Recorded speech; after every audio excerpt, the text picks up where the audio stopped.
Have you ever seen a main character throw away all his dignity, get on his knees, beg, and even strip naked just to ask someone to kill him? Yep, that's our boy Eula. His daily hobbies include throwing himself at wild beasts, welcoming enemy swords with open arms, and chugging poisoned wine like it's a cold drink. But things never go as planned. The more he tries to die, the harder he is to kill. He accidentally one-shots terrifying beasts. His enemies drop to their knees crying for mercy, and the worst part, gorgeous women keep pinning him to the bed. Our guy is suffering from ultimate depression. The cause of this bizarre tragedy: a trash tier system that forces him to live a mediocre salted fish life for 60 years before he can unlock his invincible op hacks in his next life. Some say good things come to those who wait, but our boy has zero patience. His one and only goal right now is to seek death. Welcome to BALA Manhua Recaps. Without further ado, let's dive into the hilarious and absurd journey of how this guy tries to get himself killed. Let's get into it. After pulling consecutive all-nighters for several days without a single moment's rest, the young man looked like he was on the brink of death. Just as he was about to collapse from physical exhaustion, he suddenly slammed the table and stood up, shouting at the top of his lungs, "The streak of consecutive overtime must never be broken. This layer hasn't been drawn yet. I cannot fall." No sooner had the words left his mouth than he plummeted headfirst to the ground, eyes rolling back, and died on the spot. However, because of this touching spirit of overwork, he was granted a chance at rebirth, or more accurately, he transmigrated to another world, possessing the body of a hunter named Chen Fei. Chen Fei's father had died in an unexpected beast attack while hunting in the mountains, leaving Chen Fei to live a miserable life alone. The original owner of the body had intended to follow his father to the grave, but that was exactly when the protagonist transmigrated into him. Looking at the pile of meat hanging on the wall, Eula burst into tears. The greatest tragedy in life is dying before you can spend all your money. Chen Fei had only left behind these few pieces of dried meat. What a waste of the savings he had scraped together to marry a wife. While wiping his tears, Eula suddenly slapped himself to snap out of it. What was there to resent? The chance to live again was something no amount of money could buy. The top priority now was to figure out how to survive. Just then a ding rang out, followed by a blinding light and a gentle voice. Salted fish ascension system activated. Eula was nearly blinded by the glare. What on earth was this? Wait, did I hear that right? A system. Am I being set up as the main character, reborn with a system, dominating the world, a harem of 3,000 beauties? Fantasy novels really didn't lie to me. Ha ha ha, according to the plot, I'm definitely heading for the peak of my life. Ha ha ha. Eula began to fantasize about all the beautiful prospects before him. He spread his arms and closed his eyes, looking ready for whatever might come. Come on, I'm ready to receive it all. However, reality was far from being that kind. A giant red X suddenly popped up on the system interface. Host's excessive daydreaming detected. Does not meet activation requirements. System temporarily shutting down right after appearing. This made Eula blow a fuse. What the hell? Don't just shut down so casually. On what grounds? What do you mean I don't meet the standards? Explain yourself right now, the system then explained. Please live out a lifetime as a salted fish first to prove your salted fish strength. This system will activate in the host's next life. After hearing this, Eula couldn't stop flipping the bird. What do you mean a lifetime as a salted fish? What kind of nonsense is salted fish strength, and why does it only activate in the next life? What's the use of a system like you? You're just junk, a piece of trash. Although the system was professional, it couldn't help but strike him with a bolt of lightning after being cursed out. System prompt. Using abusive language against the system is prohibited. The host has too many questions.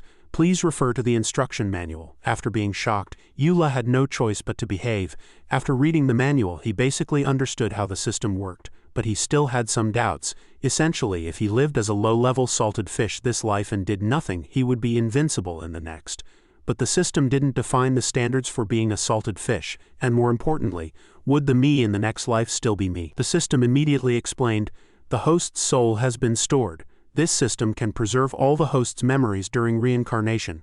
Regardless of what happens, the host's soul is now immortal. Any attack directed at the soul will be reflected with double the power for a one-hit kill. Eula fell into deep thought. Even if the system was telling the truth, he would have to endure at least another 40 years to finish this life.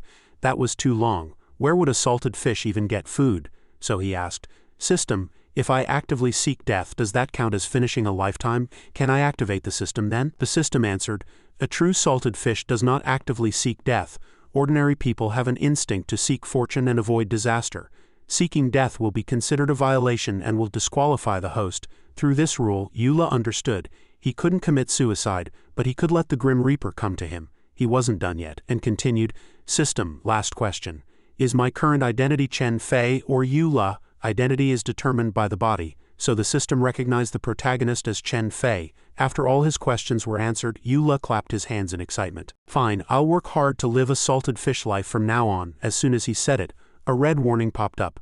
A true salted fish does not work hard. Eula sighed at this. Sigh, then I'll just live out this life without desire or ambition. The system's tone shifted instantly. Wishing you smooth sailing on your path as a salted fish. If you have further questions, feel free to consult me anytime. Goodbye. With that, the system vanished as abruptly as it had appeared. After waiting a moment to make sure it was gone, Eula smirked. A system is just a system, no matter how powerful. It still doesn't have a brain. Chen Fei is the salted fish. What does that have to do with me, Eula? The situation was clear. To enter the next life and unlock the cheat as soon as possible, the goal for this life was to use external forces to die efficiently and legitimately. It was a bold idea. The system probably hadn't expected this. Meanwhile, somewhere in this world, cheers suddenly rang out through the night at the soul-ensnaring sect. Heaven bless the saintess, spread the sect's prestige. May it last 10,000 years. Standing in the center of the crowd, Shui Qingmei, the saintess of the soul-ensnaring sect, was extremely proud. The god-beguiling bead is a demonic treasure left by an ancient high-level cultivator. With it guarding us, the soul-ensnaring sect will surely join the ranks of the great demonic sects. The crowd below grew even more excited, chanting for the saintess. Just then, a powerful force struck, catching Shui Qingmei off guard. By the time she reacted, the god-beguiling bead had vanished from her hand and was now held by a woman in white standing on the roof. Upon seeing her, Shui Qingmei's face darkened. "It's you!" She immediately ordered her subordinates to pursue and reclaim the sect's treasure. The scene cuts back to Eula. After a good night's sleep, he lay comfortably in bed thinking. There were currently no suspicious situations that could lead to his death. It was quite difficult, and he had no leads. After a while his stomach began to protest. So hungry. Thinking must be physically draining too. Starving to death would also be a violation. But in the middle of nowhere, where could he get food? Go hunting? Eula had a sudden realization. He was a shut-in who worked at a computer all day. He knew nothing about hunting. In this environment, even if he wanted to live, it would be hard to survive. Encountering danger while hunting, like falling to one's death, a landslide, or being bitten by prey, was entirely possible. He'd probably join Chen Fei's father in less than 5 days. After muttering for a bit, Eula decided to act on this idea. An invincible life in the next world was waiting for him. Just thinking about it was exciting. After rushing into the forest, it didn't take long for him to find his first target. Facing a charging giant boar, he stood his ground and waited for death. "Come on, my life depends on you. I'm about to be reincarnated as a king." However, reality disappointed him once again. Yuli's arms suddenly moved on their own, grabbing the boar's tusks. In an instant, the boar was slammed to the ground with an over-the-shoulder throw, dying instantly. Eula had no idea what had happened, and was left dumbfounded. My god, is this Chen Fei's reflex as a hunter? Looking at the boar he had killed with his own hands, Yu Li's feelings were incredibly complicated. Chen Fei, oh Chen Fei, how could you be such a badass hunter? Why did you have to leave me your combat instincts and knowledge? His plan to die in the wilderness was ruined. Was he really going to have to wait here for 40 years? God, just drop a huge rock and crush me to death. Right after he said it, Yu Li's house was suddenly struck by something. Yu Li's jaw dropped. Something had crashed right into his home. A rock actually fell, but why didn't it hit me? Why hit my house? He rushed inside to check. As the dust settled, he sighed while clearing the debris, wondering where he'd live. Suddenly, he found a beautiful woman lying on the ground. Yu Li's eyes nearly popped out. This woman had crashed directly into his house. Out of curiosity, he slowly approached, inspecting every detail. Falling from the sky and carrying a longsword. Is this a legendary immortal cultivator? Immortals really are good-looking, but he didn't know if she was alive or dead. To check, Eula pressed his ear to the woman's chest. There wasn't even a heartbeat. It seemed she hadn't made it. Pity she's so young. Just then, the woman suddenly sat up, staring straight at Eula. Startled, Eula scrambled backward, screaming, "Miss, don't misunderstand, I was just checking if you were still alive." The woman, expressionless, said only one word: pain. Eula was completely confused, but since the house was unsafe, he took the woman outside. Since the house was uninhabitable, she'd have to recover here for now. "I'll go pick some herbs for you." Ignoring Yuli's rambling, the woman began to undress on her own. "No need." When Eula turned around, his eyes nearly popped out again. Miss, what are you doing?" The woman was now completely naked, calmly producing 2 medicine bottles. "I have medicine, but I have no strength. Could I trouble you, brave warrior, to help me apply it?" Witnessing such a beautiful sight, 2 streams of blood erupted from Yuli's nose like waterfalls. Although he asked, "Are you sure?" his hands had already moved forward.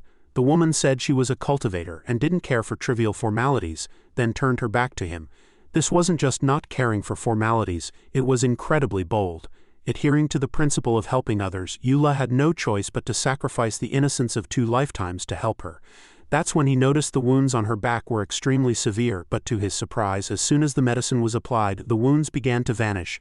Unable to curb his curiosity, Eula asked how she got hurt. Having regained some strength, the woman dressed and bowed solemnly. To make a long story short, I am Zhao Shuili of the Sword Inquiry Sect. Thank you for your help, brave warrior. Eula introduced himself as a hunter, then pointed blankly at the sky. Miss Zhao, why did you fall from the sky? Zhao Shuili hid nothing and told the whole story. A few days ago, she learned the demonic soul-ensnaring sect was plotting a grand scheme. To prevent suffering, she went to eliminate the demons. However, she was outnumbered, pursued, and finally crashed here, destroying Yu Li's house. But worry not, warrior. Once I return to the sect, I will compensate you for your losses. After hearing her story, Eula looked at her like she was an idiot. Taking on a whole sect alone. Are you a moron? It's a miracle you're still alive. He only thought these words, of course he didn't say them. After understanding the situation, Eula asked what her plans were. Zhao Shuili revealed everything without caution. The demonic sect's plan was thwarted and their treasure stolen. They won't let this go. There will be bigger moves in the future. I must return to the Sword Inquiry Sect immediately to report. Just then, she spat out a mouthful of blood, startling Eula. Miss Zhao, your injuries are so severe. If you encounter danger on the way, I'm afraid you won't be able to handle it. Zhao Shuili thought this made sense and requested without hesitation. Could you escort me back to the Sword Inquiry Sect? You will be heavily rewarded. This girl is really pushing it, Eula thought, stunned. Suddenly, Zhao Shuili felt her request was out of line and shook her head. Never mind, it's too dangerous. But Eula began asking about the distance and the likelihood of being pursued. Upon learning it would take half a month and was a journey where one would have 9 deaths in 1 life. Eula didn't feel afraid. Instead, he broke into a silly grin. He silently asked the system, if I get killed by assassins while escorting this lady, that's not a violation, right? The system, visible only to Eula, responded. While a salted fish does not actively play the hero, dying unexpectedly while helping someone is not considered a violation. Seeing her savior looking like he'd gone mad, Zhao Shuili hurriedly said, it was too presumptuous of me to ask an ordinary person to escort me. If you refuse, I won't force you. Yu Li's demeanor changed. He cleared his throat and announced heroically, it wasn't presumptuous at all. I accept. Zhao Shuili couldn't believe her ears and confirmed it again. After all, only a fool would help her now. Eula turned his back with determination to strike a pose.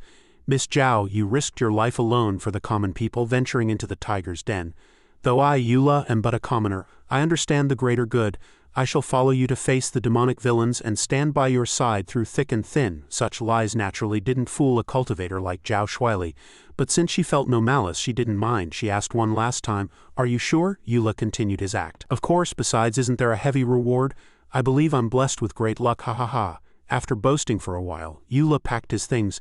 To prevent the soul-ensnaring sect from catching up, they set off immediately. Before leaving, he knelt at Chen Fei's father's grave to say goodbye. Old man Chen, I'm borrowing your son's body for a bit. I'll make sure to die as soon as possible so he can rest in peace. His words were enough to make anyone speechless. Thus, Eula began his first journey in the new world, a journey to find death. Meanwhile, at the soul-ensnaring sect, Shui Qingmei was throwing a tantrum at her subordinates, useless trash. Damn that Zhao Shuili for ruining my sect's 50-year plan, I will never forgive you. After venting, she summoned a subordinate. Zhao Quani, you are an expert of our sect. I command you to hunt down Zhao Shuili, the sword-wielding elder of the Sword Inquiry Sect, and bring back the demonic treasure, the god-beguiling bead.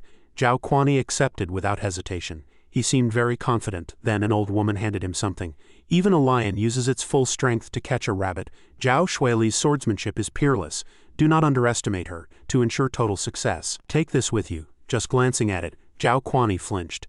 This is really for me, Shui Qingmei laughed wickedly. A temporary loan. If you kill Zhao Shuili, it shall be yours. Zhao Quani was overjoyed and thanked her repeatedly. Shui Qingmei was confident because Zhao Shuili was not only wounded but also hit with her soul-attracting incense. Now Zhao Shuili's whereabouts were completely exposed. That night, deep in the forest, Eula was sleeping soundly by the fire when he felt someone touching his chest. He blearily opened his eyes to find Zhao Shuili pinned on top of him. His expression was incredibly lewd. Is this the so-called R-rated plot?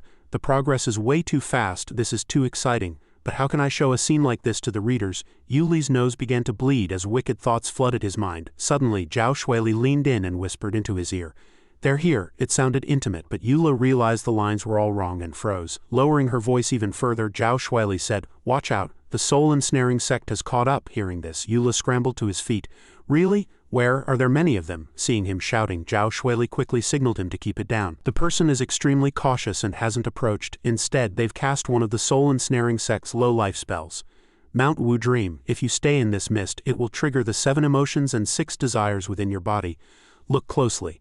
Do you see the layer of pink mist around us?" Eula looked around, and sure enough, it was exactly as she said. So that was it. No wonder his head had been filled with those unspeakable images. He had thought that as a man of great culture and many films, he had almost lost himself for a moment. Just as Eula was lost in self-satisfied thought, Zhao Shuili spoke up. "This Mount Wu Dream only works on women." Damn it, Eula was instantly petrified. So it was purely because his own thoughts were filthy. Suddenly, Zhao Shuili collapsed to the ground with an expression of pain, making Eula very worried. It seemed that while she could temporarily suppress the spell, she couldn't hold out forever. If this continued, she would lose control and fall into the enemy's trap. When Eula asked what to do, Zhao Shuili struggled to say, "There are currently 2 ways to break this. First, I have a trump card, but its power is too great. Once unleashed, the enemy will certainly die, but I'm afraid you will perish along with them." Eula was stunned for a moment, but his heart was already dancing with joy. "Really? Truly? No problem. I agree, use it quick."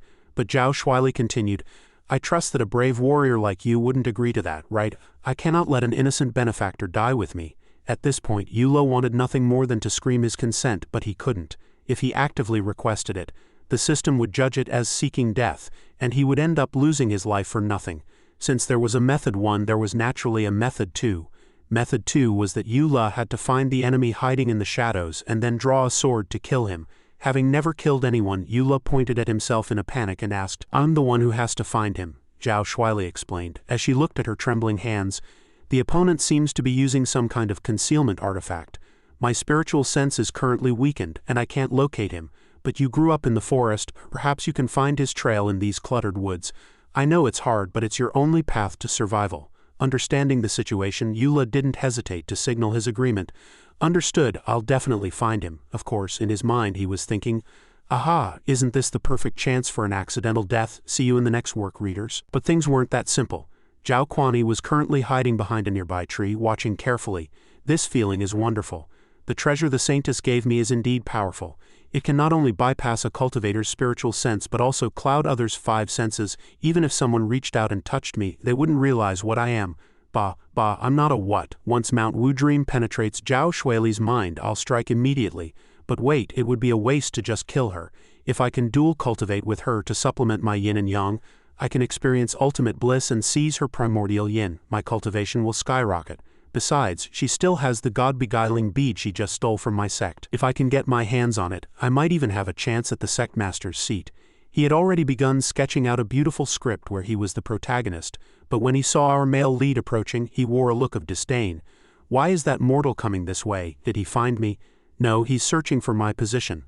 Laughable, how could a mortal find me? By tracking air currents. Besides, I've already set up air disturbances coming from the south. You'll only think I'm in the south, when I'm actually in the north. Ha ha ha ha, didn't expect that, did you?" Just as he was gloating over his little trick, an arrow aimed at his head suddenly flew in from a distance. Fortunately, a mortal's arrow posed no threat to a cultivator. With a casual wave of his hand, the arrow was swatted away and snapped in 2. But it was precisely this movement that exposed Zhao Kuani's position. He and Eula stared at each other with wide eyes, both looking surprised. However, no one was more shocked than Eula. Rewinding to 1 minute ago, Eula had been feeling his way around while observing. "The mist is blowing from the south, so the enemy is in the south. If I shoot toward the north, I'll definitely miss. Every arrow fired must be outside Zhao Shuili's protection zone. This spot right here is a wide-open clearing. When I go to pick up my arrows later, the enemy hiding there will reveal himself and kill me without hesitation." Eula had tried to plan every detail to ensure his defeat, but who knew a random shot would successfully find the enemy's location? At this moment he fell to his knees, tears streaming down his face. "My plan was so meticulous, but brother, why on earth were you hiding right there?" "Sigh, I'll just have to wait for the next chance. Now that the enemy has revealed himself, Miss Zhao definitely won't let him go." To his surprise, Zhao Kuani suddenly turned and bolted, making Eula scream in frustration. Damn it, he was right there and he ran. Seeing that Zhao Shuili hadn't moved, Eula turned back to check on her in concern. To his surprise, she was standing a short distance away, her entire body trembling. When asked why she hadn't acted just now, Zhao Shuili's face turned beet red and she stammered, "My internal injuries haven't healed. If I force a sword strike, the injury will worsen. I intended to deliver a thunderous blow once the enemy was located, but I didn't expect you to find him so quickly. Let's try again. This time I will definitely seize the chance to kill him." As she spoke, she grabbed Yu Li's hand, looking somewhat bashful. Yu Li quickly pulled his hand away and agreed to try again. This time he was determined to absolutely miss so he could successfully achieve an accidental death. Meanwhile, Zhao Kuani swore he wouldn't be hit again. He quickly circled the area and returned to his original spot. He, you mortal would never guess that I'd dare to come back to the same place. Ha ha ha ha. Let's see you hit me now. He was extremely confident in his own intelligence, vowing to complete his plan and reach the peak of his life. On Yu Li's side, he was pulling his bow while calculating carefully. Where should I shoot this time to make sure I miss? I've got it. No matter what, that guy couldn't be stupid enough to circle around and run back to the same spot, right? This time I'm guaranteed to miss. Who would have thought the two of them were great minds thinking alike again? Under Zhao Kuani's bewildered gaze, the arrow flew straight toward his forehead before being swatted into the sky. Yu Li was once again so frustrated he wanted to vomit blood, but he was helpless, just like before after being exposed. Zhao Kuani took off running again. Yu Li looked at Zhao Shuili. You missed him again, that's twice now." Zhao Shuili covered her face in shame. "You were just too fast." To save face, she decided to draw her treasure sword from the start this time.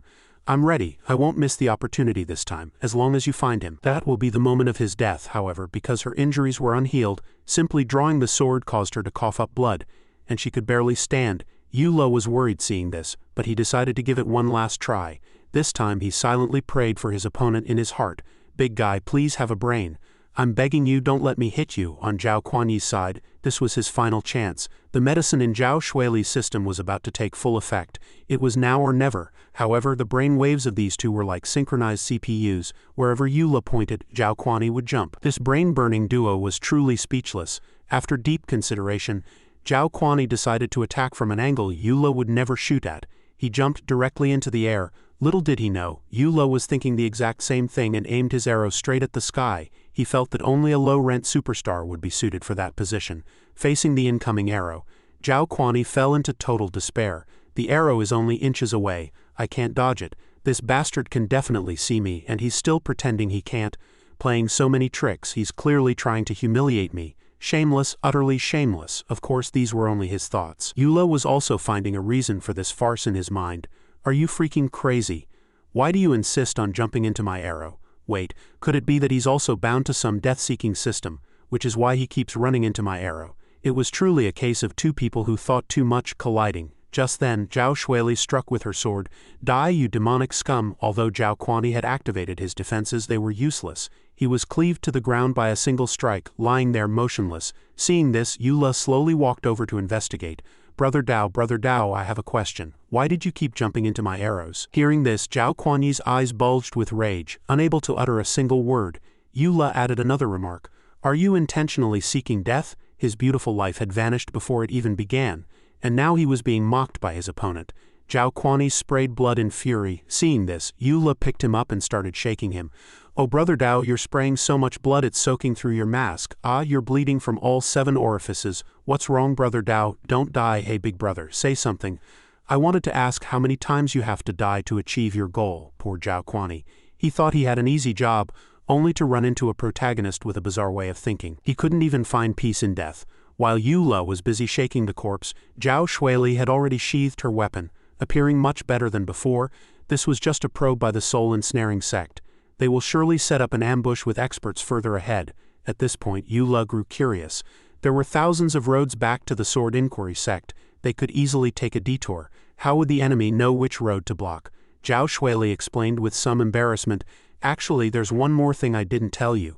If I don't return to the Sword Inquiry sect within half a month, I will surely die from my injuries. And along the route that can get me back in time, there are 3 unavoidable locations. The soul-ensnaring sect knows this full well, so we cannot avoid them. The road ahead is fraught with danger. If you regret it now and want to leave me, I won't blame you." Contrary to her expectations, Yu Li showed no sign of backing down. "What are you talking about? Since I promised to escort you back to the sect, I'll see it through to the end. How could I run away halfway?" Of course, he simply wanted to find death. What could be more perfect than following Zhao Shuili down this dangerous path? Zhao Shuili, however, believed Yula truly had a strong sense of justice and decided to offer a reward. She suddenly hugged Yula, unexpectedly pressing his head into her chest. "Thank you, brave warrior." Yula was nearly smothered. He struggled to break free and gasped for air. "NGH, I can't breathe. Miss Zhao, this is inappropriate, highly inappropriate." His mouth spoke the words of a gentleman, but the 2 streams of blood from his nose betrayed him. In just one day our protagonist had lost so much blood one wondered if he'd ascend to heaven simply from anemia. It turned out Zhao Shuili was acting strangely because the Mount Wu dream medicine had taken effect. She wanted to expel the medicine from her body, but since it was inconvenient with someone present, she asked Yula to step away. Though Yula was lecherous, he didn't take advantage of her and hurriedly turned away to hide. He kept promising that he wouldn't peek. Meanwhile, at the soul-ensnaring sect, Shui Qingmei was plotting over a map, as expected of an elder from the sword-wielding hall of the Sword Inquiry sect. Though it's a pity, the spirit-shielding raiment is completely lost. Zhao Shuili, those old fogies are all waiting for you. Let's see if you can still win so gracefully. On the map she had marked the 3 key points Zhao Shuili had to pass on her return journey, with experts waiting at each one. I wonder if our protagonist can fulfill his wish to seek death? The next day, Yula and Zhao Shuili arrived at Jinan City. Although Zhao Shuili seemed a bit ditzy, she had plenty of experience in the martial world. After the events of last night, the soul-ensnaring sect indeed hadn't sent anyone else, and the 2 passed the first location smoothly. On the way, Yula was curious why they had to pass through Jinan City to return to the Sword Inquiry sect. Zhao Shuili consulted her map while explaining, because Jinan City is the strategic pass guarding the Ziding Kingdom. The Sword Inquiry sect is located within a vassal state of Ziding. Jinan City is the western border city of Ziding, guarding the gateway. Since I am severely injured and want to return to the sect from the west as quickly as possible, I must enter Ziding through Jinan City. After listening, Yula roughly understood the reason for this route. He then asked if the soul-ensnaring sect would dare to enter the jurisdiction of the Sword Inquiry sect. After all, his grand plan for an accidental death relied entirely on these demonic sect members. At the mention of this, Zhao Shuili's expression turned grim. The Sword Inquiry sect is the #1 righteous sect. The soul-ensnaring sect indeed wouldn't dare act recklessly, but since ancient times, demonic sects have used any means necessary to achieve their goals. To stop me, the upcoming ambushes will be even more dangerous. It could be described as a 9 deaths and 1 life situation. To anyone else, this would be terrible news. But to our protagonist, it was a total surprise. 9 deaths and 1 life, my favorite. Soul-ensnaring sect, come quickly. My delicious little life can't wait to experience your great blades. I can't wait anymore. Right now I'm single-mindedly seeking death. That night, for safety reasons, the 2 had to share a room. While Zhao Shuili was bathing, Yula started doing handstands on the floor to control himself. Even so, blood kept dripping from his nose. This young man was not innocent at all. Suddenly, Zhao Shuili rushed out of the bathroom completely unclad. The soul-ensnaring sect's backup has arrived outside. Seeing this beautiful sight, Yula sprayed a massive amount of blood on the spot and collapsed. Oh, so soon, losing this much blood every day. I don't know if the protagonist can hold on. As a master, Zhao Shuili could sense the enemies in the distance. She immediately threw on a thin veil to prepare for battle. The sounds of fighting and shouting outside drew closer. He, Zhao Shuili, the grudge of destroying our sects is irreconcilable. Today you pay in blood. Inside the room, Zhao Shuili had already guessed the identities of the visitors, and drew her sword. Granny Venom of the 5 Poisons sect, Wan Kizi of Spirit God Valley, the Faceless Monk of No Phase Temple, and Sun Weishi of the Evil Shadow sect, stop playing tricks and come out. This ability to identify people by sound left Yula somewhat impressed. He was becoming more and more amazed by the cultivators of this world. Just then, the door was slammed open. Although Yula wanted to die, he still picked up a chair and struck a pose. Leading the group was the notorious Granny Venom. Sword Fairy, after all these years, you actually still remember the names of us nobodies. We are truly honored. He. Back then, our 4 sects were minding our own business, yet you wiped us out. This grudge is carved into our very bones. Hearing these foul words, Zhao Shuili couldn't help but sneer. Ha. Minding your own business? That's the funniest joke I've heard all year. The 5 Poison sect dumps toxins into rivers to spread plagues. The No Phase Temple murders believers and peels off their faces to refine demonic artifacts. Spirit God Valley swallows infants alive to cultivate primordial spirits, and the Evil Shadow sect uses mortals as fodder to raise shadow beasts. Which one of your 4 sects could possibly be called innocent? As she spoke, Zhao Shuili pointed her longsword forward, her voice ringing with conviction. Hearing this, Yula was completely stunned. This was the first time since transmigrating that he had heard of the specific atrocities committed by these villains. However, Granny Venom had the thick skin to argue back. How can the lives of mortals compare to those of cultivators? Regardless of what you say today, the four of us will not let you go. Zhao Shuili didn't want to waste any more words and reached out to cast aside the bath towel she was wrapped in. Then stop dawdling and let's fight. Fortunately, Eula was quick-witted and grabbed another cloth to cover her up. Miss Zhao, don't just take off your clothes whenever you feel like it. We'll get banned, besides you're injured. Let me fight in your stead. He quickly brought her clothes to change into, lest the series be shut down for a violation. Just then, Granny Venom suddenly threatened. Ahem, is the Sword Fairy certain she wants to fight us? This is Jinan City. If the five of us start a war and unleash our full powers, have you thought about how many people in this city will die? Eula chimed in. Hey, didn't you hear me? I said I'm fighting in her place, but Granny Venom ignored him entirely, pointing straight at Zhao Shuili. And this mortal by your side, can you protect him? Although Eula raised his hand to indicate he didn't need protection, Zhao Shuili wavered. What do you want? Seeing that their plan was working, Granny Venom threw out their demand. It's simple. As long as the Sword Fairy completes the trials we have prepared, we guarantee we will never make a move against you again. We will use the Deity Guardian soul-binding art to link our primordial spirits and sign a contract. Everyone will act according to the agreement. If anyone breaks it, their primordial spirit will be extinguished. After a moment of silence, Granny Venom asked for Zhao Shuili's decision again. She felt victory was already in her grasp. HMPH, Zhao Shuili, we four can't beat you in a fair fight of cultivation and spells, but once you sign this contract, your life and death will be up to us. Hearing this agreement, Eula began to doubt the IQ of this group. This kind of contract is obviously a trap. Even an idiot could see through it. Who are they trying to fool? These assassins were far too stupid, but to his utter surprise, Zhao Shuili actually agreed without hesitation.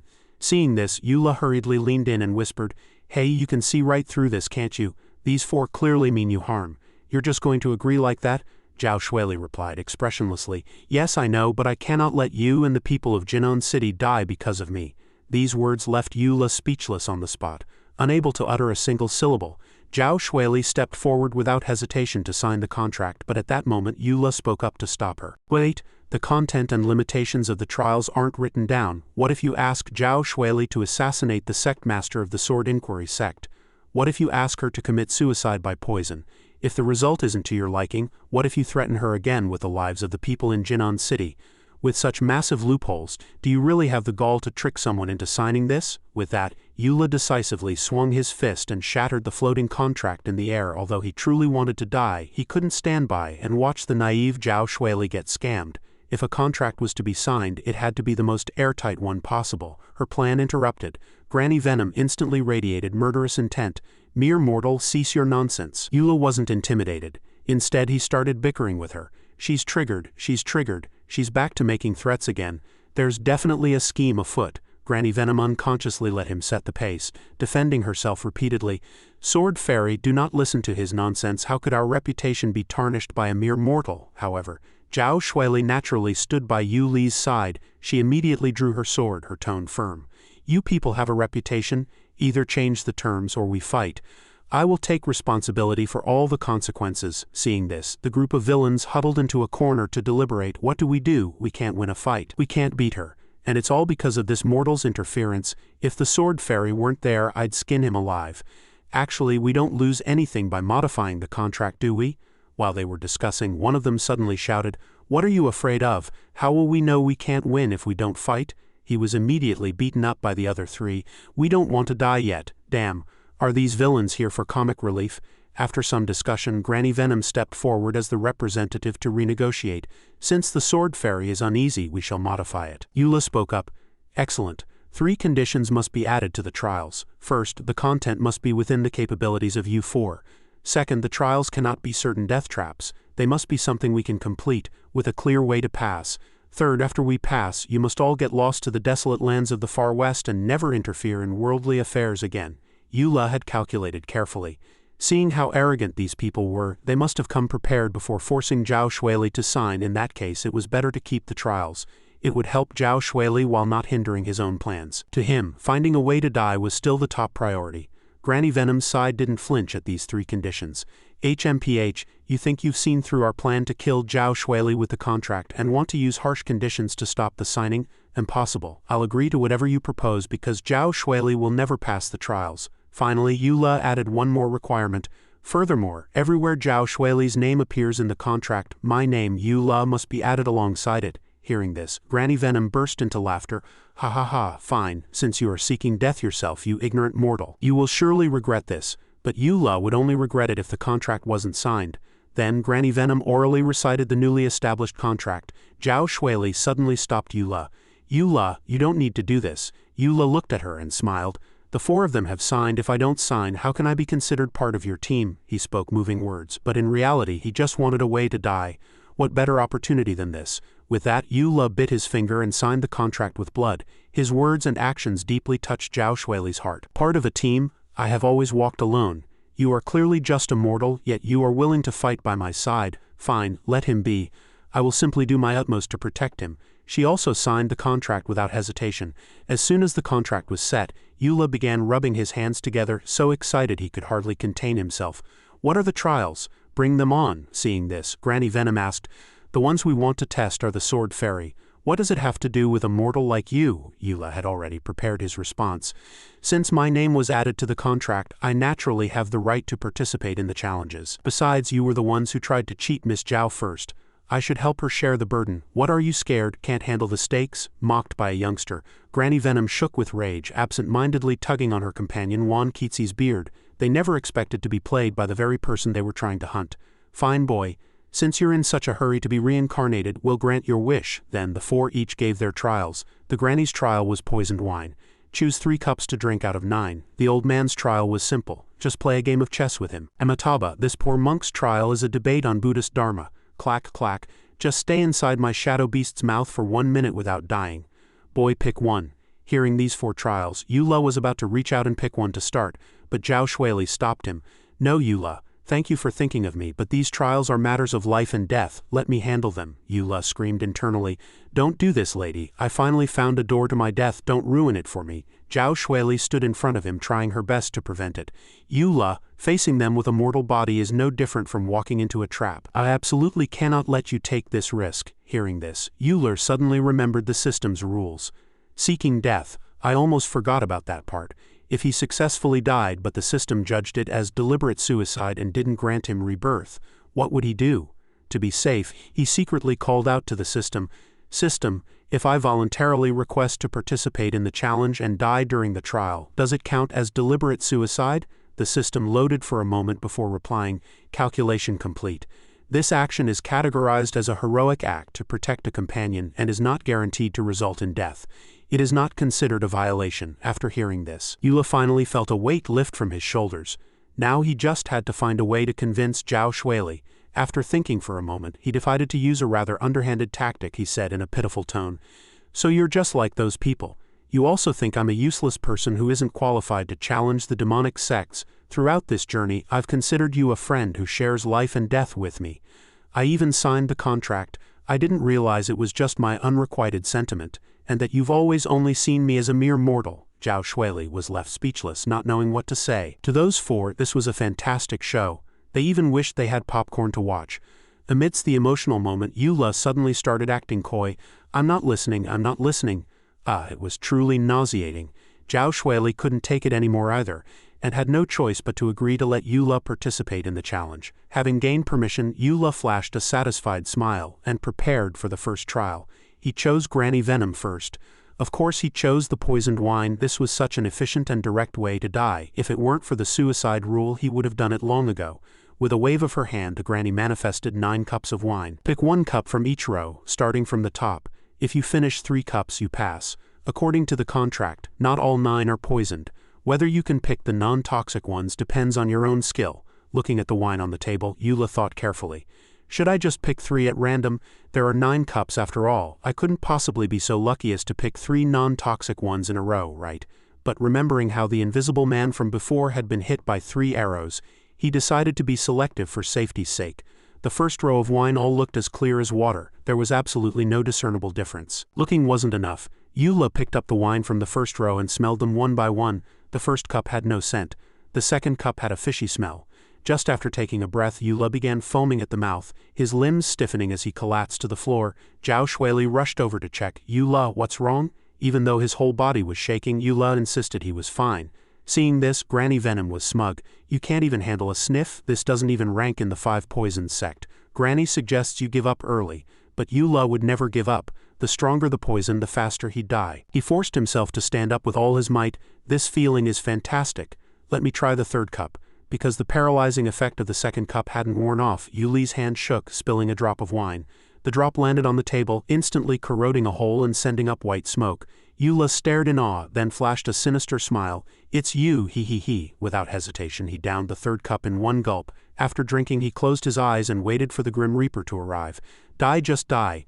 But after waiting for a long time, nothing happened. Just then, Granny Venom spoke. This little thing actually has some skill, being able to see that withered wood only corrodes wood and does not harm the human body. Tell Granny who taught you the art of poison. After hearing this, Eula felt frustrated to the extreme. Damn it, it only corrodes wood and doesn't hurt people. What kind of poison is that? Is this reasonable?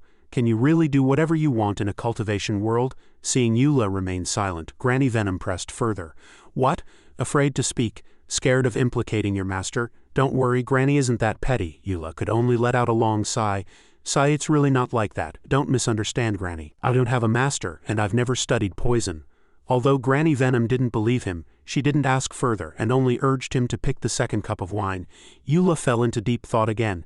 In the 1st row, this Granny intentionally used an exaggerated poison to bluff me, but it turned out to be something harmless. Looking at it this way, for the 2nd row, I should choose the cup that looks the most harmless. Just as Eula reached out, another version of himself appeared in his mind and slapped him. Right, I must be brain dead. I definitely can't pick the 1st cup. How could Granny Venom use the same trick for the 2nd row? I should do the opposite. It seemed he had to pick the black cup. But just as his left hand reached out, his right hand stopped it. Dear left hand, wait a moment. What if Granny Venom also calculated that I would think this way? What if she played along and put the poison in the most ordinary-looking cup? No, it's very likely she calculated that I would pick either 1 or 3, and then put the poison in the 2nd cup. After thinking back and forth, Eula was going crazy. I can't take it anymore. I can't tell which one is poisoned at all. Eula slumped on the table, crying his eyes out. He ran his hand over each cup of wine, muttering to himself about which one he should choose to finally kick the bucket. At that moment, he noticed the expression on Granny Venom's face as she watched his hand. After a few tests, he found that Granny's reaction was most intense when he pointed at the black cup. This black wine is definitely non-toxic. I absolutely cannot drink it. Anyway, the other 2 must be poisoned, so it doesn't matter which one I drink. Thus, Eula grabbed one at random and downed it. Ha. Trust my meticulous mind. I almost missed the poisoned wine again. But before he could celebrate for long, Granny Venom spoke again. I never expected such profound mastery of poison. To actually find the only path to survival among those 3 cups. It seems your master is truly no ordinary figure. After hearing this, Eula gripped the wine cup tightly, his whole body trembling, and the tears could no longer be stopped. Why on earth is this really reasonable? He couldn't take it anymore, crying and shouting. Since I can't pick the right one, who were you acting for just now? Why put on a show? Watch out or I'll report you. Granny Venom was also so angry she pointed at him. It's because you were dawdling there. I've had enough of you. If the sword fairy weren't here, I wouldn't be satisfied even if I killed you 3 times over. These 2 were truly a match made in comedy heaven. Zhao Shuili was full of praise. Eula, I never expected you to be so proficient in the art of poison. No wonder you insisted on stopping me just now. Keep it up, only 1 cup left. These words of encouragement were like daggers to Yuli's heart. You, keep it up, your whole family should keep it up, but he obviously couldn't say that out loud. He could only swallow his tears, while his mouth said he would give it his all. His face looked as pained as if he were holding back a massive bowel movement. Finally, they reached the last row of wine, which had 3 colors. Blue, yellow, and red. Having failed to choose correctly in the first 2 rows, Eula decided to stop thinking altogether. He reached out, grabbed the blue wine, and downed it in one go. The odds of dying were 2-3 after all.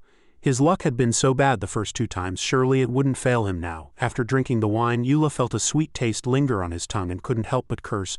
Damn it, did I pick the wrong one again? Just then, he suddenly felt something wrong, and immediately spat out a mouthful of fresh blood. Seeing this, Granny Venom broke into a triumphant maniacal laugh. Ha, you're a dead man this time. Zhao Shuili immediately rushed forward to confront her. What despicable trick did you play? Granny Venom explained without hesitation. Ha. Though he managed to avoid the poisoned wine in the first 2 rows by some stroke of luck, this 3rd row is a death sentence no matter which cup you choose, because every cup in the 3rd row is lethally toxic. Ha. Unless you drink the 2nd cup of the 1st row, followed by the 3rd cup of the 2nd row, And finally the second cup of the third row, the 3 poisons will neutralize each other and leave you unharmed. That is the only path to survival in my challenge. Pity though, he has 2 hours to live at most. After hearing this, Eula struggled to raise his head and asked in confusion, Granny, are you sure I drank poison? Why do I feel energetic? I feel like I could go to a club right now. Granny Venom simply waved him off dismissively. That is merely a final flash of lucidity before the end. Hearing this, Eula finally breathed a sigh of relief. Good God, after all this trouble, I finally get to kick the bucket. His ecstatic expression caught Granny Venom slightly off guard. Why is this kid so happy after being poisoned? Whatever, dealing with Zhao Shuili is the real business. She turned to Zhao Shuili with a cold sneer. Sword Fairy, there are still 3 trials left. No one can help you this time. Just then, Eula stepped forward to block her path. Wait, I'm not dead yet. How is it her turn? As long as I've still got 2 hours left. Then I'm obviously the one taking the next challenges. For the next round, I choose chess. Eula chuckled excitedly to himself. These other trials were just extra insurance on his road to death. Come on, drain the life out of me, hee hee hee. For the second trial, Eula began a match against Wan Kizhi. Feeling no pressure, his moves were as fast as lightning, without a moment's hesitation. Ha ha ha, I'm about to die. I can already feel the Reaper's call. Oof, my body is getting heavy. Dear readers, I'm off to be reincarnated. See you in the next life. After playing for a while, Wan Kizhi smiled. Brother Yu, I win. My white stones have taken the lead. Eula was triumphant at that moment. You win my ass. Today I'll show you what a real chess king looks like. Witness my unfathomable technique. Primordial thunderous 2-path 3-way art. After shouting some nonsense, the chess piece in his hand suddenly slipped. Eula clutched his head and screamed in agony. Zhao Shuili rushed over to check on him. Eula, what's wrong? Has the poison taken effect? Granny Venom sneered wickedly from the side. Ha ha ha, the poison in his body has been active all along, but his splitting headache is because of this chessboard. Zhao Shuili immediately demanded to know what low-life trick they had used this time. Wan Kizhi, sitting before the board, explained, This is no trick. It's a treasure from our spirit, God Valley, called the No One Knows When Death Strikes Gomoku board. Damn, that name is so tacky even his own allies didn't want to admit they knew him. Wan Kizhi continued, Ahem, let us continue. With this chessboard, every time a player places a stone, their primordial spirit is drained by 1 point. That is how it tempers the spirit. For a mortal like Eula, who has never cultivated a primordial spirit, it consumes the blood and essence within his brain. His head hurts because he played too fast, over-consuming his blood and essence. Ha ha ha, even if he hadn't drunk the poisoned wine, he would die from exhaustion. Seeing things take a turn for the worse, Zhao Shuili demanded to take over the game, but Eula insisted on finishing. Don't stop me. Let me, a dying man, show my final worth. He used every ounce of strength to stand up and walk back to the board, his gaze determined and fearless. Vitality consumption? Hey, this feels exactly like how I died from all-nighters in my past life. I'm an expert at this. 15 minutes later, both players were extremely haggard, their souls and vitality on the brink of collapse. But no matter what, Eula was determined to finish this game before he died. Granny Venom smiled triumphantly. Ha ha ha, he won't last much longer, Zhao Shuili shouted anxiously. Eula, stop playing, stop now, just stop. But Eula insisted he could keep going. Another 45 minutes passed like this. Wan Kizhi was panting heavily, looking like he was about to pass out. Are you really just a mortal? Eula was in a state several times worse than his opponent, lacking even the strength to lift his head, yet he forced himself to place a stone. I have to open your eyes, let you see. The iron will of a mortal, it's your turn. In the end, Wan Kizhi was the first to break. He stumbled and fell to the ground. I admit defeat. By just a hair, Eula would have been the one to lose. He used his last bit of strength to strike a pose. Yo, I won. But before he could look cool for even 3 seconds, he started vomiting blood uncontrollably. Fortunately, Zhao Shuili rushed over to support him before he collapsed. Just then, Granny Venom was so horrified she was speechless. How can this be? The poison in the wine, it's been neutralized. Hearing this news, the only person who felt happy was likely Zhao Shuili. Eula, however, was completely petrified. Seeing her plan foiled, Granny Venom pointed at him in a fit of rage. This little brat saw through my methods from the very beginning. It's one thing to make monkeys of us, but to actually come up with this method to detoxify. I'm going to die of anger. These words were like daggers in Yuli's heart. When did he ever want to detoxify? He just wanted to die quickly. Wan Kizhi had regained some strength and asked in confusion, Granny, stop speaking in riddles. What method did this kid use? Granny Venom explained. I'm afraid he knew all along that your chessboard doesn't train chess skills but drains vitality. So he planned everything starting from the poisoned wine. He intentionally chose the Firework Meteor Cup. Firework Meteor is a secret poison of our 5 poison sect. Once ingested, it constantly overdraws the victim's potential, making their spirit 100 times more excited until their vitality becomes too strong for the body to handle, causing them to explode and die. Just now, he used your chessboard to drain the energy and vitality stimulated by the firework meteor, until the medicine was exhausted, naturally neutralizing the poison. Meanwhile, you were dragged down by the potential he unleashed, which is why you lost the game. I doubt even the ancestor who developed firework meteor ever imagined it being used this way, after hearing the reason he hadn't died. Yula was so angry he wanted to take a knife to himself. Damn it, is this old hag crazy? What kind of nonsense explanation is she giving? I bet not a single person in the capital would understand what she's saying. I didn't even know which cup was poisoned. Son, why she spoke up then? Granny, you're overthinking it. How could he have predicted the trials and come up with such a strategy in such a short time? I think it was pure coincidence. Hearing someone voice his inner thoughts, Yula was so moved he nearly cried. But Granny Venom refused to believe it. Coincidence? Then let me ask you, why was he smiling so happily after signing the contract with us? Son, why she figured Yula was just a simpleton. After all, he didn't look as smart as himself. Granny Venom continued. And after he spat blood from the firework meteor, why was he so calm instead? One more thing. He once asked me if the wine was truly poisoned. I thought it was strange then, but now I realize he was mocking my stupidity. Listening to these ridiculous deductions, Yula spat out another mouthful of blood in rage. Granny Venom wasn't finished, continuing her reasoning. He knows our 5 poisons, Sect and Spirit God Valley so well, and I heard the Sword Fairy call him Yula with the surname Yu. Could you be the son of the great demon patriarch, Yu Shuiwan? Yula was completely bewildered by the name. Who the hell is that? Can you please stop giving me extra subplots? Meanwhile, Zhao Shuili's expression had also become exceptionally grave. Seeing this, Yu Li's anger flared. I'm warning you, stop overthinking and sticking labels on me. Can't you see Zhao Shuili's eyes have changed? My father wasn't some Yu Shuiwan, and he certainly wasn't a cultivator. He really was just an ordinary hunter. Granny Venom suddenly shouted. Then I'm not wrong. Clutching his knife with a heart full of resentment, Yula snapped. Not wrong, my ass, how is it wrong? Granny Venom explained excitedly. Before the great demon patriarch started cultivating, wasn't he a hunter? It makes perfect sense for him to return to his old trade after retiring. And looking at you, you're exactly 20 years old. The great demon patriarch just happened to disappear 20 years ago. You must be the son he had after he went into seclusion. This logic left Yula unable to utter a single word for a long time.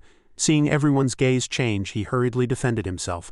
I'm really not. My father was just killed by a wild beast not long ago. If he were really that powerful, how could he have died so easily? Granny Venom shouted again.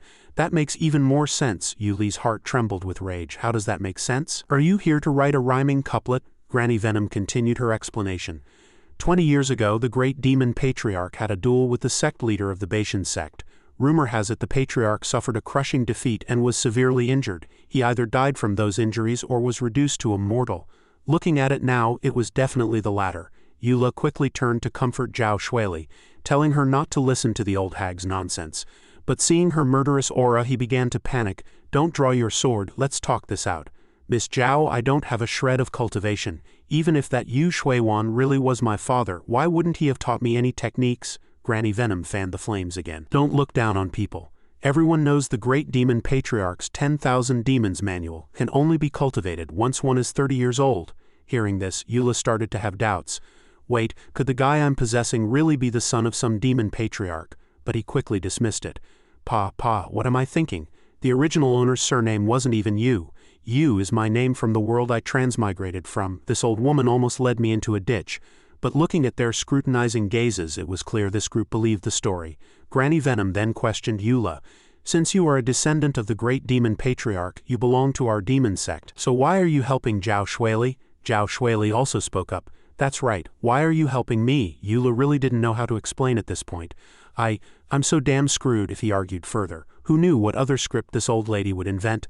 The poison was neutralized. If Zhao Shuili killed him out of suspicion, that would be fine. But if she just kicked him away, where would he go to find his death? There were still 2 trials left, which meant 2 more chances. He might as well just accept this demon scion identity for now. After deep thought, he decided to claim the father. I believe that good and evil are determined by the heart. Regardless of what techniques I study, as long as I strive for good, I am a member of the righteous path. The trials aren't over yet. Let's continue according to the contract. He flashed a bright smile at Zhao Shuili, who was standing guard with her sword. Leave the remaining trials to me as well. Can you trust me now? These words successfully touched Zhao Shuili deeply. She began to seriously consider what Eula had just said. Suddenly, the faceless monk spoke in admiration. As expected of the great demon patriarch's son, extraordinary courage and an impressive air, Eula didn't hesitate to tell the remaining two to come at him together. He believed this would definitely finish him. But life always goes against one's wishes. The faceless monk and son Weishi suddenly exchanged glances, then both rushed forward to grab Yuli's legs, wailing and calling him young master. The great demon patriarch once served as the abbot of our no-phase temple. The great demon patriarch once led our evil shadow sect. Since you are the patriarch's son, you are our young master. We voluntarily admit defeat. Seeing this, Granny Venom cursed. You two shameless traitors. But then she turned around and wailed while clutching Wan Kizi, why didn't you take the two of us with you? One could only be speechless at this bunch of cultists. Eula looked at Zhao Shuili, completely baffled by what had happened. But he couldn't let such a good opportunity to seek death slip away. He looked at the two men clutching his legs and flashed a dangerous smile. Acquaintances or not, the trials must continue. Come, let's keep training. But no matter what he said, they simply surrendered. Then Granny Venom began her overthinking show again. I get it, the contract and the trials were all excuses. He wanted to trick us into showing our treasures and shadow beasts so he could kill us and loot them. Going to the far west to cultivate in seclusion for 10 years? I think he meant going to the far west to bury our bones. How despicable, how shameless. The public opinion shifted again, with everyone saying Eula was tarnishing the demon sect's reputation and was unworthy of being the patriarch's son. It had to be said, Granny Venom's tongue was more poisonous than any venom on earth. Just then, Zhao Shuili drew her sword and shouted, since you've admitted defeat, follow the contract and go to the far west for 10 years of seclusion? Seeing a chance to get away from the demon patriarch's son, the four of them immediately bolted. As expected of the sword fairy, truly magnanimous, though you killed my fellow disciples, I admit I admire your character. We shall meet again. Seeing this, Eula slumped into a chair, his head throbbing. He hadn't gained a single advantage and had even been given a scare. Zhao Shuili also sheathed her sword. You don't need to feel it's a pity. Either you underestimated that group, or you overestimated me. With my current strength, killing them was simply impossible. Although Eula wanted to say that wasn't the case at all, he decided to keep his mouth shut. Just then, Zhao Shuili beckoned him to come closer. Yuli's mind began to fill with various R-rated thoughts, his imagination running wild. Instead, Zhao Shuili pulled out a sphere and asked, do you know why the soul-ensnaring sect is pursuing me so relentlessly? It's because I took their treasure, the God-beguiling bead. The God-beguiling bead is one of two major treasures discovered by the soul-ensnaring sect in an ancient secret realm. It can strengthen demonic cultivation techniques, but even more powerful is its ability to bewitch the mind and corrode the Tao heart, causing the holder to fall into a demonic frenzy. If it stayed with the soul-ensnaring sect, it would surely produce a great demon that would plague the world. Looking at the bead before him, Eula was curious if the other treasure was just as powerful. Zhao Shuili continued as she put the bead away. The other is called the soul-devouring banner. The situation was dire, and I couldn't take it. I didn't tell you before because I felt it wasn't necessary, and even I could be deluded by it, let alone a mortal. Speaking of it would only cause harm, but now things are different. I have told you all the secrets of the God-beguiling bead without reservation. Can you tell me what you are hiding as well? Hearing this, Eula broke into a cold sweat. So after talking all this time she was actually testing me. If my answer doesn't satisfy her, will she kick me to the curb? After a moment's thought, Eula decided he couldn't reveal his identity as a transmigrator with a system. However, Zhao Shuili's sincere gaze made him unable to bear deceiving her. Thus he had no choice but to raise his hand and swear, I promise you I will never harm you. If there is danger, I will even charge to the front to help you. It is true that I am hiding some things, but I guarantee none of it is to your disadvantage. It's just inconvenient for me to say. After observing him for a while, Zhao Shuili lowered her guard. Fine, everyone has their secrets. I believe you. Crap, I worried for nothing. This girl is far too trusting. Early the next morning the carriage swayed as it traveled down the road. The sound of the driver urging the horses rang through the carriage. Eula sat inside looking dejected, thinking, that old hag and those 4 bastards, they made me hope for nothing. He was disappointed. Who could have expected those 4 cowards would run away after just a bit of teasing, even causing Shuili to suspect him? Shuili looked at him and asked, Eula, what's wrong? I didn't expect you to have such a strong reaction. Startled, Eula immediately leaned his head out the window and vomited uncontrollably. As it turned out he was carsick. Shuili came over and patted his back saying, just hang in there. This part of the road is very safe. We're almost at the inn, and you can rest once we arrive. Eula felt the world spinning and broke into a cold sweat. As the carriage hit a bump he vomited again, lamenting the injustice of fate. Who wants to be safe? Just let me die, I want to die. After a while, they arrived at a courtyard with a plaque above the door that read Fortune Inn. However, the entrance was unusually deserted and lifeless, with not a soul in sight. Shueli noted, "This inn is the only stopping point on this road. It's usually very crowded. Why is it so quiet today?" She was somewhat concerned. When things are abnormal, there must be a catch. She feared the soul-ensnaring sect had already set an ambush. Eula thought to himself, "I've already given up all hope. I'll probably vomit myself to death faster than I'll get killed." Just then, a pair of bare feet wearing anklet bells approached, followed by a voice. "Zhao Shueli, you've finally arrived." The person who appeared was Shui Qingmei, the saintess of the soul-ensnaring sect. Eula hadn't yet recovered from his motion sickness and looked half dead, but he suddenly sensed something. His eyes widened as a crowd of people rushed over, accompanied by a cacophony of footsteps. Eula asked, "What's going on?" Shueli warily observed their surroundings. A large force from the soul-ensnaring sect was massing to surround them. Seeing this terrifying display, a glimmer of hope for death actually ignited in Yuli's heart. His eyes lit up, and he thought with a smile, "Now the real show begins." Standing among her soldiers, Shui Qingmei said, "I didn't expect those 4 useless trash to be so incompetent as to let you arrive here safely. If you want someone killed, you really have to do it yourself." At this, Yuli's eyes widened in surprise. Standing her ground, Shueli asked, "Why is it you?" Shui Qingmei responded with a piercing gaze. "Why shouldn't it be me? What's the matter? Are you afraid?" Eula turned and asked, "Is she very powerful?" Before he could get an answer, Shui Qingmei leapt into the air, laughing loudly. "The 6 Desires soul-locking array has long been prepared. Zhao Shueli, today I will ensure your life ends here." Numerous dark purple spirits appeared within the array and surrounded them. Shueli drew her sword and slashed, dispersing the spirits. She raised her longsword and shouted, "You lot aren't worthy." The black spirits did not vanish but continued to gather and surround Shueli. Just as she was about to charge in for the kill, a familiar figure suddenly streaked past. It was Eula charging forward from behind, his tongue lolling out as he thought, "Let me offer my life to you." To an outsider, Eula appeared to be charging desperately, but in reality he was seeking death. Shui Qingmei was taken aback. Despite having a sword in hand, when she saw Eula crashing toward her, she could only hold up her hands in shock to block him. Then, with a thud, and to the shock of Zhao Shueli and the crowd, she was sent flying through the air. Several disciples of the soul-ensnaring sect watched, dumbfounded. As their saintess was knocked away, with a splash she landed quite a distance from the center. Seeing the saintess lying face down on the ground, a disciple asked with concern, "Saintess, are you all right?" Shui Qingmei struggled to get up, her body trembling. Her backside in the air, she shouted in fury, "Kill!" Her face darkened as she ordered, "Everyone attack!" With bruises on her face, she roared toward where Eula stood, "Kill that brat!" The disciples of the soul-ensnaring sect obeyed, clutching their swords as they charged. Suddenly a bright pink barrier manifested there, glowing brilliantly before instantly exploding. The blast sent the sect members flying, leaving only Eula standing in place as a cold wind blew and crows called. He muttered, "Didn't Miss Zhao say she was severely injured? This is severely injured. Can someone just give me a chance to die?" Shueli stood before Shui Qingmei and said, "Even the strongest old sect master of the soul-ensnaring sect died by my blade." She brandished her longsword and spoke loudly, "I find it strange. Why send someone like you who isn't skilled in spells? Where is the young sect master?" Shui Qingmei looked up, her eyes sinister and her voice strained. "The young sect master will avenge us." As soon as she finished speaking, her eyes rolled back and she collapsed headlong to the ground. Seeing this, Eula wondered, "Is she dead since she's not moving?" Shueli suddenly lost her strength, and the longsword in her hand slowly fell to the ground. Eula whipped around to find Shueli collapsing. Now Eula was the only one left standing while everyone else was down. He supported Shueli and asked, "Miss Zhao, how are you?" She coughed repeatedly and answered with difficulty, "I barely managed to use the last of my power to break through. I'm exhausted now. I'm afraid even you could kill me." Eula thought to himself, "You don't look like you made it by luck at all. You look extremely experienced." He helped her up and looked toward Shui Qingmei.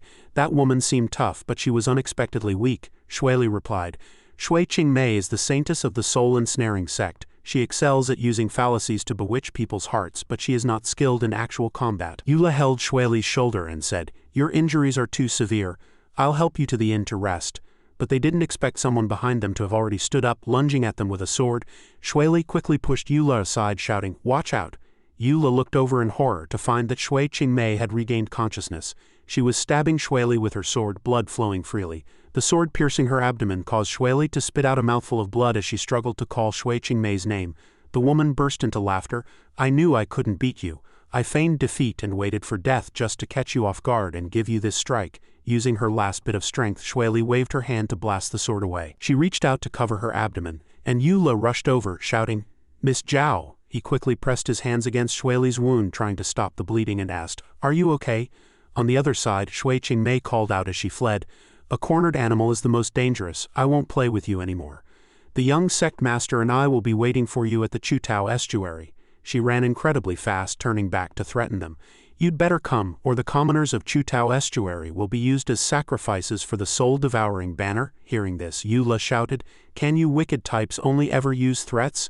Just as he was cursing in rage, Shuili collapsed to the ground beside him. Across the Chutao estuary, a luxurious-looking villa sat near a long bridge spanning the river. On the roof, the shadows of trees flickered. It looked like a pleasant day. Suddenly, a brilliant beam of golden light descended from the sky onto the roof, shattering the surrounding peace and scenery. In the center of the light, the figure of a blonde youth appeared. He looked decent enough, but he had a somewhat sleazy air. Below, Shui Qingmei and the crowd shouted in unison, "Welcome the young sect master back from seclusion." He performed several somersaults from the roof before landing like a professional gymnast. The disciples below whispered among themselves about his showboating behavior. Upon landing, he immediately struck a cool pose. Shui Qingmei bowed with her hands clasped. "Congratulations on completing your seclusion, young sect master," she continued respectfully. "Young sect master, how should we handle Zhao Shuili?" After finishing, she looked up, but the young sect master was nowhere to be seen. She wondered, where is he? It turned out he was hiding behind his disciples, peeking out to ask, "Is Shuili here? Where is Shuili?" Shui Qingmei was somewhat speechless.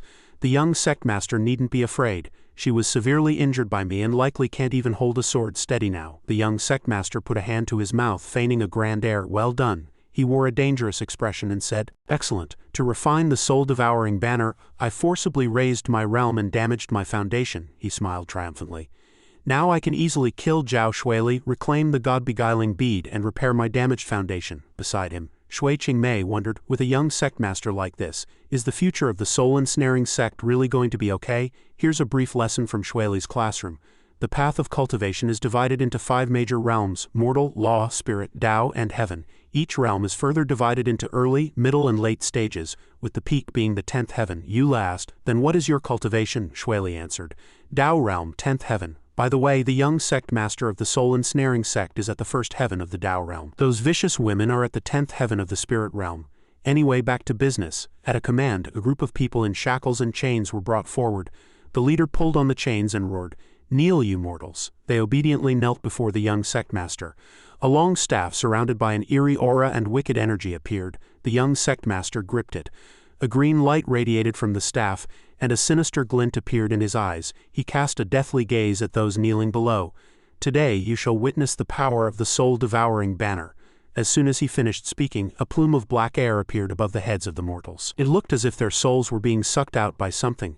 The green light rose, and the young sect master opened his arms and tilted his head back to absorb it. He marveled at how the souls of mortals could be converted into such pure mana by the soul-devouring banner. The people whose souls had been drained collapsed one after another. He closed his eyes, continuing with extreme pleasure, "I wonder what Shuili, who is about to break through to the heaven realm, will taste like." He wore a sinister smile, his eyes glowing red as he lamented, "I really want to taste her right now." The next morning, back at the inn where Eula and Shuili were resting, a scream rang out from the room, startling the birds outside. Inside, Eula shouted in panic, "Oh my god, she stopped breathing," he cried out. "Shuili is dead. My mission to escort her to the Sword Inquiry Sect is ruined," he calculated in his mind. "I have no reason to go to the estuary to fight the soul-ensnaring sect and seek death now." Eula wailed in agony, "All my plans are ruined." Looking at Shuili lying there with her graceful figure, he murmured, "I was only one step away, there must be a way." He stared at the girl before him, dazed for 5 seconds, trying to restrain himself. Holding a knife, he thought with a dark expression, "I've got it, since things have come to this." Eula smirked wickedly. "I'll make her death even more gruesome, so the Sword Inquiry Sect will definitely hunt down those wicked cultists with everything they have." But then he reconsidered, tossing the knife aside. "Author, have you gone mad? What kind of terrible idea was that? I'll jump out of the screen and kill you myself." He looked at Shuili and thought, she was fine after falling from a height and smashing my house, and she could even break the soul-ensnaring sect's ambush while severely injured. He continued his reasoning, "Her vitality is tougher than a cockroach. How could she die from a single sneak attack? She can definitely be saved, she must be savable." Eula closed his eyes to think, "How do I perform emergency aid?" Looking at the girl whose chest was rising and falling, he thought of CPR, and seeing her small lips, he thought of artificial respiration. so he boldly reached out to perform emergency aid, interlacing his hands over her chest. Eula pressed down hard, shouting, "Wake up!" But at that moment, his face was the picture of conspiracy and sleaze, as he shouted with excessive force, "Wake up, you must wake up!" Suddenly, a purple sphere called the God-beguiling bead flew out of Shueli's body, startling Eula. He felt as if he were seeing his own reflection through the sphere and asked with wide eyes, "What on earth is this?" Then the God-beguiling bead landed in his hand. Eula examined it for a while, remembering the robot cat's arms and magical gadgets he'd read about in Doraemon. After a moment he seemed to recognize it and muttered, "The God-beguiling bead, huh, but I'm in a hurry right now." He tossed it behind him. "Get lost, don't interfere with me saving someone." Thus the divine bead was tossed aside like junk rolling across the floor. Eula coldly ignored the lonely divine bead curled up in the corner of the room. After thinking for a long time, he seemed to have an idea. Eula walked over slowly, saying, "Wait a second, this is the God-beguiling bead."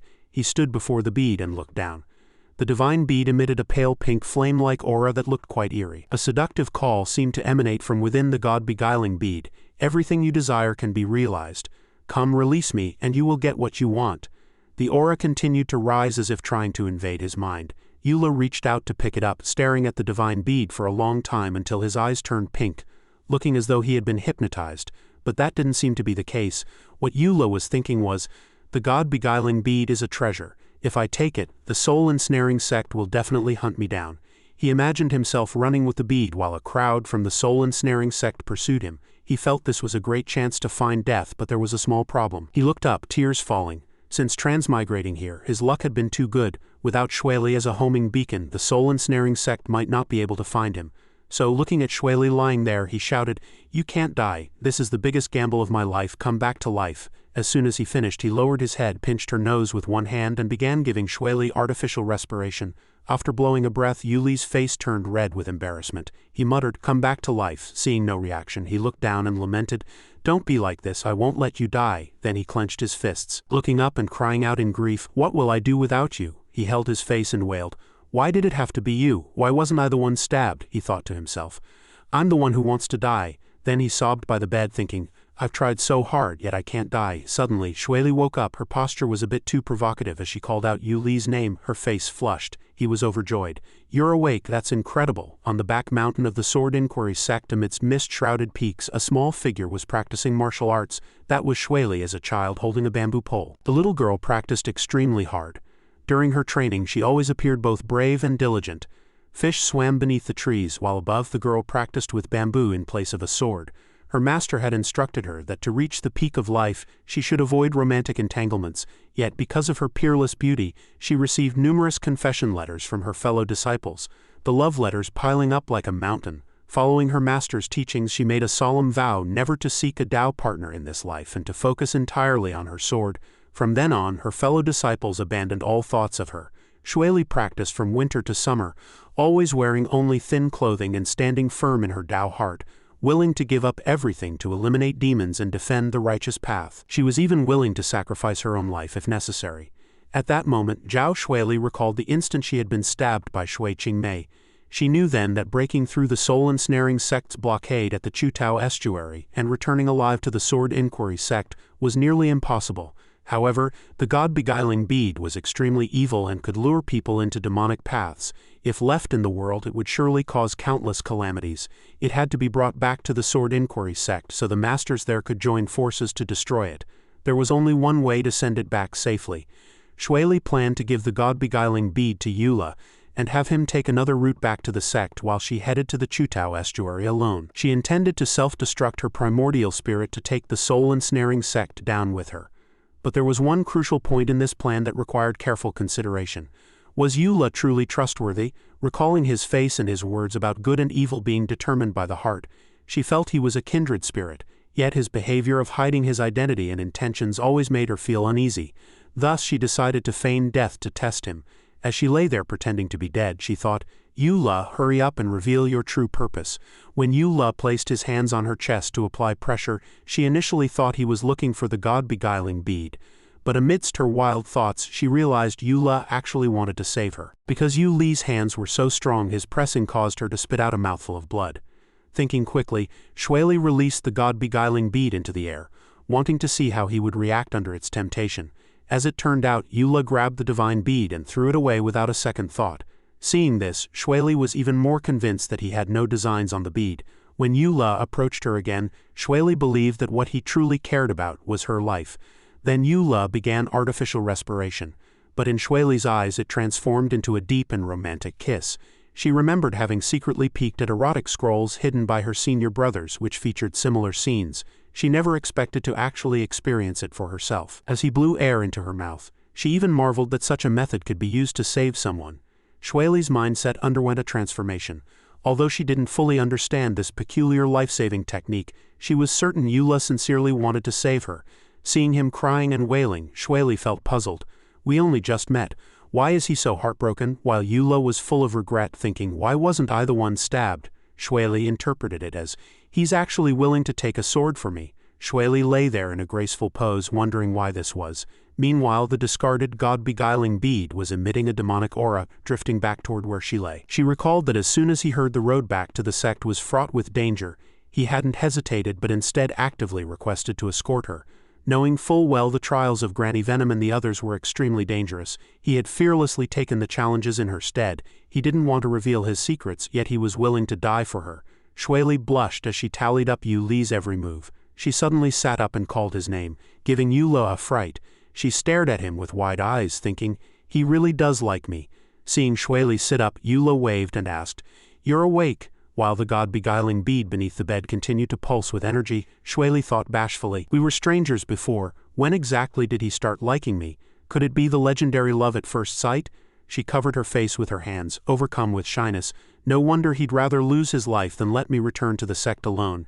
Faced with such a kind and devoted man, what should I do? Shueli shielded her face and lowered her head, thinking, he is brilliantly talented and incredibly strategic, and that line about good and evil being determined by the heart resonates deeply with me. But I swore an oath never to marry. Her heart was in a mess. Though he was immortal, he was the son of the great demon patriarch. As long as he was willing to cultivate, he would surely become a great talent. If she truly had to find a husband, he might be the prime choice. But then she remembered the solemn oath she took back when she was practicing breaking stones with her bare hands. Violating the oath would break my Tao heart. 100 years of persistence cannot be ruined in a single day. She hung her head, her hair veiling her face. Shueli, you are no ordinary woman. Eula don't love me. It won't end well. While she was struggling, Eula spoke up with concern. At this moment he seemed to radiate the light of a god. You're finally awake. How do you feel? Shueli's heart wavered so much she almost fell backward. Good heavens, how can he be so handsome? She quickly pinched herself and screamed internally. Shueli, wake up. Just kidding. I mean, close your eyes and don't look at him. Meanwhile, Eula looked at her and thought, is she thinking of how to punish me? She looks like she's in pain. This is bad. I have to stay calm and not scare myself. Let's see what she plans to say. Shueli spoke, there is something I want to tell you. Seeing she was awake, Eula agreed to listen but requested that Miss Zhao put on some clothes first. Eula helped Shueli up, unsure of what she was about to say, his heart pounding. Could this woman think I have some ulterior motive? But his gaze remained firm. No matter what, I have to stay. This is the fastest route to death. Eula had even thought of a plan. If all else failed, he'd strip and kneel for mercy, a truly eyesore-inducing image. Shueli said, after being stabbed by Shui Qingmei, my mana is exhausted. We certainly won't make it through the estuary, so I want you to take the god-beguiling bead and return to the Sword Inquiry sect via another route, while I stay at the estuary to distract the soul-ensnaring sect. Hearing this, Eula smiled slightly, thinking, so she wants to go to the estuary to die alone. I thought it was something serious. But then he had a second thought, and suddenly shouted in a panic, what? Wait a minute, what did you say? Shueli folded her hands and bowed slightly. The matter of the god-beguiling bead is paramount. It must be returned to the sect. I know you're unwilling, but for the sake of the common people, one must sacrifice life for righteousness. She assumed Eula was heartbroken because she was going to sacrifice herself. Eula reacted violently. I'm not taking any god-beguiling bead. I don't care about that at all. I'm definitely staying with you. But in his heart, he was thinking only about finding death. Shueli clasped her hands to soothe him. You stay calm. Following me leads only to a dead end. She was pained by the fact that she couldn't reciprocate his feelings. Eula clenched his fists, his tone resolute. I don't care. No matter the reason, don't even think about driving me away. If we die together. Shueli's face instantly flushed crimson as she thought, am I truly this important in his eyes? Even the male leads in novels might not go this far. Just thinking about it made her feel as though she were about to swoon. Eula asked anxiously, are you okay? Shueli's heart was in a fierce struggle. Shuili, you have to stay sober. Don't be misled by him. Guard your Dao heart. Guard your oath. So she changed the subject. I'm fine, just a bit thirsty. Can you get me a cup of water? Eula turned and replied, no problem. As long as I can stay with you, I'll do anything. Yuli's words echoed in her mind. No problem, as long as I can stay with you. Shuili marveled in her heart. Truly a peerless man. Meanwhile, as Eula poured the water, he wondered, why did she ignore me for so long just now? Did I make her lose her mind with anger? He scratched his chin and thought, I'm being so unreasonable. Why hasn't the system given me a single warning? Is this piece of junk bugged? He tried calling out to the system, and the interface popped up. Eula stared and asked, I requested to go to my death with Zhao Shuili. Isn't that a violation? Why aren't you stopping me? The system began analyzing the host's recent performance, and images of everything he had done for Shuili flashed across the screen. After a few spins, the system fell silent. Eula asked in confusion, System, what's wrong? The system replied, based on data analysis, both of you still have a chance of survival. It is not judged as certain death. Furthermore, your reason for the venture is very sufficient. It does not constitute a violation. He rubbed his chin and asked, reason is sufficient? What is it? How come I don't know? It turned out his plan had backfired. She was actually the love brain type. Shuili's voice came from the room. Eula, why must you follow me? She held her water cup and looked at him, thinking, let him calm down first, and then after he reconsiders he'll realize everything he's doing is actually meaningless. Meanwhile, Eula thought, the system just sent me the answer. I'll just copy it directly, he answered, because you're all alone. If you charge the estuary like this, you'll surely die. If the two of us go together, maybe there's a slim chance of survival. Shuili asked in wonder. You don't care if the god-beguiling bead plagues the world, nor do you care for your own life. You just want to accompany me to our deaths to fight for that minuscule chance of survival for me. Eula nodded and gave a simple, This short answer sent Shuili's heart into a tempest. Her Dao heart was wavering. It's the two of us together. No one has ever valued my life above all else like this. Eula flatly repeated her words. The two of us together, Shuili asked excitedly. Do you really not regret it? He closed his eyes and repeated as if making a vow. I will never regret it. Hearing those words, she was overjoyed, her heart racing and her face flushing. She thought to herself, to hell with the Dao heart and the divine bead, I don't care anymore. I will accept his feelings and defend the righteous path together with him. Faced with death, I'm going to be selfish just this once. She looked at Eula affectionately and said, all right, then the two of us will go together and seize that chance for survival together. Eula looked at her with a smile. I will definitely do my best to help you regain your life. In his heart, he also silently thanked Shuili for fulfilling his plan. In Shuili's sea of consciousness, after laying down all her burdens, she felt an unprecedented sense of ease, as if she were completely unburdened and free. Just as she was immersed in pleasure, she suddenly jolted awake. I finally resolved to break my oath, only to realize there's no way for me to be with Eula for long. This so-called chance at survival was hopeless to begin with. She looked at him, her heart somewhat troubled. Eula is so good to me, yet I can only lie in bed sick. It feels wrong no matter how I think about it. Eula looked at her, puzzled. Why is she suddenly looking at me with such worried eyes? Shuili was currently mentally writing a romance script but couldn't figure out how to end it. What can I do for him? It seems there's nothing. She clutched her hands to her chest. Wait, no, there is one more thing I can do for him. What she was thinking of was actually consummating the marriage. Truly an innocent yet bold girl. Shuili sat on the bed and blushed. Eula, I suddenly thought of a poem. Come here, I'll read it to you. Eula thought, we're going to our deaths tomorrow, and you're in the mood for poetry now. He took off his shoes and sat on the bed asking her, what poem is it? The two sat face to face. Let's listen to the poem together. You are like the dust upon the road, and I am like the mud in the water, floating and sinking in different states. When shall we meet and be in harmony? The rest is omitted. The gist was that Shuili's talent surprised Eula, but after her performance Shuili seemed a bit annoyed. Eula trembled all over and asked nervously, what exactly do you mean? Quick as a flash, Shuili grabbed his clothes and pulled him toward her, then pinned him down on the bed, mounting him. This series of moves was so fast he had no time to react. Eula was completely stunned. Shuili pulled the blanket over both of them and asked bluntly, Eula, consummate the marriage with me. Lying underneath, Yuli's face turned burning red. He never expected to encounter such a difficult problem upon coming to this world. However, it was indeed quite magical. The two were busy under the covers, leaving the god-beguiling bead neglected outside to face the wind and moon. Inside the inn room, the two were blending as one. Eula panted, Sister, you're way too wild, let me catch my breath first. Under the covers, Shuili marveled. So being a mortal can actually be such a joyful experience. Noticing something, she asked curiously, What's this? As she playfully fiddled with it, she sighed, I want to research this more. This made Yuli's face turn red to his ears. In the quiet of the night he shouted, "That's enough!" In the morning a pair of connected floats and snorkels appeared by the river. Underwater, two young men were baiting fishhooks. One asked, "Is it said?" Young Sect Master, "Pull the rod." With a swoosh, the young Sect Master of the soul ensnaring sect used this unique method to reel in a fish on the riverbank. Holding the fish, a wicked smile curled his lips. "What a big fish, Shueli! My bait is already set.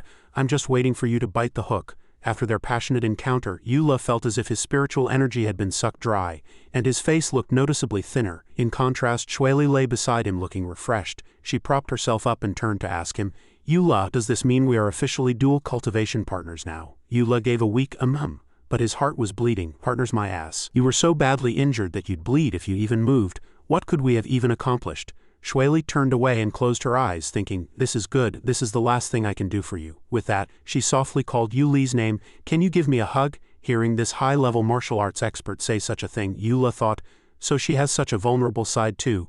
He realized then that Zhao Shueli could also feel fear and would feel conflicted and sad when forced to give up her ideals. He turned and hugged her, the two of them facing each other with sincerity. Yula whispered in Shueli's ear, "I will definitely protect you tomorrow and help you return to the Sword Inquiry Sect alive."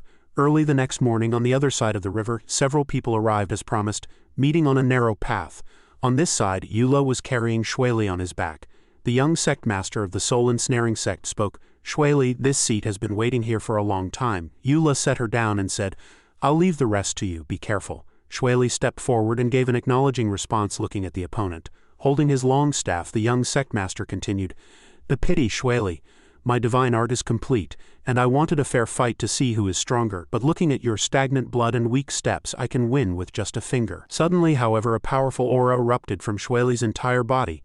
She closed her eyes and gripped her longsword tightly. Seeing this, the young Sect Master looked surprised. Shueli struck almost instantly, catching him off guard as she initiated the attack. She swung her sword horizontally, forcing him to hurriedly raise his staff to block. This sudden fierce assault left him unable to defend with full strength, and he was knocked back several steps. Sitting there in terror, the young Sect Master gasped, "You aren't injured? You were faking it before?" His face twisted as he gritted his teeth and cursed, "Shui Qingmei, how dare you lie to me?" Hearing this, Shui Qingmei stammered in fear, Young master, I didn't." The long staff in his hand vibrated again, emitting a distinct green light. Then he activated a spell, controlling the staff to drain Shui Qingmei's essence. Witnessing this, Yula deeply felt his evil and malice. Shui Qingmei's soul was being sucked dry bit by bit. The young Sect Master stood there expressionless. After the draining was finished, Shui Qingmei collapsed to the ground. He furrowed his brows and said dismissively, "Such low cultivation, what a waste," Yula thought.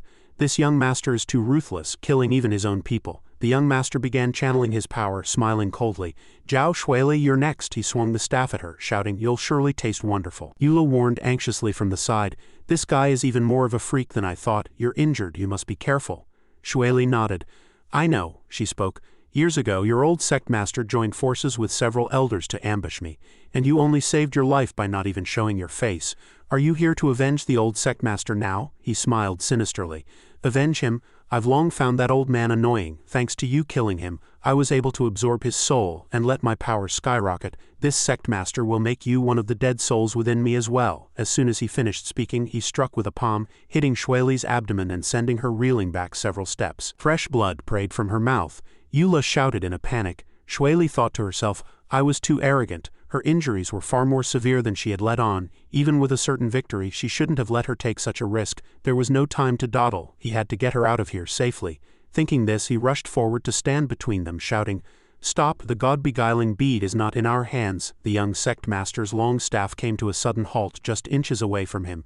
Just one day before returning to the Chutao Estuary Inn, Yula and Shueli had been embracing. He muttered to himself, "How did we end up hugging? No, there are urgent matters at hand." He held her in his arms, yet his gaze drifted into the distance, pondering how to trade his own life for hers.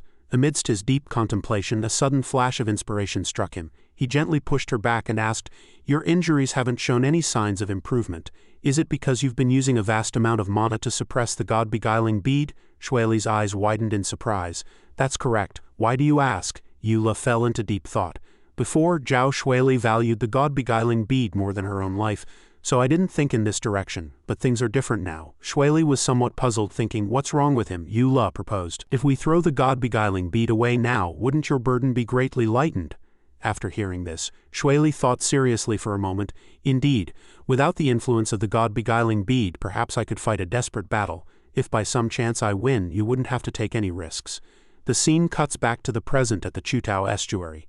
Eula faced the danger head-on and shouted, "The god-beguiling bead is not in our hands." He stood between the young sect master and Shueli, roaring, "I've hidden it. If you kill us, you can forget about ever getting it." The air froze instantly, and the long staff was slowly withdrawn. The young sect master stared at him and asked, "Oh, and what do you intend to do?" Eula turned to reproach Shueli. "I told you not to push yourself so hard, and now your injuries are even worse," she replied. "I thought my mana would recover some after getting rid of the god-beguiling bead. If I had won, you wouldn't have had to take a risk."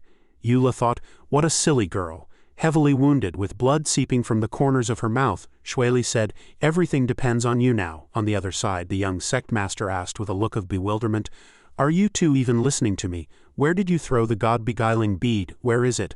"Let me go find it right now." Eula turned and said, "Let us go and I'll tell you where the god-beguiling bead is hidden." The young sect master of the soul-ensnaring sect covered his face and began to laugh behind him. The sect disciples also burst into laughter. He said, "You think you can get me to let you go with such a stale old trick?" He looked directly at Eula and continued, "Your movements are entirely within my control. As long as I send people to search, I can find the god-beguiling bead in a matter of minutes." He looked quite confident. "You think these childish tricks can scare me?" He proudly stated that Jinan City was filled with their eyes and ears. "If you really hid the god-beguiling bead, how could we not know about it?" Eula smiled. "Even Shueli doesn't know where I hid the bead." "Are you sure your spies can guess that I handed the god-beguiling bead to a merchant I'd never met before?" He questioned the young sect master in return. "Are you sure your eyes and ears know my every move? Now that you're certain the bead isn't on me, why haven't you received a report about it?" The villain pondered for a moment. The soul-devouring banner indeed showed no reaction, and the god-beguiling bead was truly not on his person. The young sect master continued, "Trying to shake me? I have the soul-devouring banner.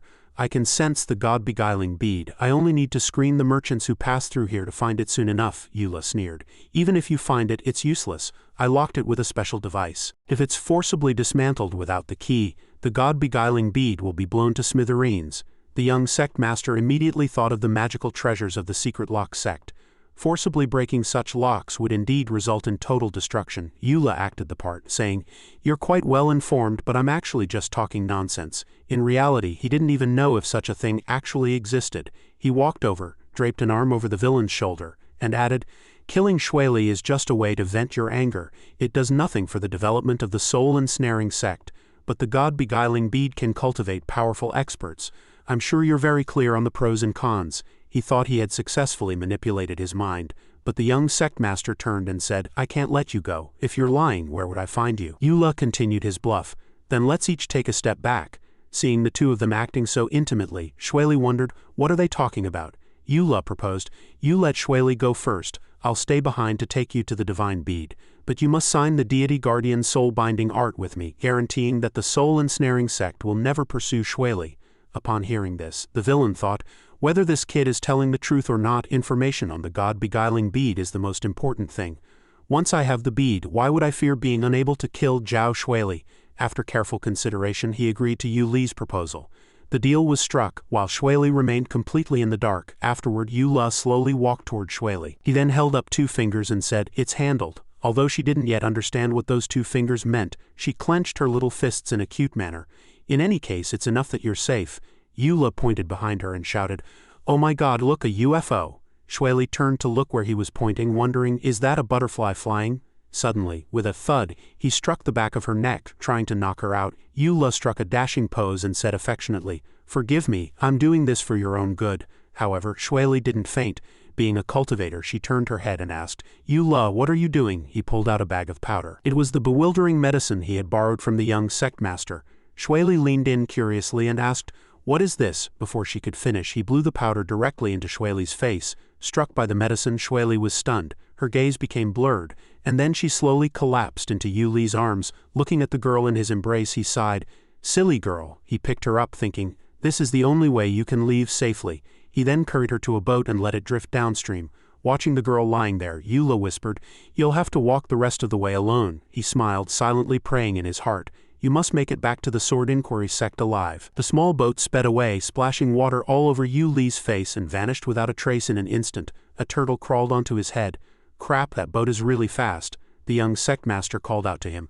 A boat used by cultivators is naturally fast. She's already far away, even I would have a hard time catching up. Now, can you tell me the location of the god-beguiling bead? Still looking in the direction where Shuili had disappeared, he said, wait a bit longer. The task was to see Zhao Shuili off safely. The young sect master pointed his staff at him and barked, Kid, don't push your luck, speak now. Yula picked his ear, looking like he was asking for a beating, and replied, fine. With that, he pressed his hands together. He then unleashed his ultimate move. I sincerely apologize, I lied to you. I never intended to tell you the location of the god-beguiling bead. Hearing this, the young sect master's expression turned terrifyingly dark. He glared and roared, what did you say? It seemed he had successfully enraged the guy. Radiating a deathly aura, the villain stared at Yula. A mere mortal dares to play me. A small turtle poked out a claw. Yula stood there, beckoning with his finger in a continued provocation to seek death. Come here then. With bloodshot eyes, the young sect master wanted to make Yula wish he were dead. Yula sighed. Don't just stand there threatening, do it already. Be quick about it. He raised his long staff and the evil spirits within flew out, screaming, I shall devour your 3 souls and 7 po. I'll scatter your soul so you can never enter the cycle of reincarnation. Seeing death approaching, Yula excitedly stuck out his tongue and cheered, come on. Suddenly, hearing scatter your soul, he remembered something the system had mentioned. If he encountered danger, such as someone trying to annihilate his soul, the system's protection program would activate to preserve his soul and kill the enemy. Before the spiritual light from the staff could even touch him, the soul preservation combat program was activated. Red light flooded the area. Though the evil spirits were rushing toward him, his body had already undergone a bizarre transformation. Yula let out a mighty roar, his eyes flashing with fire and an intimidating presence. Oh, the turtle was still there. He cursed loudly, screw you, you're the one who's going to die. By now his eyes had rolled back, leaving only the whites. A blinding flash of light occurred, and his entire body was enveloped in a brilliant sphere of light.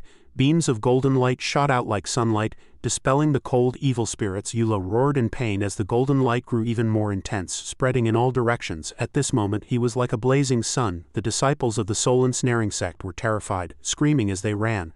But those beams of light began to attack, striking the ground with incredible destructive force. They shouted to each other, run, brothers! No sooner had the words been spoken than everyone turned and fled, their faces masks of terror. The young sect master stood there, looking up and asking what it was. Before he could get an answer, his body turned to black and white.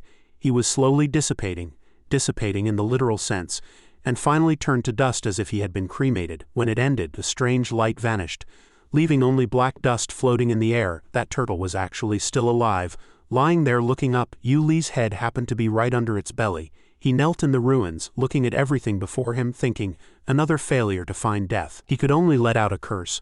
Looking at the empty scene before him, Yula could only question the heavens.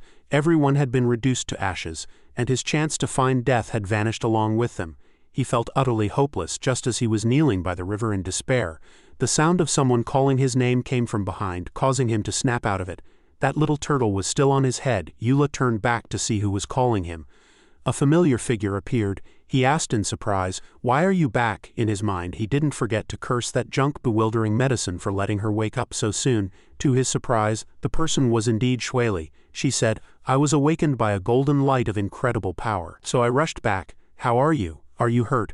Where are the people from the soul ensnaring sect? Yula pointed at the empty space before them and replied, the people from the soul ensnaring sect were all turned to ash by that golden light.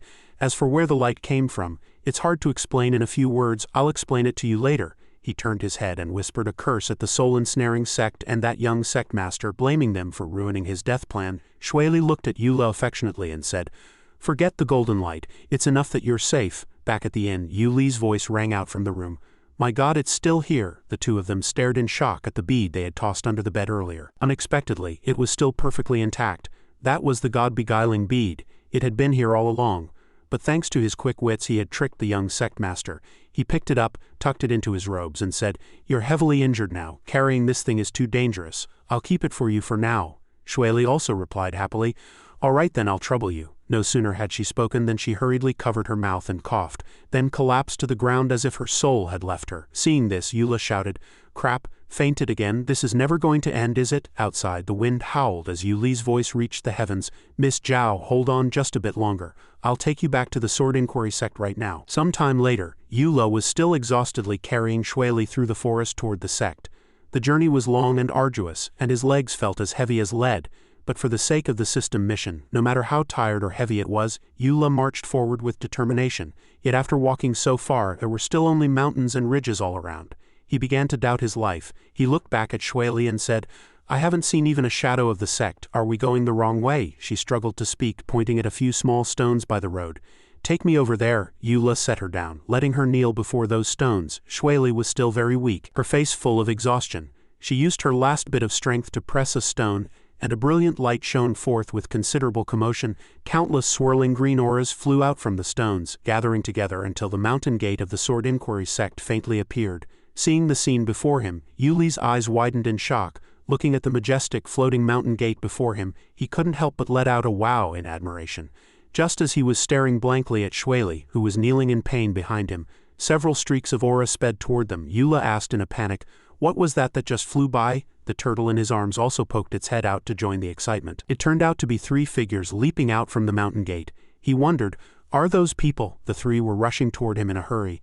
The leader shouted in panic, "Elder Zhao, you've finally returned." He hurriedly asked, "How did you get so badly injured? I'll take you back to the sect for treatment." "Treatment immediately." The woman beside him supported Shueli. With a whoosh, the 3 flew back to the sect, leaving a bewildered Eula standing in place. A moment later, one of them turned back. Seemingly remembering there was another person who had returned with Shueli, the man stood before him and said, "Sorry about that, little brother, we were too busy and forgot about you just now." "Thank you for bringing Elder Zhao back," Eula replied. "It was my duty. Might I ask how to address you, Immortal Lord?" No sooner had he asked than something on the man's person caught his attention. Several jade stones hanging from his waist. Those transmission jades all rang at once. "Everything in the sect is looking for this Elder Guang." Seeing this, Eula was somewhat speechless, not knowing what to say. Elder Guang roared, "I said I'm coming right now." The green ones seemed to be for ordinary matters, but one of them turned red. Elder Guang took a look and his expression turned grave. "This is bad." It seemed the situation was serious. His attitude changed instantly, and he replied, "I'll head over right away." Eula stood there wondering what had happened. The 2 flew toward the Sword Inquiry sect on a sword. Eula huddled in the back, gripping tight in fear, muttering, "Sword riding is really convenient." Elder Guang informed him with an air of mastery, "Brave warrior, the sect leader's residence is just ahead." As soon as he finished speaking, with a whoosh, they flew to the highest peak of the sect. Standing before a gate that read, "Severed desires, clear the heart," Elder Guang clasped his hands and bowed, shouting, "Sect leader." Eula looked at the plaque and admired, as expected of an immortal sect. Pushing the door open, the interior was brilliantly golden, appearing exceptionally luxurious. Seeing this, Eula was stunned. It was completely different from what he had imagined from the outside. 2 women came out to announce, "Greetings, Elder Guang. The sect leader is waiting for everyone at the water pavilion in the back hall." Seeing their beautiful appearance, Eula got a nosebleed on the spot. He asked in confusion, "Are you sure this is where the sect leader lives? Not some palace of a corrupt monarch who exploits the people?" Even Elder Guang couldn't explain it clearly to him. Surrounded by mountains and clear water, the 2 walked together along a small path through a lotus pond. Arriving at the water pavilion, he reported, "Sect leader, the brave warrior Yu who escorted Elder Zhao back has arrived." The sect leader over there let out an exclamation. "Brave warrior Yu." Before Yu was a white-bearded old man, none other than Zhang Junhai, the sect leader of the Sword Inquiry sect. He spoke, "Brave warrior Yu, you've worked hard." Eula, on this side, thought of those scandalous scenes and muttered to himself, "Is this old lecher the sect leader of the #1 righteous cultivation sect?" He requested in a gentle tone, "Brave warrior Yu, please tell me about your experiences along this journey." Thus he stood there and began to tell the 2 of them every detail in a non-stop stream. I'm not sure if he embellished the details, but he finally finished his story. Eula pulled the divine bead from his robes and said, "This thing can corrode the human heart. Shueli is still recovering from her severe injuries and isn't thinking clearly, so it's too dangerous to keep with her. I'm officially handing it over to you now." The sect leader reached out, took the bead and examined it closely before expressing his gratitude. "It is entirely thanks to you, young warrior Yu, that this girl Shueli was able to return safely. Feel free to make any request, I will do my best to satisfy it." Surprised by this sudden hospitality, Eula paused, recalling a moment earlier when he was riding a flying sword with Elder Guang. Elder Guang had said, "Brave warrior Yu, I have urgent matters to attend to. Please follow me here first. You can meet the sect leader later." Eula had readily agreed. The 2 had landed before a spacious courtyard where someone shouted frantically, "Elder Guang, junior brother Liu was wounded by demons while on a mission." Elder Guang replied, To sacrifice oneself for the sake of eliminating demons and defending the Tao is a death without regrets. Go and arrange his funeral. Curious, Eula craned his neck to look. He saw a person lying there, motionless, missing an arm, covered in blood and riddled with arrow wounds. Seeing this scene, a plan instantly formed in Yuli's mind. Back in the present, he spoke up. I want to join the Sword Inquiry Sect. Eula was secretly overjoyed. The Sword Inquiry Sect is truly a great place for self-sacrifice. Once he entered the sect, he would surely be able to kick the bucket sooner, allowing him to reincarnate and activate the dominating the world system. The sect leader stroked his beard and replied, cultivating at the Sword Inquiry Sect is exceptionally arduous, more than an ordinary person can endure. The sect was grateful to the brave warrior for returning Elder Zhao and was willing to grant him countless jewels as a reward. Do you not wish to live as a wealthy man in the mortal world? Upon hearing this, Eula quickly explained, I have no interest in those mortal desires. Besides being arduous, I saw earlier over there that sect disciples are often severely injured or even lose their lives. Eula replied calmly, I understand that eliminating demons is a path fraught with peril, the sect leader continued. The sect's cultivation techniques are extraordinary. If anything goes wrong, one may suffer cultivation deviation, at best becoming a cripple and at worst losing one's life. Are you not afraid? Eula flashed a confident smile. I am not afraid. Looking at the divine bead in his hand, the sect leader decided to give him a chance. Today happened to be the sect's annual disciple recruitment day. If he could pass the assessment, he could become a disciple of the sect. He then turned and asked, Zio, which stage has the assessment reached? Elder Guang replied, reporting to the sect leader. Only the final part, the climbing of Sword Peak, remains. The sect leader looked at Eula and said, I will make an exception for you and waive the other tests. You may participate directly in the climbing of Sword Peak assessment. If you pass, you may enter the sect, and the gold, silver, and jewels will still be gifted to you. Eula hastily thanked the sect leader.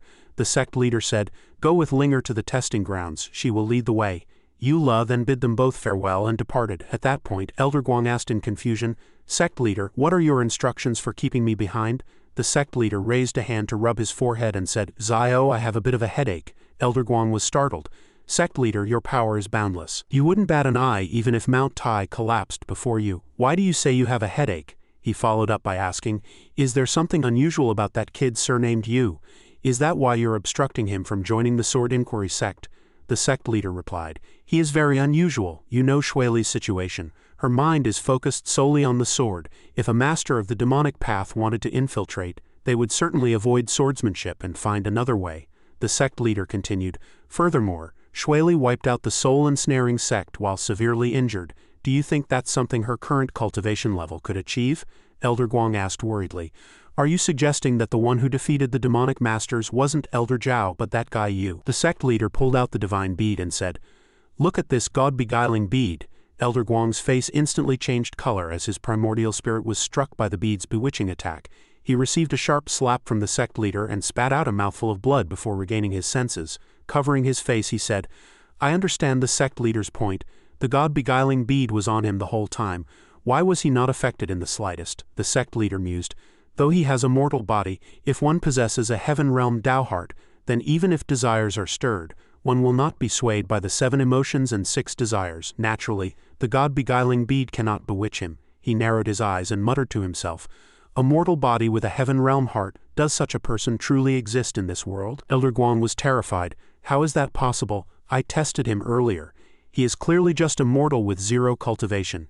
He doesn't even know the basic common sense of cultivation that every commoner knows. The sect leader looked up at the sky and answered, Zio, as far as I know, throughout history there have only been 4 cultivators who possessed a heaven-realm Tao heart. He began to list them. First was the sword demon from 500 years ago, then the Taishang Taoist from 2,000 years ago, third was Lord No Sword from 6,000 years ago, and the last was our sect's founder, Dong Yuzi. The appearance of each one was a turning point that changed the fate of the world. Elder Guang suddenly realized the gravity of the situation. Are you saying that Eula might become the world's #1 cultivator?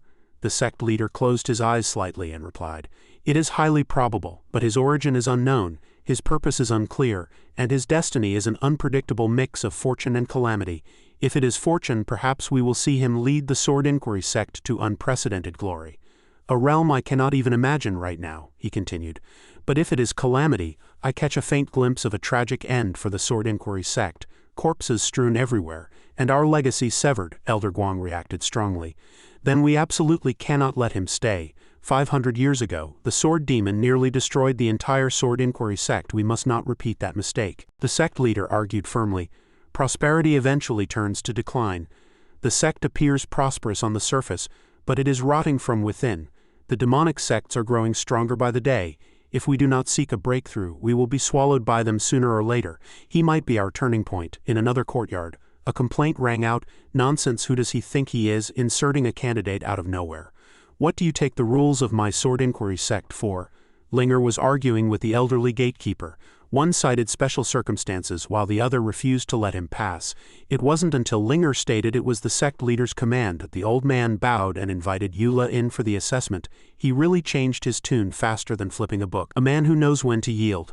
Linger didn't forget to cheer him on as she left. Good luck, young warrior, Eula responded cheerfully. Thanks, I'll buy you dinner later.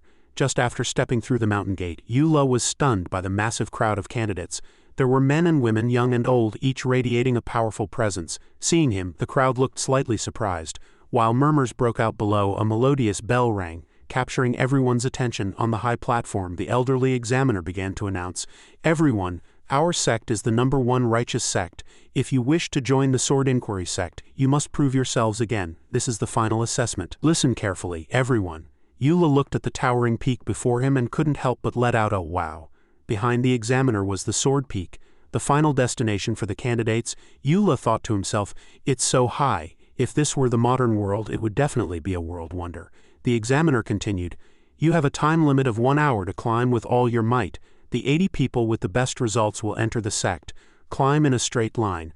Pushing is strictly prohibited and violators will be disqualified. Eula smirked secretly.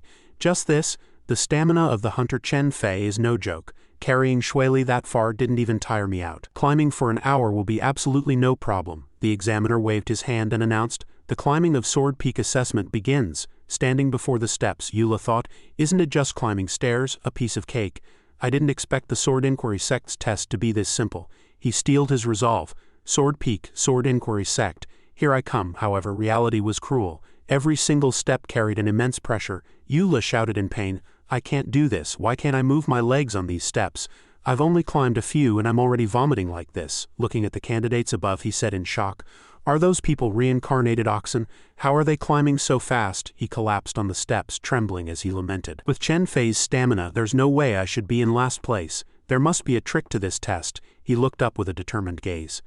No matter what, I've struggled for so many years and never given up halfway. Keep climbing. On the other side, 3 elders were observing the assessment through a formation. One of them, an elder with a goatee, stroked his beard and said, as everyone knows, our sect's assessment is never a simple climb. This mountain is a special magical artifact. The first 200 steps get heavier the higher you go, aimed at testing physical fitness. The nearby elder Yun added, the next 200 steps are called Lost Heart Peak, which tests the candidate's psychological resilience. It is also the most important and exciting part of this assessment. On the field, the examiner looked at the steps and found that someone had already broken through. He mused that someone had finally reached the 200th step. Through the formation, everyone could clearly see the person. It was a girl with delicate features and red hair draped over her shoulders. After finishing the first 200 steps, she looked up and breathed a sigh of relief. Looking down from her height, she thought, now that I've climbed this far, no one should be able to catch me. This girl's name was Xie Yuhan. She was the daughter of the king of Ziding, born to a maidservant he had favored while drunk. When the goatee elder had visited there, the child had knelt and begged him to take her as a disciple. I saw her extraordinary talent and her stubborn character forged by a tragic past. She was good material for cultivation, so I brought her back to the Sword Inquiry Sect. The goatee elder stroked his beard in approval. Barring any accidents, the top spot this year belongs to her. Elder Yun laughed and interrupted. That's not certain, she added. I've got my eye on Fang Qingshu. He grew up in the Sword Inquiry Sect. Though he was a descendant of Sect disciples sent out to train because of his average talent, the fact that he has held out until now shows his outstanding abilities in all areas. The examiner looked at Yuhan and mused, this year will be interesting. She was just about to step onto the next level. She thought confidently, I must keep moving forward and take first place. The girl's foot stepped onto the 201st step. The moment her toes touched the step, an illusion suddenly appeared. Below, a crowd of officials knelt shouting in unison, long live the emperor, long live, long live. Yuhan looked down in shock, finding the scene unbelievable. She looked at her hands in confusion. Emperor, no, I'm clearly participating in the Sword Inquiry Sect's cultivation assessment, a voice came from beside her. Your Majesty, didn't you cultivate just to save your mother? Now your mother has already been rescued. Upon hearing this, she hurriedly turned to ask, What did you say? A familiar voice answered her. My good child. Then her mother affectionately pressed her face against hers. My clever child, you have done well. It is my blessing to have given birth to you. She replied repeatedly, Mother, you're okay, that's wonderful. She closed her eyes to enjoy the warmth. As long as Mother is safe, it's fine. I missed you so much. But in reality, Yuhan seemed hypnotized, immersed in the happiness of the illusion. Seeing this, the goatee elder shouted, This brat, she fell into the very first illusion. Elder Yun chuckled behind her hand. From step 201 to 399 is the heart-questioning path. Your disciple is still young, her obsessions are too deep, and her Tao heart is unstable. In this stage, Qingshu is much more impressive. Qingshu had already caught up to Yuhan, quickly passing her to take the lead. Although he also fell into an illusion, he only gave a light snort. Before him was the temptation of beauty, constantly urging him to give up cultivation and join them in ultimate bliss. But he calmly drew his sword and delivered 2 clean strikes of sword chi forward. Instantly, the women's clothes were blown away, and he walked past with an unfazed expression. Qingshu closed his eyes and said, A mere illusion is nothing. Bring on whatever other tricks you have. Power, status, and even the prospect of inheriting the sect leader's position could not sway him, nor was he moved by that affectionate call of child. Qingshu's expression was cold as he held his fingers like a sword, stabilizing his Tao heart. Elder Yun's face lit up with joy. Is he passing it that easily? As expected of the person I chose, Qingshu has the potential to reach the Tao realm. The goatee elder was fuming at Yuhan, who was still deeply trapped with no sign of waking. Other candidates also fell into illusions one after another upon stepping onto the 201st step. Eula climbed to the 188th step, wondering, what is that crowd huddling up there for? He was the only one still at the bottom, so he cheered himself on. Forget it, no time for other people's business. I'll take this chance to catch up. On the other side, Elder Yun was overjoyed. Qingshu is at step 421. It looks like he's reached his limit, but that's the best result in recent years. Elder Guang walked over and asked, How is the assessment going? The examiner replied, The assessment is nearing its end. The rankings are basically set. Currently leading is Qingshu at 421, with Yuhan in second at 390. Elder Guang scanned the area, his gaze stopping at the very bottom, and he gave a cold snort. Dead last, Eula, step 193. It was embarrassing, Elder Guang thought to himself. The sect leader said he was powerful, yet he's performing this poorly, but this is for the best. For someone who could bring disaster to the sect, it's better if he fails to make the cut. At that moment, Eula said tremblingly, I must pass. I finally reached step 200. With a monumental effort, he finally completed the physical fitness test. Just as he crossed step 201, the feeling was completely different. The pressure vanished, replaced by an illusion. The shift in the illusion took Eula completely by surprise. He was now completely naked, and even the little turtle AQ was gone. He let out a terrified scream. Before him were several women with not a stitch of clothing on, accompanying him in a steaming bath. They called out in sweet voices. Eula wondered, Where is this? I'm clearly participating in the Sword Inquiry Sect's assessment. The women beckoned. Your Majesty, come quickly. Come and catch us. Why won't your Majesty come? One of them boldly rushed over to hug him and asked, Are we not serving you well? Yu Li's face remained expressionless, even appearing somewhat disgusted. He rolled his eyes and shouted, Not well at all. He sent the woman flying with a backhand punch. In the pool, a pink-haired woman swam to his leg and said, What's so good about cultivation? She looked up at Eula. Stay here, we will make you happy. Before she could finish, Eula kicked her away. He leaped into the air and delivered a mid-air flying kick. He raised a hand to tidy his hair and said, I didn't come here to cultivate. How shallow. He turned back to look at the steps below. I came here to find death. Looking at the remaining path, he muttered to himself, Are these steps an illusion? The little turtle appeared, and Eula called out dotingly, AQ, are you okay? That's great. He tucked the little turtle into his robes. Keep climbing. No matter what, I must pass the assessment today. I can't delay the plan any longer. The audience was in an uproar. Elder Yun said in surprise, Someone is catching up, the examiner replied. Isn't that the kid who was inserted at the last minute? He was lagging behind just now. I didn't expect his speed to get so fast after passing step 200. Watching him ascend the steps as if flying, several elders shouted out, This kid, the goatee elder asked in confusion. How is he moving so fast? Is he unaffected by the illusions? Suddenly, they saw him stop in his tracks. The elders watched with delight as he finally came to a halt. The elderly examiner took out a handkerchief to wipe away his sweat, looking as if a great weight had been lifted. Thank goodness. I thought he was just going to keep charging like that," he continued. "Truly remarkable. The person recommended by the sect leader is indeed extraordinary," the goatee elder added. "Though reaching step 350 isn't exactly earth-shattering, surging from dead last all the way to the top 10 is certainly unprecedented." Even Elder Guang was deep in thought, staring at Eula and wondering, is this a root of disaster or a promising young seedling? By now, Eula was drenched in sweat. The little turtle poked its head out, waving its claws as if asking how he was doing. Eula sat down and replied, "I'm fine, just a bit tired. And a bit hungry. I really want some fried noodles." He looked up. "There are still 9 people above me, so it looks like I've already passed the assessment. Let's just stay here to keep a low profile and avoid the spotlight." Just then, another version of himself appeared in his mind and punched him. "You're here to seek death. Why are you suddenly afraid of dying?" Eula snapped out of it, covering his face as he resolved to take first place. Elder Yun's eyes widened as she shouted, "He's standing up again." With his newly awakened fighting spirit, Eula accelerated upward, shouting, "I'm going to the top." Seeing this, Elder Yun's expression finally changed. How is he starting again? He clearly stopped just now. How many steps does he intend to climb? The goatee elder glanced over and joked that he might even surpass Fang Qingshu. In the image, Fang Qingshu's figure was now eclipsed by the shadow of the monster that was Eula. The two elders clearly enjoyed bickering, each hoping their chosen candidate would take first place. The examiner pointed at the image and shouted, "Look, he's caught up to Fang Qingshu." Just as the elders were doubting if he could truly surpass Fang Qingshu, Eula whizzed past him. The 3 elders cried out in unison, their faces masks of bewilderment. He had actually surpassed Qingshu to take first place. The goatee elder could hardly believe it. The examiner marveled, "The most critical thing is he's still climbing. How many steps can he actually climb?" Seeing this, Elder Guang also broke into a cold sweat, his face full of disbelief. One by one, records were trampled under his feet. Step 450, breaking a 400-year record. Step 500, breaking a 500-year record. Step 550, breaking a 700-year record. Step 600, breaking an 800-year record. By now, the 3 elders' jaws had dropped in shock. Step 620, breaking a 900-year record. Step 650, breaking a 1,000-year record. Eula still appeared completely calm, even flashing a finger heart at the air. Step 690, breaking a 1,300-year record. The elders were so excited by this miracle that they hugged each other, leaving only Elder Guang still in disbelief, secretly calculating, how is this possible? Amidst the shock, the Sword Inquiry Sect elders announced the end of the assessment. The examiner stroked his chin, musing, "If there were more time, I bet he could climb to 700. He is truly a genius once in a millennium with peerless talent.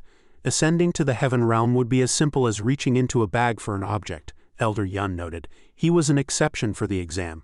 His aptitude hasn't been tested yet." The 3 elders pondered for a moment, then simultaneously sprinted toward Eula. Seeing them rush over, Eula instinctively shivered. Looking at the 3 figures who seemed ready to tear him apart, Eula stammered, "WH, what do you want?" The examiner spoke up. "Don't be afraid. You haven't had your cultivation aptitude tested yet. We're just completing it now." Upon hearing this, Eula pulled open his clothes and replied, "Oh, so it's a physical exam. Go ahead." A long, thin golden needle appeared. 2 elders helped hold his clothes while the other prepared to prick Yuli's chest. Unsure of how deep the needle went, one only heard Eula let out a blood-curdling scream.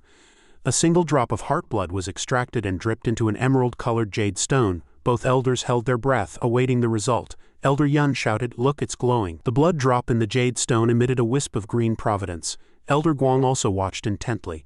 Before the result was revealed, everyone turned to look at Eula, who was clutching his chest and crying out in pain. The 3 elders turned back to stare at him simultaneously.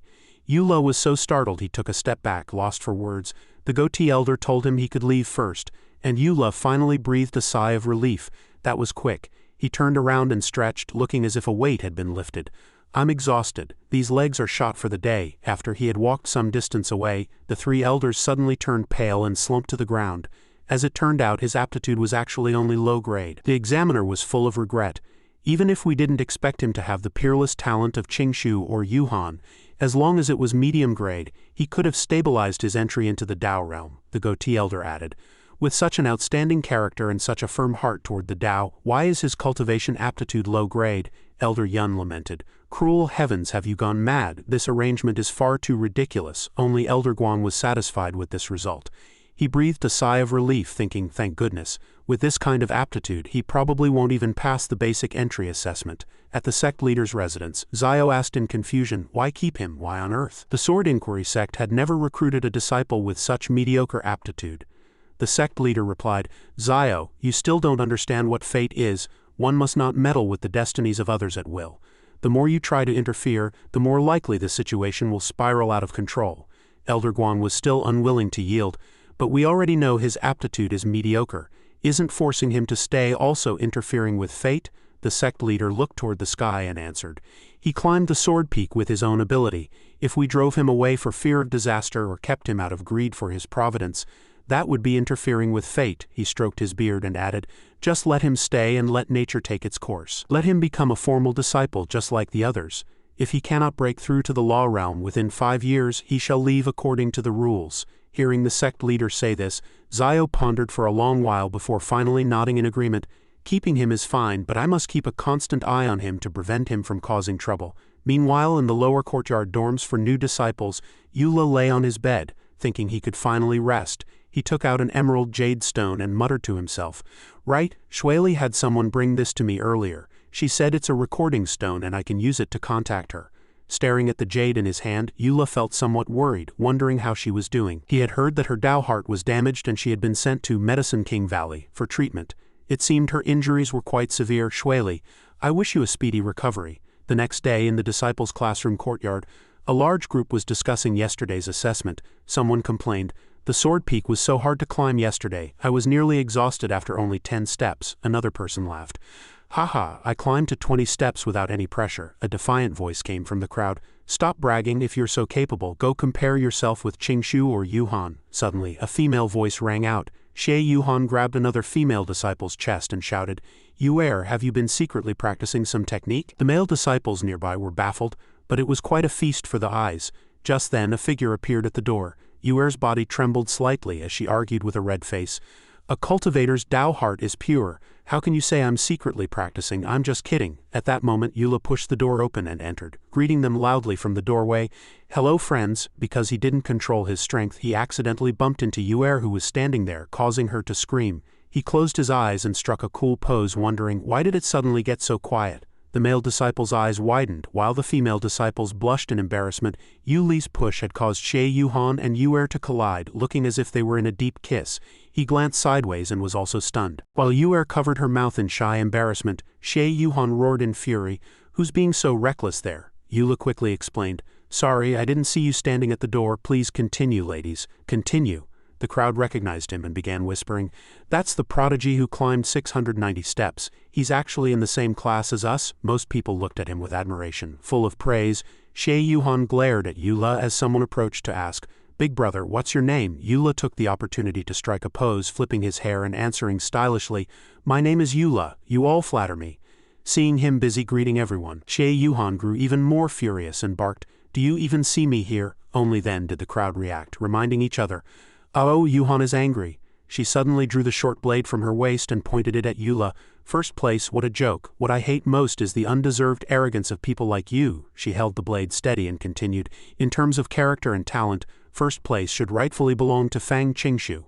Eula spread his hands in bewilderment. Miss, what do you mean by that? Can you please stop trying to shove this unfit title onto my head? Upon hearing this, Xie Yuhan stomped her foot and charged forward. Then let me see what you've got. Eula was startled and backed up repeatedly. Xie Yuhan's longsword followed in close succession. Let your strength speak for you. In an instant she had closed the distance, preparing to unleash a heavy slash. Eula remained frozen in place as the blade was about to strike. With the tip of Xie Yuhan's blade only a hair's breadth from his eye, Eula suddenly lowered his head, triggering his passive skill, Hunter's Dodge. After evading the attack, he whizzed around behind the girl. The watching youths marveled. He dodged it, as expected of the boss, Xie Yuhan thought. He's clearly just an amateur with no cultivation. How could he dodge my blade? Damn it, I'll definitely make him pay today. Thinking this, she immediately spun around and retracted her blade, preparing for the next wave of attacks. At the same time, Eula was still brooding. Chen Fei's physical reflexes are still so strong. What a pity. I failed to die again. Xie Yuhan charged with extreme speed from behind, her face full of murderous intent as she thrust her blade downward. Upon detecting the attack, Eula was shocked. Seeing a horizontal slash coming his way, he tilted his neck back, ready to welcome death. To his surprise, there was a clang as Xie Yuhan's blade was blocked by a sword. It was Fang Qingshu who had stepped forward to block the blow for him. Eula had his eyes closed and his brow furrowed, waiting for death. But then he heard Fang Qingshu speak. Junior sister Xie, he continued. Your blade should not be pointed at your own sect brothers. Eula opened his eyes, his face full of regret. Failed to die again. Fang Qingshu's expression was solemn as his aura rose around him. Your blade should be reserved for the demonic sects. Although Xie Yuhan was unwilling, she sheathed her blade. She retorted, "So what, am I supposed to be afraid of those sinister lowlifes? This guy was clearly rude to me first." Eula quickly pressed his hands together in thanks. "Many thanks for the help, Brother Fang. It was all a misunderstanding, a misunderstanding." Fang Qingshu turned and smiled. "Brother Yu was able to climb the sword peak and has always had a firm heart toward the Tao. Your future is limitless. Naturally I could not stand by and do nothing." Xie Yuhan sneered. "How hypocritical. He may have climbed 690 steps, but his aptitude is low grade." "Fang Qingshu, you're actually the happiest one inside, aren't you?" Fang Qingshu explained. "Junior sister, one cultivates to seek the Tao, not for fame or fortune.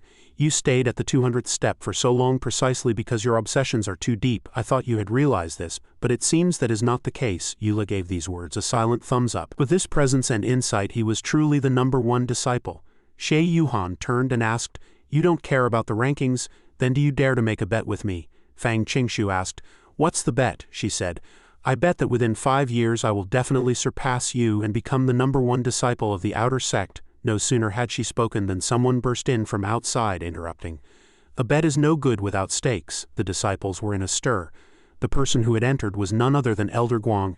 Everyone was debating whether he was their instructor. Zio stood majestically at the door and said coldly, "Do not treat the Sword Inquiry sect as a dumping ground for your gambling." He looked at the 3 children and continued, "Then let's use your lives as the stakes." Hearing a chance to lose his life, Eula was ecstatic. "Betting with my life, I agree." The scene shifted to a canyon, a bottomless abyss with the 2 sides connected only by a long, thin wooden bridge. Facing the disciples' questions, Elder Guang explained, "This is the single-plank bridge cultivation method, unique to our sect," he added. 5,000 years ago, this sect suffered a great catastrophe, and many high-level cultivators plummeted into the abyss at a critical moment. For this reason, the ancestors created this method to allow new disciples to grow quickly. Walking on the bridge, the slightest distraction will send you falling into the bottomless abyss. Life and death are determined by fate, but if you can cross it, you will temper your Tao heart and increase your cultivation, saving years of bitter training. Eula stared into the abyss, secretly delighted. Coming to the Sword Inquiry sect was definitely the right choice, he thought with a smile. A chance to lose my life on the very first day of training. Zio looked at the 3 and said, "Don't you love being competitive? No need to wait 5 years. Cross this bridge right now. Whoever dares to gamble with their life I will recognize as #1. Before anyone else could speak, Eula hurriedly stepped forward to request a try. Zio couldn't help but feel suspicious. This kid isn't hesitating at all. Is he even a little bit excited? Could this be a manifestation of a firm, righteous heart that does not fear hardship? At this point, Xie Yuhan also stepped forward. "Count me in. I won't lose to a guy with low-grade aptitude." Fang Qingshu also bowed respectfully. "Elder Guang, please allow this disciple to go first." Seeing this, Zio was somewhat gratified. "Not bad. It seems they aren't all cowards." Fang Qingshu's gaze was firm, while Eula was beaming with joy because the Grim Reaper was imminent.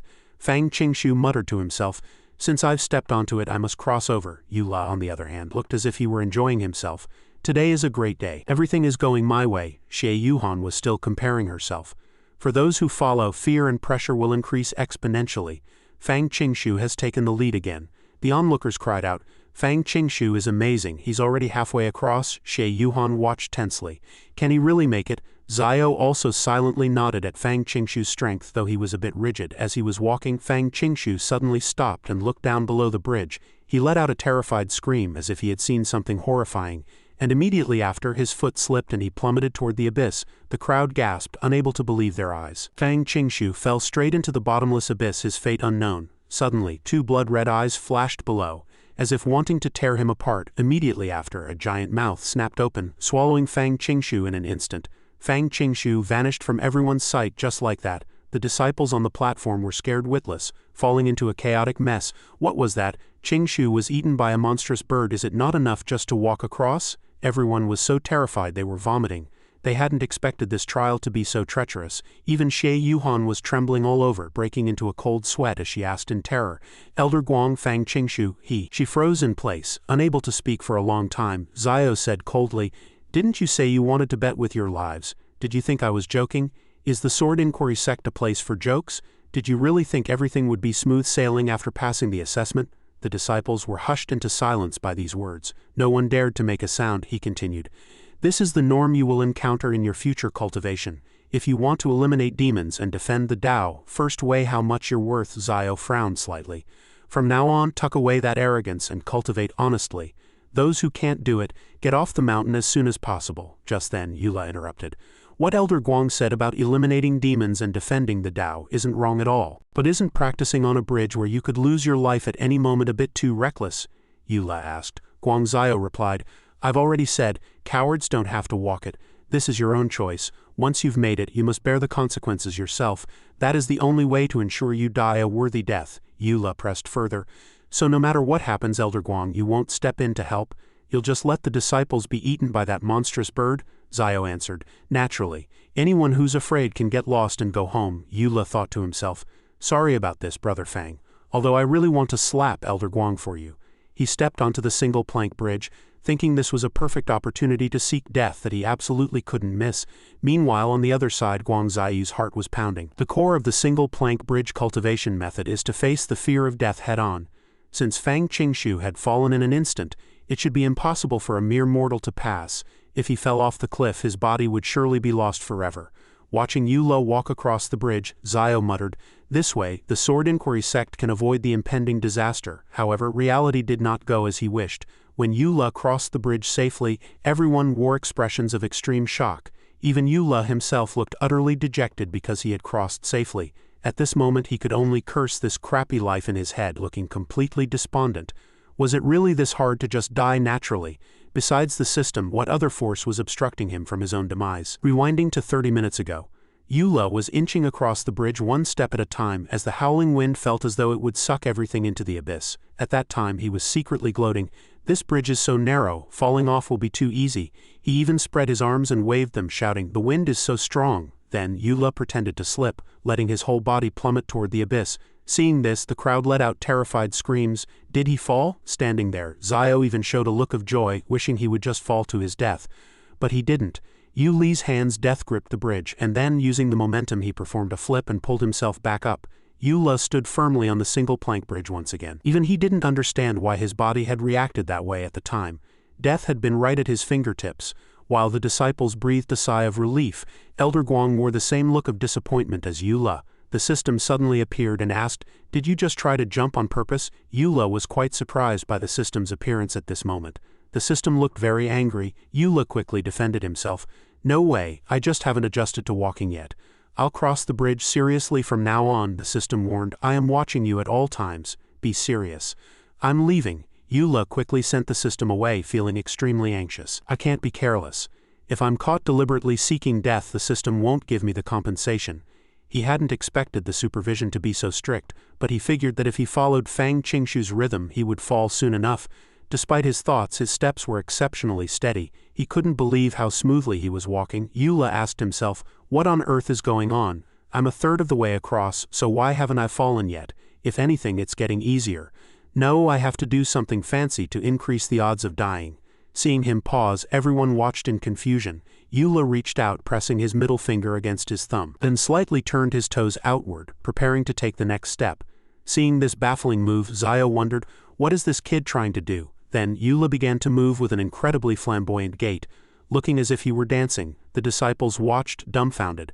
"What kind of kung fu is that?" He stood on his tiptoes, using only his toes to touch the bridge. It was exactly the moonwalk from the modern world. Everyone asked each other, "Isn't he afraid of falling off like that?" Immediately after, he stomped his foot and performed a magnificent spin. Elder Guang thought, he actually overcame the fear of the bridge without being consumed by negative emotions, and he can even stay conscious enough to perform such high difficulty moves. Can he really go this far? Eula was also quite proud of himself. "I've danced this much and the system still hasn't reacted." He wondered if he should be even more exaggerated. So he immediately leaped into the air as if flying forward. Seeing his move, everyone's eyes widened again, wondering what he would do next. Eula was full of confidence, and the narrator said, "Here come 8 perfect 300-degree spinning leaps. Watch me show off for you all." Suddenly, the author jumped into the plot, gave him a kick and cursed, "Show off my ass. This situation is too hard to draw. Just go die." Thus, at this moment, his entire body was suspended in the air outside the bridge. The disciples cried out, "What happened? How did Eula suddenly fall?" Everyone cheered for him, hoping he would hold on. As he fell in a free fall, he thought, finally succeeded. Although the process was a bit weird, the result was good. The wind was gentle, as if he were being held up by something. Suddenly, a giant transparent hand caught him, feeling incredibly real. When he opened his eyes, his feet were already planted on the opposite shore. Eula roared in anger. Which bastard just saved me? He wondered where the monstrous bird had gone. Why hadn't it come out to eat anyone? He didn't see a single one. Zio lowered his head, his eyes somewhat vacant and his face full of unease. He had just cast a spell and was now asking himself, why did I save him? Having witnessed the entire process of Eula crossing the bridge, Shay Yuhan clenched her fists and thought, no, I absolutely cannot lose. She then slowly stepped onto the bridge. Since Eula could make it across, I definitely can too. A disciple wearing a bamboo hat said, Shay Yuhan isn't giving up. She's preparing to cross the bridge too. Shay Yuhan contemplated. She couldn't walk as rigidly as Fang Qingshu. To everyone's surprise, she chose the exact same walking style as Eula. But before she had gone far, she fell into the abyss and vanished. The disciples screamed repeatedly, feeling a deep sense of loss. Another one dead. Both the first and second place were gone. Eula tied a red ribbon around his forehead, his fighting spirit soaring. With the word guardian above his head, he thought, I don't believe it. If others can die, there's no way I can't. Eula immediately turned around and ran back onto the bridge from the opposite shore. A disciple pointed at the bridge and shouted, Elder Guang, Eula didn't wait for the transport. He's running back on his own. Seeing this, Zio could only marvel. After just experiencing such a risky trial, he still has the energy to run back? What kind of monster is he? With a whoosh, he stood right before Zio. Eula thought to himself, there's definitely some shady business going on. Why do they get to die so smoothly? Am I the only one who can't die? Feeling smoke rising from the top of his head, Eula froze. Why does the top of my head feel a bit hot? Several disciples shouted anxiously. Oh my god, Eula is self-combusting. Elder Guang raised his hand and gave them each a sharp rap on the head. This was the effect of the single plank bridge cultivation method. Eula had used it to level up to the first layer of the mortal realm. It takes an ordinary person 3 months, but he had achieved it in just half an hour.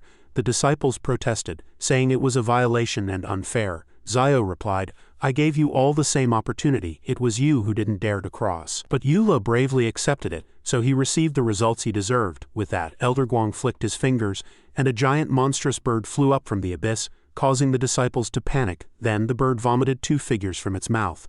It was Fang Qingshu and Shay Yuhan. As it turned out, they weren't dead. They were just temporarily held in the bird's mouth. Zio shouted, Wake up, how much longer do you two plan to sleep? Stroking the bird's beak, he said, Cultivators often keep death as a companion. The Sword Inquiry Sect has always taken the elimination of demons and the defense of the Tao as its mission. You've probably heard about Elder Zhao's situation, Zio continued. When it comes to being competitive, each of you is fiercer than the last. Yet when facing the moment of truth, you're too scared to even move. If that's the case, don't even talk about cultivation. Fang Qingshu and Shay Yuhan felt a bit embarrassed after hearing this, and didn't know what to say. After all, they really had dared to step onto that bridge. Elder Guang hopped onto the bird's head and said, That's all for today's program. A reminder, you'd better not go running back to that bridge to seek death when no one's around. Ultimately, you know for yourselves how it felt to actually be on that bridge regardless of your claims of being unafraid. If you fall, you really won't be coming back up. With that, Elder Guang and the bird turned and flew away, leaving the group of new disciples behind. Only then did Eula realize the system hadn't appeared, because the system had known all along that he wouldn't die. He thought to himself, I must find a time when no one is around to try this again on my own. Just then, a blonde girl walked over and asked, Senior brother you, did you know all along that Elder Guang wouldn't let us die? You're so amazing. Can I practice with you from now on? Eula didn't know her yet, and turned back to ask who she was. The girl replied, I am Lu Yuer, your junior sister. Looking at this fresh-faced girl with a graceful figure, Eula thought, is this the legendary cute little junior sister from cultivation novels? He wore a look of disgust, crossing his index fingers to form an X to signify rejection. No can do. This made Lu Yuer look a bit awkward. Eula put on an air of only wanting to seek death, thinking, it'll be a hassle if I build relationships with the people around me. I must not repeat the mistake I made with Zhao Shuili, and become a powerhouse, and my identity must not be leaked. He turned around and replied, For me, the only goal is cultivation, junior sister. Don't waste your time on me, and don't come looking for me anymore. Having been shot down, Lu Yuer quickly backed away. I'm sorry, I was being presumptuous. I won't disturb you anymore, senior brother you. Eula breathed a sigh of relief, finally shaking off a tag-along. That night in the dormitory backyard, Eula contacted Zhao Shuili to ask about Guang Zio. She replied, Elder Guang is steady by nature, has a strong sense of responsibility, and is very helpful. Disciples go to him for everything. Why do you ask? Eula replied with a smile. Nothing, he's my instructor now, so I wanted to learn more about him. In reality, he was plotting how to prevent Elder Guang from obstructing his quest for death. Zhao Shuili hesitated as if she had something to say. Eula noticed and asked what was wrong. Zhao Shuili replied with a smile, It's nothing, you must work hard in your cultivation, okay? I'm also working hard on my treatment. The scene shifts and the disciples begin their cultivation. Xie Yuhan was indignant. I think Eula is just showing off on purpose. He doesn't respect any of you at all. The disciples behind her chimed in. Exactly, he won't even come when invited for a drink, he's too arrogant. Lu Yuer defended Eula. Don't say that, senior sister Xie. Senior brother Yu is just too passionate about his cultivation. Suddenly, Xie Yuhan and her followers were each rewarded with a big bump on their heads by Zio, who had rushed over. What were they doing gossiping during class time? Zio floated in the air as he lectured. There are 5 major realms on the path of the Tao: mortal, law, spirit, Tao, and heaven. Each realm has 10 layers, with the peak being the 10th layer of the heaven realm. The mortal realm cultivates the soul and strengthens the blood and essence. Training your instincts now is preparation for breaking through the mortal realm bottleneck. By tempering your blood and essence at the 10th layer of the mortal realm to reach the limits of a human, you can produce mana and enter the law realm. Only by stepping into the law realm can you be considered to have truly entered the gateway of the Tao. The disciples below wailed in misery. The Sword Inquiry Sect's physical training is too hard. It seems we're the only ones who find it difficult. Look at those two in front. Fang Qingshu and Xie Yuhan were racing desperately.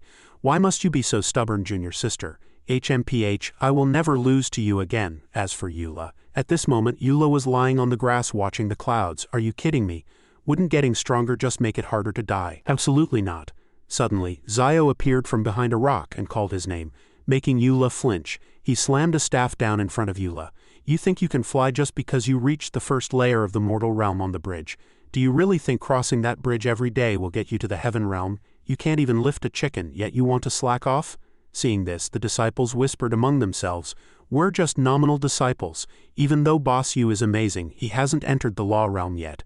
Nor has he passed the Sect's secret assessment, so he isn't considered a formal disciple, and if he doesn't enter the law realm within 5 years he'll be kicked out of the Sword Inquiry Sect. Hearing this, Zio turned and asked, Do you few want a taste of the whip as well? The disciples immediately scattered. The scene shifts to 3 months later. Eula was kneeling by the bridge weeping. I haven't had a single chance to die these past few days. I've crossed that bridge 450 times in 3 months, safe every single time. I've even risen to the 6th layer of the mortal realm without a single accident. When will I finally die? When? While Eula was lamenting, Fang Qingshu and Xie Yuhan were whispering behind a rock. 450 times. We've practiced hard every night for 3 months just to reach the 3rd layer. How on earth did he reach the 6th? How did he do it? The two sat there looking hopeless. I thought the gap between us wasn't that big, but now it seems we aren't even in the same world. Just then, Eula jumped onto the rock and asked in surprise, What are you two doing here? They replied awkwardly, We came to see Brother Yu's cultivation. Xie Yuhan suddenly stood up and asked, Eula, how exactly did you do it? I believe I'm fully devoted to the Tao, and my strength is no weaker than yours. So why are you the only one who can cross the bridge like that? Eula thought despondently that even someone as proud as Xie Yuhan was coming to ask for advice. But his experience had no reference value. He might end up misleading her for life. He had no choice but to explain, To be honest, I don't really have a heart for the Tao. I'm not interested in cultivation. If you ask me how I did it, it's probably because I've always been this way. Hearing this, the two were full of question marks. Always been this way? Eula stepped onto the bridge and said, I have always firmly believed in one phrase. He walked across the bridge with firm steps. One must be possessed to succeed. At this moment, the eyes of the two instantly lit up as if they had realized something. A fighting spirit burned in Xie Yuhan's eyes. The scene shifts and the sound of hurried footsteps can be heard. This is bad, Sect leader. It turned out to be Zio running to find the Sect leader. The lower courtyard disciples. The Sect leader was a bit impatient at this point. You're here again. No need to be so concerned. Zio shouted in a panic. The disciples have suddenly all gone mad. The scene cuts to last night where someone was talking in secret. Master, the plan has changed. We can enter the secret realm tomorrow. That Sword Inquiry Sect actually broke the rules for a new disciple named Eula. This Eula is a bit strange. Keep a close eye on him. We must get the item from the 6th level of the secret realm. I understand, Master. Please rest assured. the scene shifts to continue introducing the secret realm. The Sword Inquiry Sect secret realm was discovered by the founder 1,000 years ago when he established the Sect. It is filled with spiritual energy and natural treasures. In a mystical land of deep mountains and secluded valleys, the founder established the Sword Inquiry Sect. The secret realm is fraught with danger, teeming with demons and monsters. If one passes the secret realm assessment, not only will their cultivation soar, but their actual combat ability will far exceed those of the same level. According to the rules, only disciples of the 5th layer and above are allowed to enter, but this time was an exception. Yula clung tightly to a pillar. "I'm not going anyway." Fang Qingshu was pulling on one of his legs. "Brother Yu, didn't you say one must be possessed to succeed? You're so obsessed with your cultivation, there's no reason to miss this secret realm trial." Xie Yuhan was also pulling his other leg. "It's all your fault for talking about being crazy. Now we've been punished by Elder Guang with 3 days of hard practice.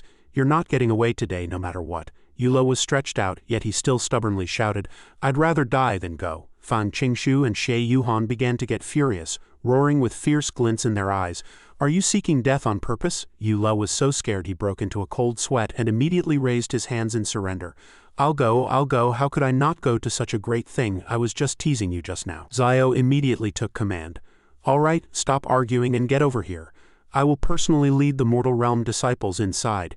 Usually, only those who have reached the corresponding cultivation level can enter a secret realm for training, so this is a rare opportunity. You must make the most of it." The disciples answered in unison, "Yes, sir." The scene shifts to the secret realm. Zio informed the disciples that the 1st layer was divided into several stages, each concealing an emerald. To pass the trial, they had to collect 5 emeralds and cast them into the volcano crater, at which point they would receive a reward. Zio pointed to a glowing circle, a monitoring formation. "I will monitor you from here. I'll wait for you to return with the gems. If anything happens outside, the 3 elders will notify me immediately." With that, the mission began, and the disciples entered one after another. They encountered all sorts of monsters and demons, ranging from venomous snakes to giants. Next, a small imp with a wooden mallet chased Yula, followed by a ghost so terrifying that people had to hide. Zio was focused on observing the 1st layer assessment. It was merely a basic test of physical ability. These youngsters' swordsmanship looked decent enough. The 1st layer shouldn't be a problem for them. The disciples were busy collecting gems. "Junior sister, move aside, I clearly got here first." Xie Yuhan spoke up, determined to outdo Fang Qingshu. The 2 of them presented 2 emeralds to Zio, who praised them. "Not bad, less than half an incense stick of time."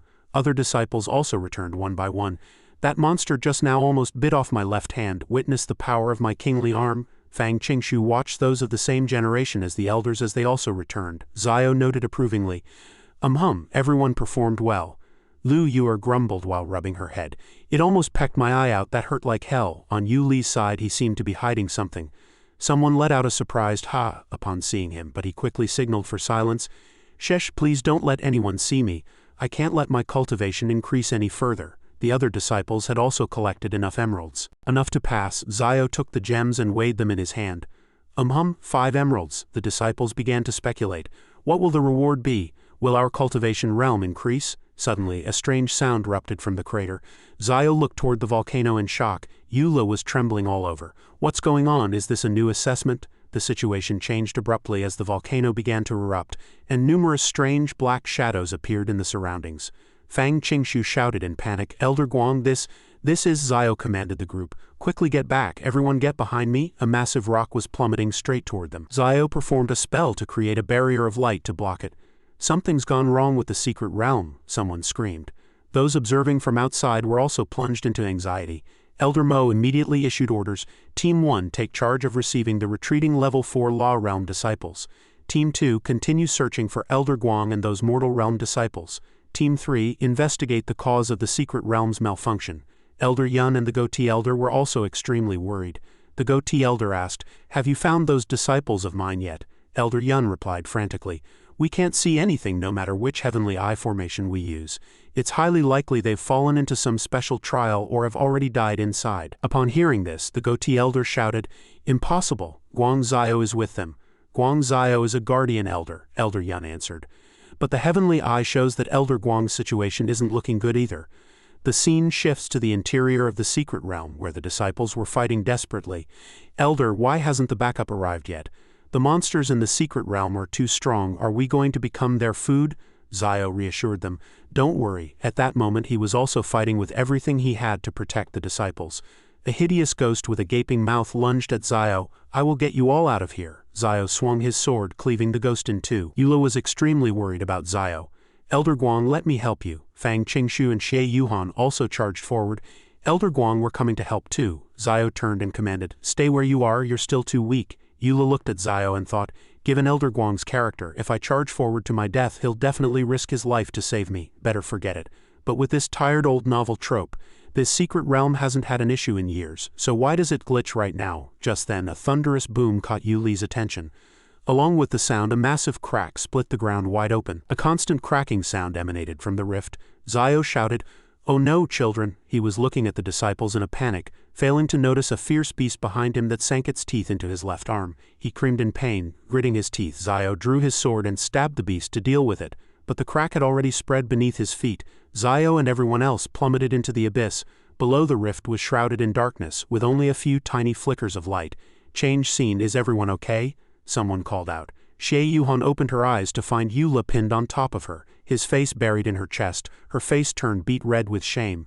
This scene prompted her to give Eula a resounding slap. After waking up, Eula had no idea what had happened. Where is this? Why does my face feel so hot? Fang Qingshu also walked over to check, is everyone alright? Just then, the disciples found Zio and shouted, quick, come over here. Elder Guang is here. Zio was currently heavily injured and had fallen unconscious. Xie Yuhan was frantic. Elder Guang, she shook Zio violently, trying to wake him. Elder Guang, how are you? Elder Guang, wake up. Zio was shaken awake, feeling like his life was slipping away. I'm still alive. If you keep shaking me, I really will die. Fang Qingshu looked at Zio's wound with concern. Elder Guang, are you hurt? Zio touched the wound to soothe them. It's nothing, just a flesh wound, as long as you're all okay. Just then, Eula asked in a daze, where have we fallen this time? Fang Qingshu supported Zio as Zio looked at a mural of the 3 souls and 7 Po on the wall and answered, we've likely fallen into the Spirit King Palace. This is a place specifically for the Spirit Realm Level 10 trial. The disciples were terrified. What? Spirit Realm Level 10? We're only in the mortal realm, Zio reassured everyone. It's only an assessment of the 3 souls and 7 Po. Don't forget what realm I'm in. This won't stop me, he thought to himself. But just like the first layer, this place has also been sealed by something. Upon hearing this, Yu Li's face turned deathly pale. 3 souls and 7 Po, he hurriedly followed up. If we don't pass the assessment, will our souls be scattered? Zio comforted him. It won't go as far as having your soul scattered, but if your luck is bad, it's very likely you'll lose your life here. Eula breathed a sigh of relief. Phew, that's good. I thought we were about to see a repeat of a tragedy. But immediately after, a hideous ghost appeared behind him, opening its mouth to devour him. Fortunately, Zio pulled him away in time and he tumbled to the side with a scream. Everyone looked at the monster in terror. What on earth is that? Zio explained. That is the Spirit Realm Level 10 assessment. Eula had just been pulled away and was crouching on the ground, gagging. Could you be a little gentler when you save me next time? At that moment, the symbols on the wall began to glow. It seemed this was the trial the disciples had to pass. Zio said helplessly, they've all been unlocked. Zio continued to explain. The Spirit King Palace is where the Spirit Realm Level 10 is assessed. There are trials specifically targeting spirits and ghosts of the 3 souls and 7 Po, corresponding to the 3 great spirits of the 3 souls and the 7 wandering spirits of the 7 Po. They will possess the bodies of those taking the assessment to fight for control. If a participant can guard their original heart and reach the high platform ahead, they pass the assessment. If you can't hold your ground, your body will be snatched by the spirits, Xie Yuhan followed up. Is it like soul-snatching possession? Zio answered. Pretty much. No sooner had he spoken than ghosts and monsters surrounded them from all directions. Seeing this, Zio immediately drew his sword to fight, his eyes intensely focused. He unleashed several waves of sword chi, causing the ghost to explode instantly. He shouted, I'm here, don't be afraid. Just then, something came charging toward his back at incredible speed. A disciple shouted a warning, Elder Guang, danger, watch out. Zio frowned and glanced back, his eyes instantly filling with shock. A massive palm slammed him into the ground. Seeing this, Eula was horrified. Fang Qingshu was also breaking into a cold sweat. How had these monsters turned from spirits into physical entities? The scene shifts to the other elders monitoring from outside. What? Still can't find them. That's a Dao Realm elder and a once-in-a-millennium genius. How can they not be found? Elder Mo was so angry he was practically fuming. This is the first time I've been in charge of a secret realm trial. How could such a massive accident occur? Elder Yun, standing nearby, spoke up. Someone or something is shielding our senses, preventing us from finding them. Elder Mo was drenched in sweat and consumed by worry. What could be in our secret realm that can block our monitoring? Could it be they're really dead? Inside the secret realm, chaos reigned as a horde of ghosts pursued Yu Li's group. Someone screamed, "Why have they become physical and they've gotten bigger? I don't know either." "Stop chasing us," Fang Qingshu wailed in terror. "Help, go chase someone else." Yu Li carried Fang Qingshu as they fled for their lives, the monster close on their heels. Fang Qingshu gripped Yu Li's neck so tightly he couldn't breathe. Brother, let go." Just then a flash of sword light sliced the ghost horizontally. It was Xiaoyu's sword. He was now burning with anxiety. He couldn't get a message out, and the reinforcements were nowhere to be seen. How could such monsters appear in the Sword Inquiry Sect's secret realm? He had to pass the trial as quickly as possible to get the disciples out. The longer they stayed, the more dangerous it would be. But at that moment the severed monster groaned and began to heal, restoring itself to its original state. Seeing this, someone shouted, "It's healing, why won't it die?" Then several monsters lunged at the group. Xiao unleashed his ultimate move, drawing his sword and striking with such force that rubble flew everywhere, completely pulverizing several ghosts. Then a green-haired demon charged in, spitting fireballs from its mouth. The fireballs headed straight for Xiao, who swung his sword to slice them into fragments. He had also noticed something strange. The power of these ghosts was increasing. At the same time, Xie Yuhan shouted, "Elder Guang." Xiao turned back to see a ghost charging toward them at high speed. Everyone was stunned with terror, standing frozen as they waited for death. Seeing this, Xiao lunged forward. A moment later, Xie Yuhan slowly opened her eyes as a few drops of blood fell before her. Seeing this, Eula cried out, "Elder Guang." It turned out Xiao had used his own body to block the attack for them. The ghost's blow landed heavily on Xiaoyu's previous wound and blood seeped out continuously. Forcing himself to stay upright, Xiao swung his sword at the monster while his other hand formed a seal to cast the 8 trigram shield formation. Xiao created a light shield to envelop the disciples, while Eula watched Xiao with a complicated expression. At this point, Xiao collapsed to his knees from his heavy injuries, vomiting a large amount of blood. The disciples hurried over to check on him. Elder Guang, are you okay? Elder Guang, are you alright?" Xiao managed to speak. "I'm fine, I just need to rest for a bit." Eula looked at Xiao with concern, thinking that he didn't look fine at all. Just then, Lu Yuer asked Xiao, "Elder Guang, the reinforcements aren't coming. Are we going to die here?" Another disciple also asked, "You said there were demonic creatures here earlier. Are we really never getting out?" Xiao fell into silence after hearing this. Xie Yuhan stood up and said fearlessly, "Elder Guang was heavily injured trying to protect us burdens. Don't be so cowardly. At worst, we'll take them down with us." Eula stepped forward to soothe her. "Calm down, don't get so worked up, Elder Guang. Is there really no way out?" After a moment of hesitation, Xiao answered, "There is." He explained that he hadn't finished what he was saying earlier. According to the rules of the Spirit King Palace, in the trial against the ghosts, simply reaching the high platform didn't count as completion. One had to ring the soul-suppressing bell atop it to repel the ghosts. Finally, one had to endure the lightning baptism of the trial platform to receive the Spirit King Palace's reward. Only then would the exit open. Although these ghosts had become physical, I noticed during our clash just now that the basic laws of the Spirit King Palace haven't changed. It's just that there are far too many ghosts to kill now. If I go to the high platform, the ghosts will turn to attack you instead. With your mortal realm cultivation facing spirit realm level 10 high-level ghosts, you will surely die. Hearing this, everyone began to murmur, "Can we try to contact the outside again?" The demonic creatures are blocking all signals. Eula, however, appeared unusually calm at this moment. He looked toward the high platform and asked, "In other words, as long as someone can reach the platform and ring the bell, we can get out, right?" Xiao nodded. "Yes, I'll go," Eula said decisively. Everyone was stunned by his words. Xiao stepped forward and slapped Eula. "What are you talking about?" Eula quipped. "Elder, you used a swear word." Xiao shouted in anger. "You're only at the 6th layer of the mortal realm, and haven't even cultivated mana. What are you trying to prove? The moment you step out, you'll be torn to shreds by ghosts. Even if you luckily make it through, that lightning baptism has the power of 2 full realms higher. You couldn't possibly survive it. It's certain death." "Stop your wishful thinking." Eula still had a red handprint on his face, but he asked in return, "Otherwise, Elder Guang, do you have a better idea?" Xiao pouted with a dark expression. Eula continued to persuade him. "You were heavily injured saving us. This shield likely won't hold for long. If the reinforcements still haven't arrived when the shield breaks, are you sure you can protect everyone? Dragging this out creates too many variables. The path before us is the only shortcut." Outside the shield, several ghosts were currently trying to break through the barrier to get inside. Eula gave a small, confident smile. "Besides, I've always had excellent luck. Maybe I'll successfully open the exit." As soon as he finished speaking, another Eula appeared in his mind and punched him in the eye. "What kind of nonsense are you talking? Your luck isn't good at all." Fang Qingshu spoke up to stop him. "No, you're the most outstanding disciple among us. You can't go. If someone has to go, it should be me." Xie Yuhan refused to be outdone. "Step aside, you've already taken the lead in everything before. This time it's my turn." The other disciples also clamored to go. Eula quickly stopped them. "Don't be foolish. I have the highest cultivation and the strongest Dao heart, and I'm the only one who crossed the single plank bridge.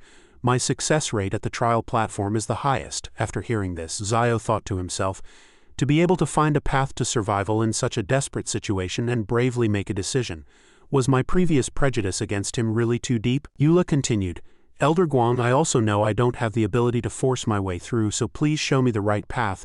Zio asked him solemnly, "Eula, are you really not afraid of death?" Eula answered firmly, "Every second spent talking is another second of danger. Please, Elder Guang, grant my request." Zio gripped his longsword tightly. "Fine, I will use all my power to protect you and repel those ghosts, carving a path for you to charge straight to the other side.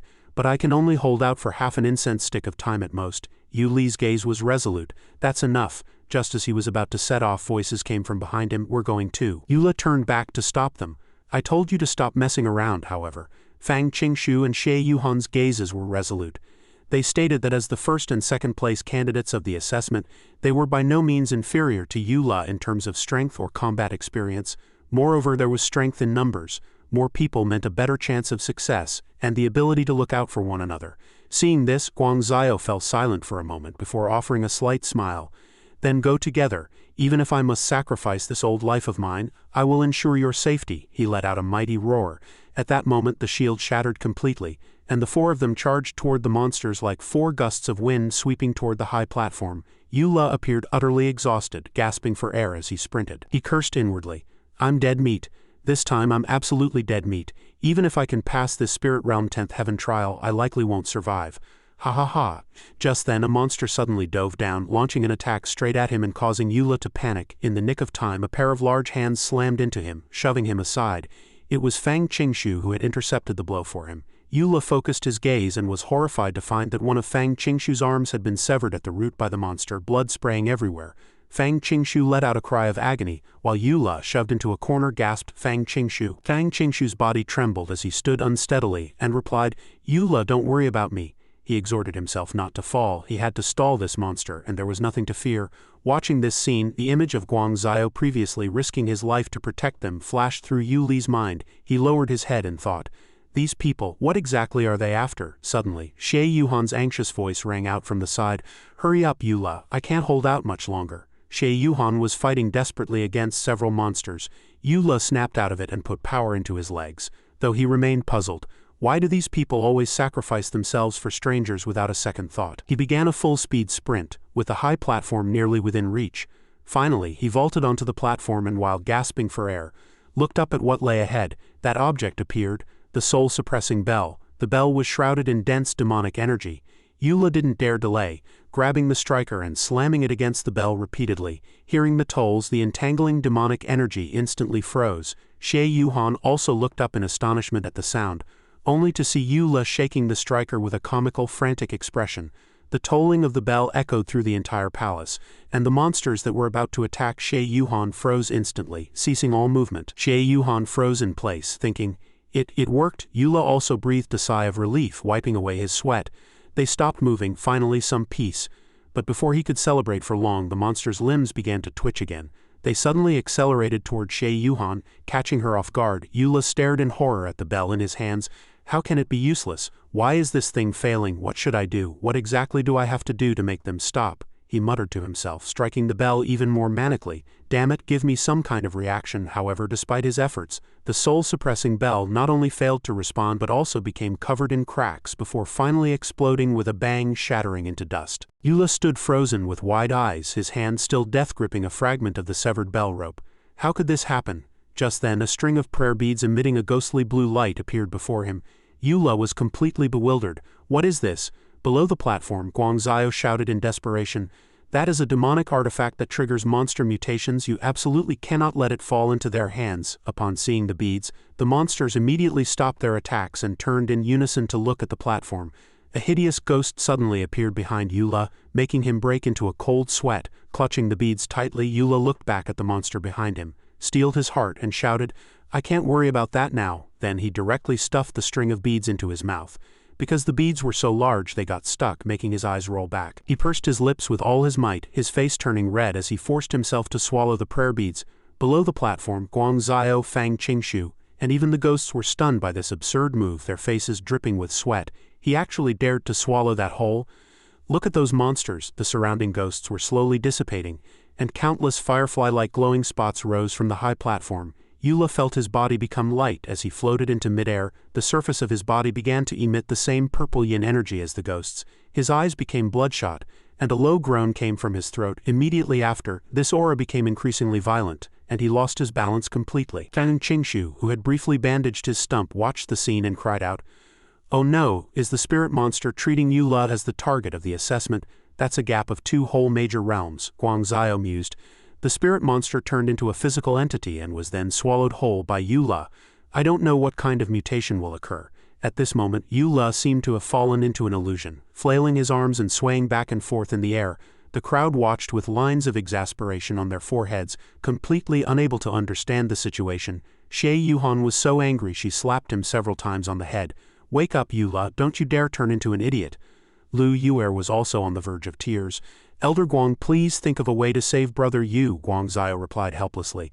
"I am heavily injured and the soul-suppressing bell is destroyed. We can only leave it to his own fate now." Only Eula remained in the air like a fool, giggling and dancing. Those below could only shout their hearts out to cheer him on. Meanwhile, within Yuli's sea of consciousness, giant rocks were collapsing all around. With a muffled groan, Eula opened his eyes. In this strange golden space, he found himself surrounded by flying ghosts. It seemed all the spirit monsters the prayer beads had turned into had been sucked into his body. He thought, "This is fine, at least the people outside are safe." Suddenly, a ghost charged forward and grabbed his hand. Eula was still wondering what it wanted to do, even thinking of taking the chance to find death. But in the next second, his expression collapsed. Outside, Fang Qingshu and Xie Yuhan stared with eyes so wide their mouths could fit a fist. Yu Li's body was actually twisting into a ball like a pretzel. Within Yu Li's sea of consciousness, he was being manically kneaded by 2 ghosts. He cried out in pain, "Gently, can you guys please be more gentle?" Then the 2 ghosts opened their massive mouths and began to frantically suck at his body, distorting his features. He could only endure the intense pain and curse. "Can't you beast be a bit more tender? I'm about to get sucked into a coma." Is it because of this killing intent? He felt his body slowly disappearing and his consciousness beginning to blur. "Am I going to die?" The ghosts continued to feed greedily on him. He remembered Elder Guang saying they only took the physical body and did not harm the soul. He hoped for a smooth release. Suddenly, a cacophony of noise reached his ears, and he asked irritably, "It's so loud, what now?" He saw the ghosts stop their feeding. Eula was stunned, his eyes wide. The ghosts before him actually began to merge with one another, finally transforming into a massive demon king with a monstrous aura so oppressive it was suffocating. The demon king dove down, opening its bloody maw to devour Eula. Eula thought, "Though the process is a bit unpleasant, if I can actually die it'll be worth it." But just as he was preparing to accept his fate, he realized something was wrong. "Wait, what does it want?" The demon king didn't kill him directly. Instead it coiled around him, seemingly intending to suck away his soul along with his body. Eula panicked. "Hey, if you want to take the body and let me die, fine, but why are you touching my soul?" He looked utterly despairing. "This is it. I wanted to take the chance to reincarnate once my body was taken, but now even my soul is going to be gone."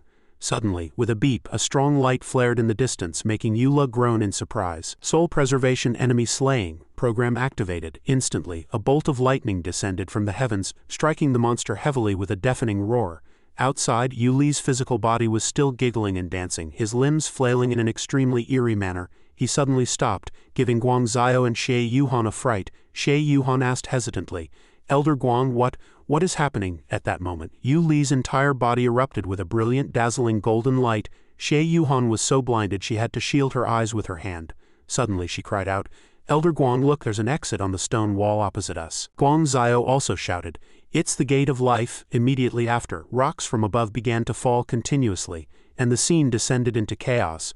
Guang Zhao hurriedly warned everyone, "Withdraw quickly, the Spirit King Palace is collapsing." Meanwhile, Eula was still immersed in his consciousness, giggling to himself. "With this soul preservation enemy slaying program, it looks like I really can't die no matter what. Just as he was thinking this, the system's alarm rang piercingly. Eula cried out, "System, why did you pop up?" The interface showed detected that the host has an extremely strong suicidal tendency. Please disable the alarm within 3 minutes, otherwise it will be judged as a violation and the system binding will be terminated. The countdown began ticking from 2 minutes and 59 seconds. Seeing this countdown, Eula was practically speechless with grief. Only 3 minutes, his face was dark, his heart full of powerlessness. He struck the system panel with his head in anger. Close it, how do I close it? Give me a hint, will you?" But the system gave no reaction, and the time ticked away second by second. Outside, Xie Yuhan was desperately dragging Eula along as they sprinted, sweat pouring down her face. Whether it was the dragging or the impact that did it, Eula finally woke up. He slowly opened his eyes to see falling rocks everywhere. "What is this situation?" Seeing him awake, Xie Yuhan quickly explained. "You're finally awake. I don't know what happened, but the Spirit King Palace is collapsing." Fang Qingshu, running alongside them, also shouted, "It's all thanks to Brother Yu passing the assessment that the path to survival was opened." The falling rocks became increasingly dense, and their speed increased. The group was fighting desperately to get out. "Mother of God, we're going to be buried." As Eula was being pulled along, the system prompt reached his ears again. 1 minute remaining. The system finally gave a hint, detected that the Spirit King Palace is about to collapse completely. The quest for life trial is now active. The host must meet the following conditions. 1. Escape to safety within the time limit. 2. Demonstrate a strong will to survive. Once the conditions are met, the alarm will automatically be disabled. Otherwise, it will be deemed a violation and the system binding will be revoked. Eula was instantly petrified after hearing this. "Ha!" Suddenly a flash of lightning streaked past, startling everyone. Xie Yuhan cried, "What was that just flew by?" Guang Zio wondered, "Is it another ghost?" Then he saw clearly. "No, it's Eula." Eula was now running like a madman, calculating in his mind 100 meters in 15 seconds should be enough. He looked up at the exit. According to the system requirements, if he failed to run out and was crushed by a rock, it would be judged as a violation suicide. His gaze turned sharp. In that case, he absolutely could not die this time. He kicked off the ground, his entire body tense. The system prompt showed only 10 seconds left. He gave a massive leap and charged toward the exit. "I'm going for it, I have to get out alive." The system prompt showed 9 seconds left. The exit was right before his eyes. Eula was already gasping for breath. The system prompt showed 7 seconds left. He was covered in sweat and less than 5 meters from the exit, seemingly about to burst out. The exit was right there, he thought. "I've got this." He was at full sprint, on the verge of escaping to safety, but a massive dark shadow made him stop abruptly. He looked up in a daze. Holy crap, a massive rock was falling straight toward his head. The system prompt showed only 3 seconds left. Eula stood frozen, able only to watch as the giant rock fell to crush him into a meat patty. Suddenly a hand reached out. The system had 2 seconds left.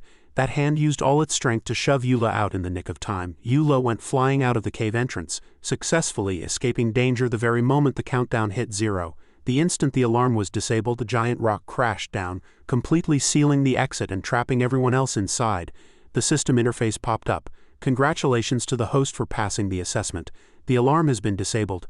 Eula crawled up looking dazed. He wasn't happy about being saved, instead a doubt grew in his mind. "Just now, who was it that gave me a push?" At this moment on the external observation platform, someone shouted, "Found them." "Where?" Elder Yun, stationed at the Heavenly Eye Formation, reported. "They are in the 6th layer of the Spirit King Palace secret realm. But the palace is collapsing. Look, someone is coming out." But when they saw that Eula was the only one who emerged, cries of alarm broke out. "How can there be only one? Where is my disciple?" Elder Mo anxiously questioned the rescue team nearby. "Where are the rescuers? Why haven't they reached the 6th layer yet?" A subordinate hurriedly reported. "There's been an anomaly in the secret realm. The collapse of the Spirit King Palace has blocked the path. The rescue team is working at full capacity to clear it, but it will take some time." Elder Mo cursed. "A bunch of useless idiots." He turned to the goatee elder and said, "The 2 of you guard the formation. I'll go in personally to save them." The goatee elder replied, "I'm going with you." The 3 elders immediately charged toward the Spirit King Palace entrance. Elder Yun couldn't help but criticize, "How can you be as impulsive as him? Someone needs to stay here to command." The goatee elder remained silent. Meanwhile, Elder Yun was doing her best to maintain the formation. As the Spirit King Palace collapsed, they were also affected, and she could only direct disciples to locate and rescue the people. Suddenly she frowned and cried out, "That's Eula! Why did he go back in?" At the entrance to the Spirit King Palace, Eula was preparing to charge back to save the others. The system popped up another warning. Determined that the host has a suicidal tendency, he roared in fury, "Suicide my ass, I'm going to save people." The system responded coldly. The host's words and actions do not conform to salted fish logic. This rescue behavior has seriously exceeded the scope of an ordinary person's helpfulness, Eula criticized. Someone is pinned under a rock. If I don't go save them, it'll be too late. There are others who haven't come out. They must be trapped inside. The system still showed a red prohibition symbol. The host has no bond with the personnel to be rescued. A forced entry will be judged as a violation. Eula gritted his teeth, his eyes full of rage as he shouted, "Violation, violation. All you know is violation. I am Eula now, not Chen Fei." He charged toward the sealed entrance, cursing as he ran. "Even if I'm saving the world, that's Yu Li's business. It has nothing to do with Chen Fei. Standing by while others die is what beasts do. Is your CPU burnt out?" The system fell silent, and Eula sprinted toward the pile of rocks. "I don't know why you chose me." He slammed his hands against the giant rock and continued, "And I don't know what my lifelong salted fish persona can bring you, but that person was injured precisely because they saved me." He let out a roar with all his life's strength, finally pushing away the giant rock blocking the path. He rushed into the ruins and saw Shay Yuhan lying on the ground. Eula hoisted her onto his shoulder. "You want me to stand by and watch them die? I can't do it." He carried Shay Yuhan and charged toward the exit. "It's not just her. If I'm the only one who can save them right now, I won't let a single one go." The system fell silent after hearing this. After sending Shay Yuhan out, he turned back to charge into the ruins again without hesitation. "You don't want me to die right now either, do you?" He ran back to save the others with everything he had. What a coincidence. "I don't want to die right now either." The system was now completely out of words. Rocks continued to crash down. Eula was nearing his limit, gasping heavily for breath. But he continued to weave through the ruins to save people, with only 2 minutes left until the total collapse. The system prompt sounded. Eula asked in wonder, What now?" The system warned, "This place can only support itself for another 2 minutes. In 2 minutes it will be completely reduced to ashes. Only Elder Guang is left. If you die in here, the system will definitely count it as a violation." Yu Li's gaze remained resolute. "You won't get that chance." The speed of the falling rocks increased. He managed to rescue Guang Zio, but the elder pleaded, "Eula, put me down, quickly." Eula was carrying Guang Zio on his back, and the elder was trying to stop him. After all, with an extra person to carry, no one could guarantee they would make it out alive. Eula replied, "If you don't want me to get hurt, elder, then stop talking. I'm definitely getting you out of here." At this point he was utterly exhausted, drenched in sweat, thinking to himself, "My stamina is about to hit rock bottom." He said to Elder Guang, "I'm going to have to ask you to bear with me for a moment." Guang Zio was stunned, sensing something was wrong. Eula grabbed the elder firmly, hoisted him over his head, and then, using his last ounce of strength, launched Guang Zio forward like a paper airplane to shorten the escape time. Unfortunately, although he threw Guang Zio out, the elder crashed into a rock, his fate unknown. Having spent all his strength, Eula stood in place, gasping for air. Just as a giant rock plummeted toward his position, he looked up, his expression one of resignation. "Here it comes again." He stared with wide eyes as the boulder grew closer. At that moment the final tremor erupted and countless rocks and earth collapsed. Guang Zio woke up a short while later, still incredibly weak. Panting heavily, he looked at the dust-filled air before him. The exit was blocked by rubble. A long bloodstain marked his face, likely from hitting the rock earlier. He fell into deep thought. "Eula, I always viewed you as a massive threat, thinking you would bring terrifying disaster to the Sword Inquiry Sect. And I never wanted you to stay, yet you risked your life to save your fellow disciples and me. Kid, you absolutely cannot die." Meanwhile, Yu Li's voice echoed from deep within the cave. He hadn't lost consciousness yet, but his body was covered in severe abrasions and injuries. He exhaled a long breath, thinking, "This time I'm probably really going to kick the bucket. The system better not actually count this as a violation. Whatever, at worst, I'll just be reincarnated again." Although his legs had been crushed by the boulders and he had lost all sensation, he didn't regret it. Watching the rocks continue to fall, he said, "All right, hurry up and collapse." Just then, a teetering giant rock above fell, aimed straight for Yu Li's head. He clenched his fists, his body trembling slightly. These rocks better hit their mark. Aim right for the head. Then he relaxed his hands, adopting a posture to welcome death. "A clean kill would be best. Don't let me die too painfully." He waited for death with a smile as the giant rock loomed inches away. Suddenly, a flash of light streaked past, shattering the falling debris. The light made Eula jolt awake. Someone had appeared just in time to save him. Phew, made it just in time. He forced his body upright to look at his savior's silhouette, and the person spoke to soothe him. "Eula, you're safe." Seeing the newcomer, he let out a startled cry, thinking, "This damn system, I knew it." When things are truly dangerous, there's no way you just mysteriously disappear. He then fainted, unaware that the person who saved him was actually the sect leader. Rescue personnel arrived on the scene quickly. Is there anyone else still inside? Xiao Lu, go check. You over there. Hurry up and get the people out. Be careful. You two, go help over there. Yula was currently being rushed for medical treatment, with someone checking his pulse. Guang Zhao asked with deep concern. How is he? The sect leader replied. Injuries of this degree can still be saved. Rest easy. Guang Zhao clutched his injured arm while looking at Yula. From his expression it was clear Yula was gravely wounded.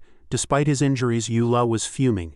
Hey, as expected of the system, you really know how to calculate. Suddenly, out of nowhere, a bolt of lightning struck Yula, charring his limbs. Smoke rose from his entire body as he could only manage a groan from his throat. He was nearly cooked through by the electricity. He was furious.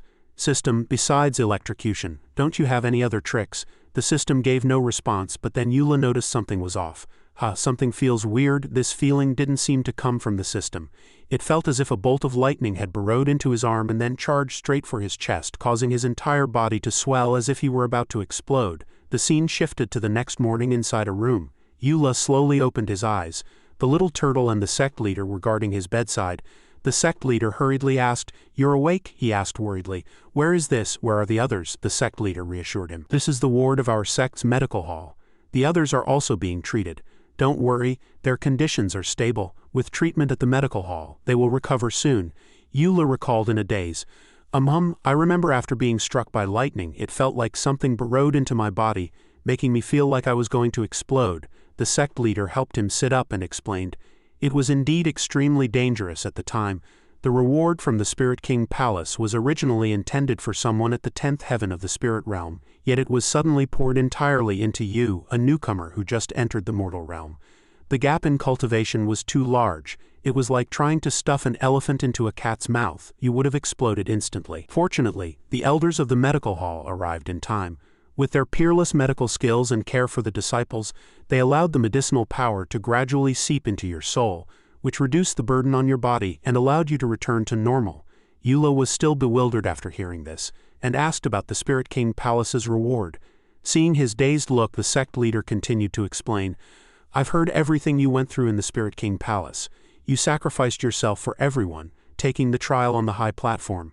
Though outmatched, you overcame the trial with your strong will and heaven realm Dao heart, opening the exit." Yuli's head was full of question marks. Who are you talking about?" The sect leader placed his hands on Yuli's shoulders, his face full of pride. "The reward of the Spirit King Palace is what you deserve, not to mention you risked danger to go back and save people." As he spoke, he pulled Yula into a tight embrace, nearly making Yula spit blood. "Yula, I am deeply proud that the Sword Inquiry sect has a disciple like you." Yula quickly pushed him away and pressed. "So do I have any lingering side effects now?" The sect leader was puzzled. "Side effects?" He gave a thumbs up. "Definitely not. In fact, there are many benefits." He then began to chant an incantation, listing a series of new abilities Yula had acquired. Yuli's head throbbed. "Stop chanting, master, please stop." Finally, the sect leader grasped Yuli's hand and concluded, "In simple terms, you have already bypassed the law realm and can directly begin cultivating the spirit realm." Yula was struck dumb with shock. "Heavens, what on earth? Doesn't this mean it'll be even harder to die?" He clenched his fists. I feel a bit tired and want to rest." The sect leader immediately agreed. "Of course, you just woke up. Lie back and rest well." Yula lowered his head, his fists clenched, secretly sticking up his middle finger as he cursed under his breath. Damn it all. Outside, the sect leader saw this and thought he was happy, musing, "Look at how overjoyed this child is. The best is yet to come. Once you truly enter the spirit realm, this experience will surely become the momentum that helps you soar."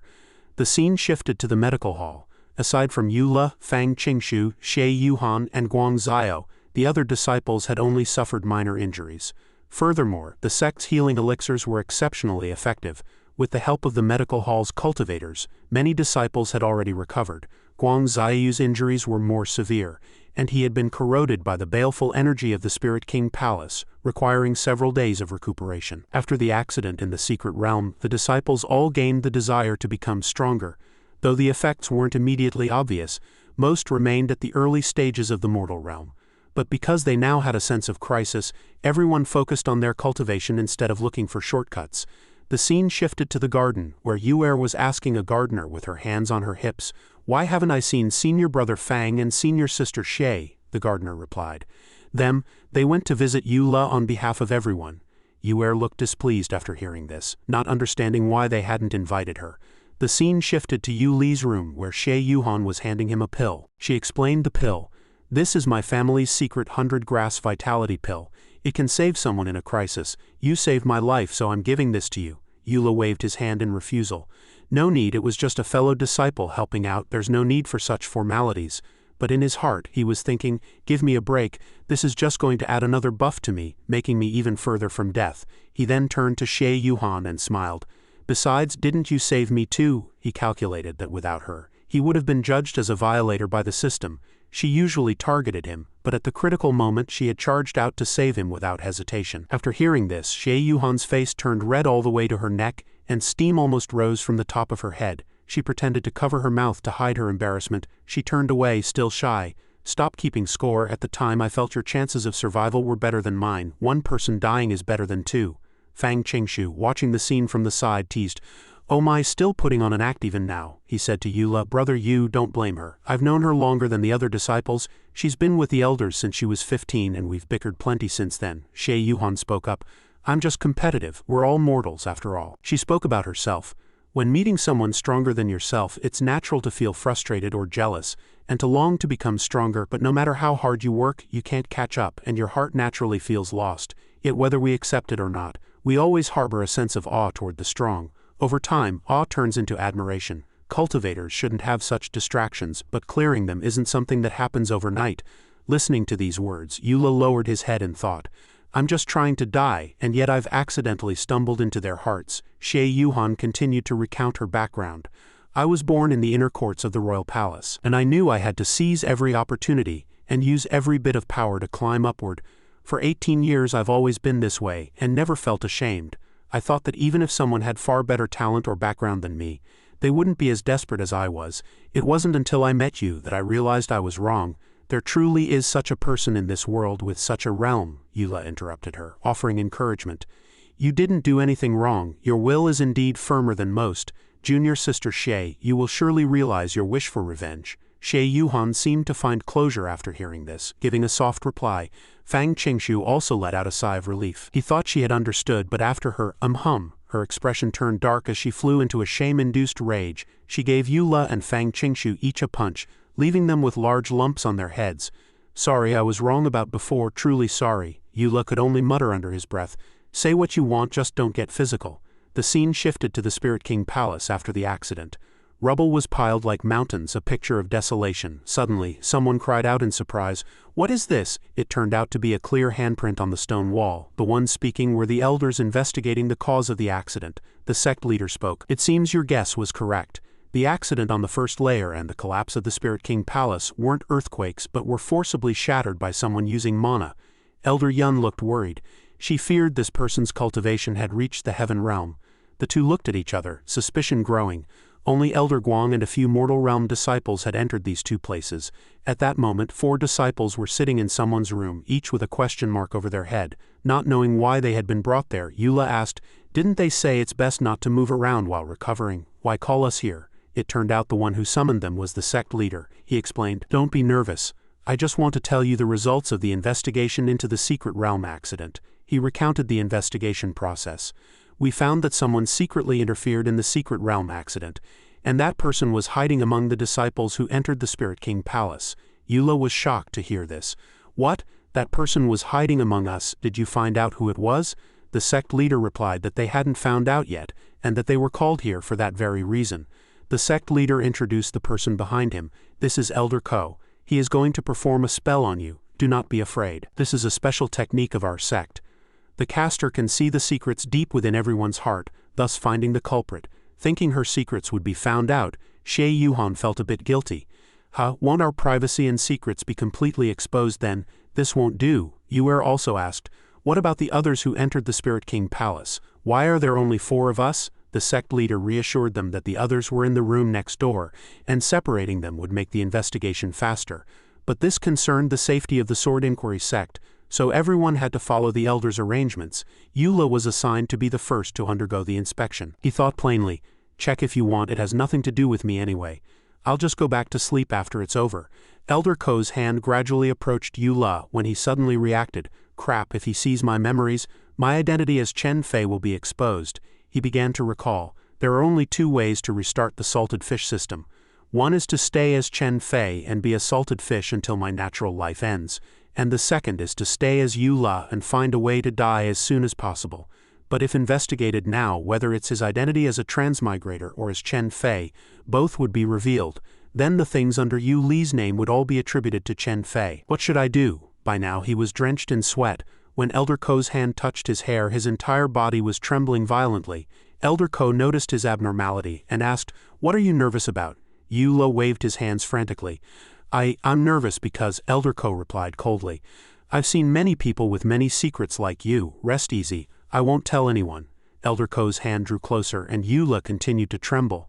Thinking he was finished and would definitely be exposed, suddenly the building shook violently as if it were about to collapse, and everyone was plunged into terror. Boulders fell like rain as dust filled the air. A rock hit Yu La, knocking him to the ground before he even understood what had happened. The sect leader shouted with a grave expression, "This aura, it's a heaven realm expert." A red light flew out from the roof.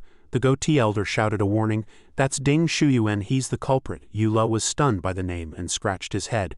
"Ding what? What Shuyuan? Ding Huyuan? Is there such a person among the nominal disciples?" Ding Shuyuan looked down on everyone from above while they shouted his name in fury. Ding Shuyuan had a cold sneer on his lips as he stared them down. Yu La was currently hiding behind the sect leader. The sect leader revealed Ding Shuwan's identity. "We saw through his heart with a spell and know the entire process of how he sabotaged the secret realm and caused the Spirit King Palace to collapse. His true identity is a famous traitor of the Baishan sect." The sect leader roared.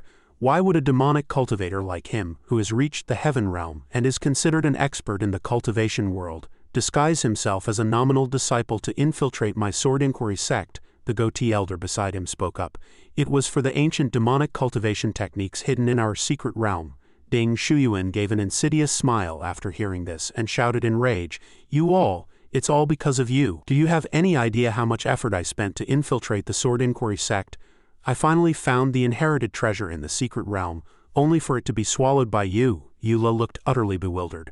"Huh, that ring, that was an ancient demonic cultivator's treasure?" Ding Shuyuan charged forward with his longsword in hand. He had originally planned to collapse the Spirit King Palace to kill people and seize the treasure amidst the chaos, but he never expected this brat to be lucky enough to escape alive.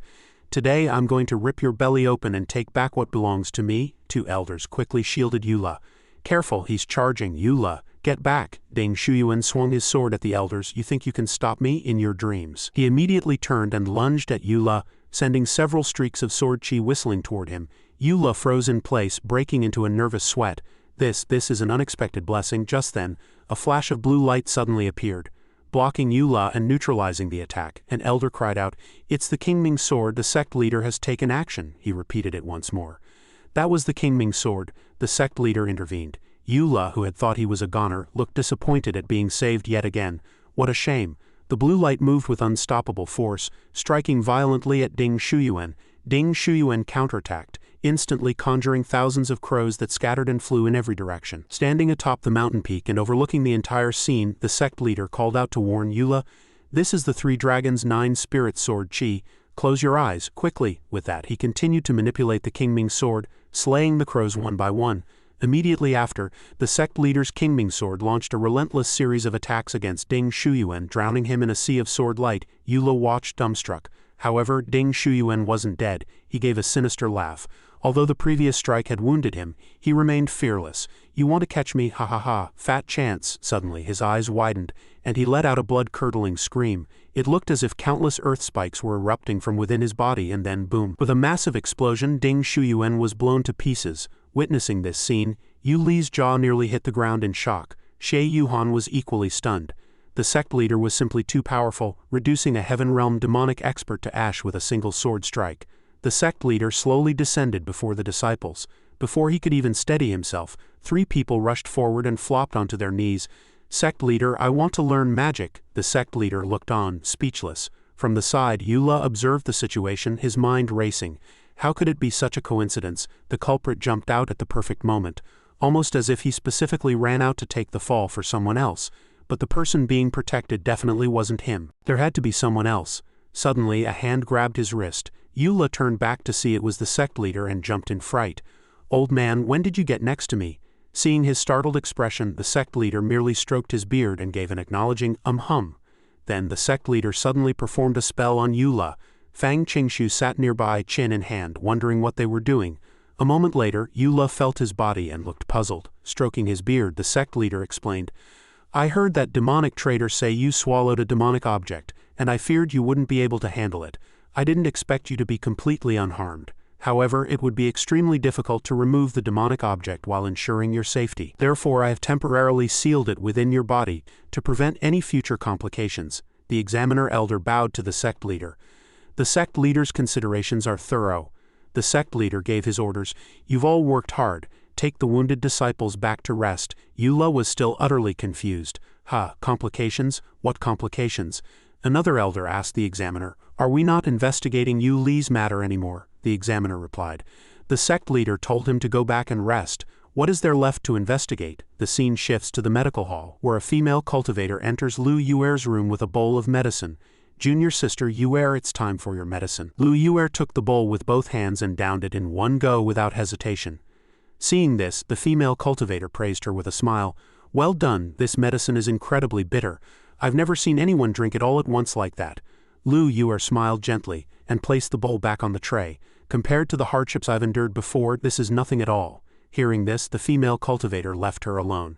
"Then get some rest, I'll extinguish the lamp for you." Lu Yuer gave an acknowledging reply. In the dead of night, moonlight spilled across the roof. The demon lord appeared once more to ask Lu Yuer if she had obtained the cultivation manual. Lu Yuer replied with a look of exhaustion, "Your disciple was incompetent. The mission failed and Leng Liubai was sacrificed." Lu Yuer recalled her childhood. The demon lord's personal guards had once told her, "You must remember your status as orphans. It is the demon lord's mercy that took you in. From now on you must be loyal to him. Those who are disobedient will be abandoned." At that time, Lu Yuer's eyes held the warmth of someone who had found a home, and she felt curious about everything there. She looked around inquisitively and asked innocently, "Will this be our home from now on?" Her brother, who was with her, hugged her tightly. As long as we're obedient, we'll never have to wander the streets freezing and hungry again, and we won't be abandoned." Reassured, Lu Yuer set her mind at ease and began fantasizing about her favorite foods. Later, as she grew up, she killed everyone around her with her own hands. She constantly comforted herself. Be obedient. Kill everyone to become the saintess. Must be loyal to the venerable lord so as not to be abandoned. At that moment, her gaze became exceptionally fierce. After killing everyone, Lu Yuer arrived at a dark place. A mysterious man asked her, "You are Lu Yuer, the winner of the Saintess selection?" Lu Yuer knelt respectfully on one knee, and the other continued, "Very good. You are very obedient. I shall take you as my disciple to inherit my position." She submissively called out, "Master." Back in the reality, Lu Yuer listened to the demon lord's analysis of the situation. "In these 3 months since I entered the Sword Inquiry sect as a mole, the demonic path has undergone a massive upheaval. After the soul ensnaring sect, the top sect of the demonic path was wiped out. Its territory and resources were carved up by various factions. Due to the unfair distribution of the spoils, the already chaotic demonic path is now even more of a lawless mess where the strong prey on the weak." Inside the Sword Inquiry sect's lower courtyard dormitory, before entering the secret realm, the demon lord had instructed Lu Yuer, "This kind of chaos is the perfect opportunity for the demon lord to expand his power, and it is also your chance to prove your loyalty and serve the sect." Lu Yuer was a devoted follower, and asked her master to give his orders. The demon lord continued, "Back when I was being hunted, I left half of my mana in the Sword Inquiry sect's secret realm. Go and retrieve it for me. As long as I reclaim my mana, I can once again unify the demonic path." Hearing this, Lu Yuer thought Master's power was at the 7th heaven of the heaven realm back then. "Is only half of it left now?" She accepted the order, saying, "Your disciple will not fail her mission." But she immediately thought of a problem. "The secret realm is the most heavily guarded place in the Sword Inquiry sect. I can't find any opportunity to enter." Fortunately, thanks to Yu Li's outstanding performance, the sect leader gave a portion of the disciples a chance to enter. The first layer of the secret realm is a cultivation area, while the Spirit King Palace is on the 6th layer. After discussing with Leng Liubai, I used a spell to trigger an earthquake on the first layer. The secret realm already had a passage to the 6th layer, and that earthquake caused everyone to fall into the Spirit King Palace. Because there were so many of us, we successfully hid our identities, but success was ruined entirely by Yu La. The mana ring I worked so hard to find was swallowed by him. Once we leave, the guards will be tight, and I'll never have another chance. So I had to take back the mana ring before leaving. So I ordered Lang Liubai to collapse the Spirit King Palace, intending to kill Yula in the chaos and reclaim the mana ring. I never expected Yula to be so agile, dodging all the falling rocks. While we were chasing him, we were unlucky enough to be hit by rocks.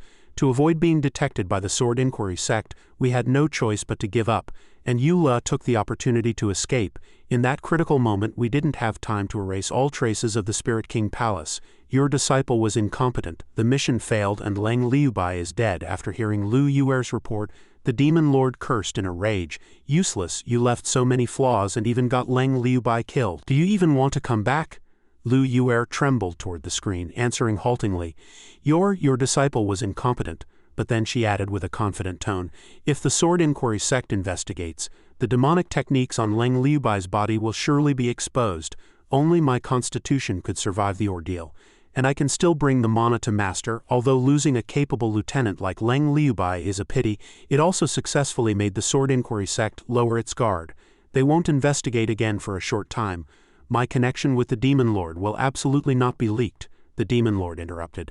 I don't want to hear all that. If you don't bring back the mana, don't even think about coming back. Hearing the words, don't think about coming back, Lu Yuer's eyes widened in terror. She hastily knelt, begging her master not to abandon her.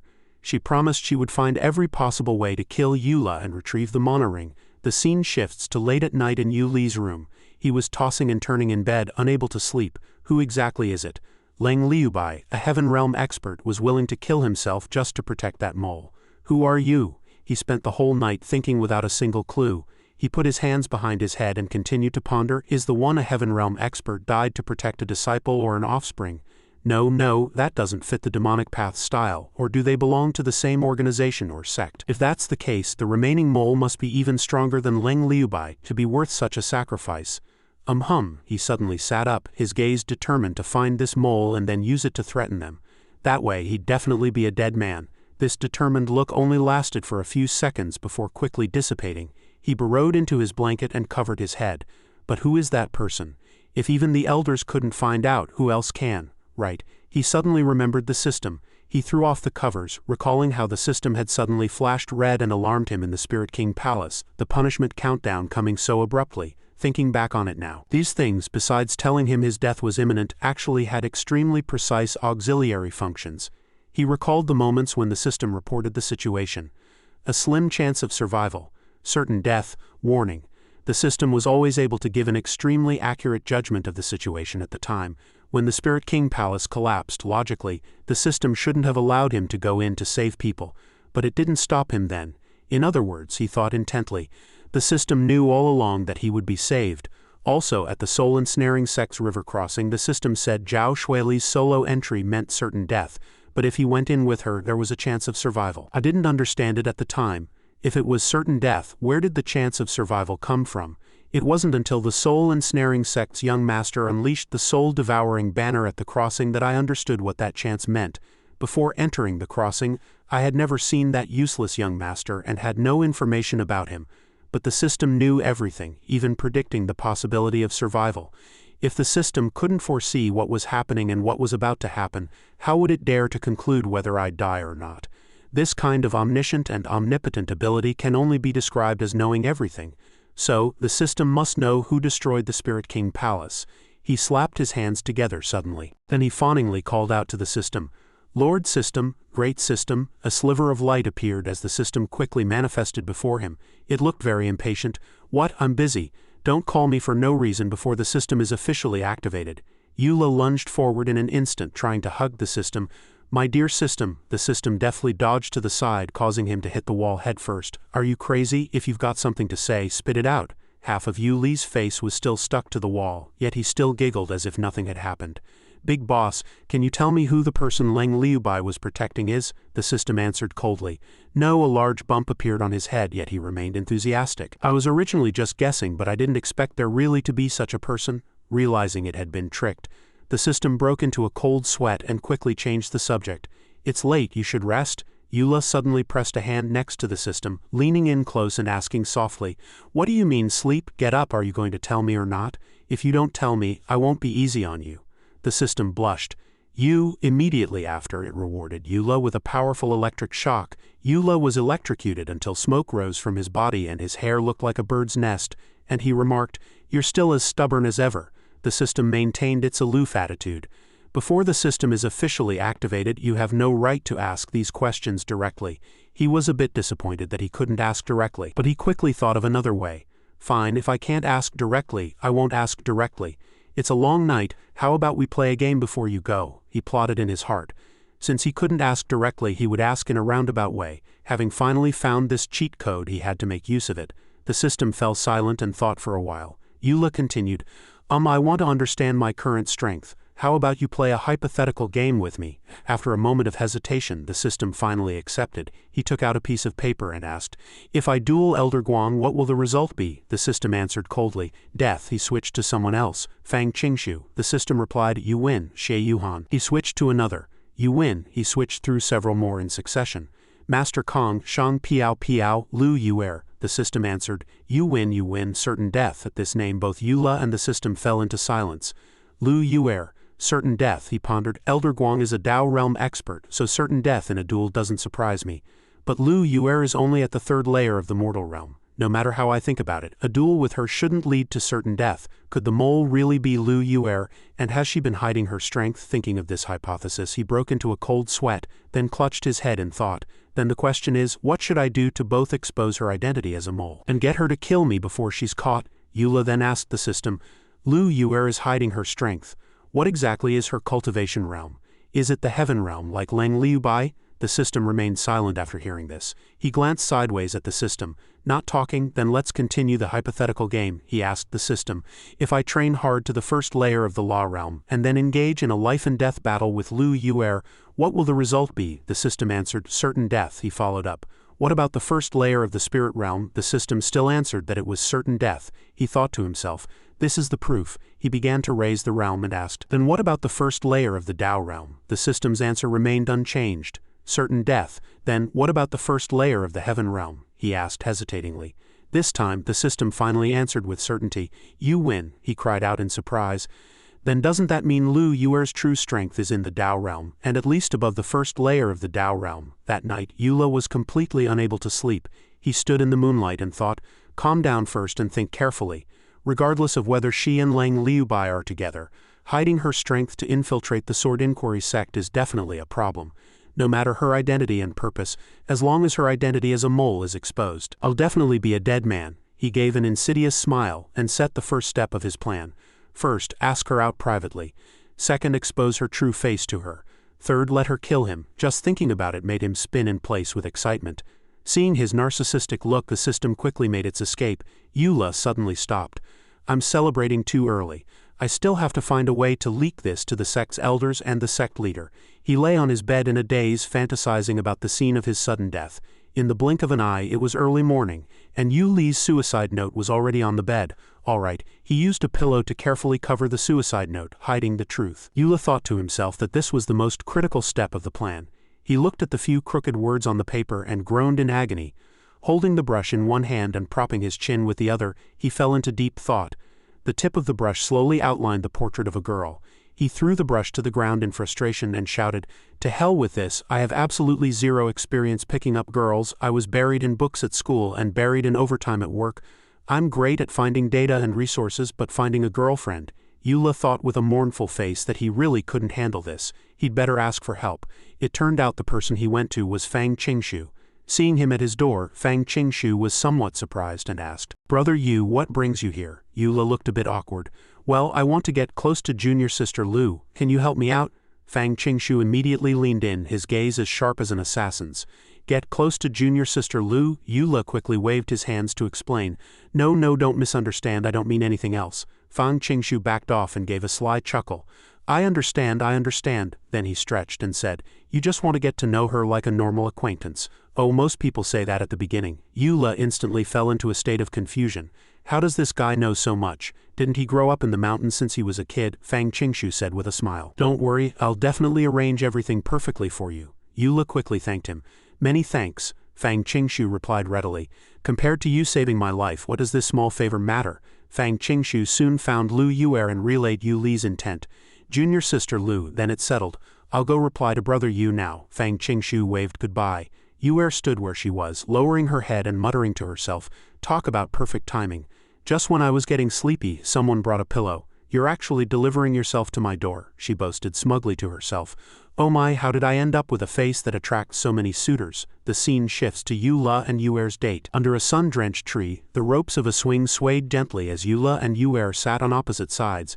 Both appeared somewhat shy, yet they shared a common thought. Fang Qingshu really knows how to pick a spot. This place is in the middle of nowhere. Both had strange and malicious expressions on their faces, a single thought sprouting in their hearts. With no one to disturb us, this is a perfect place to destroy a body and erase the evidence. Yula started to strike up a conversation. You look beautiful today. He smiled on the surface, but inwardly he was plotting. I absolutely cannot directly expose Lu Yuer's true identity.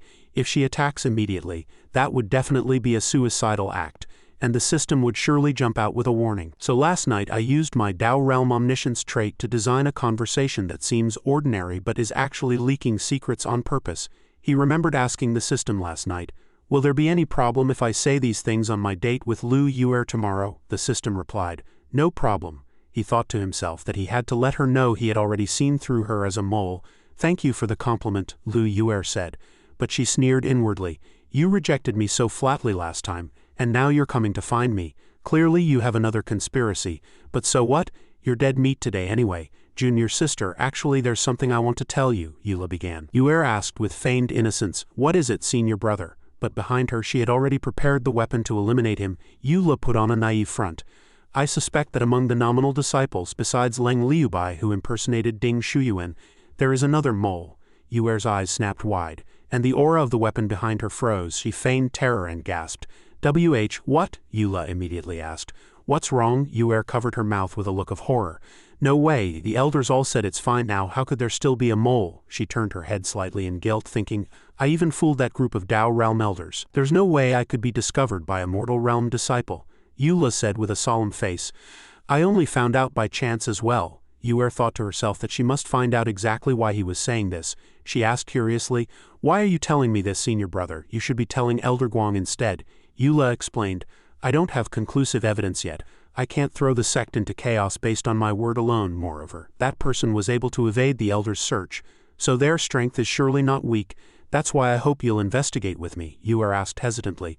Why me? Aren't you afraid that I'm the mole? Yula replied, I'm not afraid. Your heart is as kind and beautiful as your appearance. How could you be that obnoxious mole? Yuer nodded with a blush, but inwardly she began to calculate. This guy definitely has a problem. Whether he actually knows the truth or not, I'll know once I test him with my Dao Realm cultivation. She looked at him with a hazy gaze. Then who among the disciples does senior brother find most suspicious besides me? Yula immediately replied. Xie Yuhan, meanwhile. Elsewhere, Xie Yuhan let out a sneeze. Yuer was also somewhat surprised. Xie Yuhan, but she seems very normal. Why do you suspect her, senior brother? Yula replied decisively. She radiates an evil aura. Xie Yuhan sneered again. Yuer watched Yula silently, thinking, what is this guy talking about? Is he playing with me? She followed up. Then besides her, does senior brother not suspect anyone else? Yula replied. It's hard to say, others don't seem to have any ulterior secrets. But for now, I only suspect Xie Yuhan. Yuer felt a wave of annoyance. The first half of that was the truth and the second half was a lie. This kid is really slippery, she continued. Then what should we do next? Yula leaned in and said. Monitor Xie Yuhan and look for suspicious clues. You both live in the girls' dormitory. It's more convenient for you to monitor her. I only hope you won't come to any harm, so you must not act on your own, okay? Yuer smiled and agreed. Okay, but inwardly she had seen through it long ago. It's all lies. He doesn't suspect Xie Yuhan at all, yet he wants me to monitor her and won't let me act alone. That night she frowned and thought, the person he truly suspects is actually me. She began to have doubts. How did he find out? Exactly how much does he know? Did he even see through my Dao Realm cultivation? On the other side, Yula was secretly delighted. It seems she has already understood my meaning. Then what are you waiting for? Strike already. At this moment both of their faces were as cold as frost. Yuer thought silently, something's not right. He clearly suspects me, yet he's telling me to monitor someone else. What exactly is he trying to do? I must figure out where I slipped up. I absolutely cannot act rashly. So she called out softly, Senior brother. Yula was a bit puzzled hearing this. She suddenly pressed close to him, her shy appearance nearly giving Yula a nosebleed. What's the situation? Are demonic cultivators always this proactive? She whispered in Yuli's ear. Senior brother, since you want my help, can you tell me, when exactly did you find out I was the mole? Yula was startled, his face turning beet red. Well, he backed up a few steps thinking, why ask this? Shouldn't you just kill me directly? Yue placed her hand on his thigh. Don't you even want to say that? I guess it was when the elders were searching our souls, right? Yula instinctively blurted out. No, it wasn't. Then her hand started moving up his thigh. Yue asked, was it even earlier? Yuli's mouth hung open in shock, and then he immediately pushed her away, shouting, no, he cried out. Stop talking, you wouldn't believe me even if I told you when it was. He only wanted her to strike quickly now and stop asking questions. Yue felt very confused. Wouldn't believe him if he told me. Could it be even earlier than entering the Spirit King Palace? But I had no contact with him before. Wait, the secret realm, she suddenly thought. The mortal realm disciples suddenly got an extra chance to enter the secret realm because of Yula. His clamoring caught the elders' attention. Could it be he intentionally created the opportunity? Yula still looked dazed. Junior sister, why are you looking at me like that? He wondered. Is this she-devil's brain broken? Do I need to give an even more obvious signal? Yue was still overthinking. On the first day he entered the sect, he began the single-plank bridge training. His true strength surely far exceeds the mortal realm. To create an opportunity for me, he even made the elders make an exception. Thinking of this, she stared at Yula and asked, did you know there was a mole among the nominal disciples on the very first day you joined the sect? Yula was even more bewildered. Junior sister, what nonsense are you suddenly talking about? Yue thought to herself. This kind of cover-up is too obvious. Even though I guessed it, it's too unreasonable. This plan was the top secret of the original Demon Lord. Only a handful of people know about it. Who exactly is Yula, and how could he know? Then she shook her head in denial. No. There's another possibility. Perhaps even before entering the Spirit King Palace, he had already discovered there was a mole among the disciples. She blurted out, did you know all along that we would fall into the Spirit King Palace, senior brother? While her inner thought was, so that's why he set up this chessboard, to lure me into acting so he could observe from the shadows and thus see through my identity and purpose. Yula thought this was even more ridiculous.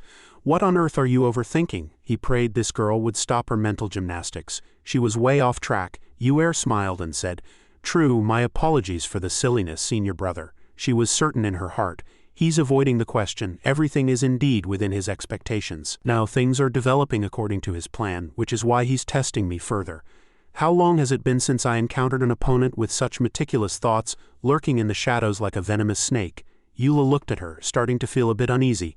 With this dazed look of hers, it seems she really didn't understand. This won't do, I have to try harder. He said, well, junior sister, you seem very nervous. Let me push the swing for you. Relax your body and think carefully, you'll surely understand. He began to push the swing with force. Yue was still skeptical. Is he really up to something else? What exactly is his conspiracy?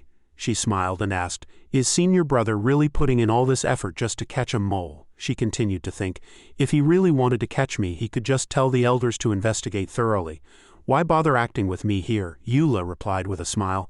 Do you think I'm doing this because I have nothing better to do? Checking more leads is more stable, and it's good for the sect. His gaze became sinister. This time it's almost at the limit. Don't you understand yet? Yue still couldn't fully grasp it.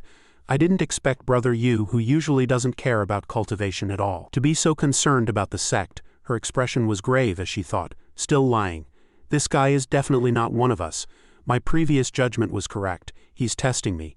And his answers are ambiguous, surely to counter my lie detection abilities. He even knows I'm at the Dao realm, Yula replied. Naturally, right now the entire Sword Inquiry sect is my greatest concern. He thought to himself that his stance was very clear. There's no way you'll let me off now, right? Meanwhile, Yue sat on the swing thinking, what exactly is the conspiracy? Then she suddenly snapped her eyes open, having a realization. So that's it. This guy's ambition is actually this huge. He's plotting for the entire Sword Inquiry sect. She began to panic. Our original demon sect's plan was exposed long ago. He hasn't exposed me because he wants to warn me not to touch his Sword Inquiry sect. She immediately steadied the swing and stopped rocking. She lowered her head with a dark expression, leaving Yula puzzled. Yula stepped forward, propping his chin as he stared at her for a long time. Suddenly, Yue slammed a punch into Yu Li's stomach, causing him to spit out a mouthful of blood. That string of prayer beads was also coughed out. This punch sent Yula flying off the cliff. The prayer beads fell to the ground. Yue picked up the prayer beads, gripping them tightly as she looked coldly down into the abyss. Meanwhile, Yula was unconscious at the bottom of the cliff. Suddenly, a voice rang out. A living person. A fresh body, skin full of vitality, a pair of legs wearing shackles appeared. Eula slowly opened his eyes, dark circles under them, scratching his head with a confused look. "Ah, where is this?" a voice spoke. "Hope, my hope of escaping." Before he could react, a woman with glowing red eyes and a hideous face appeared behind him. As he turned around, he came face to face with those red eyes that looked like searchlights. The woman even let out a strange shriek. They stared at each other, a face like a demon's right before his eyes. Eula was scared out of his wits, screaming at the top of his lungs, tears streaming down his face. The girl's appearance gradually became clear. Dark skin, messy pink hair, and heavy iron chains locking her hands and feet. The girl immediately shouted, Don't be afraid, I'm not a bad person." Eula was stunned, a look of confusion on his face. He looked around and stared at her, thinking, who is this guy? He stared at the pink-haired girl. "Did you harm? No, did you save me?" The girl immediately nodded. I saw you fall down." Meanwhile, Eula remembered the scene from just now. He had been smiling with satisfaction as he went whoosh down into the abyss. Then, just as he was about to hit the ground, a wave of energy had caught him steadily. That giant palm had held him and gently brought him into the cave. Eula stood frozen, completely unable to figure out what had happened. He was speechless now, feeling as if dark clouds were gathering before his eyes. He propped his chin in thought. No wonder the system is waiting here so calmly. This, falling off a cliff and meeting a hidden expert setting, is clearly a newly added plotline. A transmigrator falls and immediately meets an imprisoned ancestor, and then obtains a peerless cultivation technique. HMPH, don't even think about tricking me into cultivating. I won't do it even if you kill me. The girl's voice suddenly rang out. Young man, her hand grabbed Yuli's, giving him a huge fright. The girl brought her face close and said with a smile, Looking at your low cultivation and mediocre talent, how about I teach you a cultivation technique? Eula was so scared he immediately pushed her away. It really is this script. He quickly backed away 3 meters. Please let me go. I don't want to increase my cultivation anymore. Also, may I ask your honorable name, senior? She introduced herself. I am Kai Shuli, a 10th heaven practitioner of the heaven realm. Eula stared at her blankly. She continued to tempt him. Young man, your talent is so poor. If you learn my technique, your cultivation will surely soar, and those fellow disciples will never dare to look down on you again. Eula immediately waved his hands. My fellow disciples don't look down on me. But the girl continued to rationalize. They're polite to your face, but they're definitely laughing at you behind your back. Eula directly made a stop gesture.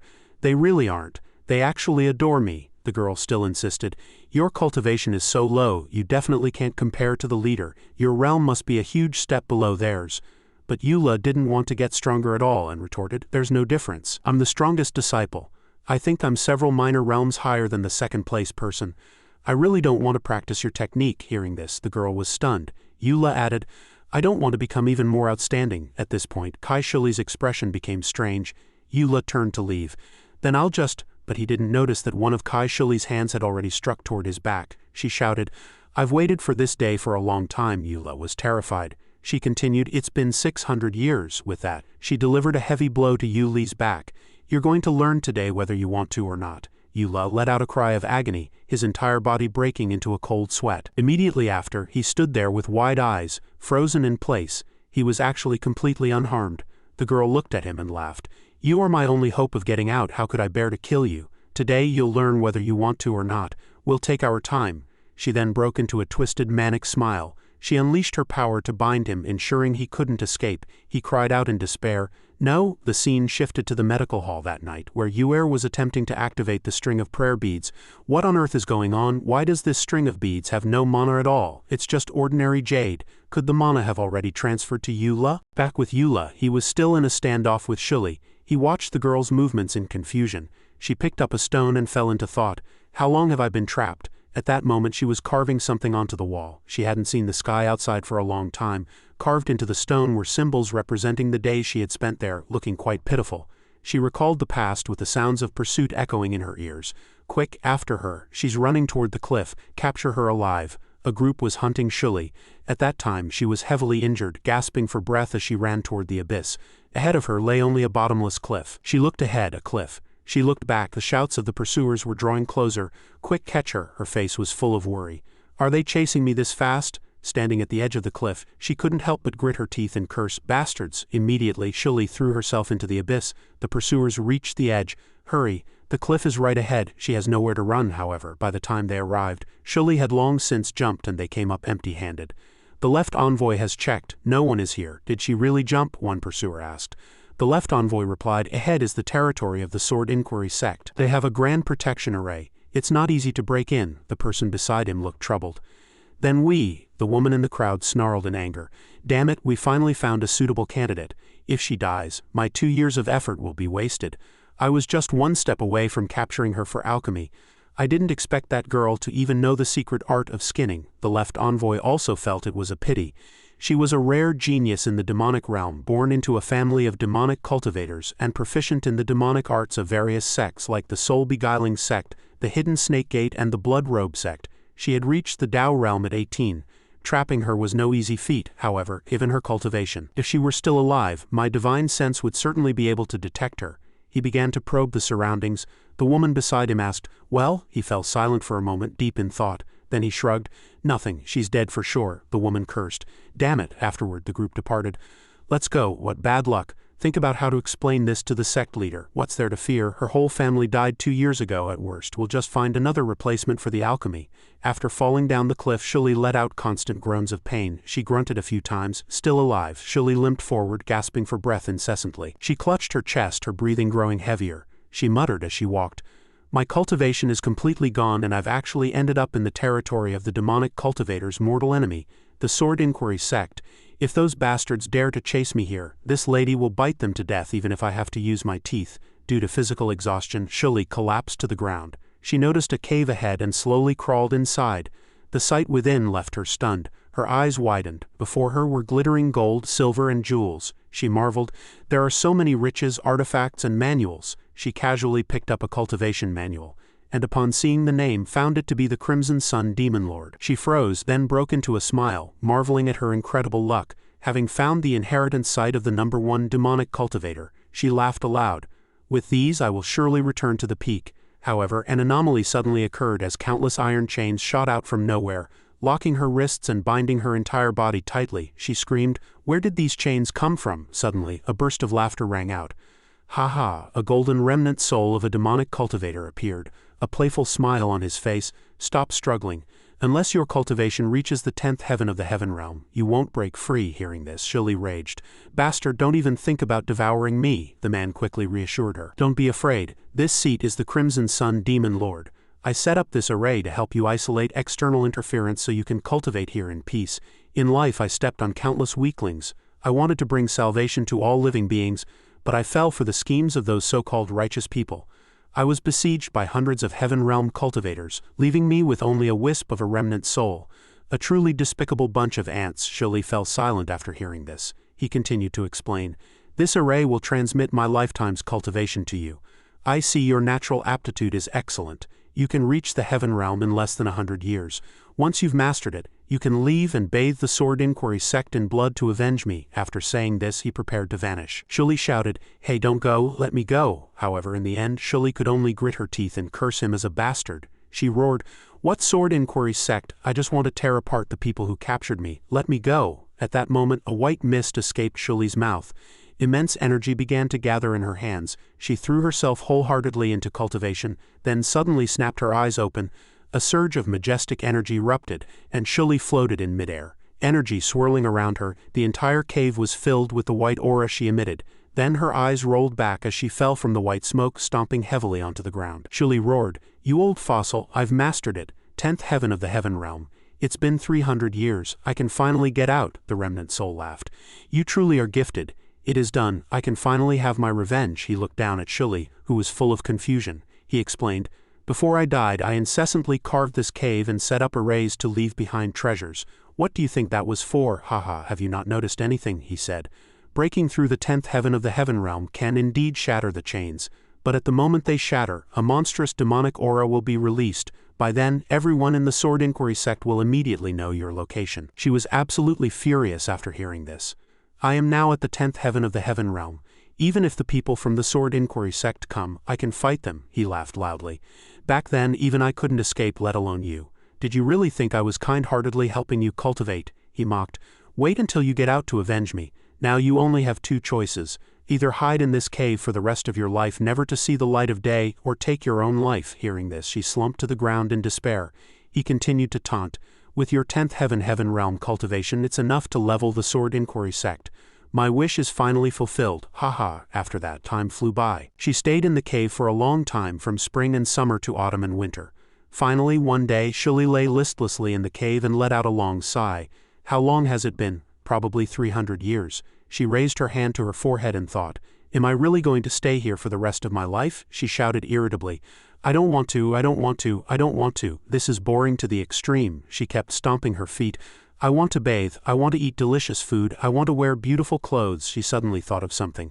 Although the body couldn't get out, the soul might not be so restricted. She thought of borrowing a corpse to return a soul. As long as I can exchange souls with someone else, I can escape this locked body. I just need to wait quietly until I meet someone who can take me back to the mortal world. And just then, Eula happened to fall down, and she sensed an unusual presence. She strained her ears to listen, then shouted in delight, "Someone, there's someone!" Her face was flushed with joy. Meanwhile, in the cave, Eula lay helplessly on the ground, thinking, how can there be such a thing as someone forcibly pinning you down to transmit cultivation? Shuli was sitting astride Eula, both of them blushing with embarrassment. After a while, the two lay side by side. She thought, this kid's cultivation is only at the mortal realm, he's too weak. If I want to exchange souls with him, I'll have to consume a vast amount of time, and I can't let him be trapped here as well. With only mortal realm cultivation, he'd starve to death, and to complete the spell, I have to trick him into cooperating. Looking at his dim-witted appearance, she hit upon a plan. First, let him go back and level up to the law realm. Hee, everything is going according to plan. Shuli's smile made a chill run down Yuli's spine as he thought, why do I feel? Shuli approached Eula with a strange smile and teased, do you feel a bit bloated in your stomach right now, like something wants to burst out? Her actions left Eula frozen in place. Shuli continued to tease, the soul transmission channel is already complete, but currently only a small portion of the soul can be transmitted.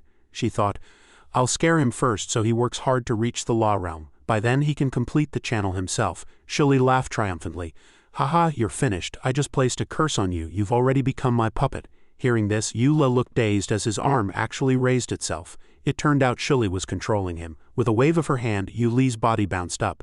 Then she controlled Eula to spin in circles. Eula ran around like a little dog. Looking at the controlled Eula, she laughed confidently. Your life and death are entirely within my control. Ha. Scared now? Eula looked confused. This person is controlling my body. What on earth does she want to do? He pondered. She's been here for so long. Why would she suddenly control my body, soul? Could it be? Thinking of this, he asked, Senior, are you from the demonic path? She answered, Eula followed up, you've been locked here for a long time, haven't you? Hearing this, she replied, 600 years. Eula wanted to ask how to get out, but she just gave and aha brush-off answers. Eula understood why she was doing this. Eula asked curiously, you're going to all this trouble. It's probably not for transmitting cultivation, is it? You want to use me to escape. Right now it's impossible for some reason, so you have to make me fulfill certain conditions, right? Hit in her sore spot, she couldn't help but jump in surprise. She thought, what? I've been seen through. Are the nominal disciples of the Sword Inquiry Sect this year all this smart? Since she'd been exposed, she simply stopped pretending. HMPH, in that case I'll just be blunt. If you don't want to die, just listen up and cultivate as I tell you. Eula was at a loss. What should I do?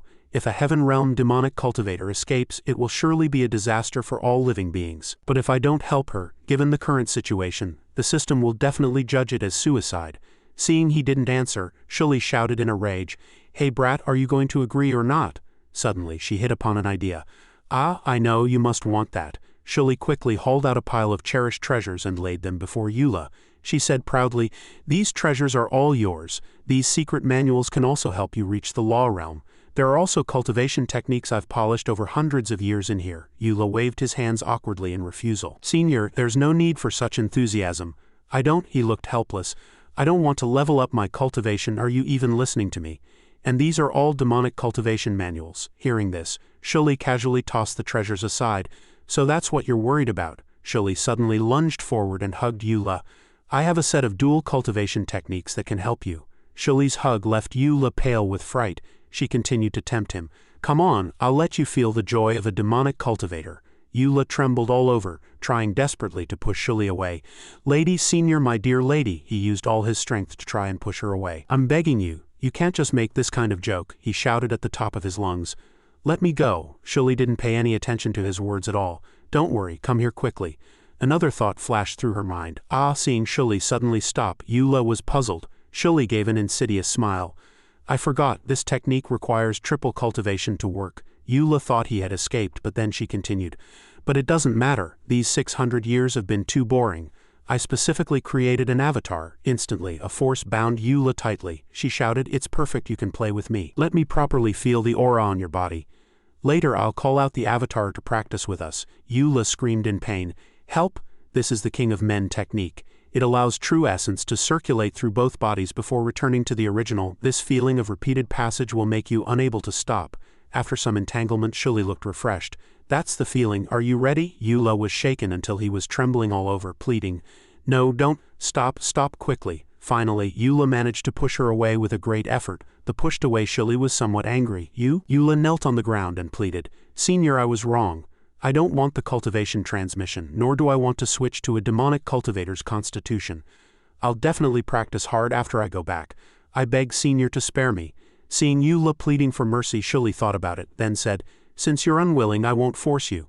Then she reached out to caress his face. Remember to cultivate well after you go back. That way I can see the world outside again through you. Before Eula could react, she leaned in close, their noses almost touching, making Yuli's face turn crimson. It's a promise, Shuli warned with a serious expression. Hey, come here quickly. I'll teach you how to use these artifacts. Hearing this, Eula hesitated. Senior, I have a name. Shuli gave an O. Right, I almost forgot. I haven't asked what you're called yet. Eula introduced himself. My name is Eula. After hearing it, she burst into laughter. Haha, that name is stupid enough. Seeing her mocking him, Eula was somewhat dissatisfied. Wasn't it you who wanted to know? After being put through the ringer, Eula thought, this should be enough. Anyway, I don't plan to actually practice. He turned back to ask for her opinion. Senior, then I'll take these treasures and manuals with me, Shuli agreed. Take them, I can't use them anyway. Eula left the cave with the treasures he had scavenged. Shuli waved goodbye from behind. Come back early, I'll be waiting for you. Afterward she watched his departing back, then looked at the treasures beside her, her expression appearing somewhat lonely. After Eula left the cave, he was staring at the cliff face before him. He muttered to himself, it should be fine to just climb straight up this cliff, right? Let's give it a try. With that, he began to climb upward with force. He moved quickly, using his physical strength. But climbing a mountain is never that easy. His hands gripped the rock crevices tightly. He looked down at the bottomless valley floor and let out a breath. Currently he was suspended halfway up the mountain. Cultivation really is a hassle. Just then, the technique the senior had transmitted to him gave Eula an ominous premonition. My body, why can't I move? Yuli's body instantly became stiff. A red light burrowed out from within him. Ha ha ha ha, it's been 600 years. I can finally see the world outside. Eula was terrified by the sound. This voice say, Senior, you, the red phantom shaped like an octopus explained. My main body is still down there waiting for you, but I've separated a wisp of my soul to reside within your body. Everything you see I can see as well. Having heard what he heard, Eula could only force a bitter smile. Ha, how impressive, she was threatening him. So that's how it was. If you dare tell those old fogies of the Sword Inquiry Sect about me, I'll use this wisp of my soul to kill you, understand? He had no choice but to agree. Fine. He thought to himself that telling the sect leader would now be an act of suicide. When will the system finally relax my permissions? Eula simply put all his strength into the climb, thinking he'd just worry about it once he got back. However, it seemed something was blocking his path. A bump swelled on Yuli's head and he looked up, bewildered. What's going on? He looked up and saw a familiar figure, Yuer. She was startled when she saw him. It's you. The scene rewinds to 10 minutes ago. The transmission jade was ringing incessantly. Yuer lay on her bed and asked in confusion. The Shadow Guard found out Yuli's identity, a voice on the other end replied, reporting to the Saintess. There isn't much information regarding that Eula, but according to Granny Venom, he is the son of the ancestor of 10,000 demons. Hearing this, Yuer was shocked. The son of the ancestor of 10,000 demons, she immediately rolled out of bed and rushed outside. If that were true, it would be disastrous. Half of her master's cultivation would likely fall into his hands. She had to find him as soon as possible. She needed to see him, whether he was alive or dead. Back at the spot where Yuer had pushed Eula, Yuer searched around, thinking he had likely fallen there. She took a deep breath and leapt down, back to the present. Facing Eula, Yuer was exceptionally wary of the man. The two stared at each other in a daze before she began to channel her mana. At this moment, Eula was being controlled by Shuli. Yuer sensed the aura and her eyes widened in shock. She cried out in terror. The 10th heaven realm. She leapt back in a panic, drenched in a cold sweat. As she ran, she thought, he's actually hiding his strength. He really was trying to lure me into a trap. What does he want? To kill me? On this side, Eula was also panicking. Senior, I can't move again. Don't just take over my body like that without asking. Seeing what had just happened, Shuli grew worried. crap, I've been discovered. She'll definitely go report this to the Sword Inquiry Sect. I'm going to die here before I even escape." Seeing the senior so flustered, Eula spoke up to comfort her. "Senior, be a bit braver. Don't panic so much, she's a demonic cultivator too." Upon hearing this, Shirley asked in confusion, And why are you two dressed exactly the same? Aren't you from the same sect?" Eula let out a sigh. "It was a long story. She's a demonic cultivator who pushed me off the mountain. She specifically ran down here to find me. 10 to 1, I'm still useful to her. She won't tell the sect leader." Hearing him say this, Shirley couldn't help but marvel. "Oh, you really are useless, aren't you, getting pushed off a cliff by a little girl in the Dao realm? If I hadn't saved you, you'd be dead for sure." Eula looked helpless. Indeed, as the scene shifted back to Yuer, she was reporting to the Demon Lord. The Demon Lord shouted, "What? A supreme expert at the 10th heaven of the demonic heaven realm?" He looked utterly incredulous. Yuer affirmed with absolute certainty, "Your disciple saw it with her own eyes. After I discovered the mana in the jade beads had been absorbed by him, I wanted to go under the cliff to see if I could reclaim it. I didn't expect to accidentally stumble upon his secret. If I had run even a second slower, I'm afraid he would have silenced me." Hearing the key point, the Demon Lord asked irritably, "The mana in the jade beads was absorbed by him?" Yuer immediately replied with a tremble, "Yes, it was your disciple's oversight. A few days ago, I sent people to investigate, and word came back that he is the son of the ancestor of 10,000 demons." The Demon Lord pondered for a moment before retorting, "No, perhaps Granny Venom was mistaken. There is no way Eula is the son of the ancestor of 10,000 demons," he began to explain. "Before the ancestor of 10,000 demons disappeared, he had no children, and he has been missing for over 20 years now. Even if he had a child, they would be less than 30 years old. It would be impossible for them to master the 10,000 demons manual, let alone reach the heaven realm." The Demon Lord concluded that Eula could not possibly be Yu Shuiwan's son. Even if Yu Shuiwan were obsessed enough to sacrifice his entire cultivation to help a son, it still wouldn't be possible. Yuer grew more confused as she listened. "Then who exactly is he? If I am not mistaken, he is the ancestor of 10,000 demons himself." By now, Eula had already climbed back to the top of the cliff. Yuer was still wondering, how could Eula be the ancestor of 10,000 demons? The Demon Lord continued, "There are only a few of us who have reached the 10th heaven of the demonic path. None of us could simply run off to the Sword Inquiry Sect. After much thought, only that person who never follows the rules is the most likely candidate. The ancestor of 10,000 demons who disappeared 20 years ago. Furthermore, in the chaotic battle before his disappearance, it is said someone witnessed a sight beyond the heaven realm.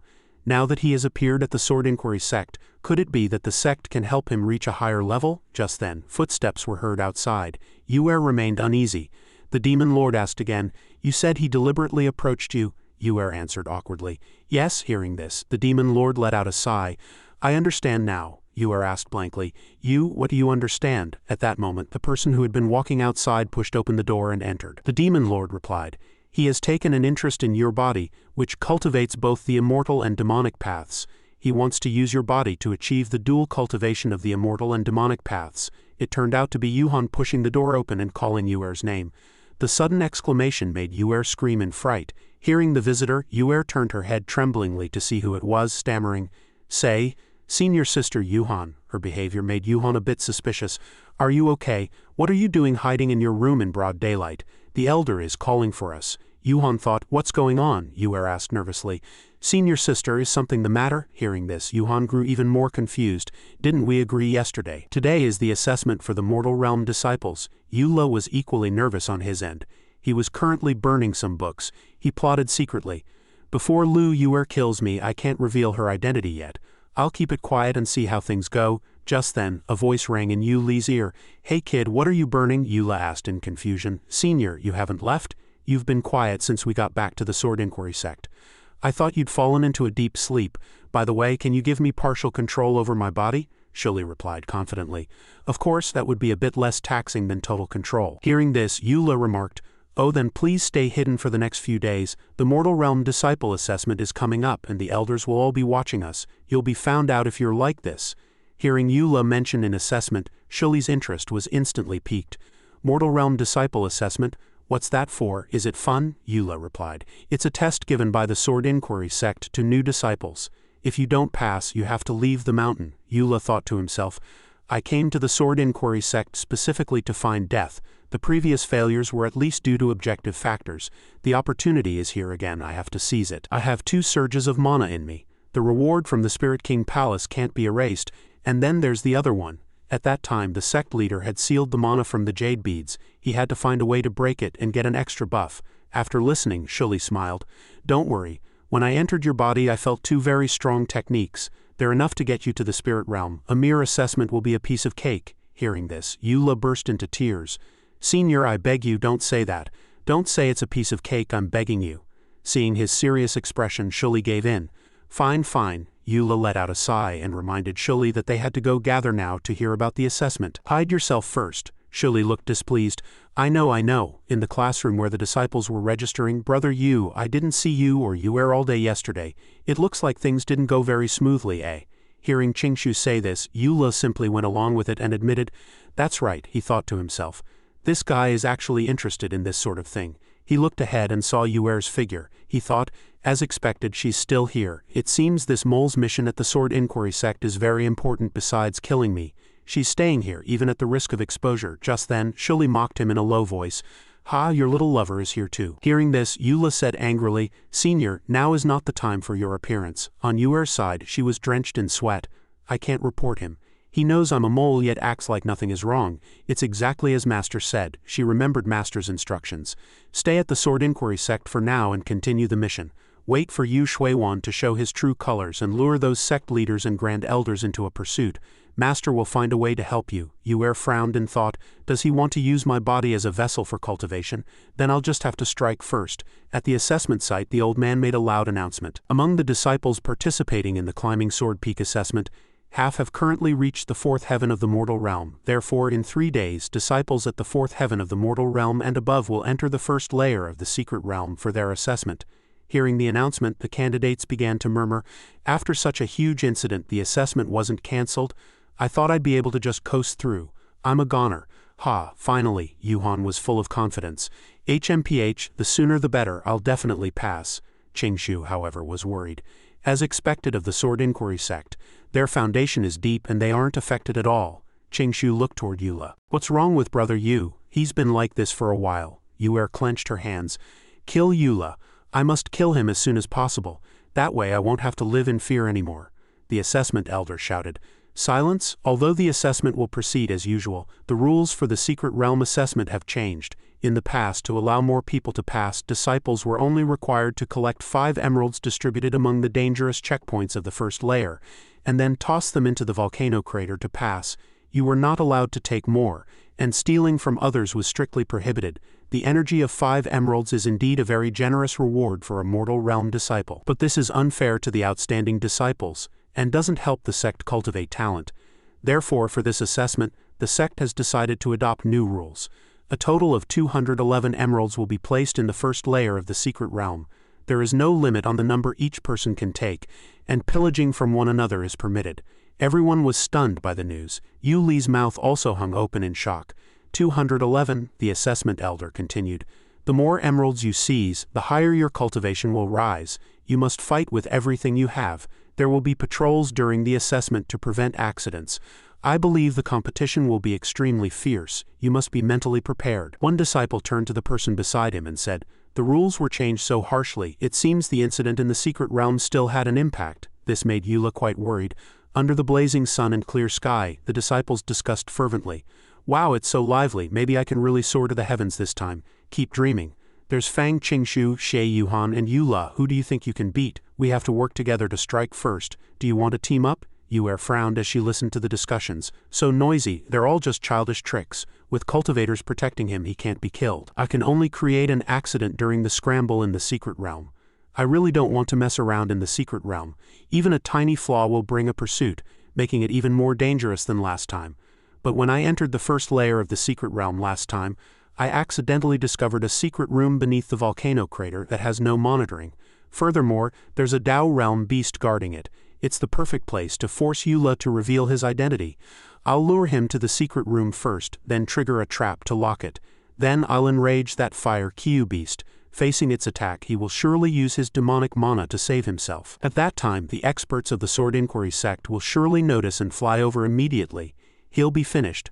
but I have to go to the secret room first to set the trap. How should I go about luring Eula inside? The scene shifts to a sunny day. At the assessment site, a voice rang out. Did junior sister Lu call us out for something? Yue spoke up with a hint of shyness. I want to ask everyone for a favor halfway through the assessment. Help me find Eula, and tell him I've run into danger while entering a perilous checkpoint at the volcano crater, and ask him to come save me. Qingshu asked in confusion why she would do that. Yue covered her face with both hands, her face turning as red as if steam were rising. I want to know exactly how much I matter to him. Will he give up his cultivation for me? Will he charge into a dangerous place for my sake? Hearing this, Yuhan was completely speechless. Qingshu clapped and laughed. Good, good, good, this move of yours is clever, junior sister. Yue reminded them again. By the way, everyone, please don't tell Eula.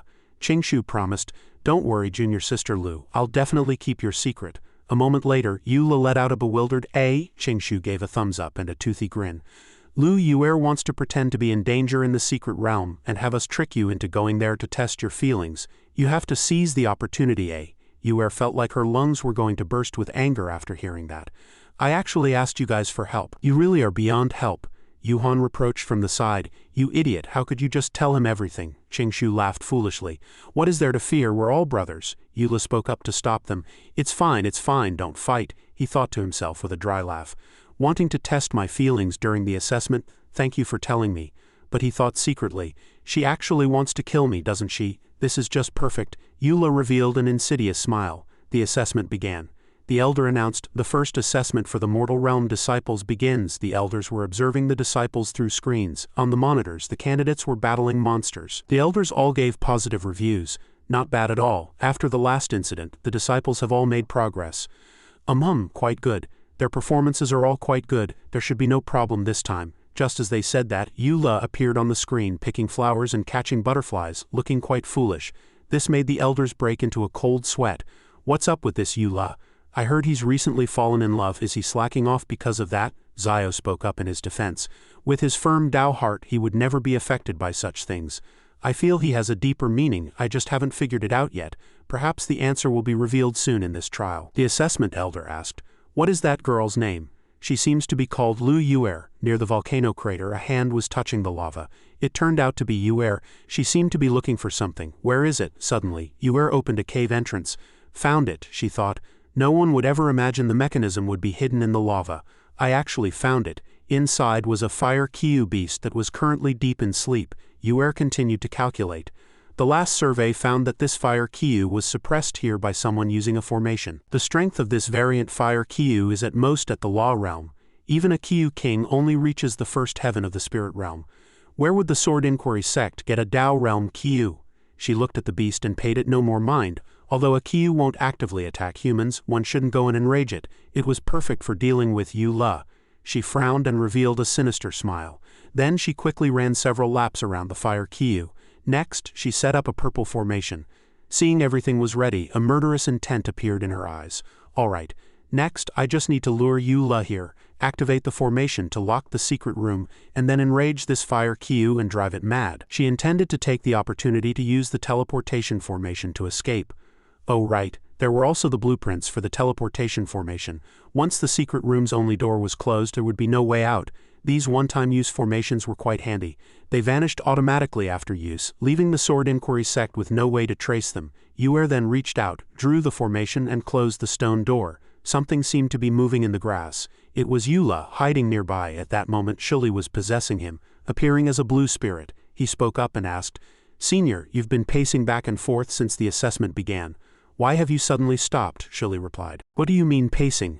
I'm observing the environment. Didn't that girl Lu Yue want to test you inside the volcano? We'll take the opportunity to set a trap and wait for her to come to us. Hearing this, Eula pressed further. Is it absolutely necessary to kill Lu Yue? If she really wanted to snitch, she would have done it long ago. She wouldn't be staying quiet like this, he thought secretly. I will protect Lu Yue's assassination plan. Shuli asked in confusion, how can you trust a demonic spy? She could turn on you at any moment. Only by killing her can I be truly at ease. If you keep nagging, I'll take control of your body, strip you naked and make you dance right under the noses of the monitors. Upon hearing this, he immediately changed his tune. Kill, kill, kill, whatever you say, Senior. So what kind of trap do you plan to set? Shuli smiled insidiously. Since she chose the volcano as the location, we should naturally take advantage of the opportunity and use the lava to roast her well. Eula broke into a cold sweat. A volcano, that sounds dangerous. If we mess up, I'll be the one suffering too. At that moment, Shuli held up 2 fingers and said, "You might have to suffer a bit in a moment." With that, Shuli pressed her finger to Yuli's forehead and closed her eyes, leaving Eula utterly bewildered. Suddenly, Eula let out a scream of agony. "Ah, say, Senior, what are you doing? My head hurts so much." Shuli puffed out her cheeks and waved a hand. "Bear with it, it's just a spell to gather information from your brain." To her surprise, no sooner had the words left her mouth than Eula returned to normal. "Oh, it's over. Senior, it doesn't hurt anymore?" This actually made Shuli scream in fright. Eula asked, "Well, is the search finished?" Shuli suddenly sensed something was off. How can this be?" At that moment, within Yuli's sea of consciousness, Eula was shielding his eyes as if blinded by a strong light. Shuli replied, "Your soul strength is not at a level a mortal realm cultivator should have at all." This left Eula completely confused. Shuli manifested a model of a volcano. "Forget it, business first. Come and take a look. This is the information that just gave you that splitting headache." Staring at the model, Eula asked curiously, "What is this?" Shuli explained, "A distribution map of the formations inside the volcano." Hearing this, Eula followed up, "Senior, what exactly are you planning?" Shuli pulled out a Taishu bottle. "The Taishu bottle I gave you before can shield mana fluctuations. Now that the volcano's terrain and formation distribution are confirmed, we just need to find all the key nodes of the formations and use the Taishu bottle to interfere with them. That will cause the formations to malfunction and draw out the lava." Shuli wore a triumphant smile. "All right, let's head out and find the formation nodes in the volcano." While setting the trap, Shuli boasted, "Perfect. I can't believe this place actually has a trap like this." Eula watched, feeling a wave of powerlessness. "Huh." Shuli pointed excitedly. "See these arrays? Every single one is a trap. Once triggered, it will instantly enrage that fire Kyu beast. Although these beasts are usually docile, once provoked, they won't stop until they've bitten someone to death. What's more, this one is at the Tao realm. Even I would have a hard time escaping, let alone with this secret room sealed tight by layers of formations. Once you lure your little lover in here, she's as good as dead," Eula quickly retorted. "She's not my little lover." Then he realized something. "Wait, then what about the original plan?" Shuli looked indifferent. "Forget the original plan. This one is much better than my previous one." The more she thought about it, the more excited she became. What incredible luck to stumble upon such a great bargain. She wondered who had set it up. Eula let out a long sigh, thinking it was probably Lu Yuer. Suddenly, Shuli seemed to discover something and stopped in surprise. Before them was a formation. There was actually a mana-filled teleportation array here. Once the secret room is sealed off, this will be the best escape route. I really wonder who the person who set this formation is. Eula looked despondent. "It was likely still Lu Yuer," Shuli said with a smile. "Whoever it is, I should really thank them." Eula calculated in his heart, "This won't do. My body is still being controlled by Shuli. If she doesn't enter the volcano and instead goes to hunt down Lu Yuer, all my efforts will be for nothing." Before reclaiming control of his body, he had to save Lu Yuer no matter what. Having made up his mind, he spoke. "Senior, there's a flaw in this plan." Shuli heard this and asked, "Where's the flaw?" He replied, "Using a demonic teleportation array will cause mana fluctuations, won't it? The Sword Inquiry Sect will definitely notice by then." Shuli looked unconcerned. "It's fine. Won't that Lu Yuer be there to take the fall?" He continued to dissuade her. "But what if they search her memories? Your identity will be exposed." Shuli hesitated upon hearing this. "Surely it wouldn't go that far," Eula continued. "In fact, when the incident in the secret realm happened last time, everyone was rounded up for investigation. The sect leader personally took action and forced a Heaven Realm expert to self-destruct on the spot." At the mention of self-destruct, a cold sweat broke out on Shuli's face. She fell silent for a moment and made up her mind. "Fine, then we won't touch this teleportation array." Shuli then injected a wisp of mana into the formation. Eula asked curiously, "Senior, what are you doing?" Shuli replied calmly, There, I cast a small spell to disable the teleportation array. I also locked all the secret rooms and back doors. That little traitor is still heading for a dead end." Yuli's face instantly darkened. There were even back doors. Afterward, the two left the volcano and returned to the forest. Eula thought, "I've been bluffing for a while. I need to try another way. I absolutely can't let her run into Lu Yuer," so he suggested to Shuli. "Senior, with Lu Yuer's mysterious disappearance and the sudden appearance of the secret room teleportation array in the volcano, I think there must be a connection between these two things." Shuli was puzzled. "What connection?" Eula replied. "Maybe while Lu Yuer was scouting near the volcano, she ran into a mysterious person hiding in a secret room, and then that mysterious person." Before he could finish, Shuli interjected to ask, Killed her? Shuli then immediately dismissed the idea. Impossible. Even I have to be extremely careful about killing someone in the secret realm. Once a life is lost, the Sword Inquiry Sect will surely investigate to the end. How would they dare to strike directly? Eula followed his lead. Exactly. So I suspect that mysterious person hid Lu Yuer in some secluded spot. We should prioritize searching those remote deserted corners. Shuli stopped in her tracks, lost in thought.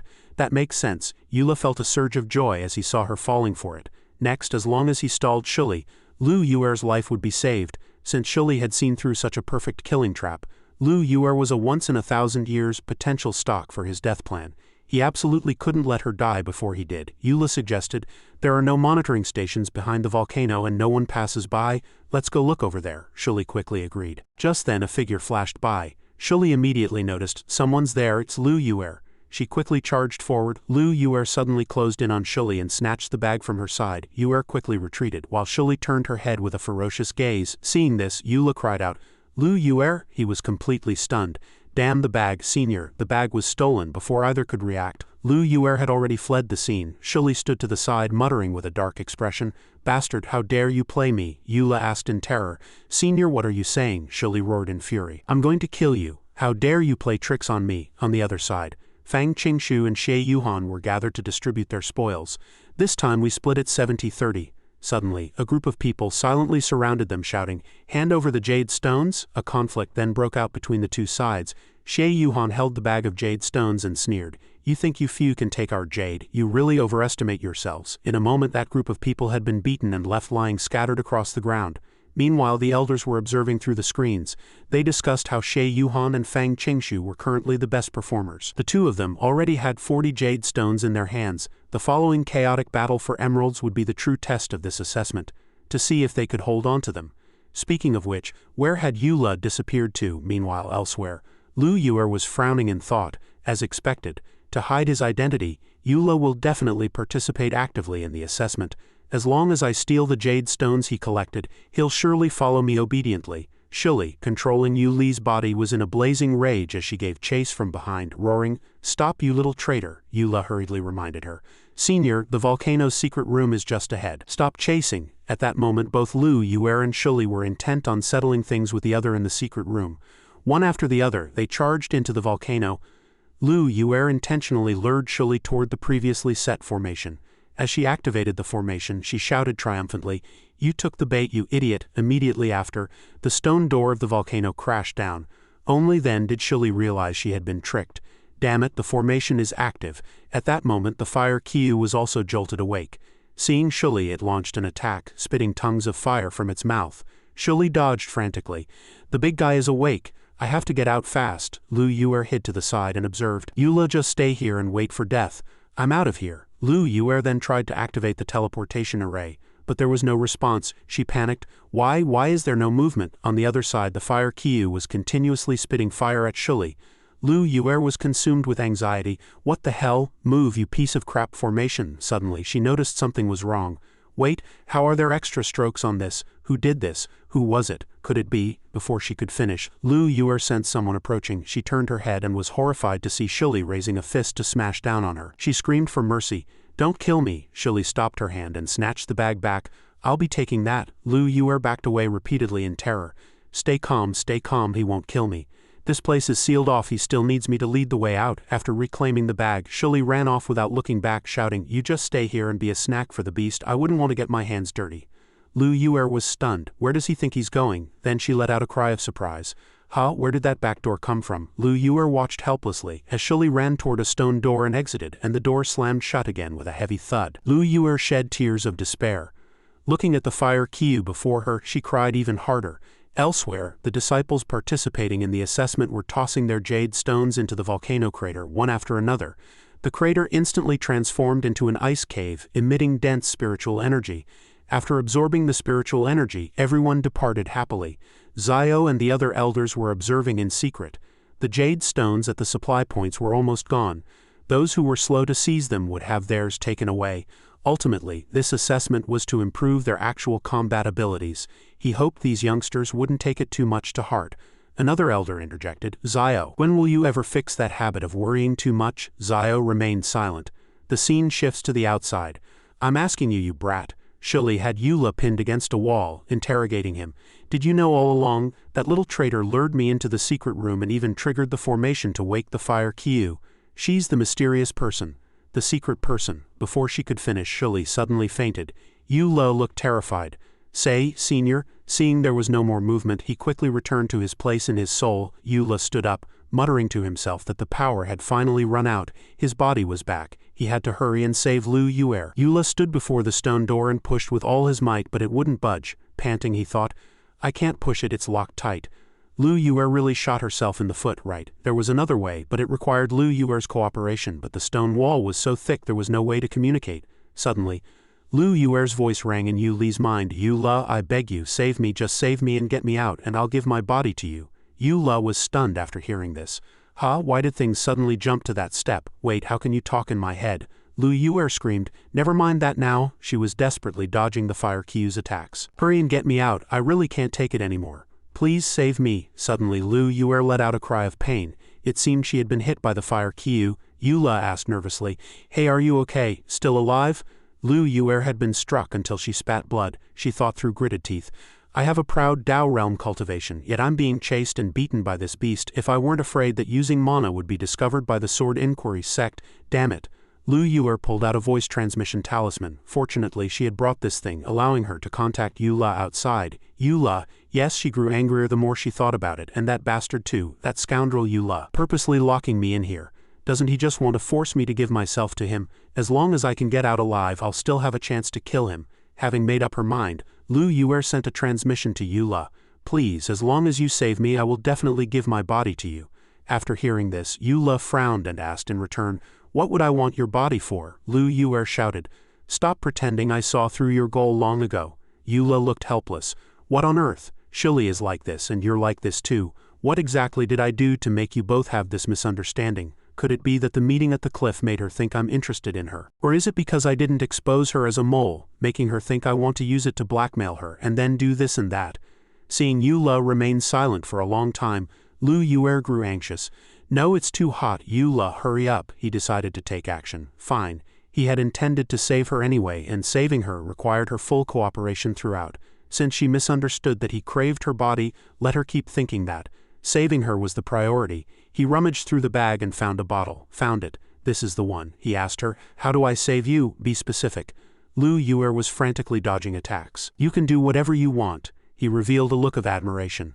I couldn't tell, but your experience is quite rich, as expected of someone from the demonic path. He calculated in his mind that the doors Lu Yuer had set up before were all sealed off. If he wanted to save her, he could only find another spot to open a new exit. Lu Yuer roared in fury. How is that possible? Who else but you would dare to have such designs on me? Eula used the Taishu bottle to create a projection screen.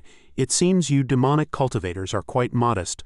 Lu Yuer shouted, Why are you talking so much nonsense? He thought to himself that the Sword Inquiry Sect had set up many formations here to maintain the volcano's stability. The Taishu bottle would come in perfectly handy. But this bottle was more than just a projector. The Taishu bottle could contain 100 rivers. Now, it reflected a miniature model of the entire volcano. Moreover, it was directly linked to the volcano itself. By interfering with the position of just one magic array in the model, he could sabotage the volcano's stability and blast open a new exit. Fortunately, Kai Shuli had crammed her trap designs into his brain, making it remarkably convenient to use them for a rescue. Once the projection was complete, he announced that the deconstruction was finished and everything was ready. However, this was his first time operating the thing. Whether he could actually save her depended entirely on luck. On the other side, Yuer was growing increasingly anxious. This guy is taking way too long. I'm definitely going to kill him once I get out. For now, I just have to hold on until Master sends that item. Suddenly, Eula shouted, Tell me your exact position. Yuer looked around. I'm right next to the door you just came out of. After that, Eula went silent. Yuer's heart burned with anxiety. Eula, are you still there? Why haven't you saved me yet? At the same time, the fire Kyu was preparing to launch an attack. Seeing this, Yuer grew even more desperate. Eula, where the hell did you go? Sparks were rapidly flying toward her. Yuer cried out, You bastard, I'm going to die here, stupid Eula. Suddenly, Yu Li's voice rang out. I'm here, he guided her. The exit should be right beside you. Run! Yuer obediently sprinted forward with the fire Kyu hot on her heels. An explosion erupted, and she tumbled to the ground in a pathetic heap. She struggled to get up, coughing several times. I almost couldn't stop myself from fighting back just now. Is this bastard playing with me? Yu Shuiwan, I will have my revenge one day. Wait. She looked around and found everything unfamiliar. This isn't the original exit. Eula shrugged and replied, I couldn't help it. Because of your own array seal, the original exit won't open. I had to open a new one elsewhere. This is what happens when you're hoisted by your own petard, understand? Yuer leaned against the wall, her steps unsteady. He actually opened a passage without using a single drop of mana. His power is truly unfathomable.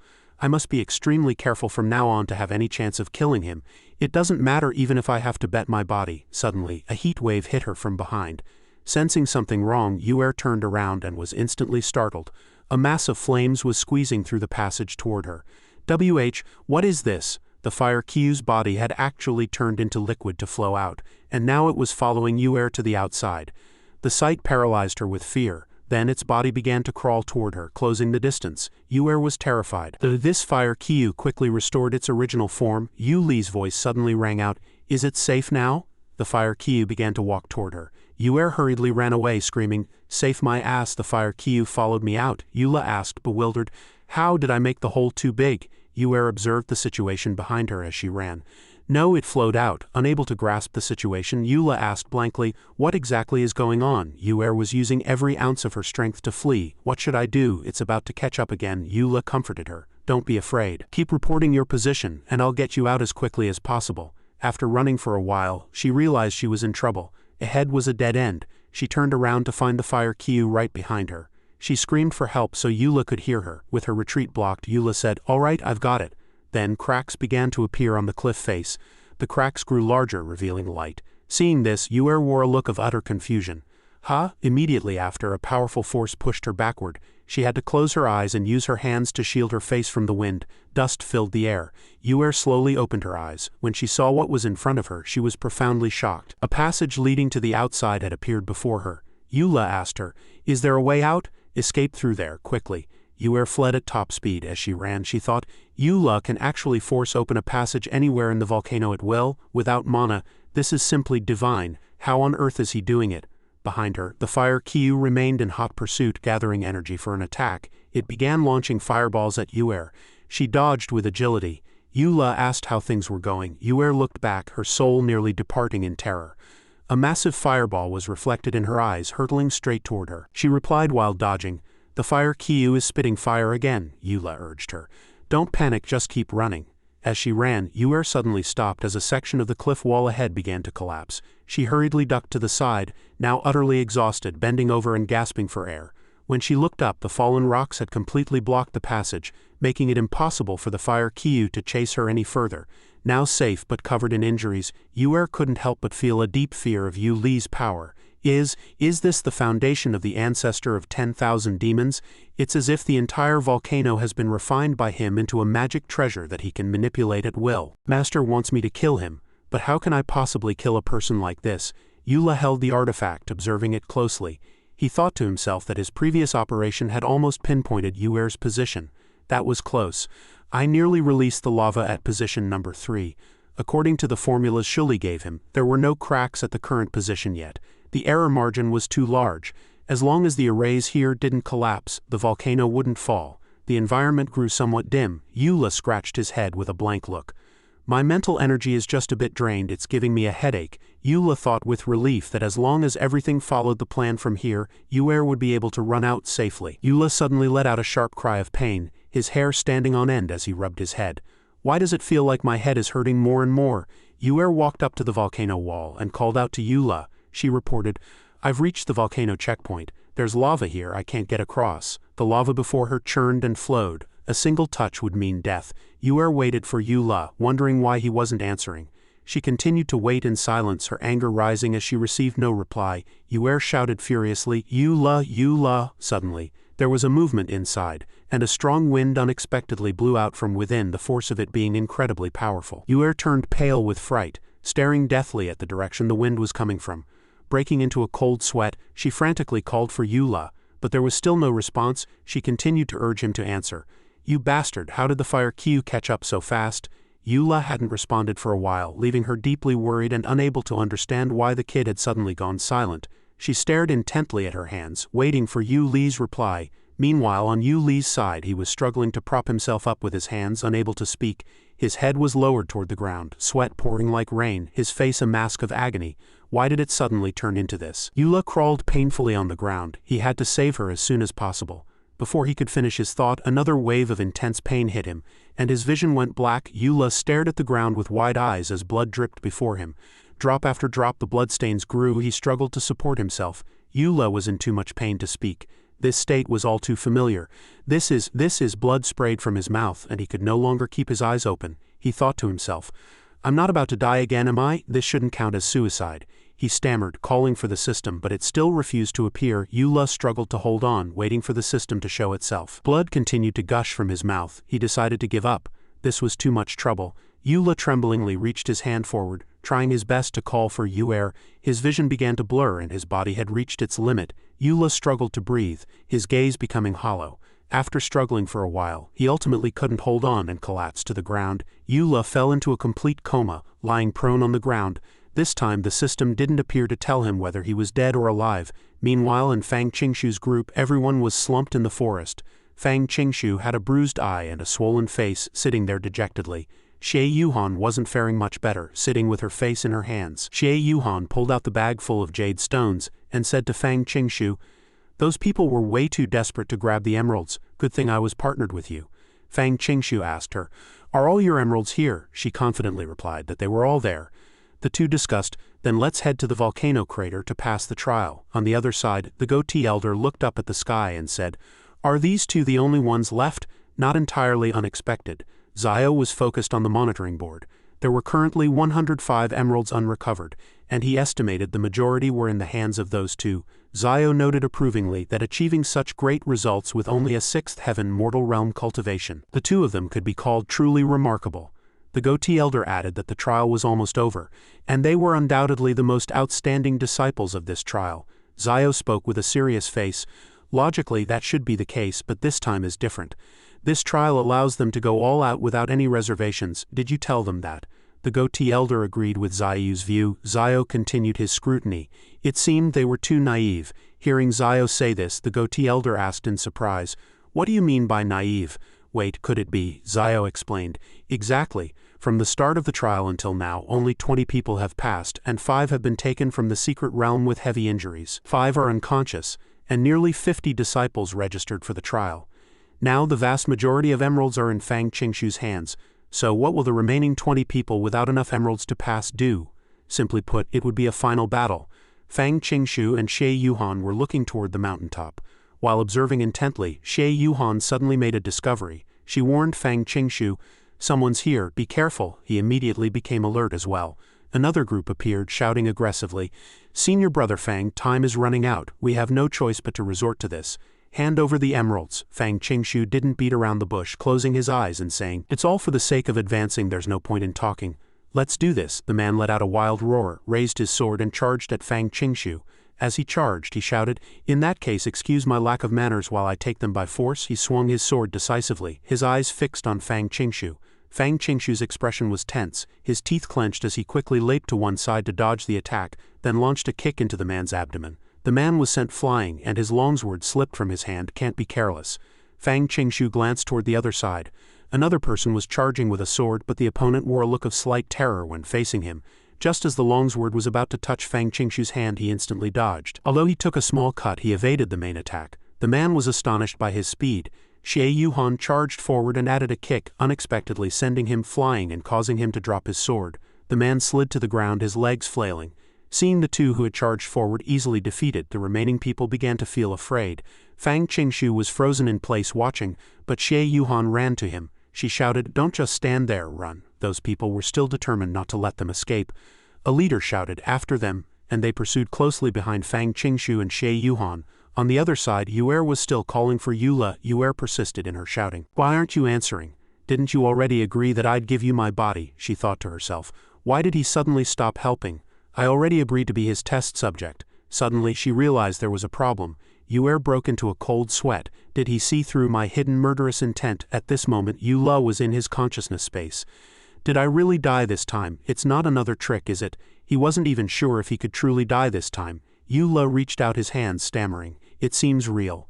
Yula was ecstatic. I'm really dead, I really succeeded. System, come out quickly, hurry up and give me the reward. This feeling. He closed his eyes, feeling his heartbeat. It's coming. Yula relaxed his body, feeling the surge of energy. It's here. The reward is here. A surge of green glowing energy was rushing toward him. The sensation was like rain after a long drought, nourishing a withered field. The energy swirled around and enveloped Yuli's body. He felt the energy gathering, emitting a blindingly bright light. Yula confidently raised his hand and shouted, "Invincible rebirth." The golden light shone with dazzling brilliance. Yula slowly opened his eyes, waiting for his post-rebirth power. But the situation seemed different from what Yula had imagined. Why am I still here? Shouldn't I be in a new world? System, come out, you aren't dead yet. The system cannot be activated. The system looked at Yula with a face of helplessness and continued, "Nor can you go to a new world." Yula was so angry he raised his hand to punch it. "Impossible. I was clearly in agonizing pain just now. It must be that after activating the system it eliminated the pain and gave me life force. Otherwise, how do you explain that golden light? How do you explain my sudden recovery?" the system countered. "Are you perhaps a bit too enthusiastic about dying? In the terms of this world, you just completed the metamorphosis of the Xuangling's soul." Hearing the system's warning, Yula began to feel afraid. He stood there, not daring to say another word. The system explained, "The Taishu bottle is an ancient magic treasure. Using it requires a massive amount of energy, which your mere mortal realm cultivation couldn't possibly support. Therefore, the mental and intellectual pressure generated by the Taishu bottle was more than your brain could handle, causing your consciousness to dissipate, making you feel like you were dying. To cope with this situation, the Xuangling's soul began a spontaneous metamorphosis. And this metamorphosis requires a vast amount of mana support." Yula then asked, "Exactly. I have no mana at all. How did I complete the metamorphosis?" The system said, "Your soul happened to contain a large amount of mana from the previous Spirit King Palace reward, which eased your near-death state." Yula was filled with disappointment after hearing this. Technically speaking, the pressure on the soul forced it to undergo a spontaneous transformation, followed by an infusion of a massive amount of mana to ensure the success of the metamorphosis. This is the principle by which a 10th Heaven Law Realm cultivator advances to the spirit realm. Although Yu Li's cultivation is far below the normal advancement standard, he is now comparable to a 3rd or 4th Heaven Law Realm cultivator. For Yula, it was essentially a stroke of incredible luck. After listening to the system's convoluted explanation, Yula found the final sentence particularly headache-inducing. Yula clenched his teeth, his face full of sorrow. "This magic artifact, do you want it or not?" Yula collapsed to the ground, tears flowing, his gaze hollow. "The system ruined my youth and destroyed my future." While he was dejected, Yula heard a call. "Yula, are you still there? Why are you ignoring me?" Yula sat up abruptly. "Right, there's still Yuer." Yula opened the map to observe. "I suddenly feel that deducing the magic arrays has become so simple. Is it because of the metamorphosis? I can even perform more complex and refined calculations." Yula closed his eyes in contemplation. "Since that's the case, I'll just go all out." Yula held the bottle high with both hands. "Yuer, my future depends on you." Yula decisively set down the bottle. Yu Li's eyes widened as a scream came through. "Yula, I was wrong. I don't want to kill you anymore. I completely admit defeat. As long as you save me, I'll never cause trouble again." The bottle touched the map, bursting with green light as powerful energy surged out, pushing back against Yula. Yula struggled to stand firm. Yuer felt very strange. She stood there thinking for a moment. Then her eyes snapped wide as she recognized the sound. Yuer looked down at the lava flow. The lava flow was slowly parting, and the sound it made was like a great gate being opened. Yuer stood above looking down. The ground split open, and plumes of white smoke billowed from the fissures. Yuer thought to herself, "The moment I admitted my mistake, he took action immediately. It seems he sensed my thoughts earlier and heard that I still wanted to kill him, which is why he deliberately stood by and watched." Another massive commotion erupted from behind. Yuer looked back, knowing she had to shake off that fire Kiyu as soon as possible. She lowered her head and fell into deep thought. Suddenly a violent tremor shook the right side and thick smoke rolled in. Yuer stood frozen in place.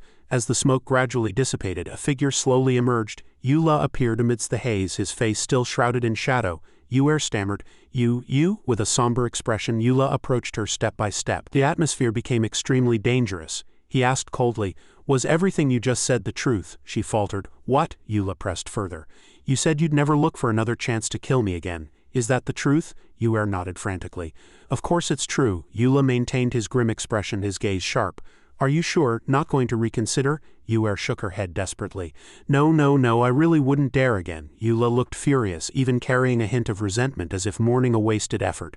Useless, a complete waste, damn it, what on earth did I go through all this trouble to save you for? For your body? Yue thought, it's true. He really is after my body, and now he even dares to threaten me. Scalding lava began to spill over, flowing slowly toward where they stood. The two remained paralyzed, watching it approach without any reaction. Eula thought to himself, I spent so much effort grooming you into a tool, and before you could even be put to use you got so scared that you backed out. You're driving me crazy. Eula began to shake the bottle in his hand manically. The lava converged into a blurry humanoid shape, completely unable to understand what kind of madness Eula was going through. The stone bridge collapsed entirely amidst rising dust and falling debris. Eula remained enraged. Yue speculated secretly, this is definitely killing the chicken to scare the monkey. A blatant warning, he wants me to be obedient from now on and never dare to resist again. She would never dare to show the slightest resistance again, never again. Just as Yue was trembling with fear, Eula thought, hey, what's going on? She's probably been scared witless by that fire Kyu. Whatever, I'll get her out first. The monster surged up from below, swirling the surrounding rubble. Eula and Yue cried out in unison, it's come back to life. It landed between them. In reality, this wasn't a true fire Kyu, but a magical construct. It then shrank into a small ring. Yue picked up the ring, thinking it was no wonder this fire Kyu's strength far exceeded its peers. Its behavior was rigid and inflexible, but its body could deform at will. She held up the ring and said, there is likely a massive spirit-gathering formation carved into the lava pool of this secret room. The other end of the mana channel is connected to the formation, continuously pumping mana into this fire Kyu to sustain its existence. However, the mana channel had clearly reached its limit, which is why it was forced to stop here. This Kyu was perhaps the most important assessment of the first layer of the secret realm, but it was so well hidden that no one had ever discovered it before. Eula didn't understand her long-winded explanation, only thinking the little thing was quite cute. Since it could both transform and fight, it had great collectible value. Yue held the ring in both hands. Yue handed the ring to Eula. Since you like it, you can have it. I have no interest in such things. Eula laughed happily. The trial is almost over. I found a gap in the volcano, let's get out that way. Meanwhile, the goatee elder was observing through the monitoring system, discovering that the disciples who had passed were all absorbing the spiritual energy emitted by the volcano crater, and were no longer participating in the scramble. Even we don't know the exact locations of the emeralds. For mortal realm disciples, being able to avoid the mountain-protecting formations, defeat spirit beasts and find emeralds in this vast first layer is no easy feat. They should seize the time to adjust their breathing. Zio spoke up, noting that Qingshu and Yuhan were currently surrounded. With just a few small tricks, those two won't be getting any bargains for now. Eula said that the volcano crater where the emeralds were stored was protected by a formation, and this was the only entrance. Thick smoke billowed from the volcano, and the lava lake radiated scorching heat. We'll hold our ground here. If Fang Qingshu and the others want to pass, they'll have to walk right into our trap, Brother Chu added. But don't let your guard down, those two are incredibly slippery. Fang Qingshu held his breath in concentration when Brother Chu suddenly shouted, go, catching him off guard. Yuhan was sprinting toward the two, a smirk on her face. It won't be that easy to reap the rewards of our labor. The elders are watching. You'll at least have to rely on strength to stop me. Hearing her voice, everyone turned back, gritting their teeth in alert. Brother Chu roared, you dare to try a frontal breakthrough? Do you look down on us after her? A group gave chase. Fang Qingshu leaped down from a high point, delivering a heavy midair kick to the leader's chest, sending him flying backward. The man was knocked unconscious by Fang Qingshu's kick, foaming at the mouth. Fang Qingshu landed, adjusting his breathing to recover his strength. He glanced sideways with a cold sneer, his tone full of mockery. A dozen grown men chasing one girl. How shameful. Why don't I practice with you all instead? Fang Qingshu issued a challenge to Brother Chu's group. Brother Chu stepped forward and said, don't listen to his provocation. Half of you go after Xie Yuhan, and the rest come with me to catch Fang Qingshu. During the pursuit, they discovered that Xie Yuhan wasn't running toward the entrance. Someone asked in confusion, why isn't she running toward the entrance? Another shouted, never mind that, stop her first. As he spoke, he pulled a long rope from his robe and swung it forward. He snapped the rope, falling into an offensive stance. The long rope whistled through the air, flying straight toward the fleeing Xie Yuhan. The end of the rope clamped onto Xie Yuhan's back while she was running at full tilt. Eventually, the rope successfully entangled Xie Yuhan, causing her to lose her balance and fall heavily forward. The long rope tightened around Xie Yuhan's waist. Because of her speed, she slid a long distance across the ground before finally falling face first. The man shouted, caught her. Yuhan lay on the ground motionless. She struggled to prop herself up, breathing with difficulty. She pulled out a short blade and sliced through the rope, regaining her freedom with its help. She stood up, still shaken. By then the two had caught up, shouting, "Stop, don't run!" Yuhan quickly turned and sprinted away. The bald man cursed in a rage. What a stubborn mule, won't shed a tear until she sees the coffin. Yuhan looked back to observe the situation as she ran. There are only 15 minutes left. We don't have time to entangle with them at the foot of the mountain. We must break through frontally and charge straight for the crater. We'll definitely be intercepted, but you must do your best to lure them away and keep them from the entrance. Hold out for at least 15 minutes. Yuhan stared ahead with a resolute gaze. Fang Qingshu, you make it sound easy. If you mess this up, see if I don't give you a piece of my mind. Meanwhile, Fang Qingshu was facing off against the remaining people. Fang Qingshu stared at them tensely, waiting for an opportunity. Everyone drew their swords and the two sides reached a stalemate. Brother Chu suddenly appeared behind Fang Qingshu. Don't let him into the entrance. Before Fang Qingshu could react, he ripped his head around. In the nick of time, Fang Qingshu performed a quick forward roll, narrowly avoiding the attack. Had he been half a step slower, he might have lost his life. Brother Chu stared at Fang Qingshu with a dark expression. "Damn it, so close," he roared. "There's less than 15 minutes left. Everyone go all out. Don't hold back." Fang Qingshu is trying to run. On Xie Yuhan's side, she was also desperately trying to break through, with the pursuers hot on her heels. Yuhan suddenly stopped and whipped around. The group stopped as well, asking warily, "What, finally ran out of energy and want to give up?" Yuhan pulled out the cloth bag filled with emeralds. She wore a sinister expression. "You want the emeralds, senior brother? Then you can have them." Without hesitation, Yuhan hurled the bag high into the air. Everyone was shocked, not expecting Xie Yuhan to give up so decisively. 3 people looked up, staring at the bag in the air. The bag burst open, and what fell out were nothing but ordinary brown stones, utterly worthless.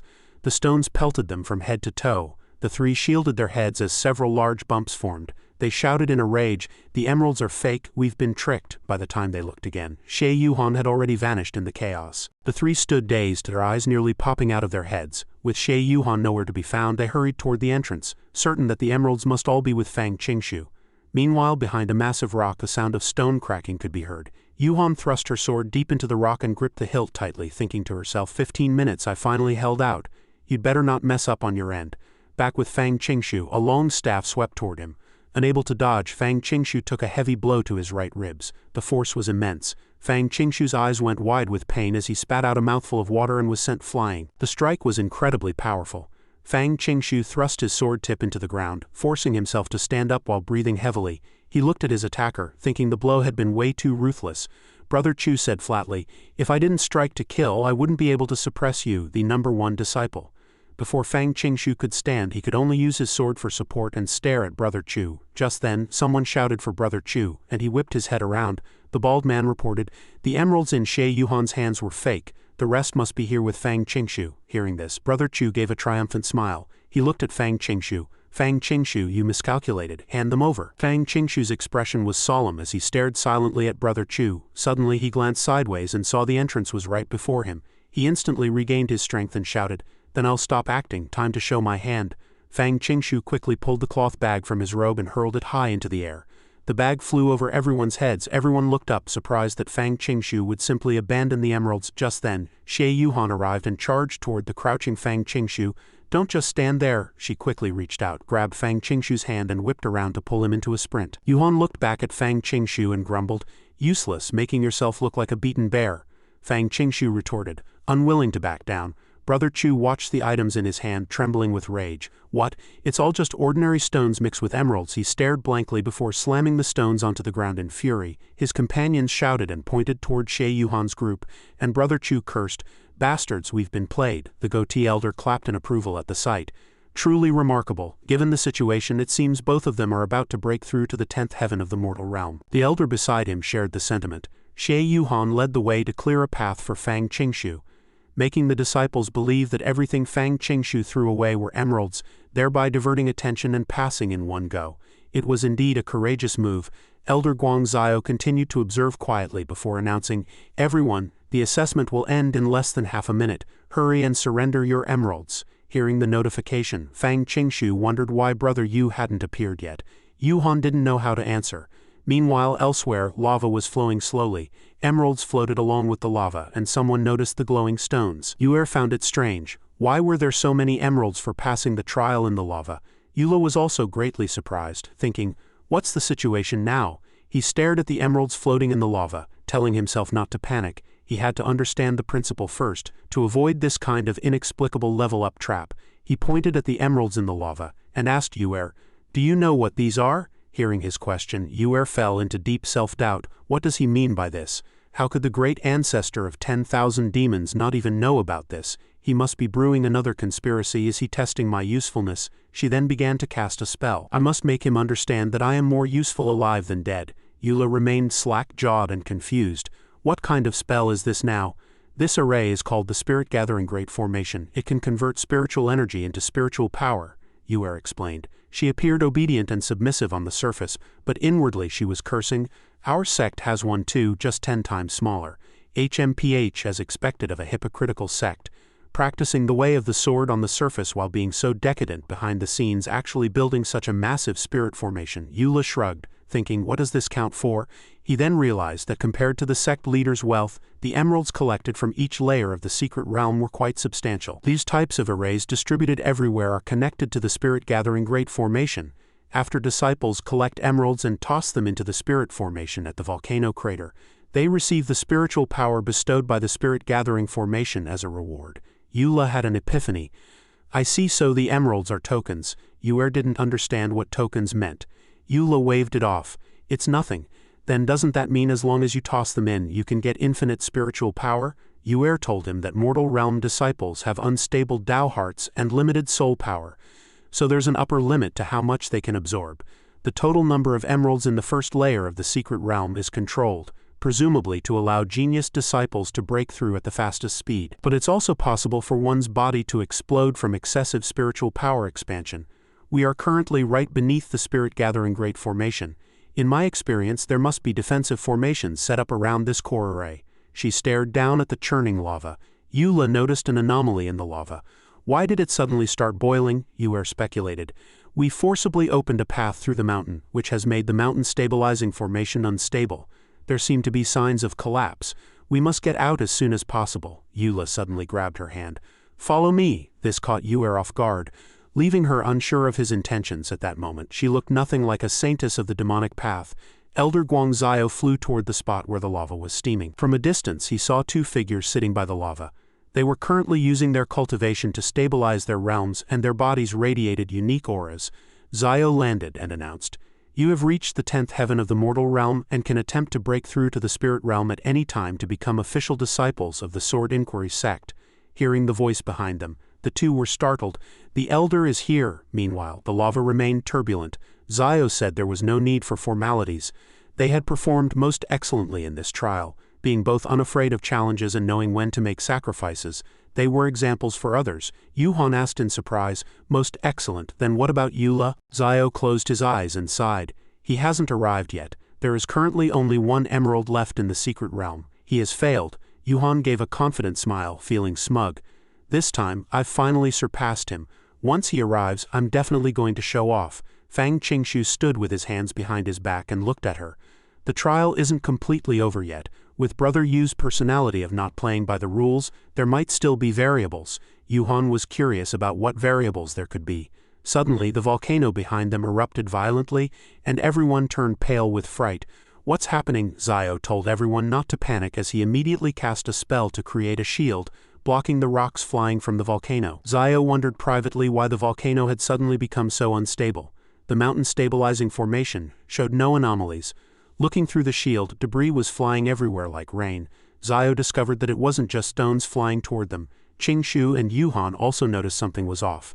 Is that a bird or a monster? A moment later, both recognized it at the same time. Its brother Yu. Eula was currently hurtling out from the volcano eruption, flying straight toward them. Eula slammed heavily into the shield. His face flattened against it. Fang Qingshu watched, dumbstruck. Zio raised his hand and withdrew the energy. The shield began to gradually dissipate while Eula remained stuck to it.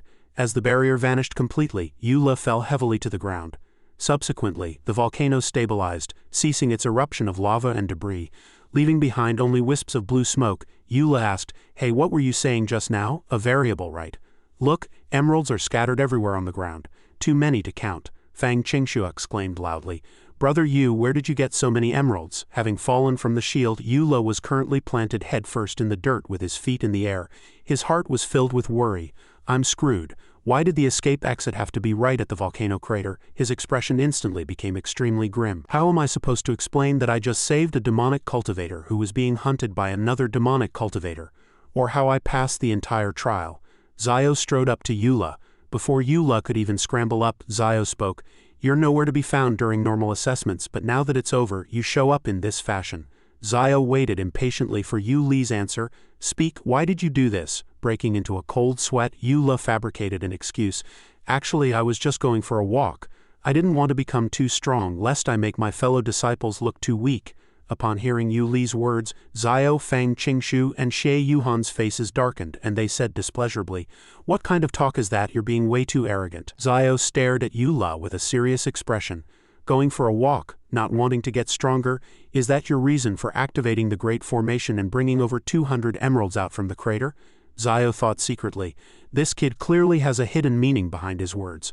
I don't think he doesn't want to get stronger. Rather, he looks down on the way these mediocre people get stronger. Zio said to Eula, "You must have seen through the location of the Great Formation long ago and wanted to hog the spiritual energy of these 200 emeralds for yourself." Eula slowly sat up and looked at Zio, then shouted, "No, I didn't. Don't talk nonsense.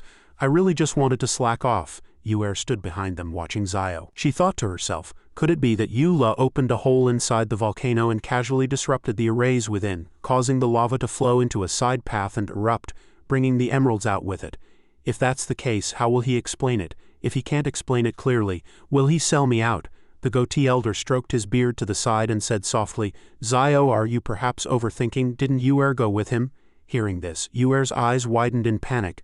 Just as she was searching for an excuse to explain, Eula ran over quickly, patted Yuer's shoulder and said, "That's right, I went on a date with her. It really wasn't for any spiritual energy." Zio was rendered speechless by this reason. He closed his eyes, still unconvinced. He even had the excuse ready. "Your planning is truly meticulous." Zio was convinced Eula had done this intentionally. Leaving Eula at a loss for how to continue his fabrication, standing there in silence, Zio continued, "You appeared right on time after all the emeralds were collected, ensuring no competition while maximizing your harvest of all the emeralds. If it wasn't premeditated, knowing the location of the Great Formation and that the emeralds could be recycled, how could you have timed it so perfectly?" After hearing Ziyu's analysis, Fang Qingshu and Xie Yuhan stared at Eula with admiration, their eyes sparkling. "So that's how it is. As expected of Brother Yu," Eula stammered, trying to explain. Zio interrupted him, raising his hand to direct a surge of energy straight at Eula. Zio continued his analysis. "Furthermore, your Xuanling soul has completed its full tempering. Your soul strength has already reached the standard of the mid-level law realm, which is enough to handle the pressure brought by the rewards of over 200 emeralds." Ziyu's hand drew close to Yuli's forehead. Eula countered while sweating, "But I've never practiced soul tempering at all," Zio immediately replied. "The mortal realm cannot cultivate the soul. To strengthen it to this degree in such a short time, the only way is to pressure the soul by tempering the mind. One must undergo hellish self-torture to successfully complete this level of tempering." Eula recalled the agonizing pain in the cave that felt worse than death. Was it back then? The goatee elder smiled to the side. "What a brilliant calculation. This kid came completely prepared." Eula shouted at him, "Why don't even you believe me?" Yuer stared at Eula while breaking into a cold sweat. She recalled how Eula had constantly changed the terrain to lead her away from the volcano. It turned out he had planned the route long ago. Such profound foresight. The goatee elder and the sect leader reached out to praise Eula. The sect leader said to him, "Eula, hurry and take the emeralds to pass the trial, lest a slow step makes all your efforts go to waste." Eula retorted loudly, "It's not at all what you think." Fang Qingshu and Xie Yuhan also reached out in admiration. "Incredible." Eula turned his head and replied crossly, "Incredible, my ass." Zio said, "Are you still not going? Do you want me to help you stall for time?" Eula felt extremely depressed, his teeth clenched and his gaze dark. "What is wrong with this world? I really just wanted to die." As Eula was walking, Zio called out to him again. He turned around, his face written with impatience. "What is it now?" Zio said. "I have one more emerald here. I forgot to give it to you." Suddenly, a loud boom echoed from the distance. Another volcano rumbled, appearing as if it were about to erupt, with the lava showing an eerie green hue. Everyone snapped their heads toward the source of the sound, watching in unison. Eula cried out, "What's that?" Thick smoke began to billow from the distant volcano and countless stones emitting green light shot out. He asked loudly, "Elder, what's happening?" Dust and smoke filled the sky. The stones flying out converged into a whirlwind in midair. More and more stones flew out from the crater, heading straight for Eula. Yuli's eyes suddenly widened and his mouth hung open, green light emitting from both his mouth and eyes. Yuli's entire body began to swell like a balloon. The people around him watched with concern. Yuli's body grew larger and larger, as if it would burst at any moment. He thought to himself, "I'm going to die." Zio rushed toward Eula immediately. He gathered his internal energy and charged to Yuli's side at maximum speed. By now, Yuli's body was as tight as a ball. Zio struck like lightning, piercing his body. Eula shouted, "Don't save me, let me die. Hold it." Zio looked at Eula with a serious face. For a cultivator, what does this bit of pain count for? Endure it, he thought. This person usually finds opening the meridians extremely taxing on divine power, yet here they are being opened so smoothly. Zio opened his palm, and the surrounding true chi began to rotate, forming a vortex. Immediately after, a green light shot out from within Eula, enveloping the entire space, followed by an explosion. Fang Qingshu and Shay Yuhan broke into a cold sweat at the sight. The two watched tensely as everyone asked with concern, "Elder, what's the situation? Is Eula okay?" The smoke and dust from the explosion blocked their vision, making it impossible to see inside. After the dust cleared, Yuli's figure appeared, his clothes having been blown to shreds by the explosion. Points of light appeared on Yuli's body, gradually connecting into lines.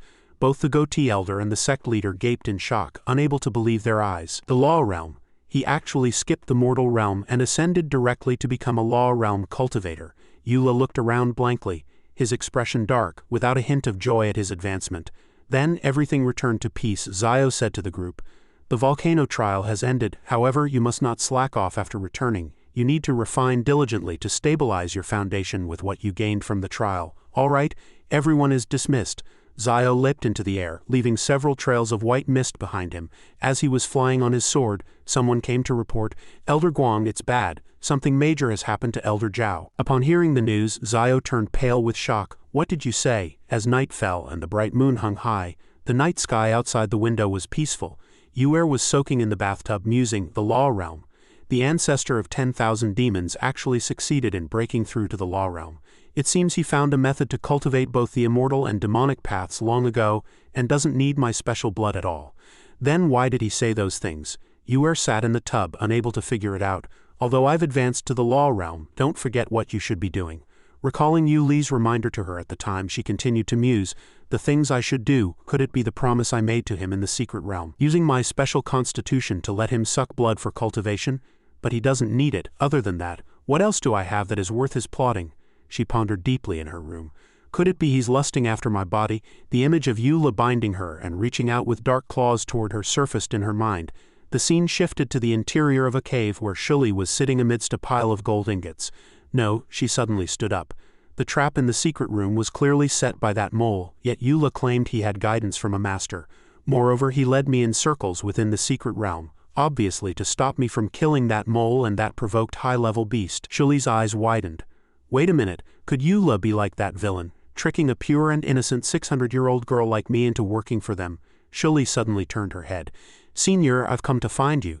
Eula was letting out a tired yawn. He swayed as he walked, trying to avoid being seen. "I sure got up early enough. Things aren't working with Yuer, so I might as well come to Shuli's side to look for an opportunity." He walked to Shuli's side, dejected by the failure of his plan and exhausted from the early hour. Shuli squinted at the approaching Eula and suddenly leapt out from the pile of gold, making Eula scream in fright. She dove straight in front of Eula. Shuli questioned him, "Why didn't you let me kill that mole in the secret realm?" Eula looked bewildered. "What is this about?" Shuli's pounce knocked Eula to the ground. Eula lay on the ground, breaking into a cold sweat. Shuli continued, "You must give me an explanation. If you can't explain it clearly, I'll kill you." Shuli sat astride Eula, leaning close to his face and threatening him, making him even more uncomfortable. Eula said it was fine, but there were too many things. "Where do you want me to start?" On the surface, Eula acted afraid, but inwardly he was ecstatic. "Kill me quickly." Hearing that Eula was willing to explain, Shuli calmed down slightly. Just as she was about to ask something, she suddenly sensed something was wrong. Shuli asked suspiciously, "How has your cultivation reached the Law Realm?" Eula was awkward. "Well, I got quite a few trial emeralds at the last moment, and the spiritual energy reward was a bit much, so my cultivation went up, couldn't even stop it." Shuli just gave an "oh" after hearing this and revealed a smile. Shuli thought to herself, "Truly, the heavens are helping me. I thought completing the soul exchange on Eula would take at least 2 years, but I didn't expect progress to be this fast." This is truly something the Crimson Sun Demon Lord didn't expect. Eula couldn't understand why Shuli was smiling. What's the situation now? He squinted at Shuli, who was still giggling foolishly. Should I continue talking about the secret realm? Shuli suddenly hugged Eula tightly, burying his face in her chest and rubbing his head. Shuli shouted happily, "Eula, you're truly amazing." Eula found it difficult to breathe and gave a humble reply. Inside the cave, Shuli pulled out a book from somewhere. Staring at the book for a moment, Shuli thought, preparation can begin. Eula called out Senior from behind. Eula reached out to say goodbye to Shuli. "Then I'll be going now," Shuli replied happily. "All right, go back quickly and don't let anyone see you." Eula climbed up from below the cliff, gripping the stone wall. Eula leapt up with ease. "Feels much easier than last time." Eula looked back at the cliff. "This Shuli simply doesn't listen to a word anyone says. I always feel like there's something not quite right with her. Forget it. For me, the more I know, the faster I'll die. Regardless, my biggest enemy is still the system." Suddenly, Zio appeared out of nowhere behind him and called out, giving Eula a jolt. Zio asked Eula, "What are you doing here?" Eula stammered, I came to breathe some fresh air." Zio said he was looking for him, his face extremely serious. Eula was puzzled. "Why are you looking for me?" Zio pulled out a scroll that looked like an official document and said, "Since you have reached the law realm, you should prepare to leave the lower court. Your room in this district has already been arranged." He was stunned upon hearing he had to leave the lower court. "Leave the lower court? I don't want to go." He thought to himself, "If I move away, won't it be inconvenient to find Yuer? Then wouldn't all that previous work be for nothing?" Then he changed his tune, pretending to say to Zio, "What I mean is, isn't it a bit too fast?" He felt a bit reluctant to part with his companion so soon. After all, he was quite sentimental. Zio asked, "Sentimental? Are you really someone who dwells on the past? Do you still remember who brought you here?" Zio looked at Eula solemnly, then turned away. "Forget it, this matter no longer concerns you. Focus on your cultivation." Eula didn't yet understand who Zio was hinting at and said hesitantly, "What do you mean by asking if I'll be sentimental? Of course, I came here with Zhao Shuili." He began to feel uneasy. Could something have happened to her? Eula reached out and shouted, "Wait a minute." He grabbed Elder Zio's shoulder. "Elder, don't talk in riddles. What happened to Zhao Shuili?" Zio was provoked and used a move to send Eula flying, causing him to tumble. Zio said with a dark face, "Eula, offending an elder is punishable." Eula sat on the ground with a forced smile. "A misunderstanding, Elder Guang. I just want to know what happened to Elder Zhao. After all, she's the one who brought me here." He wondered privately, what exactly is wrong with this guy? Zio hesitated to speak, leaving Eula completely bewildered. Suddenly, Elder Zio's jade pendant lit up. Zio knew at a glance that the sect leader was summoning him. He turned and strode away, leaving behind these words, "Don't ask what shouldn't be asked. This isn't something a lower court disciple like you can interfere with. In short, prepare yourself for the upcoming upper court sword disciple trial." Eula watched Zio's departing back. It seems something really did happen to Zhao Shuili. Logically, since I'm the one who sent her back, it's not too much to ask about the situation, right? Why can't you tell me? There's definitely something fishy here. I have to find a way to investigate. Official channels definitely won't work. I'll have to try something unconventional. He walked to the dormitory area to find Yuer standing at the door and shouting, "Are you Yuer?" Hearing the shout, she quickly opened the door, and seeing it was him, she couldn't help but be stunned. The two exchanged some thoughts regarding a swift transfer to the demon sect. Yuer was shocked after hearing this. "Are you crazy? You dare to seek death within the sect?" Although Eula knew it was dangerous, he remained firm. "Stop the nonsense, business first." Yuer pulled out a box containing a red medicinal pill. "Take this. This is the treasure my master mentioned to deal with the ancestor of 10,000 demons." She recalled her master's words. "Yuer, I've exhausted my efforts to finally find the demon-slaying pill and have someone deliver it to you. This pill is a specific medicine targeted at cultivators at the 10th heaven of the heaven realm and above. As long as you find a chance to make the ancestor of 10,000 demons eat it, he will surely die." Yuer's brow was now furrowed, appearing very troubled. But Yu Li's shout brought her back to her senses. He left these words, "There are too many eyes here, I'll take my leave." She only gave a polite reply, "Be careful." She was still conflicted in her heart. The ancestor of 10,000 demons is unpredictable. If he ever decides to forcibly act against me, it's safer to strike first. She stared at the pill in her hand. "But how can I trick him into eating it?" Eula crossed his arms and looked at her.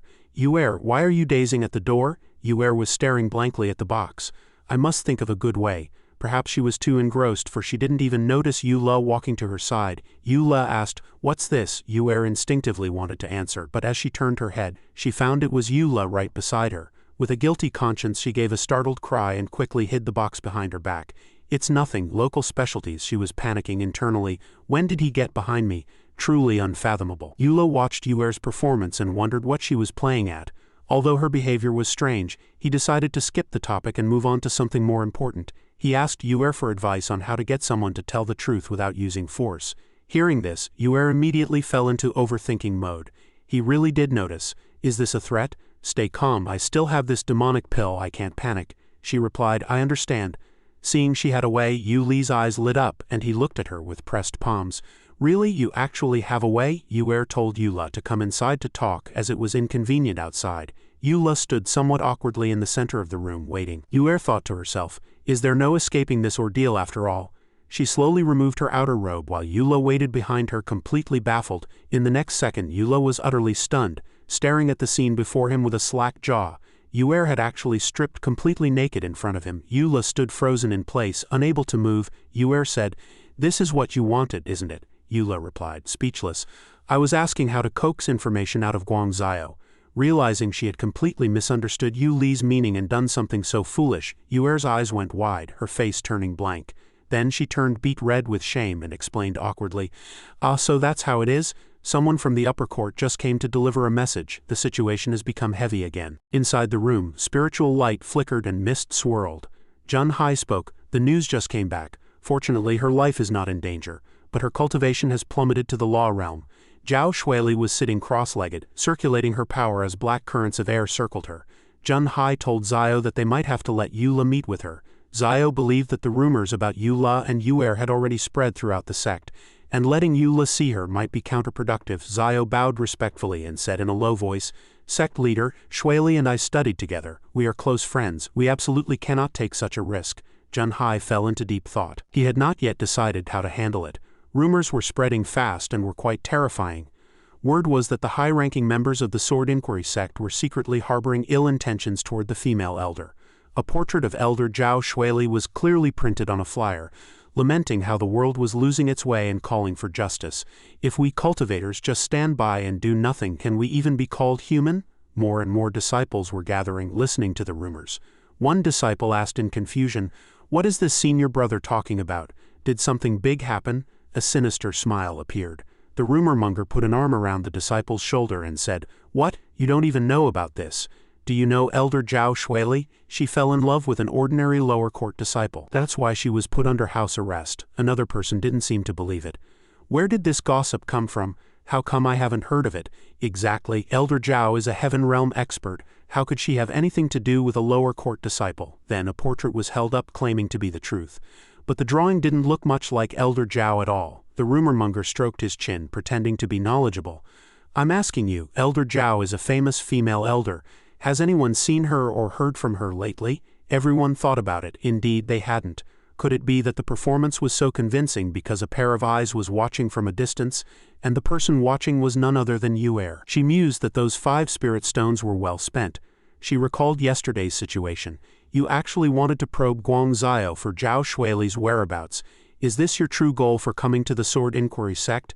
You even dare to plot against a female elder? She recalled the scene where Eula patted her shoulder. Didn't you owe me a favor back in the secret realm? Consider this paying me back. There is indeed a way. Yuer agreed on the surface, but inwardly she was calculating that the opportunity had come to use the Sword Inquiry sect to eliminate him. So she suggested fabricating a tragic story, saying a female elder was being imprisoned by the higher-ups because she refused to submit to unspoken rules. Under the pressure of public opinion, Guangzhou would have no choice but to explain to everyone exactly where Zhao Shuili was. After hearing this, Eula clapped in approval, thinking it was a great plan that would save him a lot of trouble. There are plenty of people in righteous sects who use unscrupulous means to protect their reputation.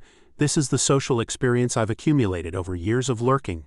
Yuer thought to herself that she could use this move to kill Eula. However, Eula seemed to sense something from the look in Yuer's eyes and stared at her. Wait, something's not right. If you purposely run to the sect and throw all the dirt on my head after the rumors start, adding even more fuel to the fire, wouldn't I just be wiped out by the sect? In the past, I'd be happy, but I can't die yet before Zhao Shuili's matter is cleared up. Let's do this. Change the story to say the female elder fell in love with a lower court disciple, but is being blocked by a tyrannical sect leader. A real-life version of the cowherd and the weaver girl. As long as I become the center of public attention, Elder Guang will have to wait to clear up the truth no matter how angry he is until Zhao Shuili comes out to explain. Yu'er was shocked when she heard Yu Li's intention. He actually dared to actively draw the attention of the sect's higher-ups. Wasn't he afraid of exposing his identity, this guy? Could he be planning to take both Zhao Shuili and me down together? We definitely wouldn't escape his grasp then. No, I must strike first. After some mental gymnastics, Yu'er asked. Is coming to see me this late really just for this? Don't you want to do something else? Do what? Yu Li's face turned red as he recalled the promise in the secret realm. I remember it very clearly. This is a specialty from my hometown. Hearing specialty, Yula was stunned. Yu'er, holding the box, walked toward Yula naked, claiming it was a potent supplement for men that could lead one to a paradise of ultimate bliss. Yu Li's face grew redder and redder. Yu'er approached while whispering sweet nothings. Sweating profusely, Yula reached out and took the box. I'll take this for now, I'm counting on you for the rumors. With that, Yula bolted out the door. Before Yu'er could react, his silhouette had vanished. Within the courtyards of the Sword Inquiry Sect, everyone was gossiping thanks to the duo's plan. What?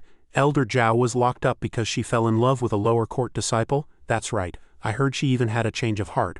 Weren't Elder Zhao and Elder Guang engaged long ago? I even heard Elder Guang is the sect leader's illegitimate son. Otherwise, how would he dare to illegally imprison a sect elder? This is just too inappropriate. Exactly. The Sword Inquiry Sect is a prestigious righteous sect. The sect must give everyone justice. Elder Guang was in a towering rage after hearing the rumors. That brat Yula actually thought of such a despicable method just to find out Shuili's whereabouts. The sect leader, however, looked unperturbed and said with a smile, Zio, you still lack the refinement to see through the human heart. Shuili's Dao heart is currently damaged. Even with our best efforts to treat her, there's no improvement. Why not let him go and try? Zio lowered his head and replied, Disciple understands, but this concerns Shuili's lifelong cultivation. We must be cautious. I plan to have Yula go to the Swordstone platform. Hearing Swordstone platform, the sect leader asked, He just entered the law realm and you're sending him there, aren't you afraid of ruining him? Zio recalled Yu Li's previous performance, so he wanted to see just how much determination he had for Shuili's sake. Late at night, at the Swordstone platform, a scroll slowly unfurled in midair, emitting a faint glow. Yula lay on his bed reading the information on the scroll to learn about the Swordstone platform. It was the tomb of the first-generation old sect leader of the Sword Inquiry Sect. Legend had it that the old sect leader's inheritance was kept there, and only the Dao heart of someone from the Sword Inquiry Sect could perceive the mysteries within. However, for thousands of years among the disciples, those who attempted to explore its mysteries either had their Dao hearts collapse or, at worst, fell into the demonic path. Falling into the demonic path, isn't the Sword Inquiry Sect a righteous sect? Why would they have a place like this? Whatever, it's none of my business. Thinking of this, he closed his eyes to continue contemplating. Guangzio wants me to last for the duration of an incense stick at the Swordstone platform. Could there be some massive danger inside? I can't just wait for death. At this thought, Yula sat up abruptly. There are only 3 days to prepare. I must master the law realm's chi manipulation as soon as possible. I'll go find Kai Shuli. Maybe she has a way. This time he went deep into the forest. I must survive. In Yuer's room, she was exchanging messages through a mirror. Master, rest assured, the demon-slaying pill has been handed to the ancestor of 10,000 demons. On the other side, the demon lord heard the report. As long as we can eliminate this ancestor of 10,000 demons, I will not only obtain the power from those prayer beads but also his technique for cultivating both immortal and demonic paths, along with countless rare treasures. I might even be able to break through the shackles of the heaven realm in one go. By then, who in heaven or earth will be able to stop me? Yuer, at this point, couldn't figure out what the ancestor of 10,000 demons was plotting and was completely unsure of herself. The demon lord commanded, Listen well, the demon-slaying pill is a top-tier treasure. There is only this one. Don't disappoint me this time, understood? Yuer took the order, thinking that given her master's personality, if the ancestor of 10,000 demons was fine, then I would definitely be the one in trouble. In the forest, Yula was rushing toward a certain area. No, if I don't succeed within 3 days, I'll have no choice but to run. Arriving at a dark cliffside, he looked left and right to confirm no one was there, safe. Then he leapt straight into the abyss. At the bottom of the cliff, Shuli was staring at a pot of bubbling green viscous liquid with a mysterious smile. Once I refine this soul-refining pill, then as long as... At this point she seemed to think of something and suddenly shut her mouth. The cauldron continued to bubble with steam. She recalled the scene of inviting Yula to have hot pot. Senior, what made you suddenly think of having hot pot? She made an excuse for herself. I've been locked up for too long, don't be shy, let's eat together. Yula unceremoniously picked up a pill with his chopsticks. "Ha, is this a fish ball?" Opposite him was Shuli's triumphant smile. "As long as he eats this pill, his soul will be temporarily sucked in, and his body will become an empty shell. My soul can then take advantage of the void to merge with it, and Eula only needed to wait until the medicinal effect dissipated to enter my body, and I'll be able to escape this godforsaken place. But he's actually quite a nice person. Is doing this going too far?" She rested her chin in her hand and pondered, then reconsidered. "It doesn't matter, he won't die anyway." But a voice interrupted her thoughts. "Senior, are you there? I have something to ask you." Hearing the clear shout, Shuli was startled. How could Eula come at a time like this? "I'm not ready yet," her mind kept racing. What should I do? What should I do? After some unknown discussion between the two, Eula began to haggle. Shuli could tell that he didn't understand anything at all. She said with a smile, "We in the demonic path have a secret technique called the same heart profound technique. As long as you let the other person completely control your body and repeatedly perform the same spell, once the force in the meridians begins to seep out and gradually forms meridian memory." Just then, something flew past above, catching Yuli's attention. Eula shouted in surprise. "It flew. Is this secret technique really that powerful?" Eula was half believing. Shuli said confidently, "I am a senior after all. Actually, this is just like folding paper. Fold it repeatedly in the same way to leave a crease. Won't you remember it then?" She was very satisfied with Yuli's compliance. As long as he agreed, "I'll be able to experiment on my new body sooner." Eula realized. "In other words, I am currently the paper, and you are the one folding it, although you leave aura creases on me. The wear and tear on the body cannot be changed." Shuli looked at him. "You requested it yourself. What, are you scared?" He stared at Shuli and confidently reached out his hand. "Senior, please guide me." Shuli was stunned. To accept such a price just to become stronger. He truly had a demonic spirit. Eula smoothed his hair. "Senior, there's no need to be too polite. After all, it's Chen Fei's body being consumed." "What does that have to do with me, Eula?" he muttered under his breath, leaving a question mark on Shuli's face. Having said that, he let out a sinister laugh. New rumors arose within the Sword Inquiry Sect. "Have you heard? Senior brother Zhang Gaochen is going into the Sword Stone platform again for the Sword Disciple trial."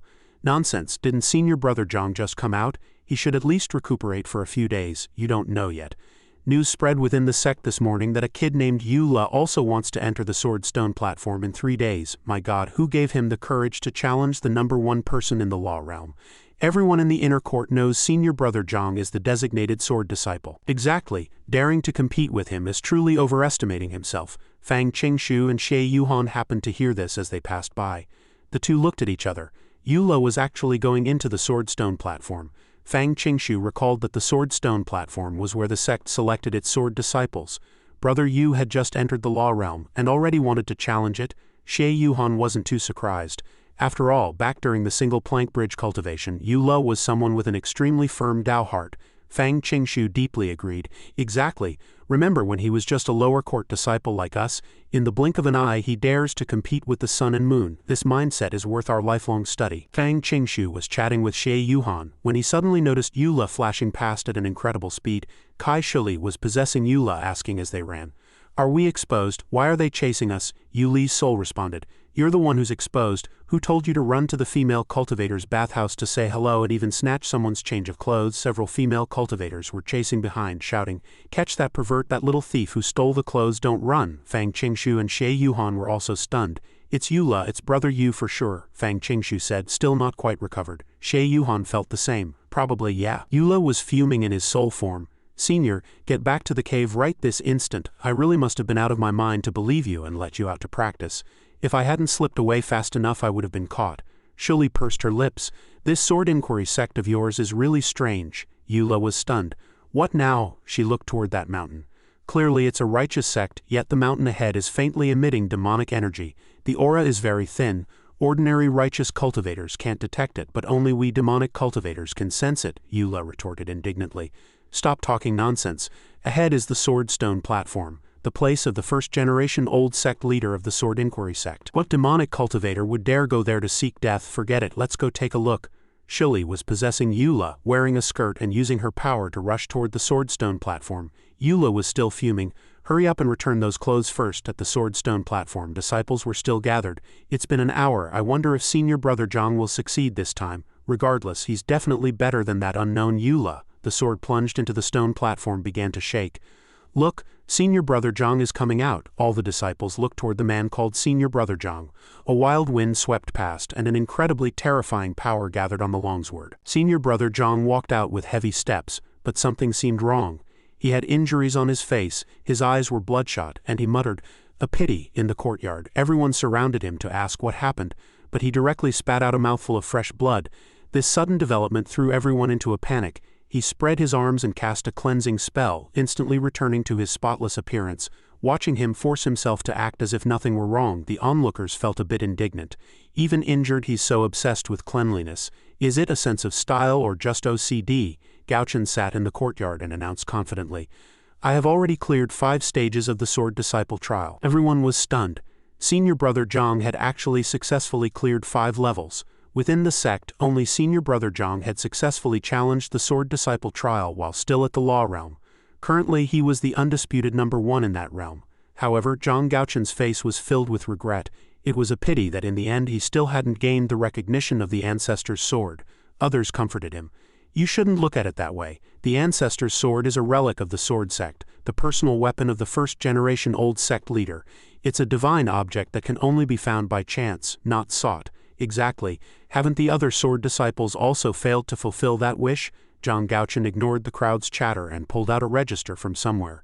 Seeing this, everyone was puzzled about what he was doing. As it turned out, the register in his hand recorded the reasons for failure in the Sword Disciple trials across generations. 9th Sword Disciple trial, failed. Reason for failure: today the hem of my robe was accidentally snagged and torn. I have no face to continue. 10th Sword Disciple trial, failed. Reason for failure: today it took an extra 15 minutes and 3 breaths. I have no face to continue. 11th Sword Disciple trial, failed. Reason for failure: phew, the weather today is poor, it's not suitable to continue. 12th Sword Disciple trial, failed. Reason for failure: forgot to bring the Sword Sect token today. The list of failures was presented one by one. Just as he was reading the reasons, Zhang Gauchen was suddenly startled. Yula had appeared behind him at some point. "Good afternoon, everyone." His greeting left Zhang Gauchen's head full of question marks. "This is the site of the Sword Disciple trial. Who are you?" Yula shouted. "What do you care who I am?" Zhang Gauchen slowly stood up. "Early Law Realm. You must be that Yula who also wants to participate in the Sword Disciple trial." Yula glanced sideways and saw the register, wondering, "Oh, what is this thing?" Zhang Gauchen was quite conceited. "I am challenging the record for Sword Disciple." Yula read the register and mocked him. "You actually failed 12 times, you're so weak, so why do you still want to participate?" he asked, propping his chin. The crowd gaped in shock at his words. Zhang Gauchen remained confident. "I have already passed the first 5 levels. I'm only a tiny bit away from gaining the recognition of the Ancestor's sword."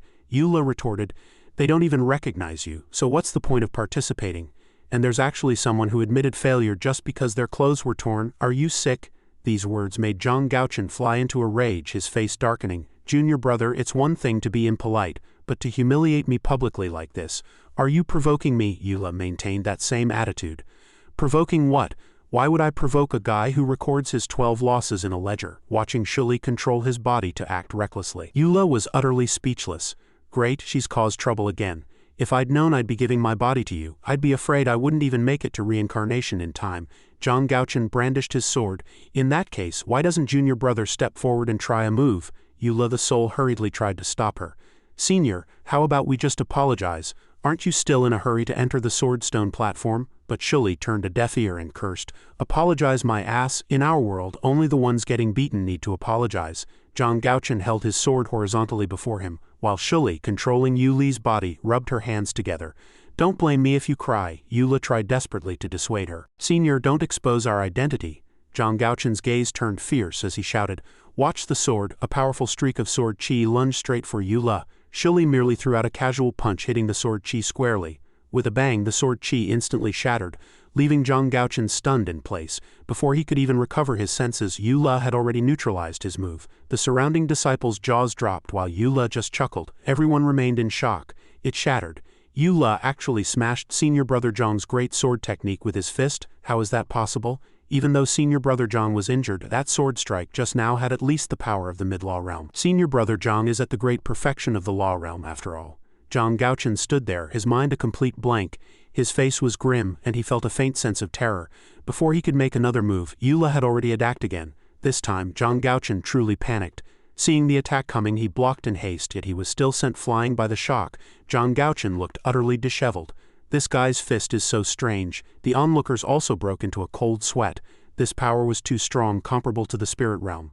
And after being hit, Zhang Gaochen was helpless. If it were just physical strength, that sword strike just now should have felt like hitting a tortoise shell. But at the moment the fist and sword met, I felt an extreme sense of tyranny. That fist clearly had no sharp edge, yet it felt like a blunt heavy sword directly conquering my soul. A muffled sound rang out again as Eula flashed forward to attack once more. Zhang Gaochen cried out in terror. Here it comes again. A punch filled with overwhelming pressure slammed toward Zhang Gaochen. Exactly, it's this feeling. He watched with wide eyes as the fist approached, and then he lost consciousness. While unconscious, Zhang Gaochen recalled Elder Guang once saying that this 9-turn demon-subduing sword clearly had only 72 swords. So why is it said there is a 73rd sword? Zhang Gaochen watched the elder hold up 2 fingers. This is the 73rd sword. He was stunned. How could a hand be a sword? Elder Guang had also been puzzled. But having heard that it is the person who controls the sword, not the sword that controls the person, he believed in the 100 tempers of the heavens, a hidden sword without an edge, where even a hand can be a sword. The sword Tao of the 100 tempers of the heavens emphasizes the unity of the sword and heart. If one doesn't temper the sword but instead practices with flowers and grass, how can one be called a swordsman? Zhang Gaochen didn't understand. Elder Guang seemed to be hiding something, only saying that she had fallen into the demonic path. Zhang Gaochen asked curiously, Elder Guang, who exactly was she? The answer he received was the only sword disciple who subdued the ancestor's sword 500 years ago. Shen Ningzhu. Back in reality, Shili lamented. He really doesn't know how to fight, how boring. After knocking Zhang Gaochen unconscious, she looked around. Where do you enter this swordstone platform from? Eula, in his soul state, pointed the way. That sword is the entrance. He pointed at the sword and shouted to Shili. Senior, look quickly. Shili, controlling Yuli's body, looked at the sword in surprise. She was about to reach out for it when a shout interrupted her. The people around were also drawn by the commotion. Everyone, look, senior brother Zhang. Eula looked back coldly. What? Do you want another beating? Zhang Gaochen struggled to stand up, gasping for breath as he asked, What kind of fist technique is that? Eula couldn't even be bothered to respond. What fist technique? It's just beating you. Any move will do. Zhang Gaochen was unwilling to give up. A normal fist, even if it could break through spells, would never make him feel that kind of pressure that directly struck the soul. There is chi in your fist. Hearing this, Yuli's soul fell into a panic. Shili also frowned. Could I have been discovered? Eula felt that things were about to go south. Zhang Gaochen said with certainty, It's sword chi, right? The reason you don't draw your sword is that your fist is the sharpest sword in the world. Zhang Gaochen's brain cannon left Yuli's soul completely speechless. Great, turns out he's just a mindless idiot. Hearing this, Shili used Yuli's tone to say dismissively, Nonsense, this is just a fist. Why would I need a sword to beat a weakling like you? Listening to Shili's provocation, Yuli's soul secretly cursed her eccentric competitive spirit. Zhang Gaochen strode forward. Regardless, I must thank you for letting me realize the true sword Tao. He began to gather his move again. While gathering power, he said, I've realized it. Shili heard this with a face of confusion. What has he realized? Eula was also stunned. How should I know? Zhang Gaochen flew into the air, performing the 9-turn demon-subduing sword. With the 17th sword, he lunged toward Eula. Shili's brow furrowed slightly as she said angrily, You asked for this. But Zhang Gaochen was full of confidence. Today I will surely become a true sword disciple. Stop! A powerful roar rang out, forcibly intercepting Zhang Gaochen's move. Eula and Zhang Gaochen both looked back. Eula the soul thought it was the end. Elder Guang is here, but Shili was very calm. Don't be afraid, it's 2 against 1, I'm not backing down. Eula was frantic. 2 against 1, my ass. That's a sect elder. Oh right, I'd have to use my cultivation to deal with him, that'll be tricky. Shili had a nonchalant look. Oh my, this junior's 13 sword intense actually shows signs of breaking through the law realm. Zhang Gaochen's move lunged toward Eula, and Shili noticed it. Yuli's soul reminded her, Now is not the time for sentimental remarks. Quickly think of a way to resolve the trouble in front of us. However, the move suddenly deflected as it neared Eula. Eula wondered, why did it pull back? Zhang Gaochen let out a scream followed by a spray of fresh blood. Zhang Gaochen fell to the ground, and the crowd anxiously shouted, Senior brother Zhang. A flying sword caught him. The one who caught him was none other than Elder Guang.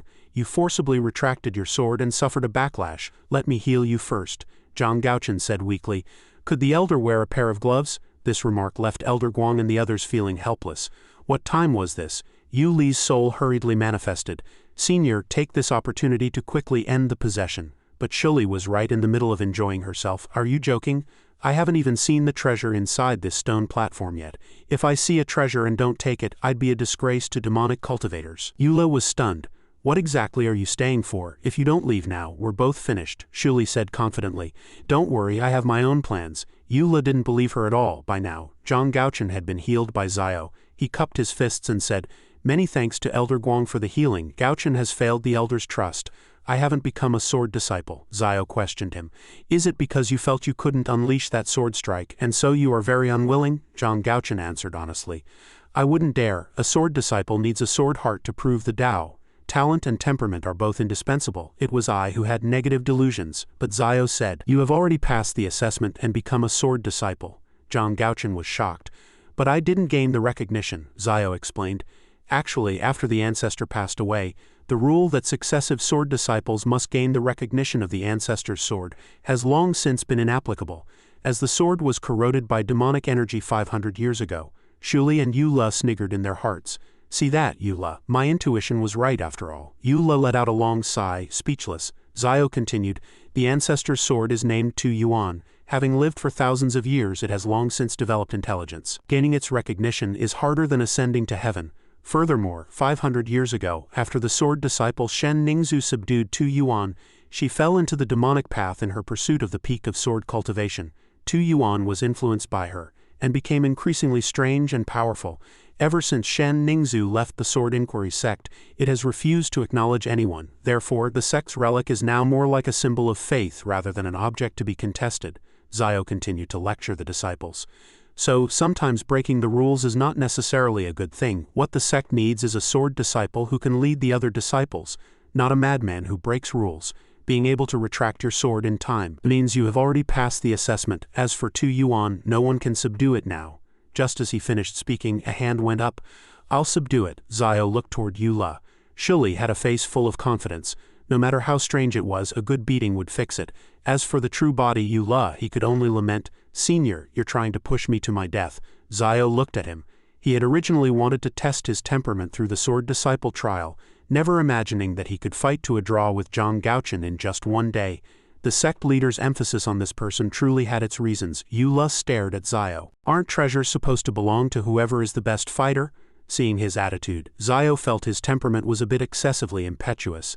But he then allowed Eula to participate in the trial. Everyone behind was stunned.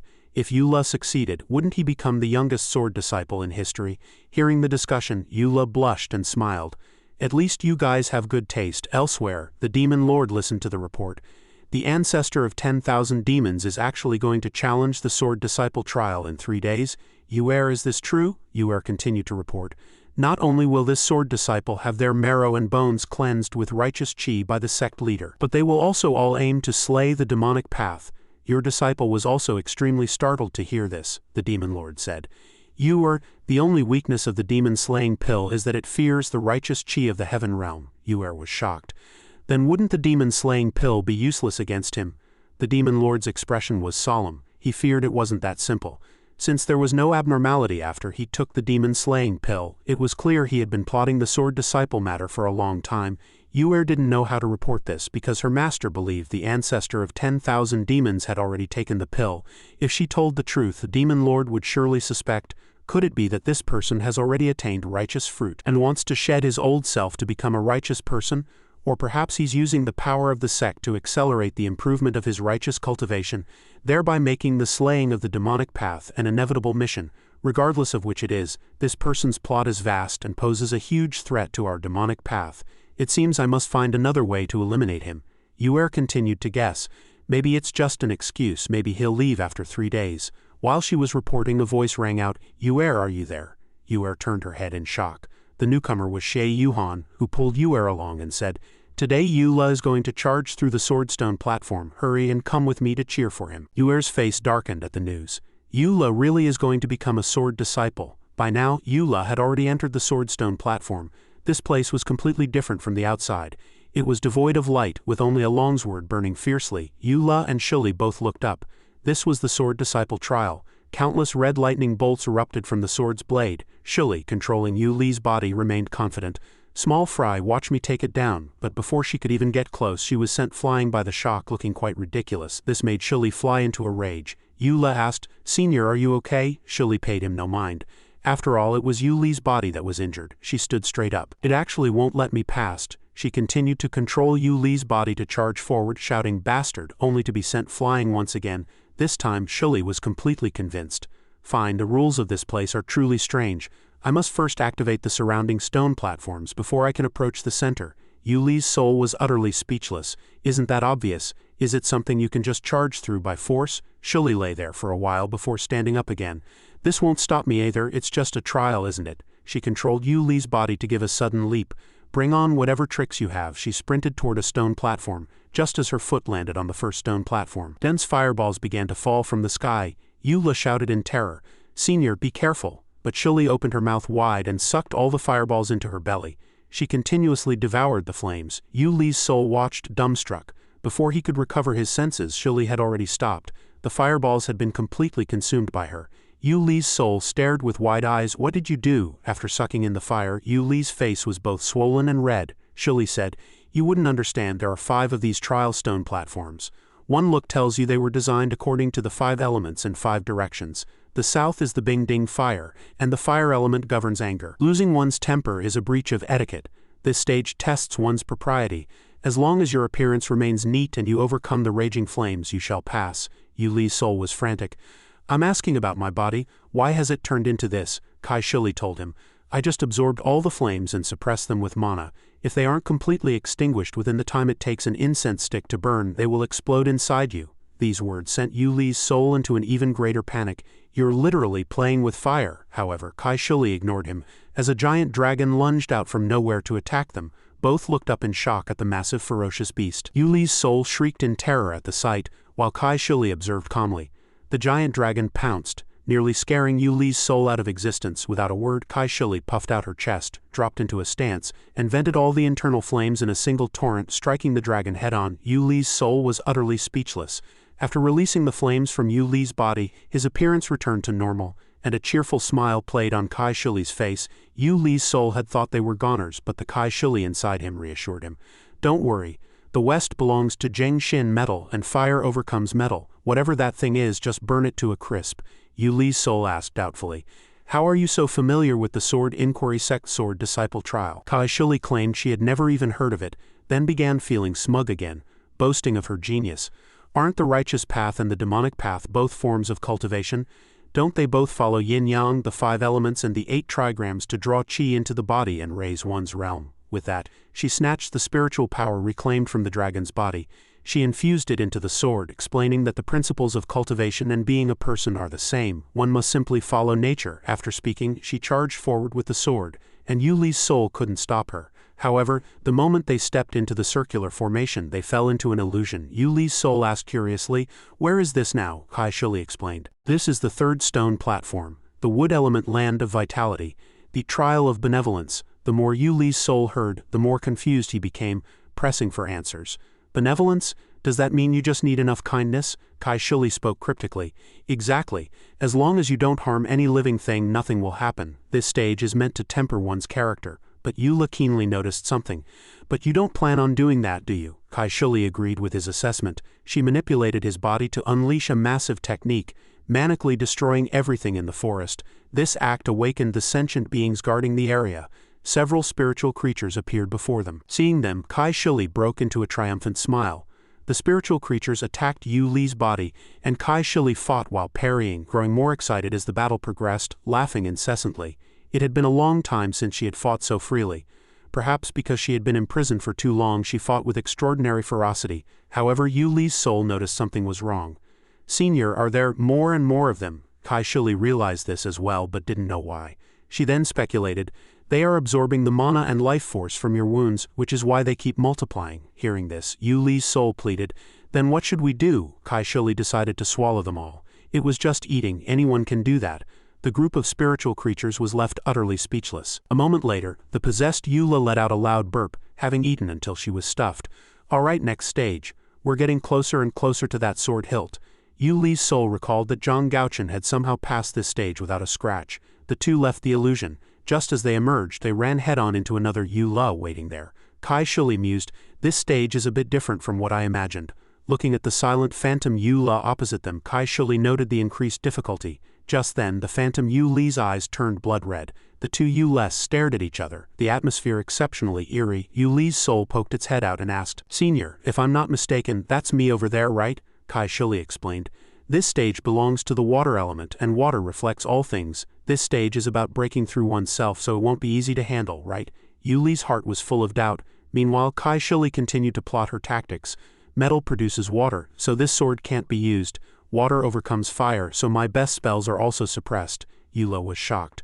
"And you still want to go forward?" No sooner had the words left his mouth than Kai Shili manipulated Yu-Li's body to bypass the phantom. She reassured him, "Don't panic, I'm very strong." She prepared to throw a heavy punch straight at the opponent. The phantom Yula also reached out, firmly catching her fist. The two were locked in a stalemate, perfectly matched. Yu-Li's soul said sarcastically, "Impressive, Senior. What happened to your one punch is enough, promise." These words made Kai Shili seethe with anger. She let out a shriek and suddenly exerted her strength. Yu-Li's soul tried to stop her. "Don't use spells, you'll be found out." But before he could finish, Kai Shili had already manifested the gargantuan manifestation, her figure growing to a colossal size. In this separate space she reached out in her true form to grab the phantom Yula. The phantom watched her strike, only to be flattened by a single slap. Seeing this, Yu-Li's soul asked, "Did we succeed?" However, before Kai Shili could react, a beam of light pierced through her body. Yu-Li's soul shrieked her name in terror. Kai Shili's mouth twitched in pain from the previous move. The phantom Yula had actually passed through her hand completely unharmed. After passing through, the phantom Yula transformed into a cool black-clothed version of himself. Yu-Li's soul couldn't help but marvel. "Wow, I'm way too handsome," Kai Shili raged. "Handsome my ass, that's just the externalization of the two powers in your body. You're still a rookie." The phantom Yula launched a fierce assault on Kai Shili, and that one move heavily wounded her. Yu-Li's soul was terrified, urging her to be careful. Kai Shili barked out an insult. "Bastard, don't look down on me." The phantom Yula attacked her, and she contemptuously replied, "Overestimating yourself."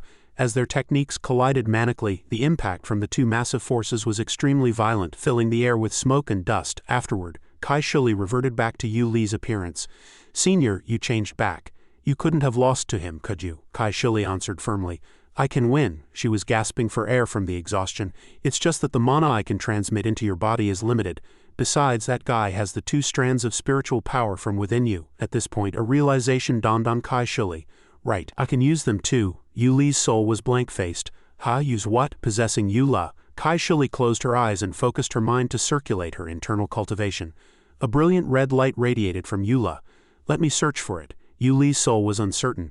"Senior, what are you doing?" Kai Shili realized it was right there. Yu-Li's soul turned beet red with embarrassment as the two powerful forces began to flicker within him. The phantom Yula stood to the side, observing the situation. Kai Shili then stepped forward, grinning as she controlled Yu-Li's body. With newfound confidence she shouted, "I'll give you a taste of your own medicine." She charged at the phantom Yula. Another heavy punch struck the opponent. "Get back in the water and reflect on yourself, you parentless low-class trash.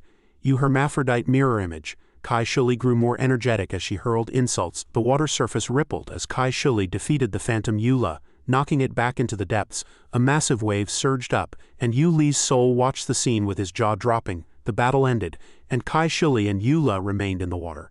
The phantom Yula dissipated, turning into a piece of jade that fell into their hands. Looking at the jade, Yula asked curiously, "Senior, what is that in your hand?" Kai Shili informed him. "The water bead core. Destroying it allows us to pass." With that, she tossed it directly into her mouth, chewed it up and swallowed. Yu-Li's soul was staggered. "Senior, why did you eat it?" Kai Shili remained as calm as ever. "Oh, it's a small matter, but you, Yula, the combination of these two forces in you is barely enough to match a mid-stage Dao realm practitioner. They're quite handy to use." Yula was stunned. The spiritual energy from the Spirit King Palace and the mana from the prayer beads were actually that strong, he thought to himself. "I really didn't see this coming. Though it can help Shueli raise her cultivation, it's too troublesome to handle. The Dao realm seems like a big problem. We've reached the final stage." Kai Shili looked up and Yula followed her gaze. The final stage was right there, Kai Shili observed closely. No wonder Zhang Gaochen couldn't pass. Although the final trial was designed around the 5 elements, it wasn't strictly bound by them. It was enough to drive someone with OCD crazy. But that kid won't have to worry about it anymore. I'll just swallow it directly. With that, she flew toward the Kingming sword. She aimed for the sword's position, but unexpectedly a blinding light suddenly erupted from the blade. Caught off guard, Kai Shili was greatly shocked. Intense light gushed out, and Yula only had time to shout, "Senior," twice. Kai Shili suddenly snapped awake, let out a startled cry, and sat up gasping for air.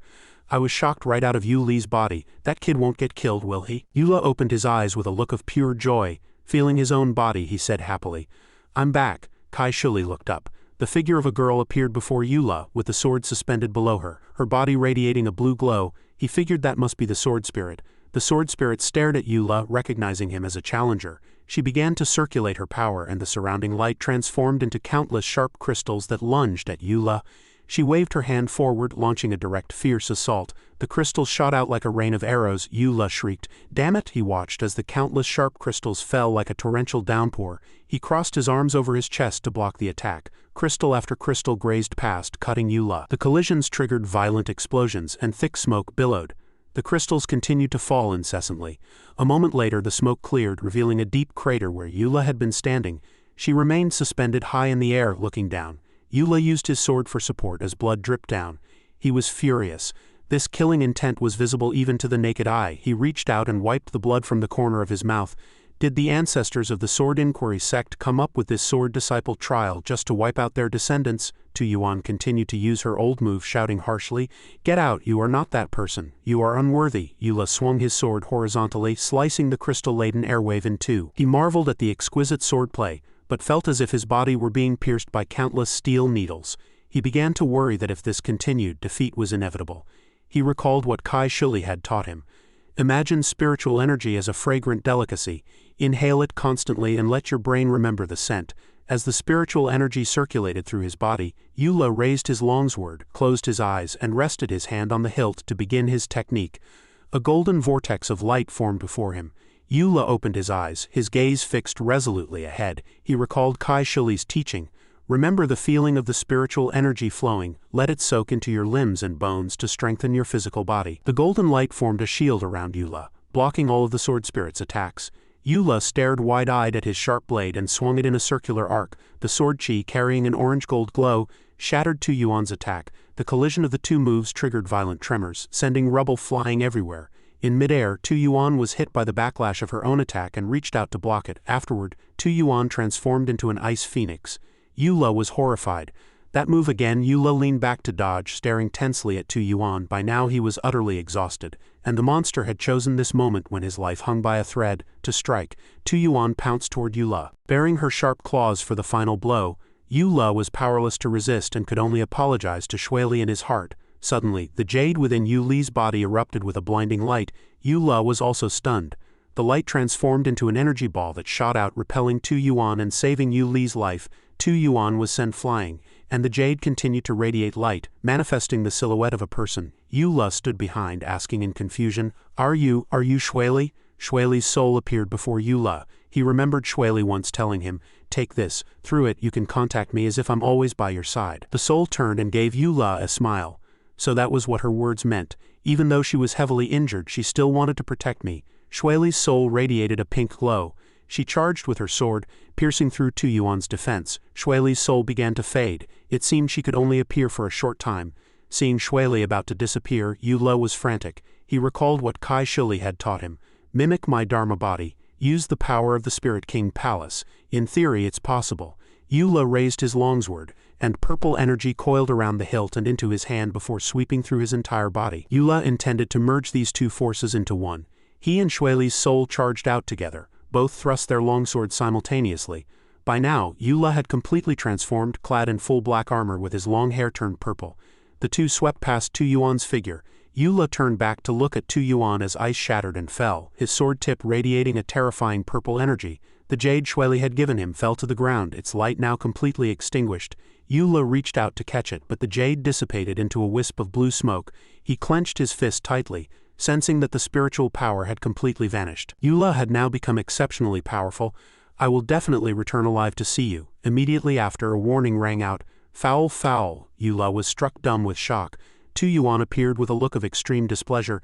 "The trial strictly forbids two people from participating. No public displays of affection," she shrieked, screaming. "Foul." Eula looked at her blankly.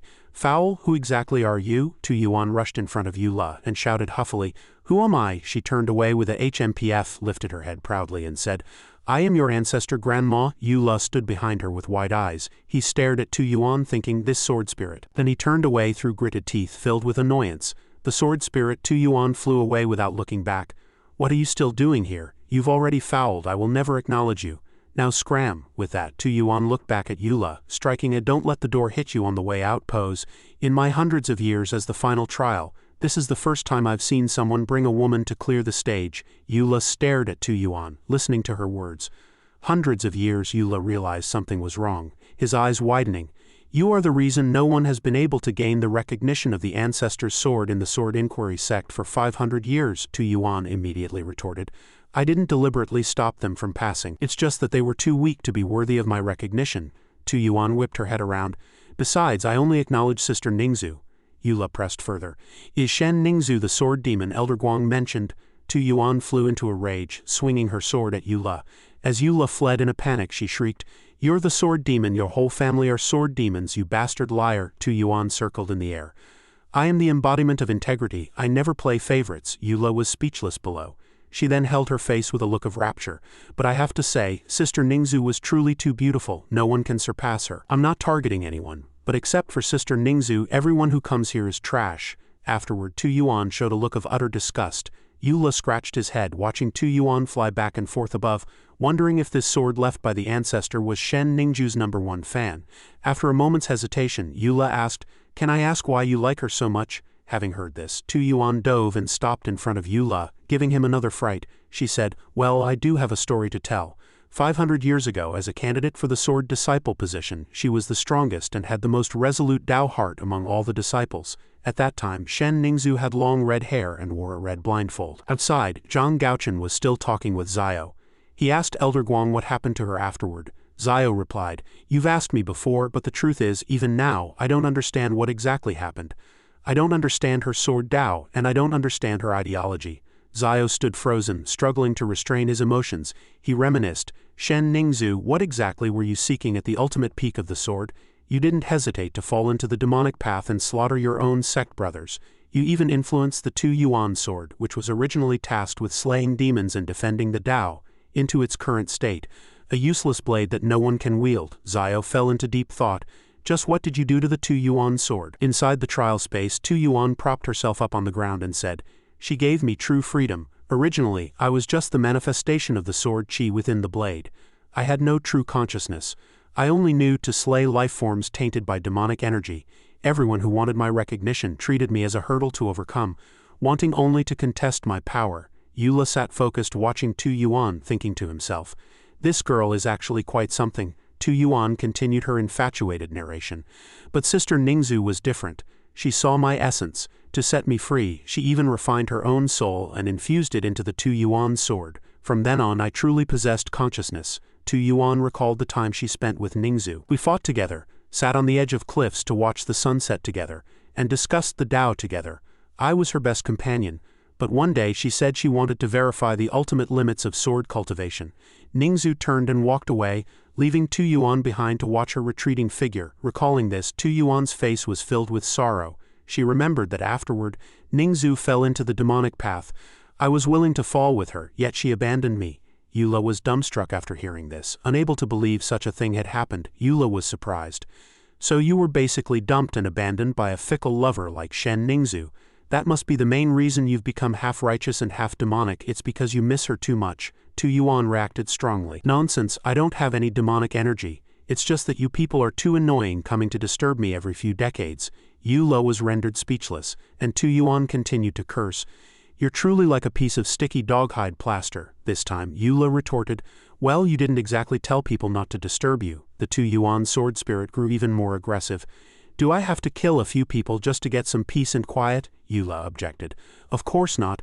Before me, had you never spoken to anyone? The Tu Yuan sword spirit felt that those people weren't worthy. But then she reconsidered. It seemed Eula wasn't entirely wrong. Eula was left completely speechless. She propped her chin in her hands and said, However, just now I sensed an extremely powerful demonic aura that triggered my instincts, causing me to fully awaken. There must be a very strong demonic cultivator nearby. With that, she flew in front of Eula. Could it be that you are that demonic cultivator? Eula broke into a cold sweat, denying it repeatedly. No, how could that be possible? Tu Yuan continued to question. Then did you see anyone suspicious just now? Eula defended himself. Of course not, I just got here. What you sensed might have been the person who was here earlier. Tu Yuan just gave an "oh" and raised her face proudly again. You cheater doesn't look like a formidable demonic cultivator anyway. Even if a demonic cultivator approaches, I will destroy them. Eula understood in his heart that she had been awakened by Kai Shuli's stimulation. Being so sensitive to demonic energy, it was no wonder Shen Ningzhu left her at the Sword Inquiry Sect. This sword spirit was so strong he probably couldn't win in a fight. How could he gain her recognition to pass the assessment? After thinking for a moment, Eula spoke. If you don't want to be trapped here anymore as a prop for the Sword Disciple trials, do you want to come with me? Tu Yuan stopped, turned her head and asked. What do you mean? Eula explained. You mentioned being Shen Ningzhu's personal sword, which means that after gaining recognition the Sword Disciple can take you out of here, right? Tu Yuan maintained her previous attitude. So what if I go out with you? If you die, won't I just have to come back here? Eula proposed. I'll take you to find Shen Ningzhu.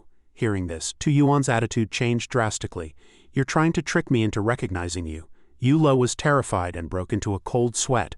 Before he could even react, he was frozen by Tu Yuan. Eula shouted in a panic, Wait a minute, let me finish. I don't actually want to be some sword disciple, but I really do need you as proof. Tu Yuan listened with a grim face as he explained.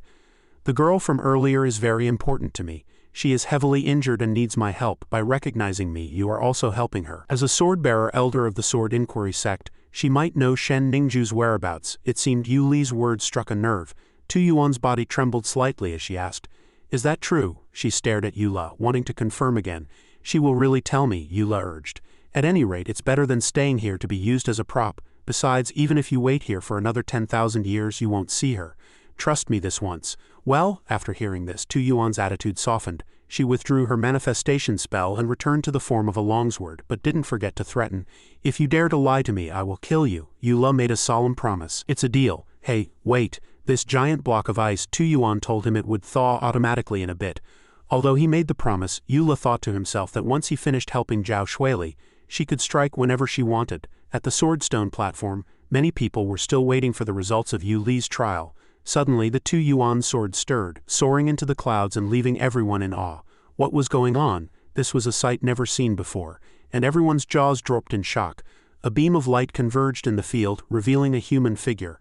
Along with the appearance of the Tu Yuan sword, a voice rang out, I've got the Tu Yuan sword. Eula happily held up the sword to show it off. Everyone who witnessed this scene was speechless. Eula looked at Zio.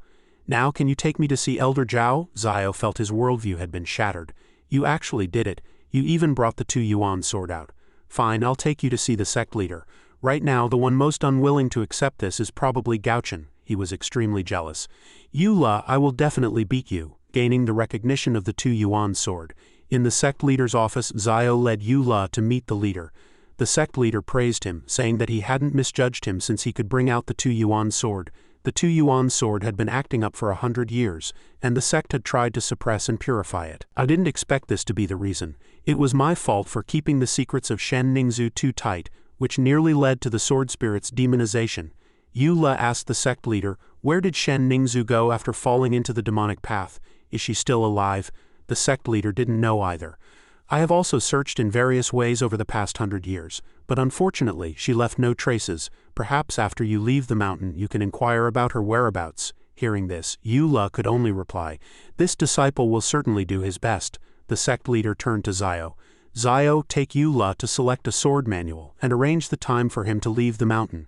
Zio immediately took the order. Meanwhile, the demon lord received the news. Why isn't he dead yet? Yue reported. Reporting to Master, your disciple originally had the chance to lure him into taking the demon-slaying pill, but the plan was interrupted when Zhao Shuili, the sword-bearer elder of the Sword Inquiry Sect, ran into trouble. Furthermore, to see her, Eula even seized the position of sword disciple. Your disciple is afraid there might be no more opportunities. Hearing this, the demon lord flew into a towering rage. Useless waste. With a casual wave he struck Yue, scaring her witless. Due to the intense pain, she pleaded for mercy repeatedly. The demon lord withdrew his hand after the punishment. A divine sword that was legendary for its extreme righteousness could not be subdued by a demonic cultivator. This meant the ancestor of 10,000 demons had at least Dao realm strength, and he is practicing righteous path techniques. Could it be that the ancestor of 10,000 demons has truly become a person of the righteous path? The pain hadn't yet subsided for Yue after her punishment. She leaned against a table and listened to the demon lord say, He truly achieved the dual cultivation of both righteous and demonic paths. Yue asked. Then master, what should we do next? The demon lord confirmed. You just said he wants to see Zhao Shuili. Yue nodded in affirmation. Yes, although the sect has blocked the news, your disciple speculates that Zhao Shuili is mostly likely healing at Medicine King Valley. There might be some sort of affair between Eula and her. The demon lord sighed. To think the great ancestor of 10,000 demons would sink so low for a woman of the righteous path. If that's the case, wouldn't everyone in my demonic path eventually suffer? I will go and gather the other sect leaders of the demonic path to intercept and kill him on his way to Medicine King Valley, while his wings aren't yet fully grown. You stay here and report his situation at any time. With that, the demon lord vanished, leaving only Yue alone in the room, before she could even say yes. At the Sutra Pavilion, Zio led Eula and presented a jade pendant. Seeing the pendant, the gates of the Sutra Pavilion opened automatically, and Eula looked straight inside. This place was a vast sea of books with countless secret manuals. It was indeed the Sutra Pavilion. Zio led the way, explaining that all of the sect's highest-level secret manuals for the law realm were here. What kind of technique do you want to learn? One that focuses on attack, one that focuses on trickery, or one that focuses on a strong foundation? Eula gave a dry laugh, thinking to himself, is there one that focuses on sudden death?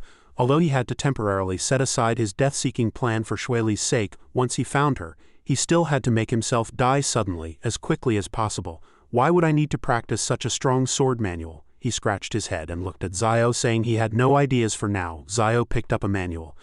Then let's choose one by one. Zio handed one out. This is the Tai Sword Refinement Manual. Its core lies in the word refinement. It tempers one's own mana with the technique recorded in the manual, allowing for the addition of Tai Golden Chi when used. It can make mana extremely fierce and domineering, with infinite power. Mana alone becomes incredibly formidable. If you use it to control a sword, the strength of the attack is rarely rivaled in the law realm. After hearing this, Eula fell into silence. I want to be killed, not go out and kill people. Seeing his expression, Zio thought he didn't like it, and pulled out another one called the Dongshu Divine Dragon Sword Scripture. This technique is extremely complex and not easy to practice, but once mastered, every gesture can create illusions, causing the opponent to unknowingly fall into them. No cultivator of the same realm can defend against it. Eula shook his head again. It was all just illusions and reflections. Trying to scoop the moon from the water won't do. The survival capability is too strong. Zio began to get angry, and threw out another one. Then how about this one? The Lelong Body Forging Sword Art, as the name suggests, is a sword art realized by observing the movements of the Lelong dragon, aimed at strengthening the physical body. Although there are no particularly special abilities, the physical body cultivated by this method is the strongest in the law realm. Even without the support of mana, ordinary law realm cultivators would find it difficult to withstand the mere swing of the sword. Eula waved his hand. Is this for training to become a musclehead? This kind of high HP meathead wouldn't work. He couldn't practice it.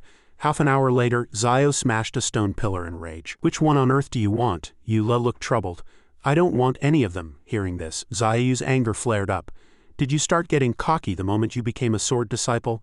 These are the best techniques in our sect. Looking across the world, there aren't many better than these. And you actually look down on all of them. Eula explained.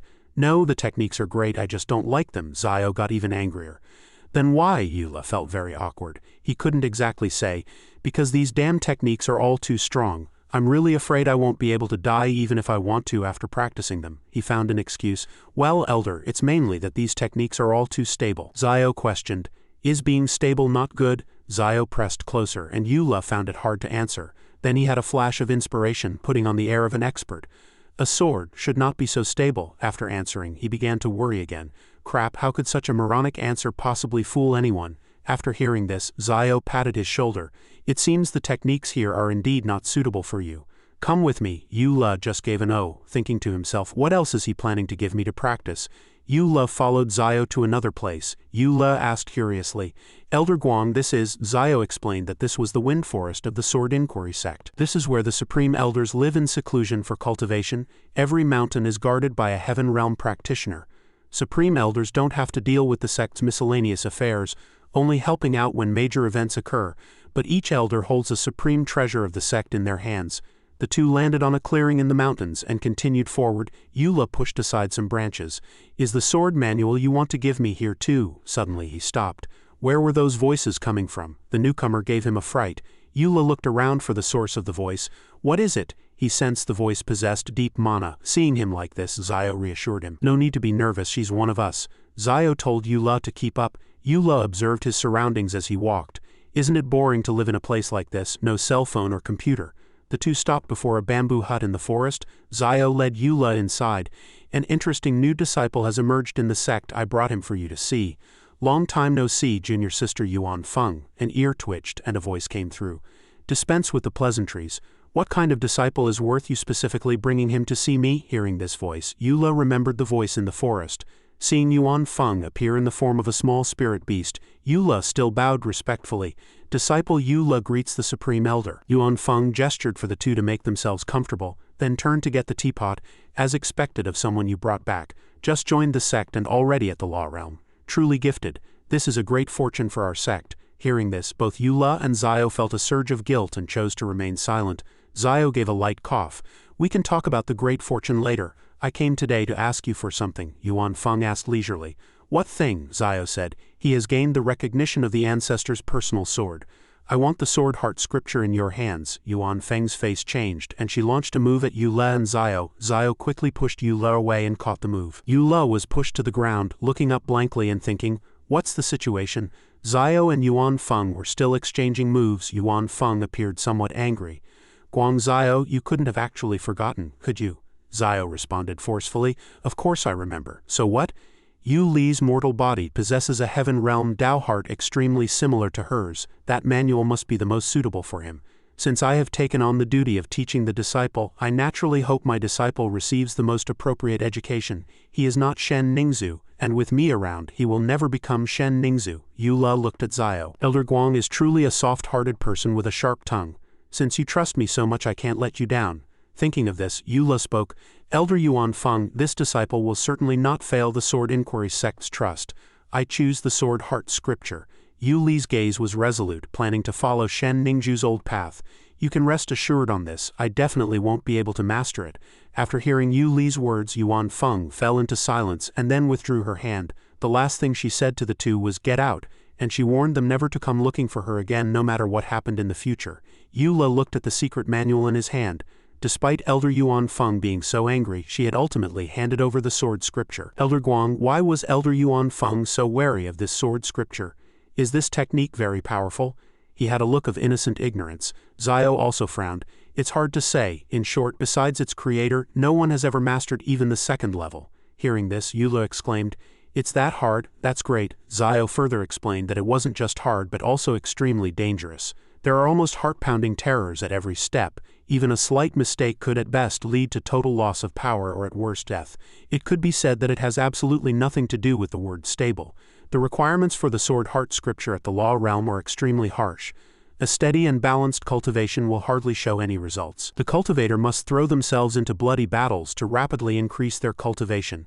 It just so happened that you are about to leave the mountain, and the road ahead is fraught with difficulties, which effectively creates the perfect conditions for you. You must seize this opportunity to cultivate diligently, build a solid foundation, and master the various sword techniques recorded in the manual. Once you reach the fourth heaven of the law realm, you must accept challenges from others. Eula thought to himself confidently. Understood. Don't build a foundation, don't practice sword techniques, level up to a bloated level 4, and come back to be beaten to death. Night fell, deep as ink, but the second floor of the manor remained brightly lit. The people inside didn't seem to be sleeping yet. Eula curled up in a corner quietly watching his fellow disciples drinking merrily. He felt helpless at such indulgence. Are you guys really here to cultivate immortality? Qingshu, hearing this in a drunken stupor, wobbled over and hugged him tightly. Brother Yu, you've become the youngest sword disciple of the Sword Inquiry Sect in 100 years, and you're leaving the mountain tomorrow for training. The junior brothers just wanted to hold a banquet to see you off. Others chimed in. Exactly. If the elders come to scold us, we'll just throw you under the bus. Yuhan happily pushed Yuer to the front. Eula is leaving, and who knows when you'll see each other again. Have a good chat tonight. Yuer glared at Yuhan in a rage. At that moment she just wanted to give this fellow Taoist a punch. Unsurprisingly, Yuhan was directly knocked unconscious by the short-tempered girl. Qingshu hurried forward to catch her. Eula was deep in thought. Although he had stabilized his law realm and obtained the Sword Heart Scripture, if he became any stronger it would be even harder to die. He wanted to wait until Zhao Shuili was settled before continuing his quest for death, because if something happened to her, he wouldn't be able to rest easy. As for Shuli, he hoped to have the chance to help her in the future. Thinking of this, a melancholic look appeared on his face. He couldn't see her right now. Meanwhile, Shuli sat alone in a dark cave. Qingshu lamented, "When we first entered the sect a few months ago, I thought I was the newcomer with the highest potential. I didn't expect there to be a heaven beyond heavens. Brother Yu actually became a sword disciple." Yuhan quickly ran back to his side. "Hey, do you want to admit defeat?" "I'm not convinced. I will definitely surpass Eula." Eula was somewhat worried. "Progressing too fast isn't good either. Don't get too obsessed," Yuhan said anxiously. "I know that if the realm rises too fast, the foundation easily becomes unstable, leading to endless future troubles. But there is a cultivation method that is both efficient and safe. Have you heard of dual cultivation?" "Dual cultivation?" Qingshu's face turned red at the mention of it. When Eula heard the words dual cultivation, he sprayed out the wine he had just drunk, his face turning red as he looked away from the two. Immediately after, he saw Qingshu give a sinister grin, having guessed the senior brother's implication, while Qingshu shyly turned his face aside. Qingshu awkwardly changed the subject. "Brother Yu, once you leave this time, who knows when you'll return, I'd like to take you somewhere. Consider it the fulfillment of one of my wishes." Eula raised his glass with interest and exposed him ruthlessly. "Stop acting so serious. Where do you want to go?" In the silence of the late night, Qingshu led him to a deserted, secluded spot. Eula was astonished. "What are we doing here?" As he spoke, Qingshu warmed up his muscles. "Lately, we've also been learning your way of training. Since Brother Yu is about to embark on the path of a sword disciple, I want to prove to you that we will catch up to you soon, very soon." As soon as Eula heard soon, he immediately associated it with dual cultivation, causing Qingshu to nearly trip in embarrassment. He shyly stammered, "Of course it's not that kind of thing." Qingshu concentrated his internal power and swiftly leaped over the thin wooden stake spanning the mountain stream. On that slender wood he was like a nimble bird, his rising and falling movements exceptionally skillful. Soon he reached the other side gracefully, not forgetting to strike a pose upon landing. Seeing this, Eula cheered and applauded from his side. So elegant. Before he could finish his sentence, a figure swept past him. He saw Yuhan charging forward despite being dead drunk, and he shouted in panic, "Hey, don't go, you're still drunk." She leapt up suddenly. Under the bright moonlight, Yuhan looked like a flying elf. Yuhan also swiftly flew to the other side, and Qingshu stood beside her, striking a matching pose. The two were in perfect sync. They cheered loudly from the other side, encouraging Eula, "It's your turn, come over quickly, don't be afraid, if you fall we'll save you." Hearing this, Yuli's mouth twitched, and he thought, "Me afraid? What a joke. I'm in the law realm now, I can fly over and show you how it's done." Suddenly, something emerged from below. Entangling the stake he was standing on, Eula let out a startled curse as a massive fiery hand viciously grabbed him and lifted him up. He panicked as the stake shattered instantly. Eula was dragged into the abyss, leaving no trace behind. Qingshu and Yuhan witnessed the entire process, but because the thing moved too fast, the two could only stare blankly as their companion was dragged down.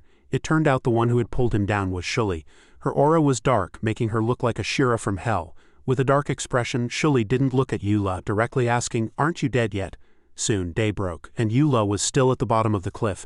Shuli revealed a twisted smile.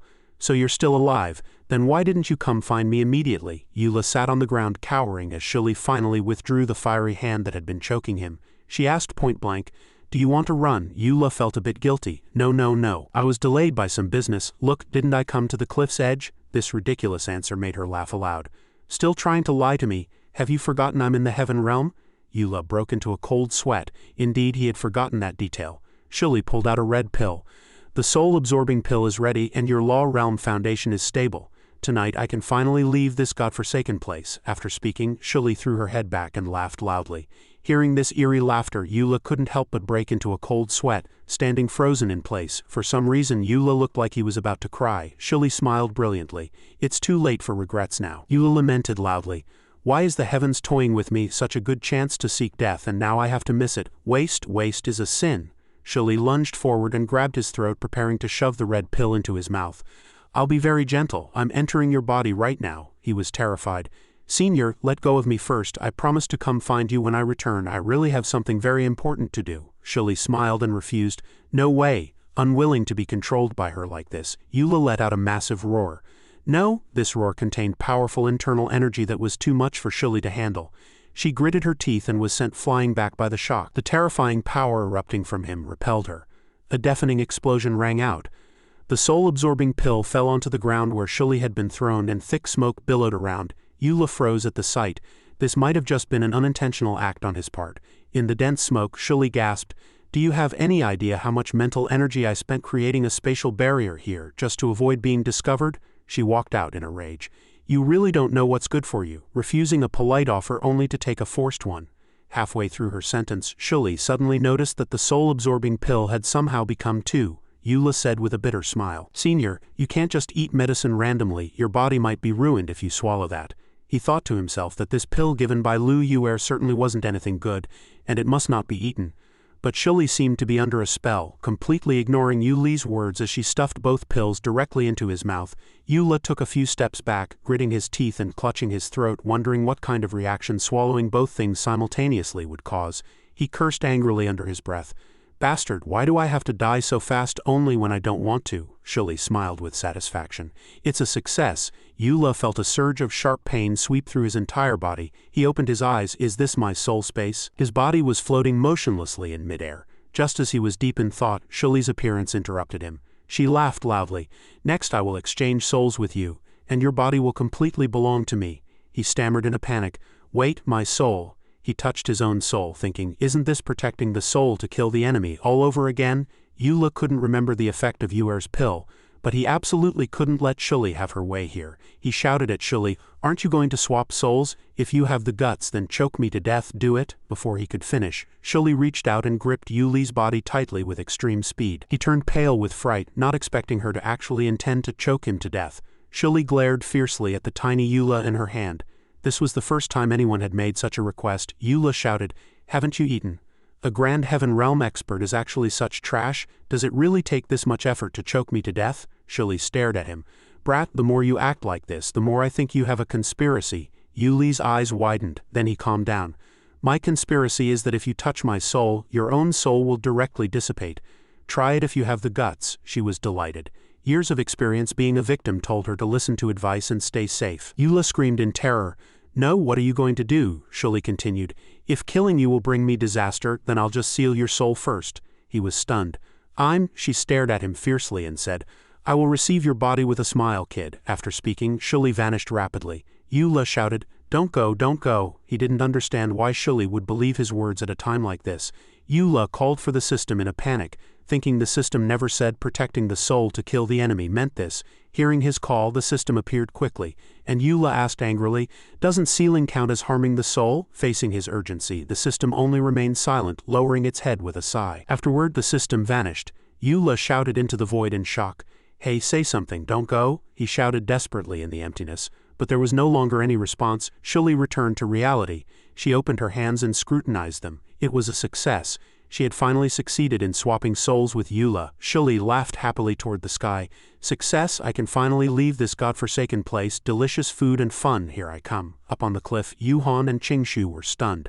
They couldn't think of a solution, and they didn't know what was hidden below. Qingshu saw at a glance that a powerful expert had made a move, guessing there must be something strange down there. Suddenly, Shuli, occupying Yuli's body, leapt up, startling the two people above. She looked at the sky manically and cheered, "Free, finally free. I'm really out, finally escaped. 600 years, I'm out." Due to excessive excitement, a powerful aura erupted from her body. Shuli looked at Qingshu and Yuhan and asked loudly, "Do you understand?" "You don't understand at all. The feeling of freedom is so good." Qingshu felt terror, staring fixedly at the person before him.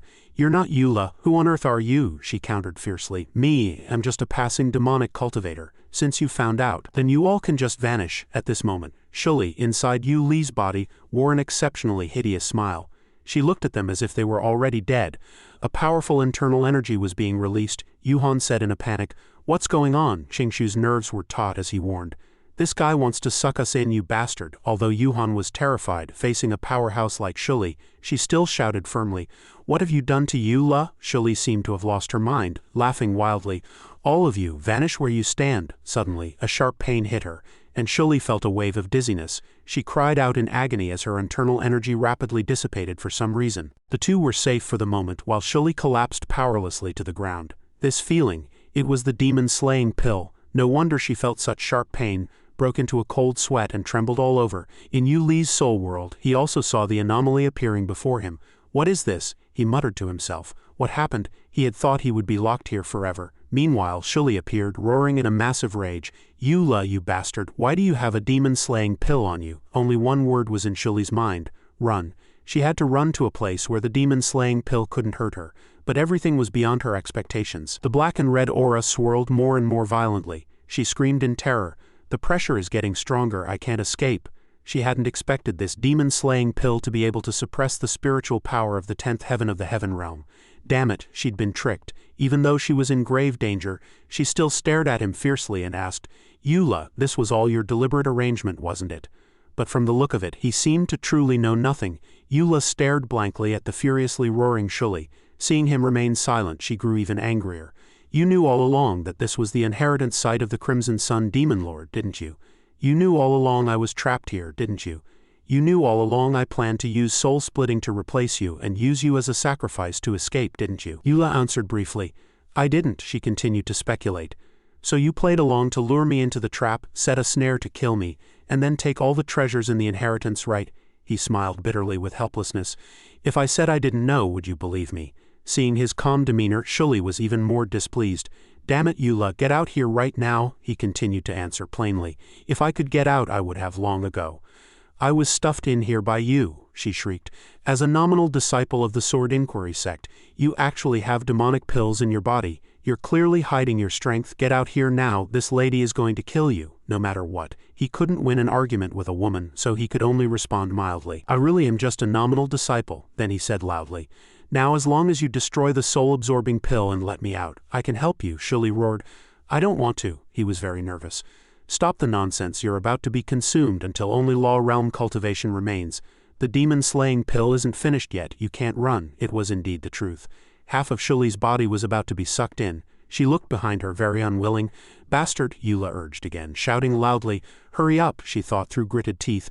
"Bastard, no other choice, bastard." Shuli kept cursing in grievance, but she could only release him. Eula waited solemnly for Shuli to destroy the soul-absorbing pill and free him from this spherical state. As soon as the internal energy was transmitted, Yuli's spherical state reacted immediately. He soon returned to his original form. Shuli squinted from the glare. As soon as she saw Eula, she asked urgently, "How do you plan to help me escape this place?" Eula stood with his hands on his hips and smiled confidently. "System, time to work," but the system didn't seem to listen to his command. The demonic pill was gradually sucking both of them in. Eula raged. "You didn't come out when the soul was sealed just now because you could guess Shuli would be eroded by the demon-slaying pill. Now even I am about to be swallowed. It's about time you made a move, isn't it?" The system neither spoke nor acted, and after a long silence it finally spoke. "Danger. Host's soul is being eroded. However, soul protection is confirmed to be unable to counter toxins." Eula shouted. "Then what do I need you for?" The system informed him he was nearly dead, and after death the invincible reward could be activated. Eula stammered and shouted, "Hey, wait a minute. Does the host have any final words?" the system asked impatiently. Eula thought to himself, "How can this guy speak so harshly?" He asked seriously if there was an antidote for this poison. It seemed Eula really wanted to live now. The system was silent for a moment and asked, "The host doesn't want to die?" Eula thought of Zhao Shuili and didn't want to die for the time being. The system let out a helpless sigh. Eula was anxious. "Why are you sighing? The toxins of the demon-slaying pill and spiritual energy will erode and neutralize each other. You need enough spiritual energy and toxins to counter it." Eula was delighted. Those words were enough. His confidence surged. After saying this, the system didn't forget to leave one last sentence before departing. "Wishing the host a long life." Eula shouted, "Don't you know how to talk properly?" He watched the increasing power of the demon-slaying pill and calculated silently in his heart. "Spiritual energy confrontation, how do I confront it?" Because the demon-slaying pill was locking his body tight, he felt sharp pain. Eula closed his eyes and concentrated. When he opened his eyes, he saw a familiar sight. Eula wore a gentle smile. It was truly strange. He hadn't expected to master the first level of the Sword Heart scripture in just one night. "Eula, you really are a genius." He let out a couple of dry laughs, thinking, "What happened? I went through so much trouble to get rid of those 2 muscle bumps, and now a new one has grown." His master patted his shoulder with satisfaction. "Now I can rest easy letting you go down the mountain." He paused, then added, "I'll leave Shuili in your hands, and also the matter concerning Shen Ningzu." Yuli's gaze turned resolute as he looked at the senior disciple and nodded to show he understood. Zio had long been standing behind to see Eula off. Eula turned and offered him a kind smile. Zio, as always, appeared as calm as flowing water. He looked at Eula once more and offered a small, satisfied smile. "Go on." Eula bowed respectfully. Sect leader elders, please take care. The two watched the disciple quietly. Afterward, Eula turned and departed with flair. He was full of anticipation for what was to come. In the forest at the foot of the mountain, a group of fierce-looking characters, a motley crew of monsters and demons, were gathered together. The demon lord stepped forward and stood atop a towering rock. Fellow companions, please hear me. Since you have all chosen to come here, you must share the same concerns I do. The ancestor of 10,000 demons not only practices righteous techniques but also associates with the sword fairy, whom the demonic path hates most. He is our greatest enemy. We must kill him before he acts. Suddenly, a resonant voice interrupted him, pointing out directly that he was using sweet words to deceive people. The demon lord was startled, wondering who could be so impolite. If they had something to say, they should step forward. A masked individual emerged from the crowd and asked, "Demon Lord, on what basis do you claim that Eula is the ancestor of 10,000 demons?" The masked person followed up leisurely. "Have you seen the man with your own eyes?" This question left the demon lord speechless. The demon lord scanned the area, trying to test the waters, before finally asking, "Who exactly are you, and have you come here to pick a fight?" "Me," the masked person pointed to the sky and shouted. "I am the last disciple of the ancestor of 10,000 demons." The demon lord burst into laughter. "Kid, stop talking nonsense. I've never heard of the ancestor of 10,000 demons founding a sect, and the fact that Eula as the ancestor was discovered by my disciple at the risk of their life while infiltrating the Sword Inquiry sect." The masked person pointed at the demon lord and countered, "Your disciple is so weak, how could they possibly distinguish between a real or fake heaven realm?" One of the onlookers chimed in. "From what you're saying, did the ancestor secretly establish a sect? If it's true, wouldn't we be able to obtain the ancestor's treasures and techniques? But if it's fake," hearing this, the demon lord lost the patience to argue. He channeled his inner power into his palm. "Whether it's true or false, we'll know after a test." With that, the demon lord unleashed a powerful force toward the masked person. He stood there without a trace of fear, greeting the blow head-on. The man let out a cold snort, then pulled up his mask and gave a mysterious shout. With a sudden inhale, to everyone's astonishment, he actually sucked all of the demon lord's internal energy into his stomach. Witnessing this, the demon lord was shocked. "How is that possible? This person doesn't even seem to be in the spirit realm. How could he take one of my hits?" The crowd grew rowdy. "That's the ancestor's Hunyuan swallowing. He really is the ancestor's disciple." The masked person felt a bit guilty inside. "What swallowing? Whatever, I don't care." He laughed loudly at the crowd. "See that? This is my master's power." Several people from other sects gathered around to get close. "Could you tell us a bit about the secrets of demonic cultivation?" "I'm quite curious as well," the demon lord roared in exasperation. "Enough, even if what you say is true and you are the ancestor's disciple. The one we intend to eliminate is Eula, the ancestor of 10,000 demons. You are still our enemy." Hearing him say this, the crowd began to voice their agreement. The demon lord shouted excitedly, "Eula, the ancestor of 10,000 demons." The masked person cursed inwardly. "He is clearly my master's son. I followed Master for years through countless hardships in pursuit of the great Tao of demonic cultivation, yet he disappeared just as I was about to break through to the heaven realm, passing his natal treasure to that useless son. Why, I am the rightful heir. That's why I want to kill him and reclaim the treasure. Tell me, am I right?" The crowd responded with fervor. "Right, a paragon of demonic cultivation." The masked person stood silently for a moment. The demon lord observed thoughtfully, "Is that guy really just a law realm cultivator?"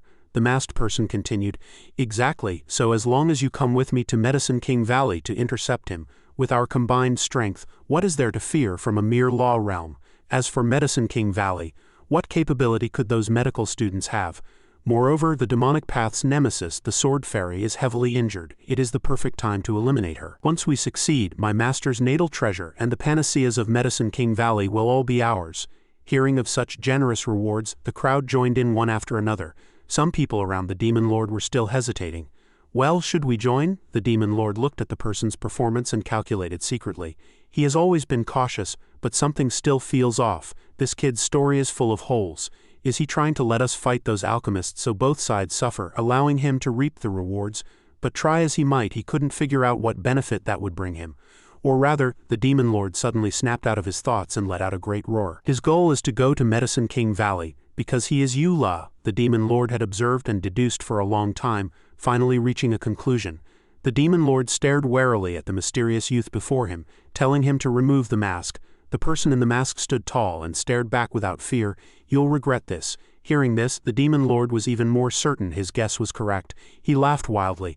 "Stop struggling, Eula." The mysterious person took a few steps back and shouted, "You really don't listen to advice." Then he let out a laugh and casually tore off the mask, tossing it aside. True to his word, the demon lord had guessed wrong.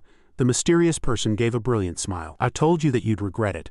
Medicine King Valley was situated amidst majestic mountains and cascading waterfalls, its fame reaching across the world. Eula cautiously knocked on the door a few times. Once the door opened, he bowed respectfully to see Elder Zhao Shuili, while not forgetting to introduce himself.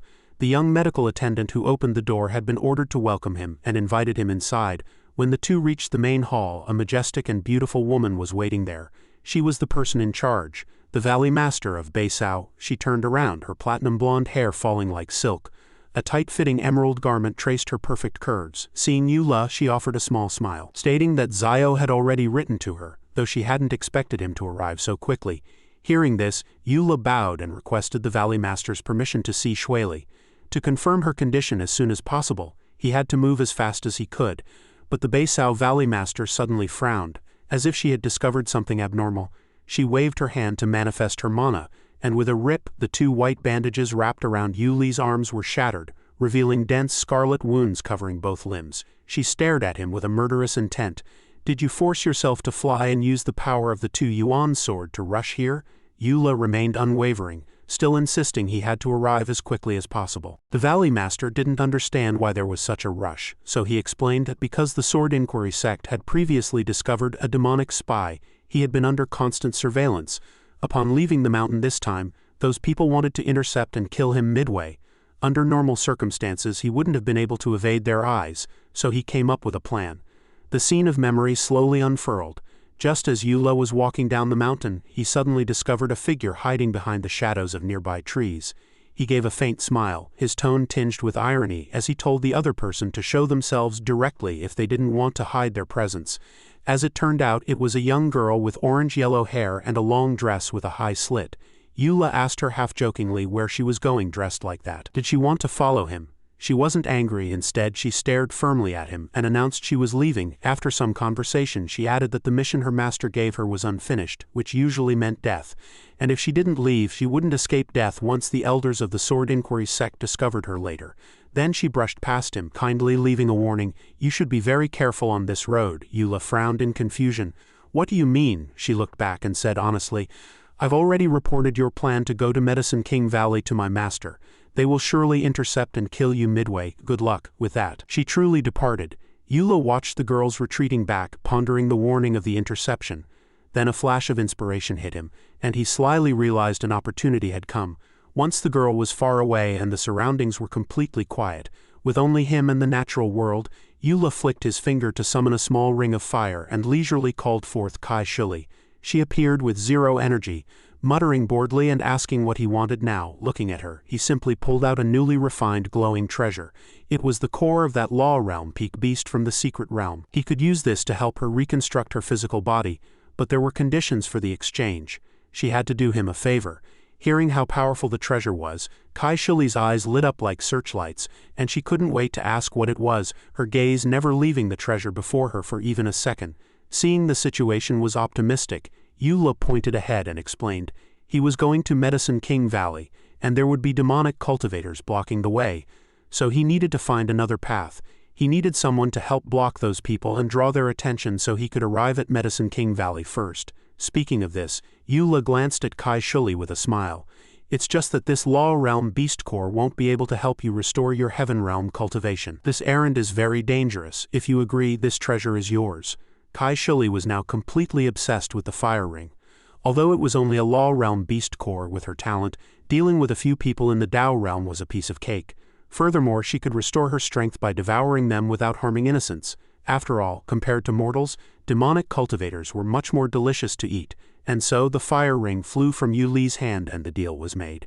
The ring circled her and then slowly merged. With a thunderous boom, the treasure transformed into a massive blazing ring of fire, lifting Kai Shuli's body into the air under Yuli's gaze. A moment later, her new body was reconstructed, appearing magnificent and majestic. She excitedly spread her arms, which were burning with fierce flames, and leaned in close to threaten him.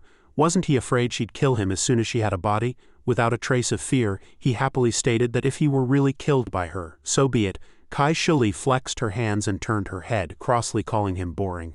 But she didn't forget to ask exactly how the mission should be done. He then made a request, asking her to try and disguise herself as much like him as possible. She shrugged. After being in his body for so long, she had already learned to mimic him perfectly. He added that she should use demonic techniques. Remember to try your best not to be discovered, and of course, don't get killed.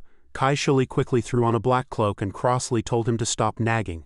She pulled up the hood to cover her head and donned a mask that covered her whole face, not forgetting to turn back and scold him like an old mother before she left. Once all this was done, she departed. Back to reality. After Eula finished explaining the situation, he also told the Valley Master that he had found help to intercept those people. If the plan didn't go wrong, Elder Zhao, referring to the Demon Lord, would lead the demonic cultivators on a detour. But the destination was still Medicine King Valley, so he needed the Valley Master's help to eliminate the demonic cultivators or wait until he saw Zhao Shuili. Lure the demonic cultivators away before leaving. Eula chuckled inwardly as he spoke. As long as he helped Elder Zhao restore her Dao heart, those demonic cultivators would be the best tools for his quest for death. 2 birds with 1 stone, the plan would surely succeed. The Valley Master fell into deep thought after listening. He actually went to such lengths for her. And so she suddenly manifested her mana. And under his astonished gaze, rings of white bandages appeared out of thin air, perfectly wrapping around his wound-covered arms and replacing the old bandages she had torn away. Once finished, she tilted her head to signal him to follow. By now, night had fallen over Medicine King Valley, and the spacious courtyards were left with only the rustling of leaves and the chirping of insects. In a corner of the courtyard, a stone hot spring pool steamed, as if isolated from the world. A young woman was soaking within it. Her spirit was gradually dissipating, her beautiful eyes gazing forward in a daze as she softly called out Yuli's name. The Beisao Valley Master led Eula through the vast Medicine King Valley, finally reaching their destination. She stepped forward and said with a complex expression, "Elder Zhao is the sword-bearer elder, specifically responsible for slaying demons and defending the Dao, therefore the karmic burden on her is extremely heavy, and under the influence of the soul-confusing pearl, she fell in love with a mortal, leading her to believe she had violated the Sect's oath. Consequently her Dao heart became unstable, and she dropped to the spirit realm. It is truly a pity." Listening to this, a trace of worry crossed Yuli's heart as he cast his gaze over. Suddenly his eyes widened, unable to believe the scene before him. Zhao Shuili was sitting cross-legged with her eyes closed in the steam-filled stone pool, a heavy murderous aura swirling around her as if she were on the verge of exploding. She was drenched in sweat, her tightly closed eyes furrowed in pain. The two approached to discuss. Since the problem began with him, he had to be the one to solve it. The Valley Master had previously suggested to the Sect that he be brought here to stabilize the Elder's Dao heart. Suddenly the aura turned a deep dark black and surged violently. Eula took a step back, asking the Valley Master in a panic what was happening, but she only had time to let out an exclamation. Immediately after, with a splash, water flew everywhere.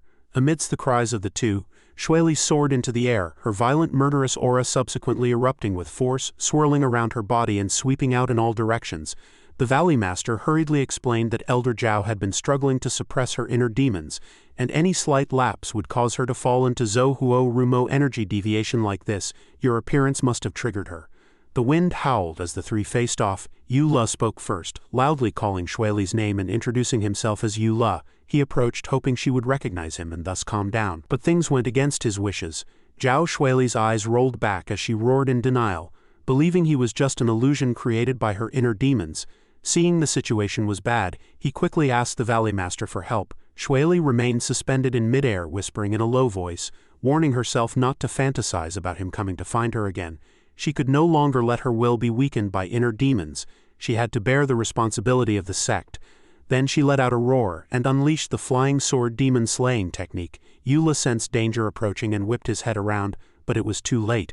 His body was directly sent flying by a force. The Valley Master also turned back in terror, having no time to unleash a finishing move to save him. And so, Eula slammed heavily against the wall. The Valley Master shouted his name in a panic. Elder Zhao's Dao heart was growing increasingly chaotic, her eyes dark, vowing to destroy everything. It seemed her inner demons had completely taken over her mind. Eula struggled to stand up, coughing with difficulty after the violent impact, thinking to himself, "She's actually so ruthless to one of her own." Shuili waved her arms overhead, gathering a massive energy ball, her surrounding spiritual power appearing inexhaustible. The Valley Master gave Eula a terrified warning. She can no longer distinguish between reality and the illusions of her inner demons. Zhao Shuili decisively brought her hand down. The roar thunderous as she vowed to destroy everything. Eula watched her in despair, powerlessly shouting for her to stop even though he knew it was useless. At this critical moment a residual shadow flashed past, followed by a verdant ribbon appearing before him and cutting off his words. Immediately after, a blinding light with extreme freezing power erupted, instantly freezing the violent body that was about to commit a terrible mistake. Eula stared blankly at the reinforcement that had arrived just in time. It was the sword spirit. Beside him, the Baisao Valley Master was also still shaken. Elder Zhao had been sealed within a massive crystalline block of ice. The figure blocking the way was none other than the sword spirit. Even frozen within the block of ice, Xueli maintained her combat stance, her hollow white eyes appearing as if they wanted to annihilate everything in her line of sight. The sword spirit scrutinized her before turning to Eula and asking curiously, "Is this the elder you mentioned?" Eula nodded in response. At that moment the mana released by the sword spirit caused the surrounding temperature to plummet. Eula shivered from the cold, incessantly rubbing his arms, yet he didn't forget to ask the sword spirit with concern if this move would harm her. The sword spirit waved a hand to reassure him. Although Elder Zhao's cultivation had plummeted, she still possessed a Dao realm body. A spell of this level wouldn't harm her, it was merely to let her cool down. The sword spirit leaned in close to the ice, lamenting that her sister Ningzu had lived a much more carefree and liberated life. Why did these rigid-minded fools of the Sword Inquiry sect make such a fuss over falling in love with a mortal? Protecting the sect and caring for the common people didn't conflict with being in love. There was no need to torture oneself like this. Eula reached out to touch the cold, hard ice, his mind filled with 1,000 thoughts. Because of him, Xueli had violated the sect's oath. Because of him, she could no longer slay demons and defend the Dao alongside her peers. But his current goal was to die early and reincarnate. Would the promises he made to her before still hold any weight? Perhaps if he died and Eula no longer existed in this world, she would actually be better off. But what if she wasn't? At that thought his hand stopped abruptly, and he looked up at her with a deep, solemn gaze. Suddenly a thunderous boom shook the heavens and earth, instantly drawing everyone's attention. The Valley Master cried out in shock that someone had triggered the valley-protecting Great Formation. Eula immediately added, "It must be that coalition of demonic cultivators." The Valley Master frowned. They actually arrived this quickly? Eula was also calculating silently. It seemed Kai Shuli hadn't been able to stop them. However, he had long anticipated this situation. The valley-protecting Great Formation was a defensive array reinforced by generations of Valley Masters and the Sword Inquiry sect, even against mid-stage Heaven Realm demonic cultivators. It wouldn't be a problem to hold out for a day or even half a year. However, this valley was, after all, a place for peaceful recovery and could not withstand such harassment. While comforting the Valley Master and promising that he would never let Medicine King Valley be harmed, Eula thought to himself that their timing was perfect. Xueli had become like this because of him. He had to protect her well and help her resolve the knot in her heart. Meanwhile, the Demon Lord was outside with a crowd of minions. He ordered his subordinates to become the tools to break the formation. The arrogant Demon Lord even threatened the disciples of Medicine King Valley. As long as they handed over Eula, their lives would be spared. A female disciple within the formation couldn't help but burst out in a curse, furiously denouncing them, stating they were absolutely not the kind of shameless cowards who would betray their comrades. The space fell into a dead silence as both sides held their breath in a tense standoff. The Demon Lord was seething with rage, his body radiating a murderous aura. He would see just how much longer they could hold out. No sooner had his voice fallen than a familiar voice rang through the sky, piercing the eardrums of the villainous leader. Eula made a grand entrance amidst the swirling dust, his posture looking both majestic and slightly comical. Wasting no time, he immediately questioned the Demon Lord on why he was so eager to see him. Did he owe him money, or was there something he needed to take responsibility for? The expression behind the mask was impossible to discern. Only his low, raspy voice betrayed a hint of surprise. He clearly hadn't expected Eula to actually dare to come out. Eula took the opportunity to mock him, saying that of course he dared as he wasn't as cowardly as the Demon Lord. The Demon Lord's face darkened, thinking to himself, "Is this kid tired of living?" Seeing this, Eula grew even more insolent, waving his hand and mocking him with a high-pitched eccentric voice for being too fierce, saying he was here to beat them up.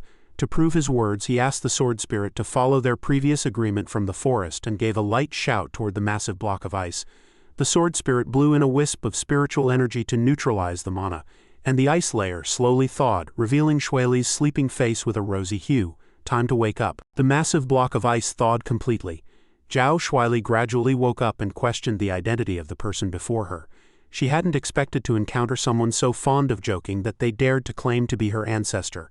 After the teasing, Seeing the other's tense expression, the sword spirit gave a couple of dry coughs to break the awkwardness, and then hurriedly explained that she was the sword spirit of the Sword Inquiry Sect.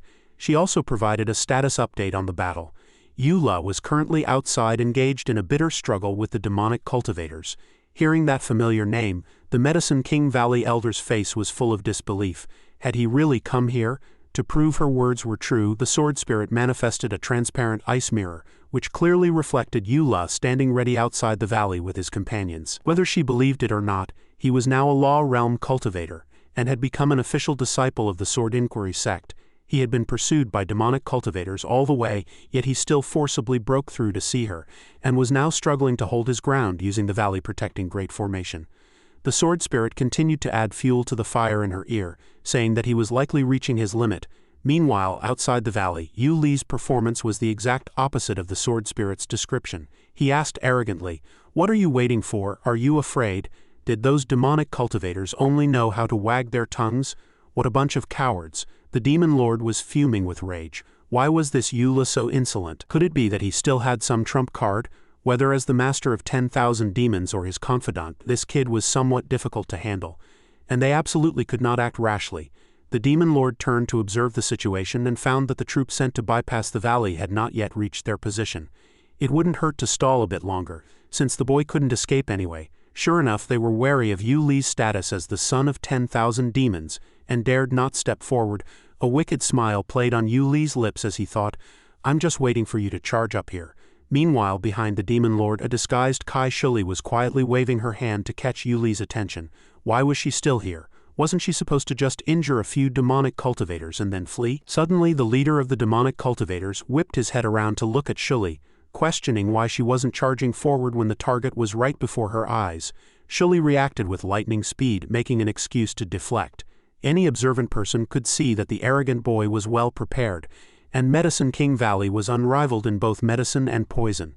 If they had already neutralized the poisons within the formation, the consequences of a forced breakthrough would be unthinkable. After hearing this, the demon lord felt a trace of suspicion toward this companion. Is this woman actually on our side? Fortunately, Yu Li's loud challenge successfully drew the attention of the demonic cultivators. Bailing his companion out, he cursed the group as idiots. Weren't they here to fight? Come and hit him then, what a bunch of weaklings. The demon lord and his minions' faces twitched with rage. It was their first time seeing someone so eager for death. In a moment, I'll certainly tear you into 10,000 pieces and feed you to the dogs. Seeing that the enemy was still being so patient, Eula decided to intensify his efforts to break their formation. He activated Toxic Tongue Mode, unleashing a rapid-fire barrage of insults at the demonic cultivators, his speech so fast that it would have to be censored in post-production to avoid violations. The leader's eyes were bloodshot with rage. Just as he was about to speak and retaliate, he was directly cut off by Eula. Yu Li's wording became increasingly uncontrollable and sounded extremely harsh.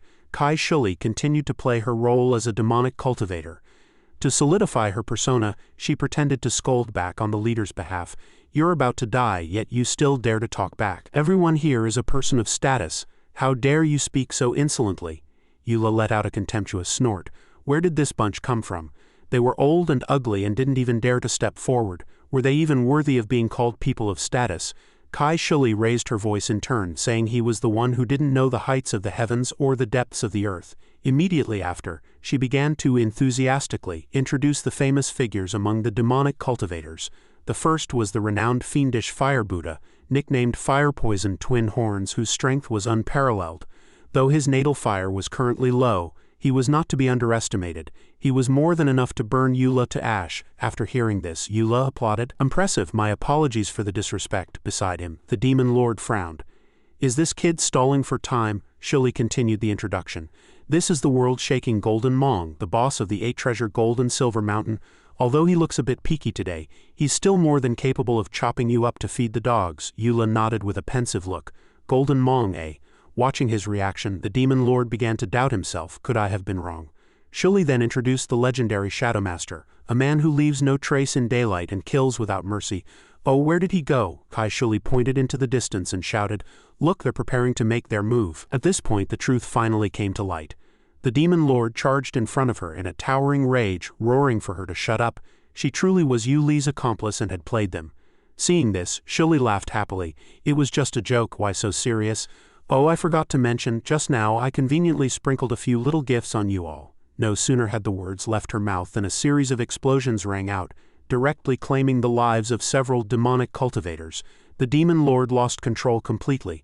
With a roar, he gathered his strength into a punch and sent Shuli flying. In his fury, he waited no longer, certain that the valley-protecting Great Formation was not yet ready, and ordered a full-scale assault for revenge. There was only one goal: kill Eula and raze Medicine King Valley to the ground. The coalition of demonic cultivators surged forward as one, charging into the Great Formation and beginning the fierce battle. Seeing that the enemy had finally taken the bait, Eula quickly directed everyone to set up defenses and increase their suppressive fire. Suddenly, with a loud bang, a massive figure landed behind Eula, the impact sending rubble flying everywhere. That iconic bald head and monk's robe made him instantly recognizable as fire-poisoned twin horns. He lunged frantically at Eula, his hands wreathed in violent demonic power, declaring through gritted teeth that he would take Yuli's life today. But how could the protagonist be killed so easily?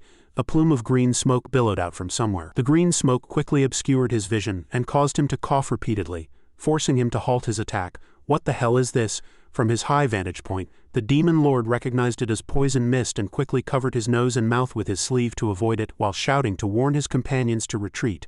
Unfortunately, it was too late. The man's body had already begun to petrify. Within the poison mist, Kai Shuli removed her mask, revealing a triumphant smile. I told you there's a price to pay for breaking formation. Witnessing the scene before him, Eula was startled. He stammered, completely dazed. Within that deadly green smoke, the massive body of fire-poisoned twin horns had already turned into a gray-white stone statue. Kai Shuli pulled out a slender needle and explained leisurely. It turned out that while she was previously mingling with them, she had secretly siphoned away their spiritual power. Seeing that Eula wanted them to make the first move, she had lent a helping hand. She had been eyeing this old monk for a long time. Upon hearing this, Eula was greatly shocked. Your cultivation has been restored? Shuli pointed to the sky as she answered. She was currently only at the spirit realm. If she could devour those big guys up there, she could quickly return to the Tao realm. Yu Li's curiosity was successfully piqued. He looked up only to discover an anomalous object with terror. He quickly shouted for everyone to dodge. With a thunderous boom, a massive force struck the spot where the two had just been standing, turning Yu Li's face pale with fright.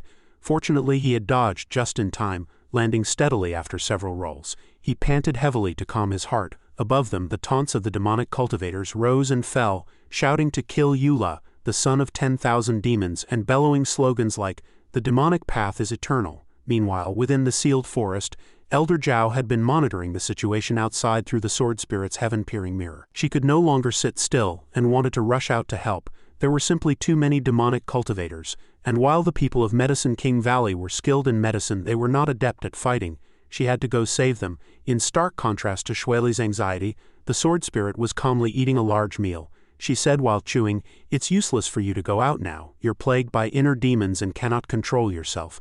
Going out now would just be seeking death." Shueli fell into deep thought.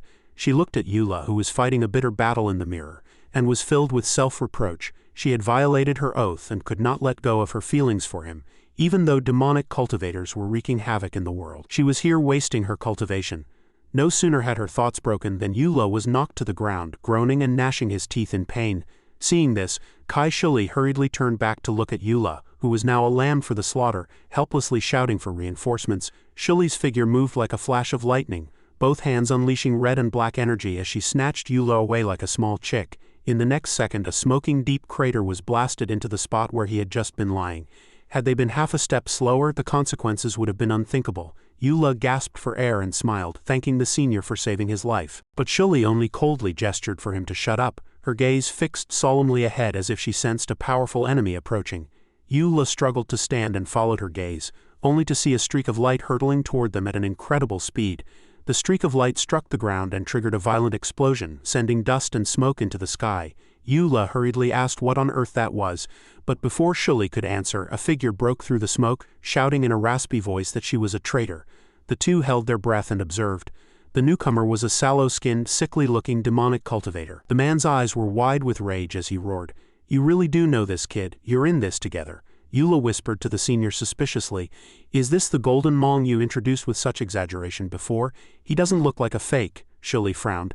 Do I look like I'm making up stories? Suddenly, Golden Mong teleported in front of Shuli, moving so fast she didn't react at all, and delivered a furious punch. In that case, let me show you my true strength. That punch landed heavily on her abdomen. Shuli was directly sent flying by that monstrous force, tracing an arc through the air. Eula cried out in terror. He chased after her desperately, and caught Shuli firmly before she could hit the ground. He asked about her injuries in a panic, but seeing her limp state and the foam at the corners of her mouth, it seemed this time was truly dire. However, Kai Shuli forced herself to sit up. The spiritual power she had siphoned earlier hadn't been refined yet, making her no match for this guy. Golden Mong grinned and rubbed his hands together. Then you two can just die together. This fierce battle was being broadcast in real time through the heaven-peering mirror. The sword spirit, watching like she was at the movies, commented while eating snacks that the boy was in for some bad luck. Suddenly, a burst of pupil light erupted, catching the sword spirit's attention. It turned out that Shueli was releasing her true power. The sword spirit was utterly bewildered. What is she trying to do? Zhao Shueli raised her head, her gaze resolute. She could no longer hesitate. Sect responsibility and personal feelings could not coexist. She was unwilling to be trapped by inner demons. She would cut through it all. She would follow her heart, slay the demonic cultivators, and save him. Even if it meant exhausting her mana and having her realm collapse, she would not hesitate. After hearing this, the sword spirit was dumbfounded. Could this be the legendary Great Love? The scene returned to the battlefield, where Kai Shuli had recovered a bit of spiritual power. She gnashed her teeth and spat out a stream of fire, cursing the bastard who dared to look down on her. To the sound of Yu Li's cheering, Shuli unleashed a scorching pillar of fire at the enemy. Golden Mong was engulfed by the flames, his entire body trapped in the high heat, but to him it seemed trivial. He even mocked it as mere fire spirit chi, stating that such flames were completely useless against someone who practiced the Golden Mong body. Only a lock of his hair and the mask covering his mouth were scorched. The rest of him was unscathed. Now it was his turn to counterattack. That earth-shattering heavy punch descended once more, sending the duo, senior and junior, flying like they were being flattened into pizzas. Eula tumbled several times in the air before hitting the ground hard. It took a long while for him to struggle to his feet, a long trail of blood trickling from the corner of his mouth. Kai Shuli lay motionless behind him, but suddenly, a familiar figure appeared before him. Golden Mong's oily bald head and golden muscular skin were clearly visible. He gave a sinister grin and said one word at a time, "This time you're dead meat." He wasn't just making an empty threat. His pincer-like hand shot out rapidly, easily seizing Yu Li's pathetic neck and hoisting him into the air. Eula found it extremely difficult to breathe, and his bones felt as if they were about to be crushed. Through his blurred consciousness, Yu Li's face, turning purple from oxygen deprivation, sensed something approaching at high speed. In an instant, a cold, sharp gleam sliced straight toward the center. A faint blue arc of light flashed, instantly and neatly severing Golden Mong's arm into 3 sections. He roared in shock, demanding to know who had done it, but those who talk too much often die quickly. Before he could even react, it was too late. He hadn't just lost an arm anymore. His entire body was being torn into several pieces. His life was taken in just a few breaths. Having narrowly escaped death, Eula collapsed on the ground, gasping for air. That familiar, graceful figure appeared. It was none other than Zhao Shueli, the sword-bearer elder of the Sword Inquiry Sect. Dressed in goddess-like celestial robes, she radiated a suffocatingly powerful aura, holding a sharp ice sword. The tide had completely turned. Now, Elder Zhao stood in the night sky, facing off against the Demon Lord. The Demon Lord asked in a low voice, "Have you recovered?" But Shueli said nothing, only narrowing her eyes slightly. She suddenly gripped her sword hilt and released a surge of red energy. Below, Eula gradually stabilized himself. He looked up and saw a familiar figure. It was Shueli. His eyes widened in shock, unable to believe his eyes. With a wave of her hand, a shard of ice crystal shot toward him. Upon landing, the ice crystal rapidly spread out in front of Eula. Eula was startled once again. That palm-sized crystal suddenly erupted, rising from the ground and piling up layer upon layer to form a sturdy barrier. He realized belatedly that this was ice, a wall of ice intended to shield him and the others from danger. Suddenly, a disdainful voice came from nowhere, remarking that this ice wall was both thin and conspicuous. Eula recognized it as the sword spirit's voice. Why was she here too? And then there was Shueli. The figure shimmering with blue light appeared. It was indeed the sword spirit. She informed Eula that Shueli's inner demons had been purged and her Dao heart was now more stable. Hearing this, he was ecstatic. Great, I can finally go back to looking for ways to die in peace. Kai Shuli also suddenly walked over, interrupting his thoughts. She was hoisting 2 demonic cultivators like they were chicks, quietly scolding them to stop chatting. Did they really want that girl to fight all alone? Snapping back to reality, Eula scrambled over the ice wall and rushed toward Elder Zhao. He couldn't let her face them alone. They had to fight together. Eula thus charged into the heart of the demonic cultivator's formation. He let out a great roar and unleashed the first level of the Sword Heart scripture, instantly manifesting the incredibly powerful three-soul sword and successfully sweeping away a large number of enemies. The remaining demonic cultivators were shocked to see this, not expecting him to be able to execute such authentic sword techniques with one hand. The ancestor of 10,000 demons is truly dangerous. We must kill him together. They charged forward with roars, each shouting to take his life. Eula suppressed the fear in his heart and felt a secret sense of satisfaction. It's been a long time since I felt this about-to-die sensation. System, it's not that I'm not resisting, it's just that the opponent is too strong. I also have to say sorry to Shueli. I'm leaving before I could even say goodbye. Eula closed his eyes and relaxed his body, preparing for the impending death. If she can forget about me from now on, that might be a good thing. Before this touching sentiment could even finish brewing, two overwhelming forces of ice and fire suddenly brushed past him, forming a protective circle with him at the center. It was the Sword Spirit and Shueli intervening just in time. The demonic cultivators fell like autumn leaves, some scorched, some frozen into blocks of ice. Eula stood frozen in place, looking bewildered. Who was the one calling for help? No, I have to stay calm. If the first time didn't work, there's always a second. Right, there's still that demon lord. Thinking of his next plan, Eula let out an excited shout, saying he was going to help Shueli. This time it was Shueli and the Sword Spirit's turn to frown in confusion. He had just escaped death and now he was charging back in. Was he in a rush to join the chaos? In midair, the demon lord was already heavily injured. Seeing his companions being slaughtered, he thought resentfully, how did it turn into this? Since it's a lost cause, I must retreat for now. Gasping for breath, he spoke to Shueli with a sinister tone. You win this round, but we shall meet again. Just as he finished speaking and tried to flee, a roadblock was already standing in his way. Eula was cracking his knuckles, making a threatening sound. He greeted the demon lord with a sly smile.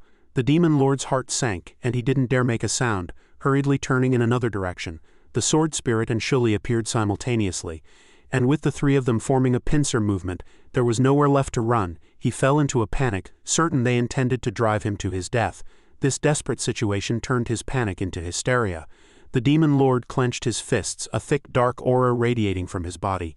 He raised his arms high, and energy surged out like a tide, rapidly condensing into a massive orb of light with terrifying destructive power. He roared manically, since I can't escape, then we shall all die together in my great primordial water spirit mirror. Eula and the others turned pale with fright upon hearing this. Elder Zhao recognized the demonic technique and shouted for everyone to retreat, because he had already merged with the mirror. A massive mirror shadow formed overhead. This was a space artifact. Once swallowed by it, one would be trapped inside forever until death. Kai Shueli clicked her tongue, lamenting that this was going to be troublesome. If her previous cultivation were still intact, she would have smashed this pathetic mirror directly. The Sword Spirit also tilted her head, calculating. They should have isolated the demon lord first, but Shueli knew that wouldn't work. They had to dismantle it by force. She steeled her resolve. She intended to risk her life and charge up alone, but Eula suddenly reached out a hand to stop her. Wait, I'll go. Shueli couldn't bear it and opened her mouth to speak. Eula turned around nonchalantly, deciding with absolute authority to go himself. Such a risky task could only be done by him, as he could not let Shueli be harmed again. Suddenly he turned back and grabbed her wrist, sincerely asking what he should do, which made Shueli's face flush beet red. This guy really knew how to pick his moments, the Sword Spirit answered bluntly. Charge in with your physical body, find the core location of the mirror and smash it. Kai Shueli added that the water mirror would confuse the heart. If you get too close, you'll be sucked in yourself. By then, even if the mirror breaks, you'll be annihilated along with it. After hearing this, Eula flew straight over without another word, completely ignoring the anxious shouts of his companions behind him. This was perfectly in line with his wishes. Just as he drew near, the demon lord, now transformed into the water mirror, roared a threat. You think you can break my mirror with your strength? I'll make sure there's no return for you. Shueli and the Sword Spirit also charged up to support him. They worked together to shield his sides. Eula only had time to shout a word of thanks before continuing his charge toward the enemy. He was coming for him. To hell with the demon lord. At the thought of finally being free from this cursed reincarnation, Eula couldn't help but laugh out loud, his mood exceptionally jubilant. Come on, come and confuse me, come and take everything from me. Euli's flight speed and power were like a cannonball, slamming violently into the thick magical mirror surface. The mirror couldn't withstand the heavy blow, warping, cracking, and then shattering with a thunderous boom. The leader of the demonic cultivators let out a scream of agony. He couldn't accept the reality, shouting impossible repeatedly. But faced with the cruel truth, he could only wail in despair. Eula frowned in silence. The demon lord was in disbelief. How could the water spirit mirror fail to reflect the fear in his heart? How can someone not be afraid of death? Yuli's face was grim. So I still can't die? Seeing the situation was settled, Shueli's tense spirit relaxed, and suddenly her vision went black, her entire body swaying. She closed her eyes and her body fell out of control.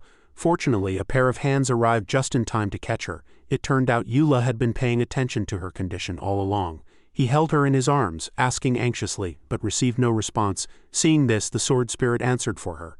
For a cultivator, damage to the realm is a fatal injury, and purging the snow demon inner demons comes at a price. She had just forced herself to overdraw her entire cultivation to face the enemy. So now her cultivation is exhausted, and she must start practicing all over again from the law realm.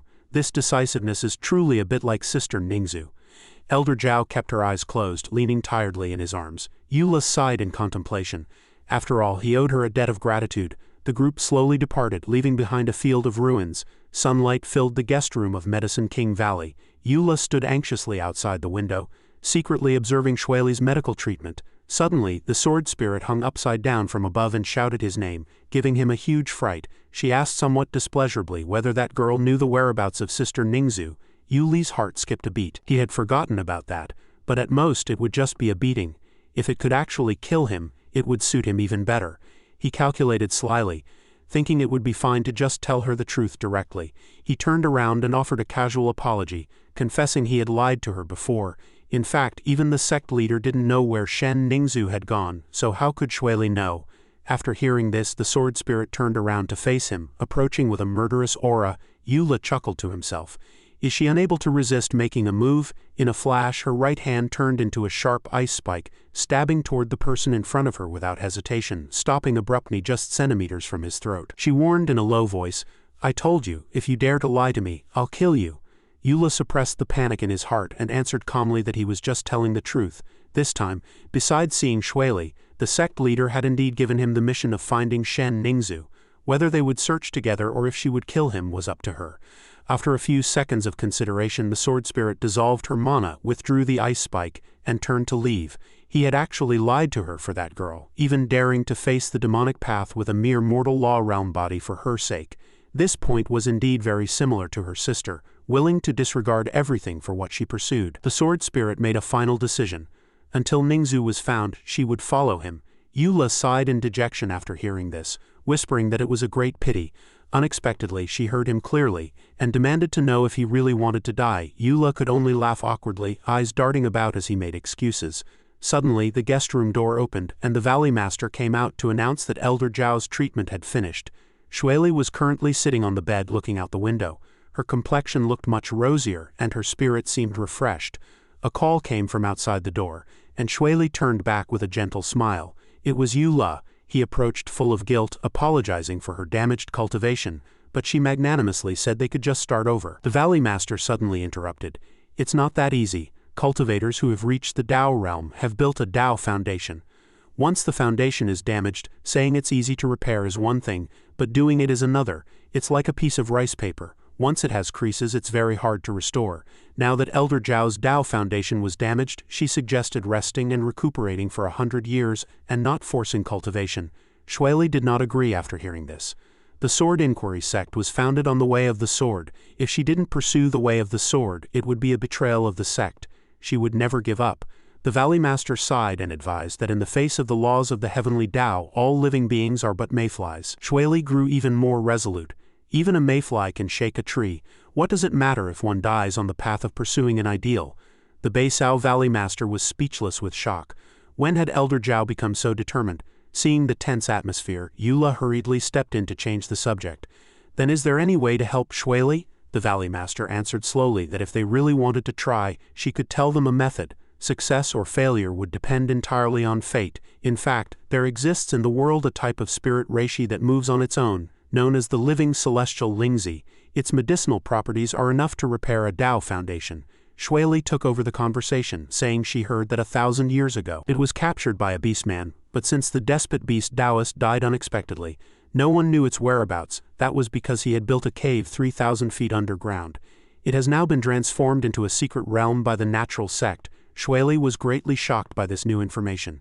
You mean the living celestial Lingzi is at the natural sect? The Valley Master shook her head. She couldn't be sure either. There were rumors that the despot beast Taoist had placed a seal underground specifically to imprison the Lingzi. But strangely, even though the natural sect had searched for 1,000 years, they still hadn't found the Lingzi's hiding place. Shuili nodded. Having hope was better than leaving things to fate. The Valley Master suddenly spoke up, reminding her with some concern about this secret realm. It wouldn't be easy to navigate. Hearing this, Yu Li's eyes lit up. Not easy to navigate, so the young man hurriedly leaned in and pressed for answers. You say it's not easy to navigate. Will there be life-threatening danger? This unexpected question left the Valley Master stunned. What did he mean? Eula realized he had misspoke and quickly tried to smooth things over, saying his meaning was whether Shuili would be in danger if she went in. Faced with this awkward situation, he had to rely on a confident smile to resolve it. After hearing this, the Valley Master nodded inwardly, realizing that Eula truly had deep feelings for Elder Zhao. Capitalizing on this beautiful misunderstanding, she added that she heard there are 4 demonic beasts guarding 4 regions in the natural sect's secret realm. There is danger everywhere. Even the first pasture requires the great perfection of the law realm to pass. He touched his chin and pondered, great perfection of the law realm. If the first pasture is like this, won't the ones behind be even more dangerous? The Valley Master thought he was worried and smiled to comfort him, saying that the sect leader of the natural sect has studied the secret realm for many years and might know a relatively safe route. She could write a letter to ask for his help. Hearing this, Eula shouted excitedly, "How can there be a safe route? Isn't that just a mess?" Faced with his strange reaction, the Valley Master felt a wave of embarrassment. What was going on? He realized he had slipped up again, and hurriedly tried to cover it up with a piteous face, saying his meaning was to please make sure to tell him which path was safe. Meanwhile, his heart was in agony, because if Shuili found the Lingzi through a safe path, his plan to avoid danger would be completely ruined. The Valley Master then answered with a gentle smile, "Naturally. The sect leader of the natural sect and I are very close friends. He will surely provide his full support." Only then did Shuili feel slightly more at ease, happily thanking the Valley Master. The Valley Master waved her hand to signal it was nothing. Meanwhile, Eula grew even more energetic as they spoke. He quickly proposed that there was no better time than the present. How about they set off now? But Shuili felt they should at least notify the sect first. The Valley Master also looked puzzled and raised a question. It was Elder Zhao who was going to the natural sect, yet this little friend Eula seemed a bit excessively enthusiastic.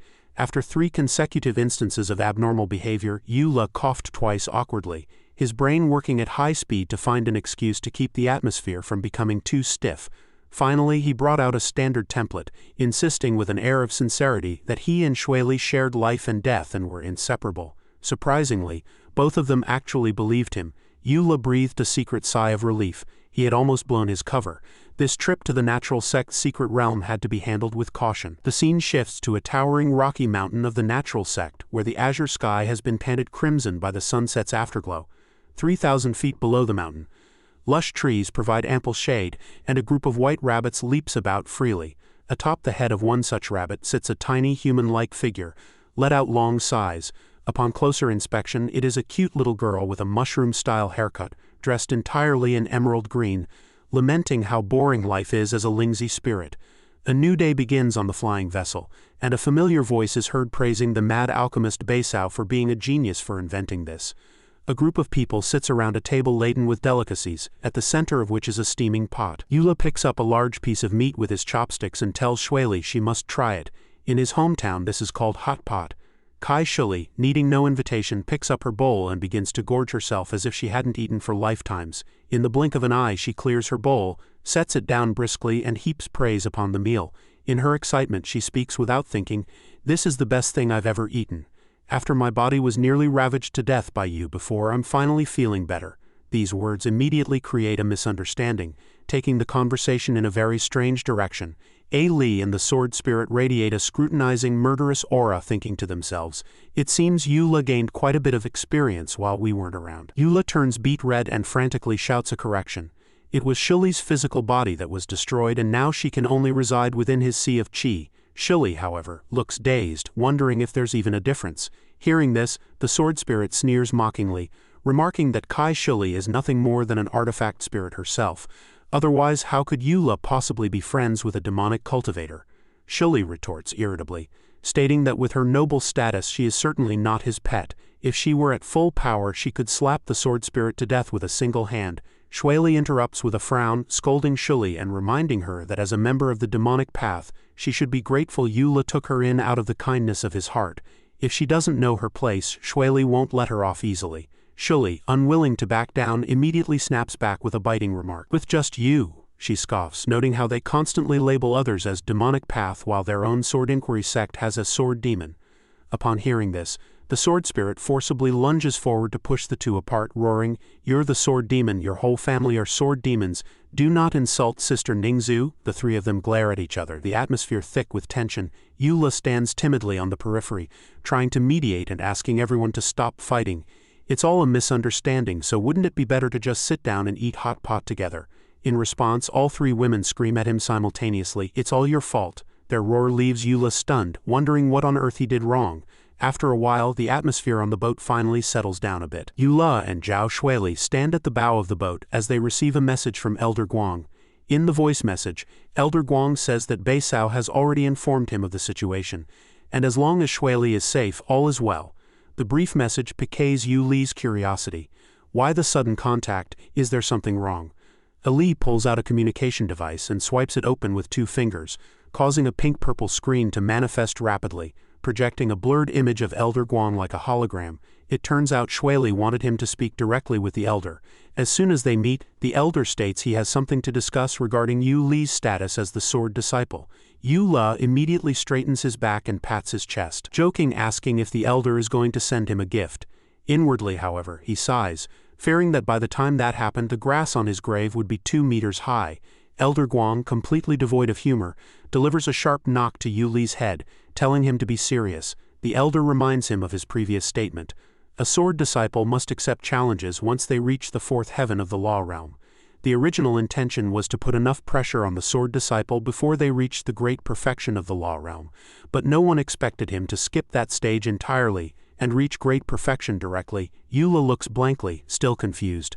So what? The Elder explains that this is against the rules and goes against the original intent. Therefore, after consulting with the sect leader, the Elder has decided to make him prove himself. Hearing this, Eula is even more bewildered. How is he supposed to prove it? Elder Guang answers solemnly. Once he ascends to the spirit realm, all disciples at the 1st heaven of the spirit realm can challenge him, including the soon-to-breakthrough Zhang Gaochen. If he loses, his status as the provisional sword disciple will be transferred to the victor. Unexpectedly, Eula excitedly asks if he must participate. This challenge is practically tailor-made for him. If he doesn't actively seek death, he'll surely be doomed once he reaches the spirit realm. Elder Guang frowns and confirms, adding that if he regrets it, he can choose to renounce his status as the provisional sword disciple right now. Beside him, Shuili also offers a worried reminder. Within the sect, Zhang Gaochen is considered a genius who already shows signs of enlightenment. By then, his Tao foundation and state of mind will have increased immensely, and she fears Eula might before she can finish. Eula suddenly grabs her shoulders and looks her directly in the eyes. This sudden movement causes Shuili to blush, instantly falling silent. With a resolute expression, he convinces her, restating the words she once said, "Even a small bug can shake a great tree. As long as one walks the path of pursuing their ideals, what does it matter if they die? The path Eula must walk is one of finding life through death, dying early for a better reincarnation." No sooner has the word left his mouth than he stops abruptly, his face stiffening as he realizes he cannot say reincarnation. So he immediately corrects himself to surpassing oneself, claiming that even if he dies, his Tao shall remain eternal. That is the true essence of a sword disciple. Elder Guang watches him in astonishment, thinking to himself that this man is indeed brilliant and his ideology is admirable. The Elder departs with peace of mind, not forgetting to whisper into Shuili's ear before leaving, "You truly didn't misjudge him. He will be waiting for them to return to the Sword Inquiry Sect. For this trip to the Natural Sect's secret realm they will need to be extra cautious." Once Elder Guang vanishes, Eula breathes a long sigh of relief. Li says happily that she feels she misjudged him before. He possesses the heart of the great Tao and is a true swordsman. Eula gives a humble hee-hee laugh. What could he possibly say? At most he could be called a death seeker. But Shuili nods, recalling his heroic words from just moments ago. Finding life through death, calling oneself a death seeker. It seems this is the true interpretation of a genuine cultivator. The scene shifts to the main hall of the Natural Sect, where 2 men are pacing back and forth incessantly. Seeing the sect leader pacing, a young disciple says anxiously, "Pacing around like this won't help in my opinion. This isn't that big a deal." Upon hearing this, the sect leader stops in his tracks and says sternly, "A disciple has gone missing in the heavenly secret realm, and you think it's not a big deal? This is the natural sect, and I am the sect leader. I must be responsible for them." The young disciple suddenly understands. He hadn't expected the sect leader, whom he usually never sees a shadow of, to care so much for the disciples at a critical moment. However, the sect leader gritted his teeth and sighed. "The people from the Sword Inquiry sect are almost here. If word of this gets out, where will I put my old face?" The disciple is rendered speechless upon learning the truth. So it was all for the sake of his face, truly.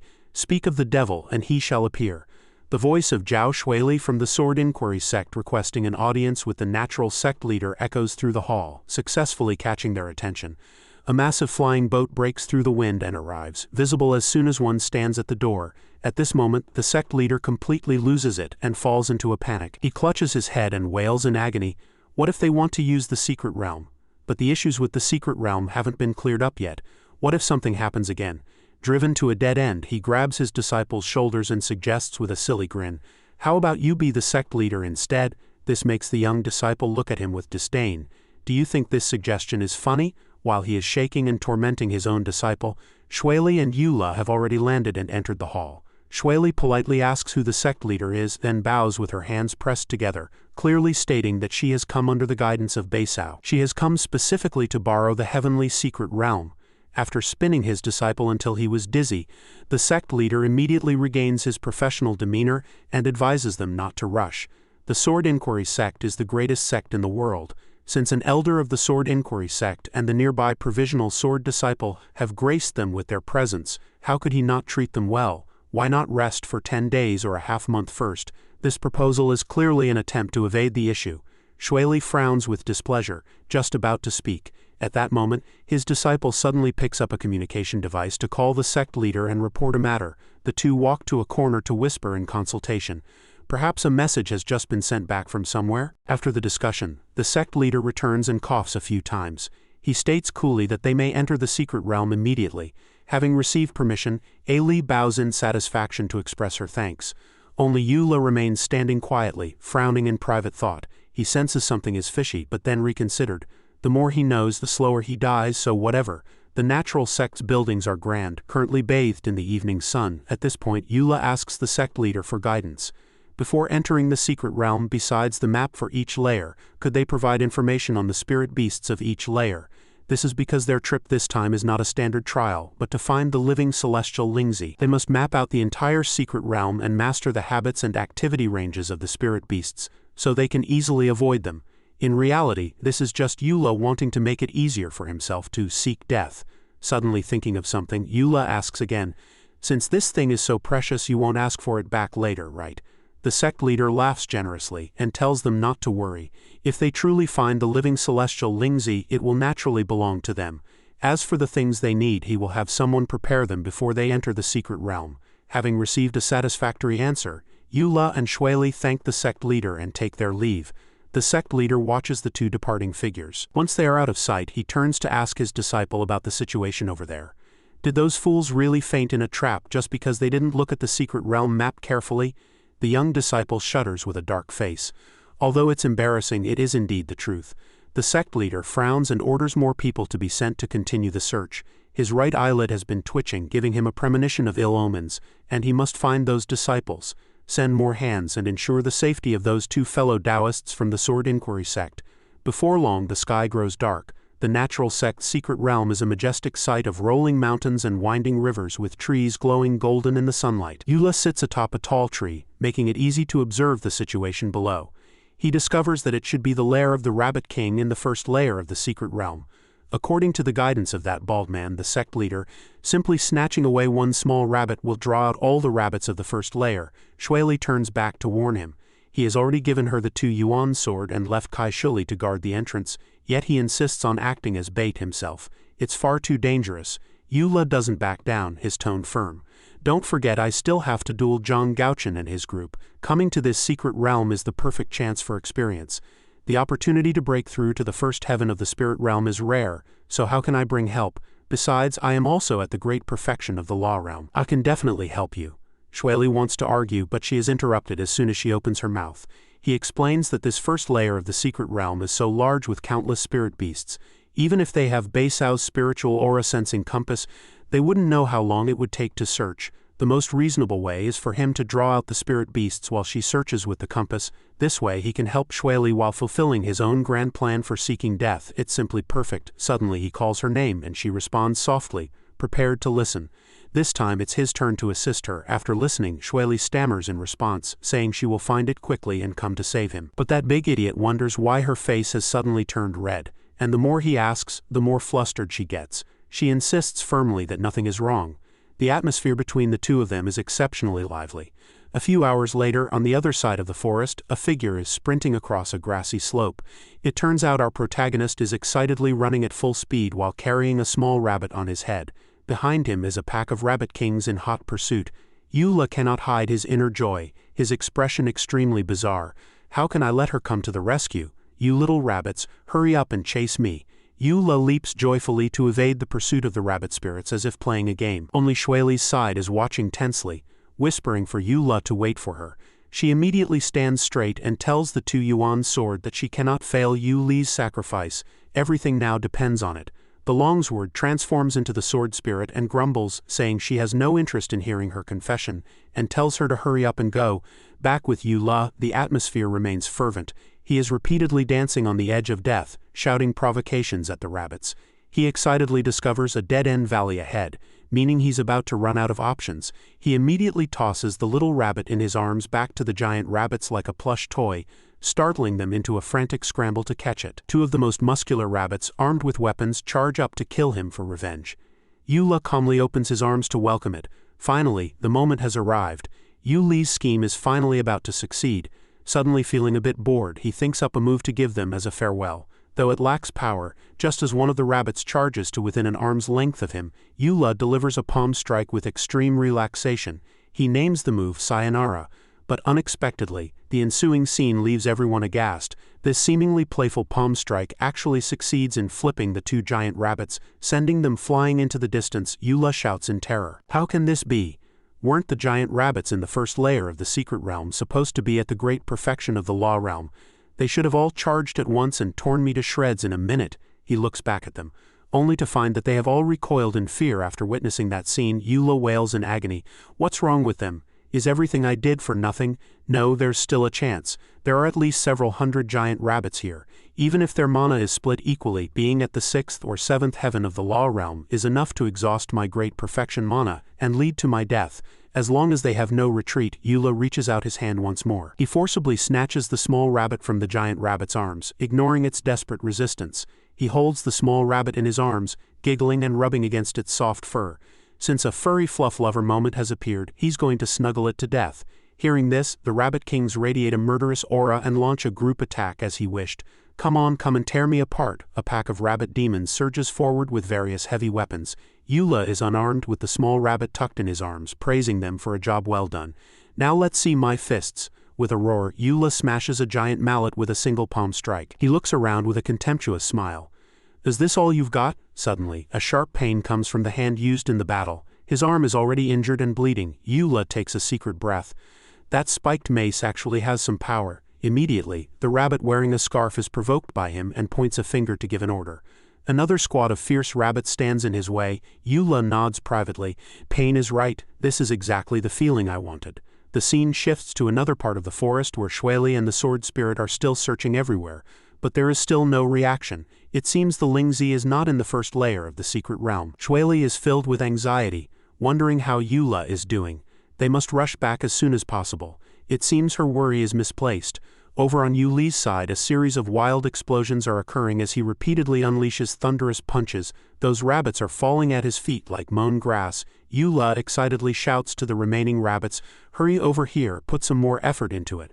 But he knows he is already exhausted and won't last much longer. His mana is almost depleted. Another wave of attacks is imminent, yet he remains steadfast. This is for the best. No need to worry about being unable to die. It's now, while he's weak, everyone attack. Eula felt an unprecedented sense of tranquility. He closed his eyes, believing his mission was finally complete. but the moment his thought ended, a massive surge of frost energy descended from the sky, instantly clearing the pack of rabbits charging toward him. He snapped his eyes open and cried out in terror, "What the hell is this now?" Ignoring Yu Li's attempts to make them stay, the surviving rabbits scrambled away as fast as their legs could carry them, vanishing into the depths of the forest without a single backward glance. As it turned out, it was the uninvited help from Shui Li and the sword spirit. They walked over and asked with concern if he was all right.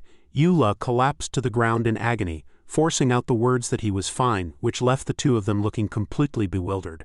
Seeing him in tears, the sword spirit assumed he had been frightened witless, and walked over to mock him. "You can't even handle a pack of rabbits? How pathetic." Beside them, Shui Li also fell into deep thought. The sword spirit was right. The strength of these giant rabbits was only at the 6th or 7th heaven of the law realm, while Yu Li was at the great perfection of the law realm. Even if his mana was exhausted, he shouldn't have collapsed so quickly. Hearing this, Yu Li could only scratch his head and offer an awkward, forced smile. To put it simply, his acting had been a bit over the top. The sword spirit took the opportunity to say proudly that she remembered Shen Ningzhu encountering a similar situation back in the day. As the world's most brilliant sword cultivator, all of her insights were recorded in her sword heart scripture.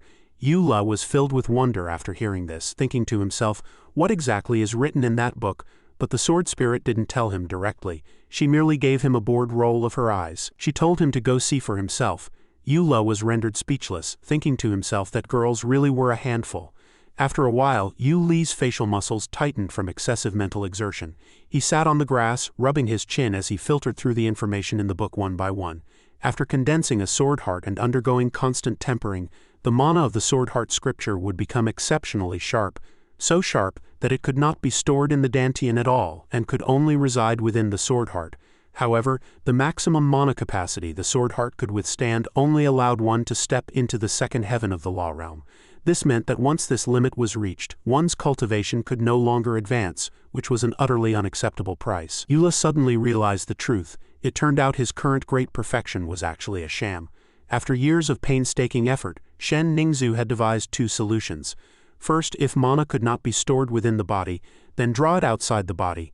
Using the sword heart as the core, create a massive mana shell around it. This would solve the problem of stagnant mana growth while also increasing the strength of the sword heart. Of course, this was easier said than done. The second method was to reshape the sword heart. She could sense that a single reshaping was far from enough to ignite the sword heart's full potential, so it had to be reshaped a second time, a third time, or even more. This would not only allow mana to reach its peak, but also further enhance the quality of the sword heart. However, when she actually attempted to do so, she was suddenly struck by a massive wave of fear. Yu Li's eyes lit up. Fear, can it kill you? As it turned out, the sword heart was extremely fragile. If even the slightest error occurred during each reshaping, the sword heart would shatter.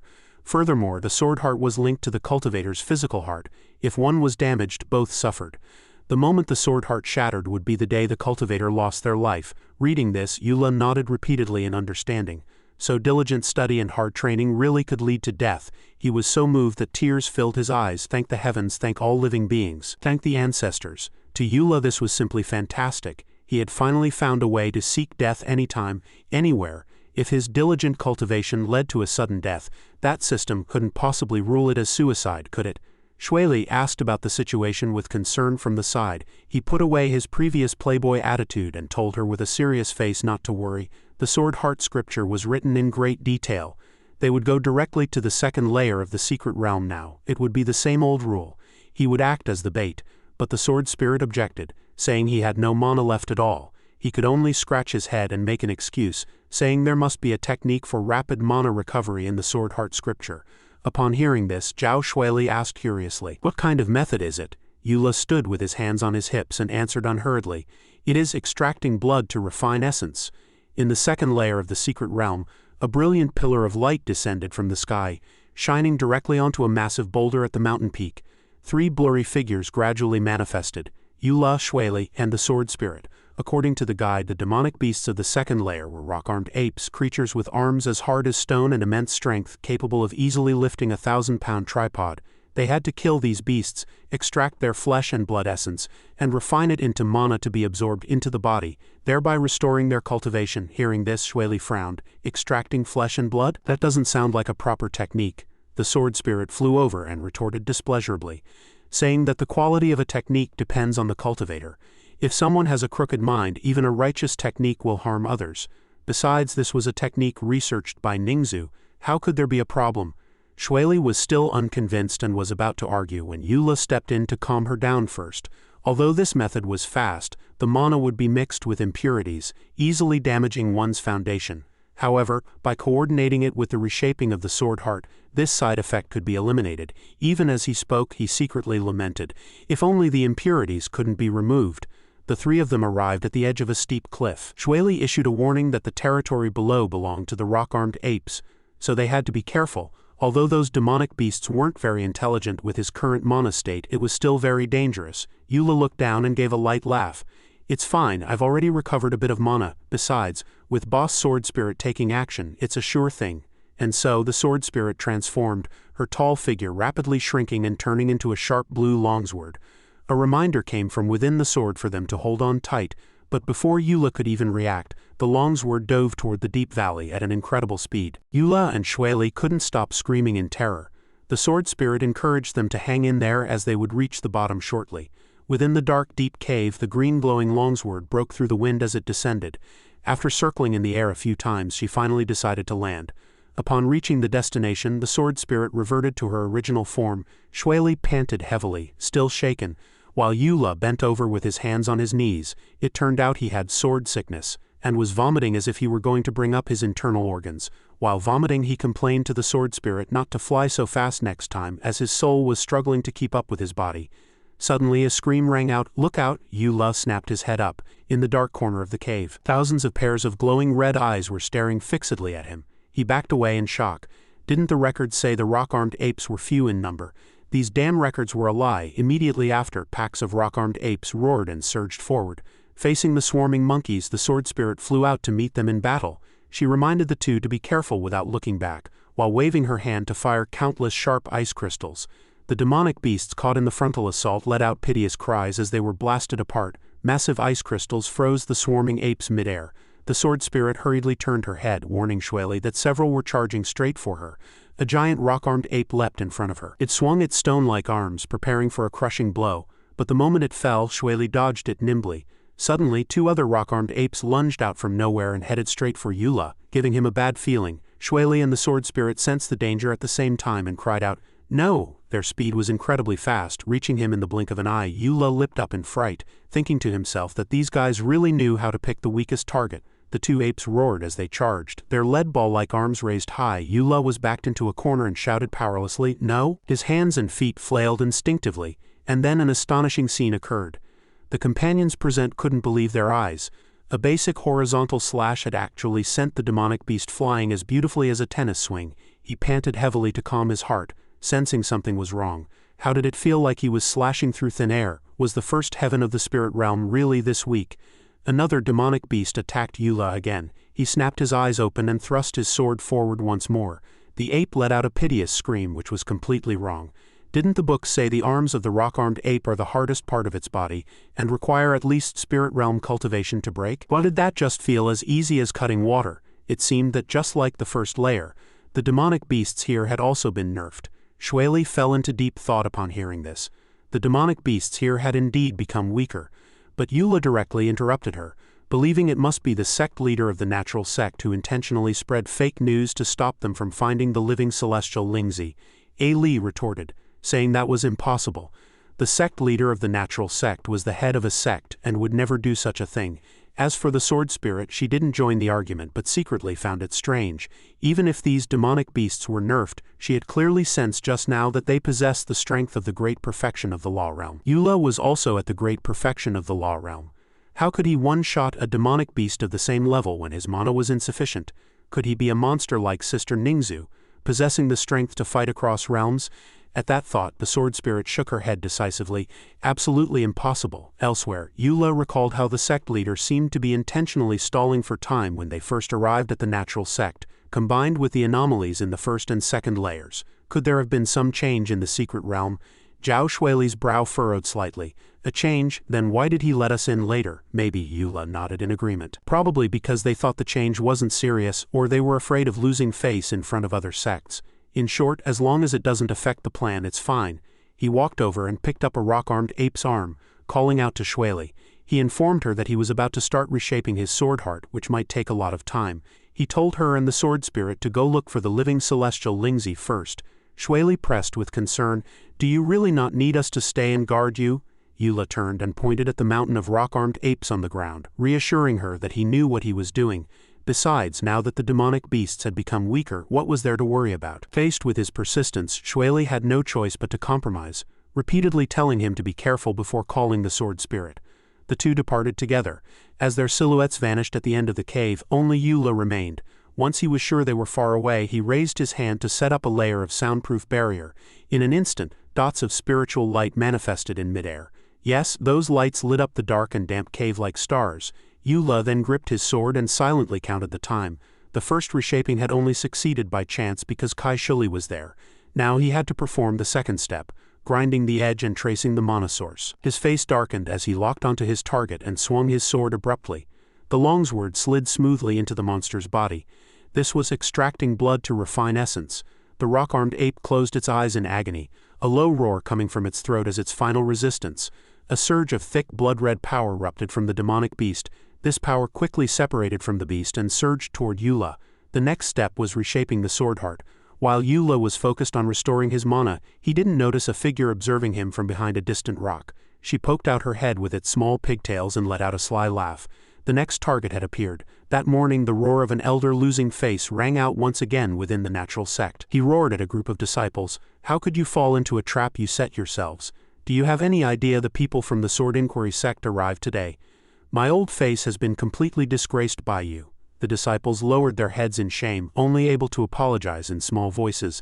The sect leader was fuming with rage, having nothing to say to these useless underlings. He sternly ordered them to kneel and not get up until his anger subsided. Then he flicked his sleeve and left. The three disciples dared not disobey and could only obediently accept their punishment. Once their master was far away, the three huddled together to whisper, "Master is really angry this time. We won't be expelled, will we?" Besides, how on earth did we fall into the trap? All three of us knew the map like the back of our hands. At this point, the three looked at each other, wanting to confirm the situation just now. An inexplicable fear crept into their hearts. Wait, they actually couldn't remember how they fell in. The scene shifts back to the rock-armed ape's cave, where Eula is using the demonic beast's energy to fully restore his mana and reshape his sword heart. Even a master like Shen Ningzu wouldn't dare to easily reshape their sword heart. For a rookie like him, wasn't this clearly asking to be reincarnated? He closed his eyes and muttered, "I'll show you just how dangerous reshaping the sword heart really is." Immediately after, Eula snapped his eyes open. He was instantly transported to another space deep in the universe, where a giant sword burning with ghost fire was suspended before him. According to the records of the Sword Heart scripture, reshaping the sword heart is like a blacksmith forging iron.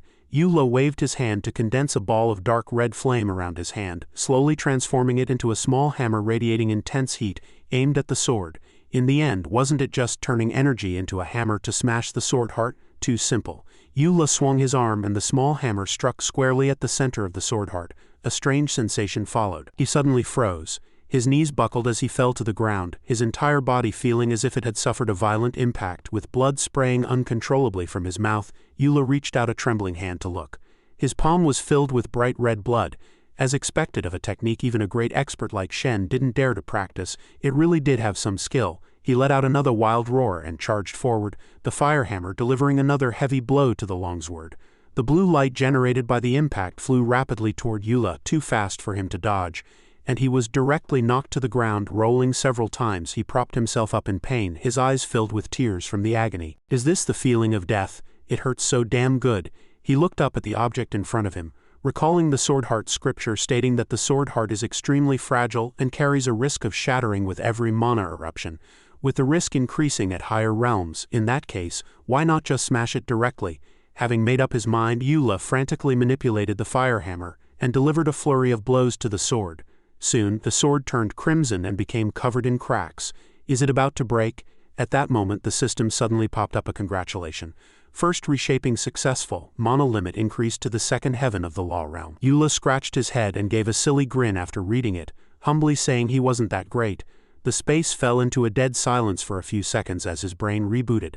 Finally reacting, he glared at the system. What nonsense is it talking? The cunning system immediately shut down and ran away, leaving Eula standing there with a face as dark as a tangled mess. Fine, he could only turn back to continue observing that giant sword. Though the sword was covered in cracks, it was burning with even more violent energy. Eula cautiously judged that this sword heart scripture was truly dangerous. Even though the reshaping was successful, it could still collapse at any moment, so all he had to do was keep smashing it. Isn't this just a shortcut to see Grandma Meng? Having thought of a brilliant plan, his eyes sparkled. Unwilling to waste more time, Eula waved both hands using the dark red flames to create a prop. A massive hammer appeared above his head, several times larger than the previous one. He commented excitedly, "Small hammers are no fun, let's go big this time." Then Eula let out a great shout, exerting all his strength as the giant hammer struck the sword heart with such force that the entire universe seemed to tremble. He panted heavily. He smiled with satisfaction, thinking everything would go as he wished. However, witnessing that bizarre scene, he was completely stunned. Immediately after, the cracks on the sword's blade vanished, replaced by a perfectly intact longsword that pulsed with billowing smoke and glowed as red as fresh blood. Eula was utterly dazed. Before he could even process what had happened, that annoying system flashed another congratulatory message. It turned out he had actually achieved a leapfrog breakthrough. His mana capacity had reached the third heaven of the law realm. Upon hearing the news, his mouth twitched, and he truly felt like cursing his mother. Not only was he not dead, but he had actually been promoted across levels. He couldn't hold it back any longer and wailed in a total breakdown. It was bad enough that the sword hadn't shattered, but how on earth did it level up? The system proceeded to analyze. A giant hammer is equal to a small hammer multiplied by n times. According to scientific analysis, you employed a crude brute force forging technique. A sword heart has an 80% chance of shattering after a single refinement. However, because the giant hammer you condensed the second time contained extremely potent mana, it caused a qualitative change from quantitative accumulation. One forging effect was roughly equivalent to 2. Thus, under the reinforcement of that mana, the sword's body became even sturdier. Eula spoke with a heart of cold ash, while the system continued. In other words, if you had used a small hammer for the second refinement, your mana would have been insufficient, the intensity would have been lacking, and you wouldn't have met the standard requirements for sword body forging. If that were the case, you'd likely be on your way to see King Yama right now. Eula completely collapsed, and seeing this, the system tried to cheer him up. He propped himself up and struggled to sit, letting out a soft sigh of defiance. He wanted to try one more time, but he found he couldn't. It was one thing not to die, but reaching the third heaven was too much. Eula immediately tried to condense the flames again, but the only response was his two empty hands rubbing against each other. He froze instantly. Was he out of mana? Did he have to use blood-refined essence again just to absorb a bit more mana? Suddenly, a heavy, muffled thud echoed out. The sound was incredibly eerie, successfully catching his attention. What was that noise? Eula turned his head to look and quickly discovered a door in a corner of the universe, with a dark red light seeping through the half-open gap. The sound seemed to be coming from behind the door. Just then, a disciple of the natural sect suddenly remembered the details of this door in terror. Another disciple nearby added, "Did they hear a voice calling them to go inside?" It was a bone-chilling voice, both raspy and sweet, sounding like a boiling pot of toxic sugar water. The more they talked, the more frightened they became, clutching their heads and breaking into a cold sweat. Moreover, that door was extremely bizarre and sinister, as if their memory was cut off at that point. The sword spirit and Shueli rushed back in a panic at this moment. The sword spirit was baffled as to how this girl could run so fast. Shueli said she sensed something was right beside Eula. He had already crossed through that door. The two of them arrived just in time to witness the scene, shouting his name in terror. A blood-red skull was opening its massive mouth, preparing to swallow Eula, and he, as if bewitched, walked straight in without a trace of fear. What on earth was this thing? Zhao Shueli and the sword spirit charged toward Eula at their maximum speed. Both vied to shout his name, but it seemed to be too late. The moment they neared that direction, Shueli felt a massive sense of impending doom. That skull door, only a few steps away from them, vanished without a trace in less than a second. The sword spirit gasped in horror. The door was gone too. Elder Zhao's face was grim, her heart burning with anxiety. This was bad, they had to find a way to get in. As for Eula, after passing through that door, he was transported to another space. It looked like a completely foreign government office, with lush weeping willows in the courtyard. He keenly detected something illogical. How could there be trees here?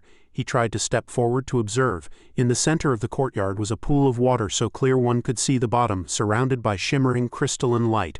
Was this a pool condensed from mana? To think such a thing existed. This was pure liquid mana. Even a single breath of it would be worth absorbing dozens of demon beast corpses. Eula was immersed in the sight of the pool, failing to notice wisps of purple mist gradually manifesting in the air around him. The mist quickly enveloped him. It was the enchanting celestial mist released by the Lingzi girl. She was hiding behind a tree not far away, monitoring his every move. This vixen wanted him to hurry up and absorb her mana so she could turn him into her puppet, providing her with nourishment and thereby helping her escape the secret realm cage of the despot beast Taoist. Images of the despot beast Taoist gradually emerged, taking us back to scenes of the past. That year, the old man was already so aged he was bedridden. He softly asked the Lingzi girl, Qian Yi, if she still remembered 1,000 years ago why he had taken her as a spiritual pet. She lowered her head guiltily and answered, it was because she had abused her ability to enchant humans to satisfy her own selfish desires. That was why he had subdued and disciplined her. After hearing this, the old man nodded, coughing occasionally. 1,000 years had already passed. His time was near. He didn't have many days left. He had been companions with her for a millennium, and their bond was deep. He didn't want her to be buried with him because of his departure. But seeing her master still hesitating and weighing the options, Qian Yi immediately knelt and pleaded for a fair judgment. She claimed she had repented and started anew, deciding to be a better person. She would never again enchant humans at will. Seeing this, the old man said nothing. He simply opened his palm and a streak of golden light flew from his hand toward her. The contract was dissolved. Qian Yi reached out to touch her neck to confirm. Once she was sure, she broke into a sinister smile. That damned old man had finally dissolved the contract. She was free. Then she burst into a wild laugh. You old fossil, who would ever have feelings for you? First, she didn't eat people. Second, she did no evil. She only made those people repair palaces and earn some money for her. Yet he had actually enslaved her for 1,000 years because of that. Now she was going to seize this old man and torture him to vent her 1,000-year hatred of enslavement. On his deathbed, the old man heard all the Lingzi girl's schemes and let out a soft sigh. Before he let her act, he gave a casual flick of his finger, releasing a point of bright light. The light was as fast as a lightning strike, drilling into the space between Qian Yi's eyebrows before she could react. Just like that, she fell into a stiff, deep sleep. Only the despot beast Taoist remained, lost in thought. So be it, the karmic bond has ended. There will naturally be a descendant to discipline her on my behalf. Back in reality, Qian Yi snickered. That damned old man was enslaving me once not enough? You actually want your descendants to continue enslaving me? Unfortunately, times have changed. Your sect is long gone, and it's even more impossible for you to have any descendants left. I will continue to use my enchanting powers to make humans work for me. Eula at this moment also scooped up a handful of water, preparing to drink. She nodded secretly in triumph. That's it, drink more. Drink until your Dantian can no longer refine this mana. That way, she could control the unrefined mana, cast a spell, and regain her freedom. Suddenly, Yuli's head popped out from behind the tree. He asked curiously if she was calling him. Qian Yi turned deathly pale from being discovered.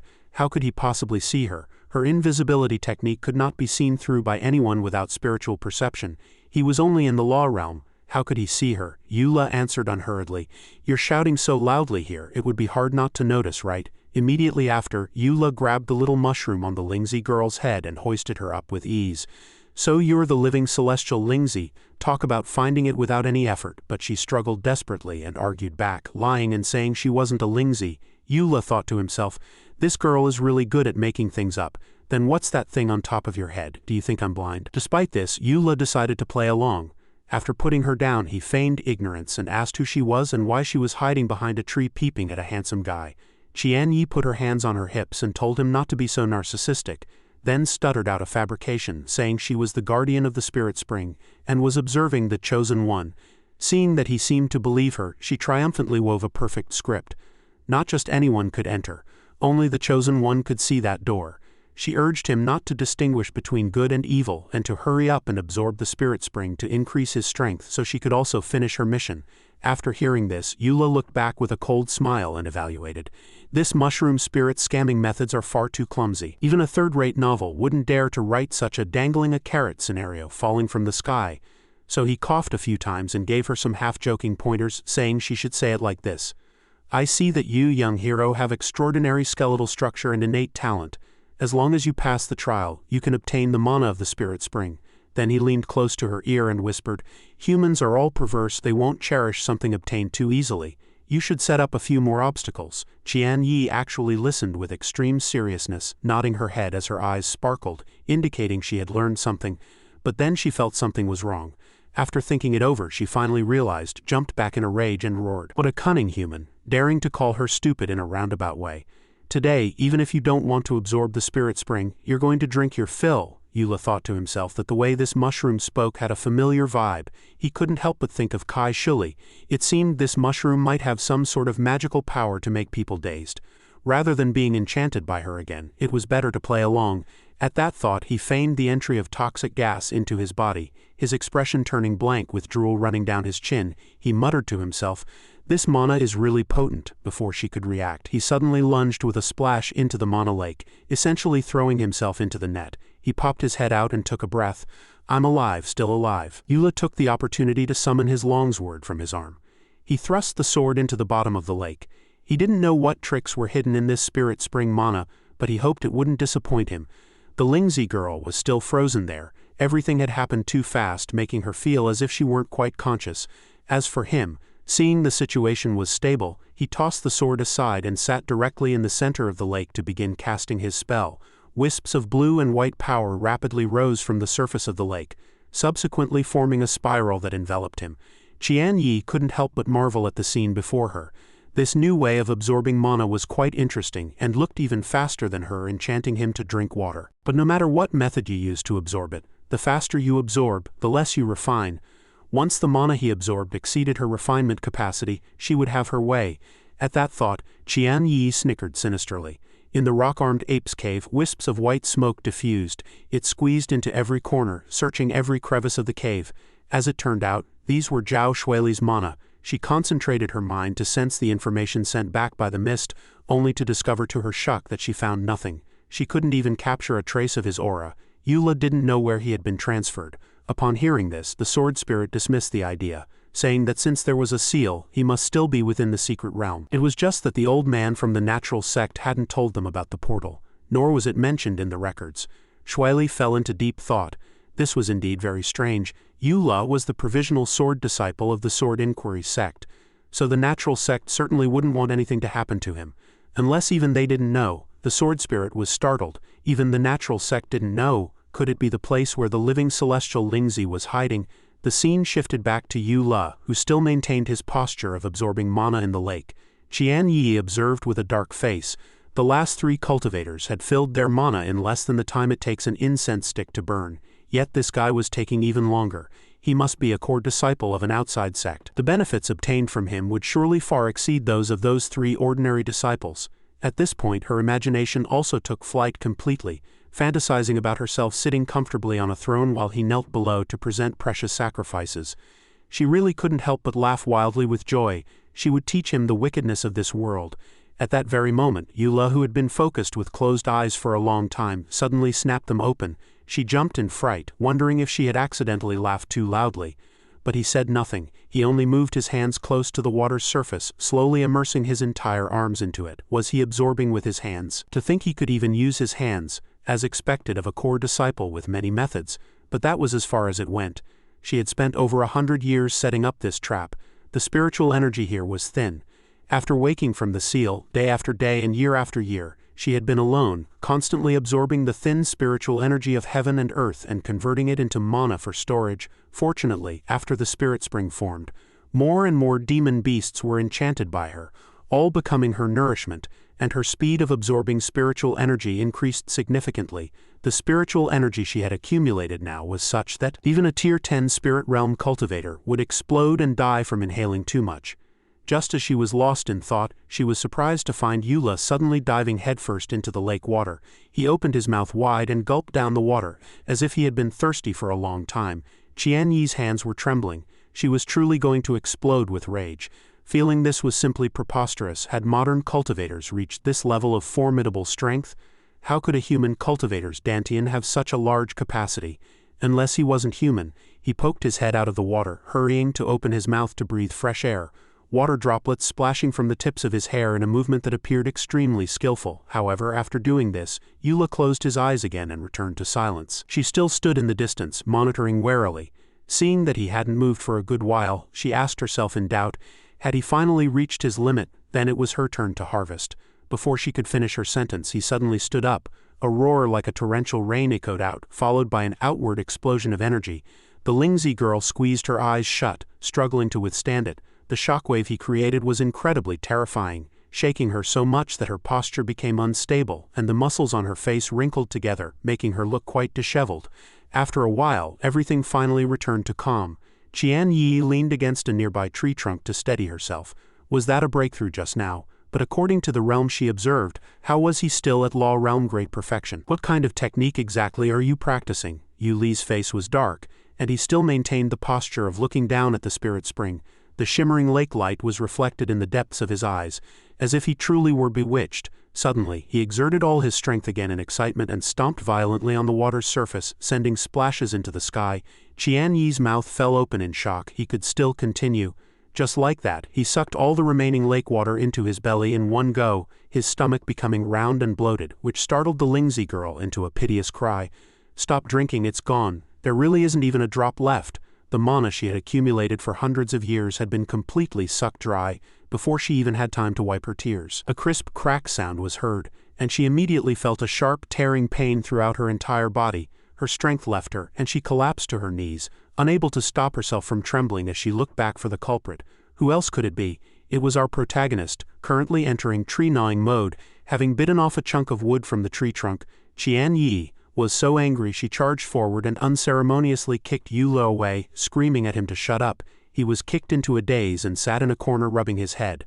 Only after a long while did he clear his mind and angrily demand why she kicked him. The Lingzi girl was fuming with rage as she pointed to the towering tree he had bitten a chunk out of and explained that it was her true body. Upon hearing this, Yula nodded as if suddenly seeing the light. No wonder it tasted like mushroom. As the talk became more and more preposterous, Qian Yi immediately retorted, "What mushroom taste? That was Lingzi, and a world-rare green Lingzi at that." The space fell into a dead silence. Immediately after, Yula revealed a sly, wicked smile. There was no escape. She really was the living celestial Lingzi. Only now did she realize she had let the truth slip. With no way out, she stuttered in terror and asked him what he wanted to do. He approached step by step with a wicked grin, uttering an extremely ambiguous promise, "To eat you, of course." Qian Yi was so terrified that cold sweat poured down her face. He didn't dare to look away for even a second. This guy was indeed a rogue, just like the despot beast Taoist. The world was truly too treacherous. Going back 30 minutes, Yula had just begun to thrust his blade into the lake water. He had smiled slyly and issued a challenge, wanting to see what kind of scheme she was hiding. Fast forward 15 minutes, and there was still no movement, which left him a bit disappointed. Suddenly, a flash of light flickered. Yula looked down in surprise, discovering that not only had he not fallen into a trap, but he had actually succeeded in his refinement. Perhaps it was because he hadn't absorbed enough yet. He decided to try absorbing a bit more. After experiencing a series of direct physical absorption methods, Yuli's eyes widened again as a massive force rapidly surged into his entire chest. He then stretched his body and let out a sudden explosion, releasing it like a storm. This time he had successfully achieved a cross-level breakthrough. Could it be that this spirit spring was not only harmless but actually a great supplement? Although he had clearly finished his cultivation just now, the sword heart was still absorbing mana, and it even began to absorb his essence blood. At that moment he was overcome with an unbearable thirst, and could only desperately absorb a portion of the spirit spring's mana. When the spirit spring wasn't enough, he had even involuntarily started gnawing on the willow tree. Was his body being controlled by the sword heart? Yula also recalled that Beisao Kai certainly hadn't lied to him. This little girl might look small, but she was extremely valuable. Just one bite of her was worth the half pool of spirit spring water from earlier. Qian Yi leapt into the distance, putting her hands on her hips and feigning a fierce expression to make him drop that idea. Even if she self-destructed, she wouldn't let him eat her. She would never allow another human to enslave her again. Yula refused to back down, mysteriously asking her to reconsider. He had come looking for her because his friend's Tao Foundation was damaged and needed a bit of her juice. If she wanted to commit suicide over a bit of water, he had no objection. There were so many treasures in the world that at worst, he and Shueli would just go find another mushroom. The Lingzi girl suddenly interrupted him. "Are you serious?" she asked again with lingering wariness, seeking confirmation. Did he really only need a bit of her juice and not all of her? Yula gave a faint smile and replied calmly that it was up to her whether she believed him or not. Qian Yi frowned in thought. Could this guy be different from the despot beast Taoist? Just now, with only a single bite, she had sensed that this person was definitely no ordinary man. Although she didn't like cultivation, one had to have extremely high spiritual power to break through her defense. Better to avoid trouble than invite it. The little girl felt it was best to hurry up and send him on his way. Having made up her mind, she flicked her finger. The entire willow tree rustled at her command. The trunk emitted a pale green light. Willow branches began to lengthen one by one, spinning at an incredible speed as they grew. In an instant they converged into the shape of a massive lingzi mushroom. From the cracks of the lingzi, a liquid of the same color suddenly flowed out. Qian Yi reached out to catch it, transforming it into a floating orb of water. Since he already knew her true identity, she wasn't afraid of exposure anymore. She then threw the water orb toward him, asking with a hint of displeasure in her tone if that was enough. Eula produced a bottle to catch it and nodded happily. Quite enough. Shuili can finally restore her Dao foundation. He ran over excitedly and shook her hand repeatedly. He hadn't expected her to be such a good lingzi. Not only did she let him drink his fill of the spirit spring for free, but she also took the initiative to give him her juice. Hearing this, the lingzi girl's mouth twitched as she suppressed her rage. What did he mean, no price paid? It was clearly because he was too strong, so strong that no matter how she tried to suck him dry, he was like a bottomless pit. She didn't want to waste any more time talking to him, so she reminded him that since he had already gotten what he wanted, he should scram. The door had already been open for a long time. Just then, a familiar call rang out, shouting his name. It turned out Shuili and the sword spirit had discovered the place and rushed over. Eula was surprised. How did they get in? He was just about to go looking for them. Shuili explained that she had rushed in when she saw the door open and asked with concern if he was all right. He proudly affirmed that he was perfectly intact. The sword spirit, however, shifted her attention to the little munchkin nearby. She flew over and mischievously pinched Qian Yi's chubby cute cheeks, asking Eula with great interest, "Who is this?" He replied that this was the legendary living celestial lingzi. Shuili also walked over and poked her cheek to confirm. It turned out the living celestial lingzi was a humanoid with intelligence. No wonder they hadn't been able to find it for so long. She retorted displeasurably, "What living celestial lingzi? My name is Lu Qian Yi." Eula then approached the massive lingzi and casually pinched a spot on the mushroom cap, remarking that the little thing was quite cunning. This was her true essence. However, this young man, who seemed to know little about plants, pinched the wrong place, causing her to blush with shame. Her shyness instantly turned to rage. She slapped him with all her might and shrieked, "Where do you think you're touching?" She then ran off in a huff, leaving Eula with a 5-finger print on his face. Still not understanding why he had been hit, the sword spirit flew to his ear and mocked him. "How could you not even let such a small girl off? Aren't you afraid of making Shuili angry?" Eula didn't know whether to laugh or cry. Clutching his swollen cheek, he thought to himself that he had only given it a little pinch. But he soon remembered his business, and with a serious expression, handed the bottle of divine water to Shuili, carefully instructing her, "This is the living celestial lingzi's spirit liquid. Take it and leave here with the sword spirit first." He sensed a powerful mana behind that door that might help him temper his sword heart, so he wanted to go in and investigate. After all, it seemed that just reshaping the sword heart wouldn't kill him. Eula was full of fighting spirit for his plan. He had to level up as quickly as possible to become a spirit realm expert in name only, then return to the sect and be beaten to death by that John Gauchen. Shuili was uneasy and wanted to follow him, but he was just about to refuse. From a distance, Qian Yi's anger hadn't subsided, resentfully thinking she had almost been tricked by him. It turned out he and the despot beast Taoist were of the same cloth. He was actually greedy enough to want to open that door. Even she didn't dare touch the things inside. In that case, the lingzi girl suddenly broke into a smile and offered comforting words, saying there was no need to worry. Inside were only some treasures left by her old master, the despot beast Taoist. No danger at all. Hearing this, Eula immediately took it as truth and agreed with a sigh of relief for everyone to go in together. So the three of them turned and set off, none of them noticing the sinister smile Lu Qian Yi revealed behind them. They were seeking their own deaths. The group thus entered the interior. Eula soon discovered another hall ahead. He asked curiously what was inside, but Qian Yi only offered a perfunctory reassurance, saying it was all treasures collected by the despot beast Taoist and to rest easy. After walking for a while longer, he again sensed something was wrong. An array formation stamped with a yin-yang disc blocked their path. "Don't tell me this thing was also set up by the despot beast Taoist." Receiving no response for a long time, Eula turned back to call for the lingzi girl, only to find she had vanished without a trace. The sword spirit also shrugged, indicating she didn't know. The girl had clearly been there just a moment ago. Suddenly, a stone door in the corner opened heavily, successfully drawing the attention of the three. Shuili was the first to sense something was amiss. They had been tricked. Lu Qian Yi walked out proudly from behind the door, manipulating an array formation in her hand. It seemed these humans were looking for her. Clenching the magical object in her hand, she smiled coldly and told them what it was. This was the despot beast old thief array. It was specifically designed to suppress the strange evil blood beasts in this room. Evil blood beasts. Hearing this, Yuli's eyes lit up, his interest piqued. Conversely, Schweili and the sword spirit frowned in suspicion. Could the legendary evil blood beasts that descended 1,000 years ago be real? The Lingzi girl confirmed this, stating that not only were they real, but she and the despot beast Taoist had captured those evil blood beasts together. Thousands of years ago, an ancient evil blood beast, also known as an evil blood rhino, was wounded for some reason, and a drop of evil blood fell to the earth. After the evil blood struck the ground, all living creatures within that region were wiped out. Subsequently, the pollution spread without limit. Animals that became infected turned into extremely terrifying evil blood beasts. For ordinary people, it was an inescapable disaster. But for a pervert like the despot beast Taoist, it was definitely a once-in-a-century grand event. He prepared everything and charged into the abyss polluted by the evil blood. Over several decades, he captured all the evil blood beasts and imprisoned them here. To facilitate control, he created an array formation. The mechanism in her hand was the starter switch for the array. Speaking of this, Qian Yi couldn't help but shout out in grievance. That old man then felt it wasn't interesting enough and forced her to take the form of an evil blood beast to be imprisoned here with him.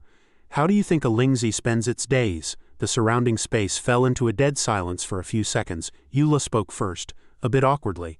He was the despot beast Taoist. Wasn't it precisely because of this? The sword spirit also interjected playfully.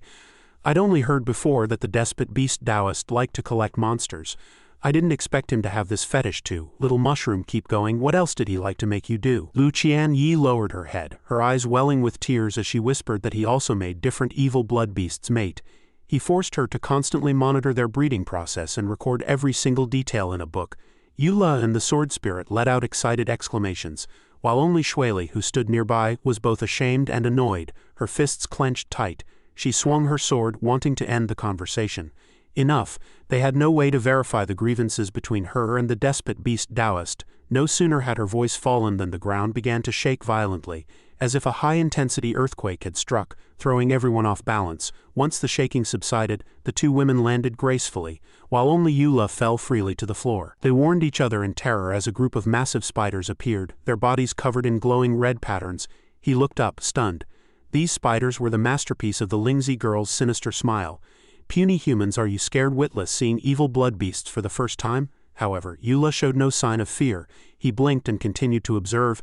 Aren't these just the spider swarms from the third layer of the secret realm? Why are they here? Hearing this, Qian Yi retorted contemptuously that the spider swarms outside couldn't even compare.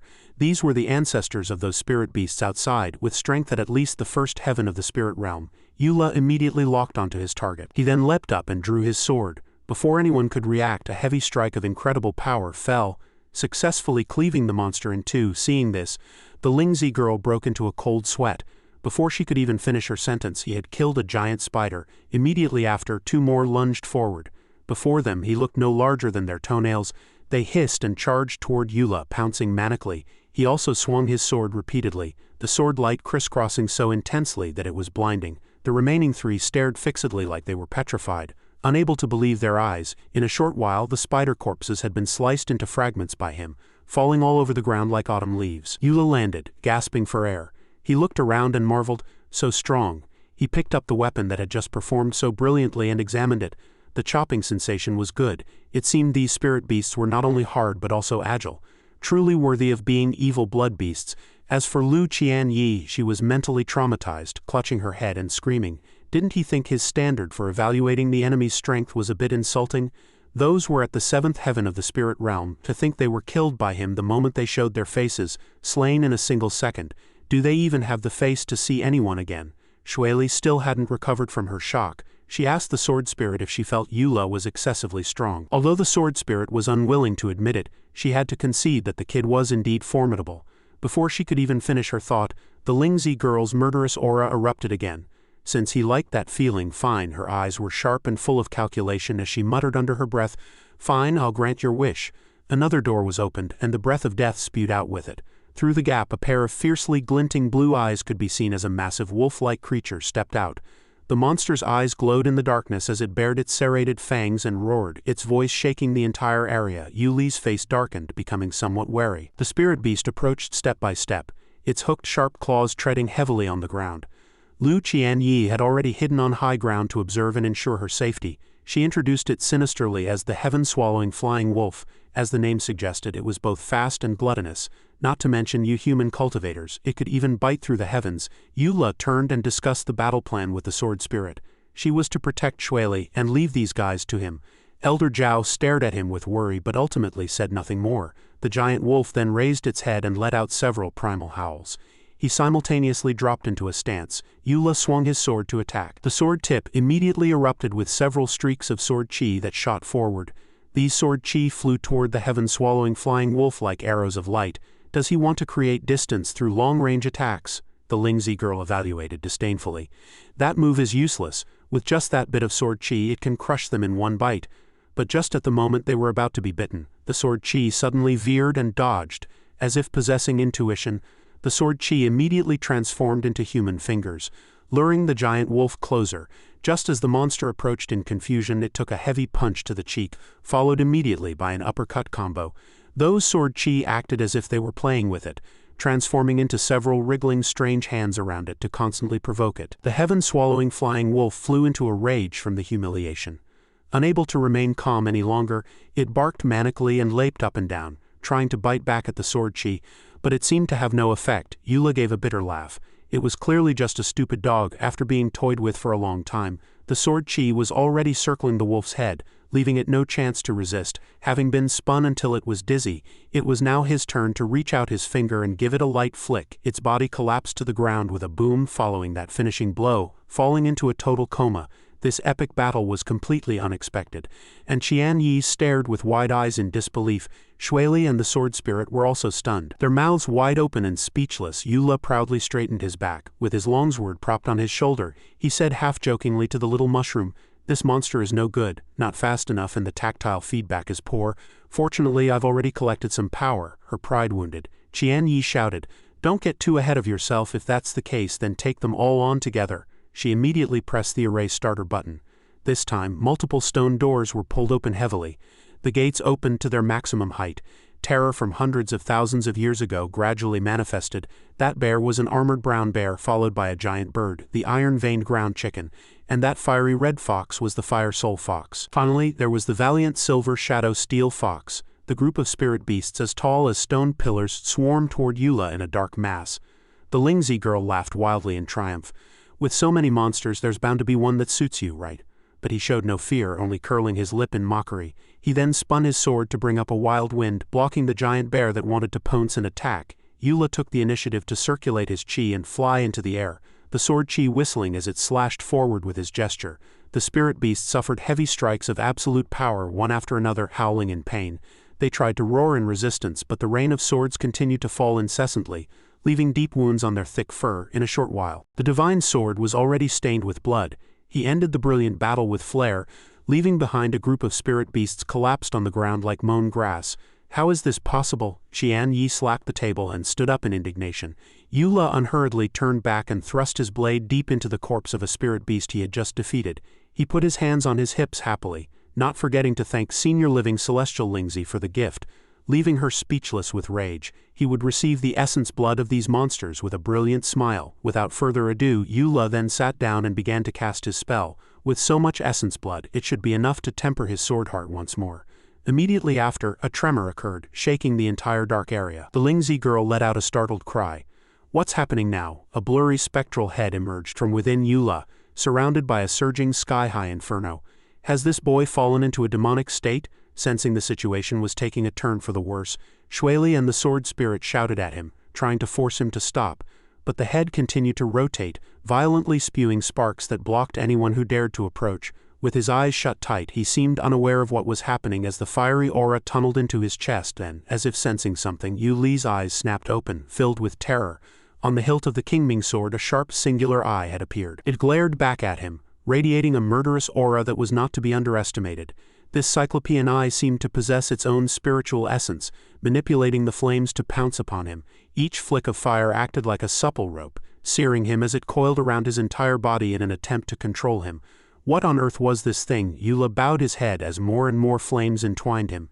In an instant he suddenly looked up, a murderous red light flashing deep in his eyes. He had truly succumbed to his inner demons. At this moment Yuli's mind was entirely dominated by his sword heart, and the first sensation he felt was an extreme, parching thirst. This intense hunger caused him to erupt, and the flames around him roared with renewed fury. The sword spirit and Shueli realized with horror that his mind had been clouded by the evil energy entering his body through extracting blood to refine essence. The sword spirit objected vehemently. This could not be allowed. He had promised to accompany her to find Sister Ningzu. He absolutely could not lose his reason. She had to restrain him, while Elder Zhao took charge of helping him dispel the evil aura. The moment he saw the two of them rushing toward him, Eula let out an excited roar, clearly seeing them as nothing more than food. The sword spirit fired hundreds of ice crystals, forcing him to stay still. The falling crystals instantly coalesced into massive blocks of ice, firmly locking down his violently struggling body. After a moment, seeing that he had stopped moving. Did it work? Before they could celebrate, one of Yuli's arms suddenly twitched, and the movement quickly spread across his entire body. Under the sword spirit's astonished gaze, he stretched his limbs and shattered the ice layers binding him with ease. Famished and infuriated by the restraint, Eula became exceptionally manic, let out a series of enraged roars. Flames shot toward the sky, constantly attempting to incinerate anyone who dared draw near. Shueli sensed that things were going south and warned that the two of them alone might not be enough to control him. If only there were something to act as a distraction. The sword spirit scanned the surroundings, her gaze finally landing on the Lingzi girl hiding on the high ground. Lu Qianyi hadn't realized danger was imminent. Being the coward she was hunched over, peeping at the scene. The boy has indeed fallen into a demonic state, but this is just retribution. Who told him to suck my spirit spring dry? She loved watching this kind of internecine drama. Go on, keep fighting. Just as she was laughing triumphantly, falling rubble forced her to snap back to attention. Eula had broken out of the ice at some point and was staring at her with a ravenous, fixated gaze. Driven by the evil energy, he charged forward, spreading his hands to snatch the little creature for a feast. His speed was so great that Qianyi had no time to dodge. When the distance between them narrowed to a single arm's length, her face contorted in terror. He pounced ferociously, his fire-breathing eyes having long since lost their humanity, and with a wave of his hand the flames erupted in full. She instinctively squeezed her eyes shut, crystal tears welling in the corners as her small hands clutched her head in a helpless gesture of self-defense. But after waiting for an eternity, the expected pain and impact never came. Qianyi gathered her courage and opened a sliver of an eye to peek. To her surprise, the one standing before her was the sword spirit, who was smiling gently and soothing her. Don't worry. Radiating a miraculous glow, the sword spirit gave a resolute guarantee that she would save her, moving the little girl to tears. Then that savior-like smile suddenly turned sly as she softly proposed a trade. Before Lu Qianyi could react, the sword spirit grabbed the sentient Lingzi and heaved her toward Shueli, who was directly facing Eula. It turned out she had to help out first. The living celestial Lingzi screamed as she streaked across Yuli's line of sight, successfully grabbing his attention. He immediately abandoned Shueli, giving chase to the little creature. After all, she was currently the most abundant source of mana. Elder Zhao caught the moment and shot a look at the sword spirit. Now, receiving the command, the sword spirit immediately released a mountain-toppling torrent of glacial energy. Blasted by the gale formed by this energy, he was forced to halt his steps. He hadn't noticed that he had been sent into another space. Qianyi was breaking into a cold sweat. What on earth was happening? The terrifying sparks on him had vanished, but Eula still hadn't broken free from the control of the evil energy. He was still staring at her, wanting to consume her to replenish his mana. Fearful for her life, Qianyi bolted, screaming for a lifesaver. The two were locked in a game of chase inside a massive ice sphere. Shueli and the sword spirit observed from the outside. Shueli sincerely admired the sword spirit's wisdom. By fixing him in one place so he couldn't escape, it made him much easier to control. With the difficulty lowered, the next step was to help him purify the energy. The sword spirit beamed at the praise. She also thought the plan was solid. To avoid wasting more time, the two began to channel their power together. Start! Shueli and the sword spirit simultaneously infused their strength into the ice sphere. Shueli's gaze became more resolute than ever as memories of their time together flooded back. She would never abandon him, just as he had never abandoned her. Unable to withstand the pressure of the powerful spell, the sword heart within Eula gradually exhausted its strength, and he fainted. A moment later he snapped awake, finding himself deep within a dreamscape. The scenery here was exquisite, and in the distance stood a woman in red. Eula looked at her blankly, asking in confusion, "Who are you?" The beautiful woman smiled knowingly. Her eyes were sealed by a red silk ribbon of the same color. Once he sat in the chair opposite her, she explained unhurriedly, "Since you have mastered the sword heart scripture, I can be considered your half-master." Hearing this, Eula cried out in shock, "Are you Shen Ningzu? Where are you now? The sword spirit has been searching for you everywhere." But she didn't answer the question, focusing instead on discussing the flaws in the sword heart scripture, flaws he had likely already noticed. Recalling that terrifying eye on the hilt, he nodded in agreement. It was indeed bizarre. He had nearly been trapped by that eye just now. He wondered if Senior Ningzu knew the reason. She simply shook her head, indicating she didn't. The truth was she hadn't created the sword heart scripture at all. Eula stood up in shock. "What?" he pressed, still bewildered. When Elder Guang gave him the manual he had clearly stated it was. Before he could finish, Shen Ningzu suddenly gave a playful smile and stood up, revealing her graceful silhouette. "What are you talking about?" Her slender finger pointed ahead. The young man's face flushed with embarrassment, and he asked awkwardly, "Did you not write the sword heart scripture?" She used her finger to gently lift his chin, forcing him to look directly at her. The moment was incredibly intimate. A second later, Eula confirmed it honestly. Ningzu then released him and looked up with a sigh as if complaining. Is little brother Guang's judgment still this poor? To think he recruited such a blockhead for a disciple, but in truth, what he said was both right and wrong. Hundreds of years ago, she accidentally discovered a secret inheritance and had a sudden moment of divine inspiration. Ecstatic, she cultivated bitterly within the secret realm for half a year, combining it with her own insights to create the sword heart scripture. But gradually she discovered that even though she had created the technique, it held a secret that even she found difficult to control. This was clearly abnormal. She began to doubt if the technique was truly her creation. Or rather, at that time, she was completely unaware that some kind of evil entity existed, secretly influencing her mind and guiding her to write down this scripture. Otherwise, why would it have connections to ancient secrets or even the demonic path? Eula rubbed his chin, looking puzzled. Ancient secrets? Shen Ningzu turned her head. What is this silly boy trying to find a solution for me? Unfortunately, you can barely save yourself right now. Why don't I give you some pointers? He looked displeased. What was going on? Hadn't she just said she didn't know how to solve it? She lowered her face in thought. Although the sword heart scripture wasn't her creation, and she didn't know how to specifically resolve his current dilemma, she had some theories. I wonder if you remember, after the first time you reshaped your sword heart, where did all that murderous aura go? Hearing this, Eula clutched his head, trying desperately to remember. Where did it go? At that time, the murderous aura had completely vanished through the grinding of the sword heart, but as he reshaped it multiple times, the mana brought by extracting blood to refine essence grew larger and larger. Gradually, the sword heart seemed unable to cope. The blade not only turned from cyan to red, but that eye finally appeared. That's it. The sword heart itself possesses the power to purify evil. It's just that the intensity of your current sword heart's grinding of this evil energy is insufficient. Hearing this, Eula nodded as he realized her meaning. If he continued to grind the sword heart, he could use the heart's own purification ability to remove the influence of that eye, right? Shen Ningzu smiled with satisfaction, then turned to depart. He wasn't too stupid. He was barely worthy of being her disciple. What does that mean? Eula stood dazed as a thick mist rose from nowhere, obscuring his vision. What now? Looking up, that red silhouette was already drifting further away. He hurriedly called out, "Are you leaving? I still have many things to ask." But Ningju's blurred voice drifted back. She was currently only a wisp of divine sense and couldn't stay for long. If fate allowed, they would meet again. Unwilling to let go, Eula chased after her, shouting for her to at least tell him where she was.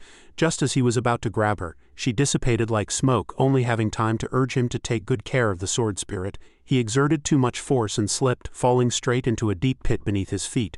When he opened his eyes, he found himself back in the universe where he first fought for the sword heart. Sparks of fire surrounded him. Eula looked around. He had actually returned here. Those evil eyes stared fixedly at him. It then commanded the sparks to launch an attack. He nimbly dodged to the side. The spot where he had been standing was blasted until it smoked. Eula cursed grimly under his breath. Damn it, I can't lose focus for even a second. This was too dangerous. He had almost been controlled by that eye again. Regardless of everything else, he had to resolve this first. Catching the timing of the spark's next strike just as they closed in, he moved instantaneously, exceeding their calculations. They immediately gave chase, which satisfied him. Everything was going according to plan. He dodged gracefully, but his boldness was immense. He only circled around them, never straying far. Seeing the time was rime, he suddenly turned to face them, and the sparks charged manically. Eula didn't move again, and they took the opportunity to close the distance. At the critical moment when they were only centimeters from his eyes, the situation was dire. He held his breath in tense anticipation. yet they were unable to draw half a step closer. It turned out Eula had led them in circles, tangling them together like a mess of hemp. As expected, this eye hadn't developed intelligence yet. It could only attack with mechanical instinct. The winner broke into a smile. He made a punchable, provocative expression at the eye. "Come over if you have the guts." The eye widened its pitch-black pupil in rage, but was powerless. Eula waved his hand to manifest a tool. Since it wouldn't come to him, he would manifest a giant hammer, a contemptuous sneer on his face.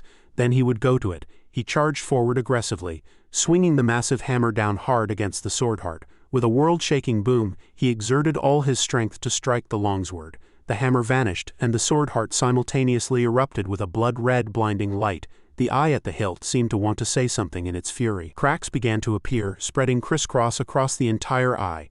With a crisp crack, it shattered into pieces. Eula observed carefully from beginning to end. He widened his eyes as he discovered an anomaly.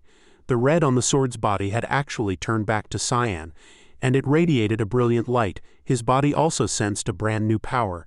The system excitedly popped up a notification. "Congratulations on leveling up to the first heaven of the spirit realm." Eula stood dazed, a massive question mark over his head.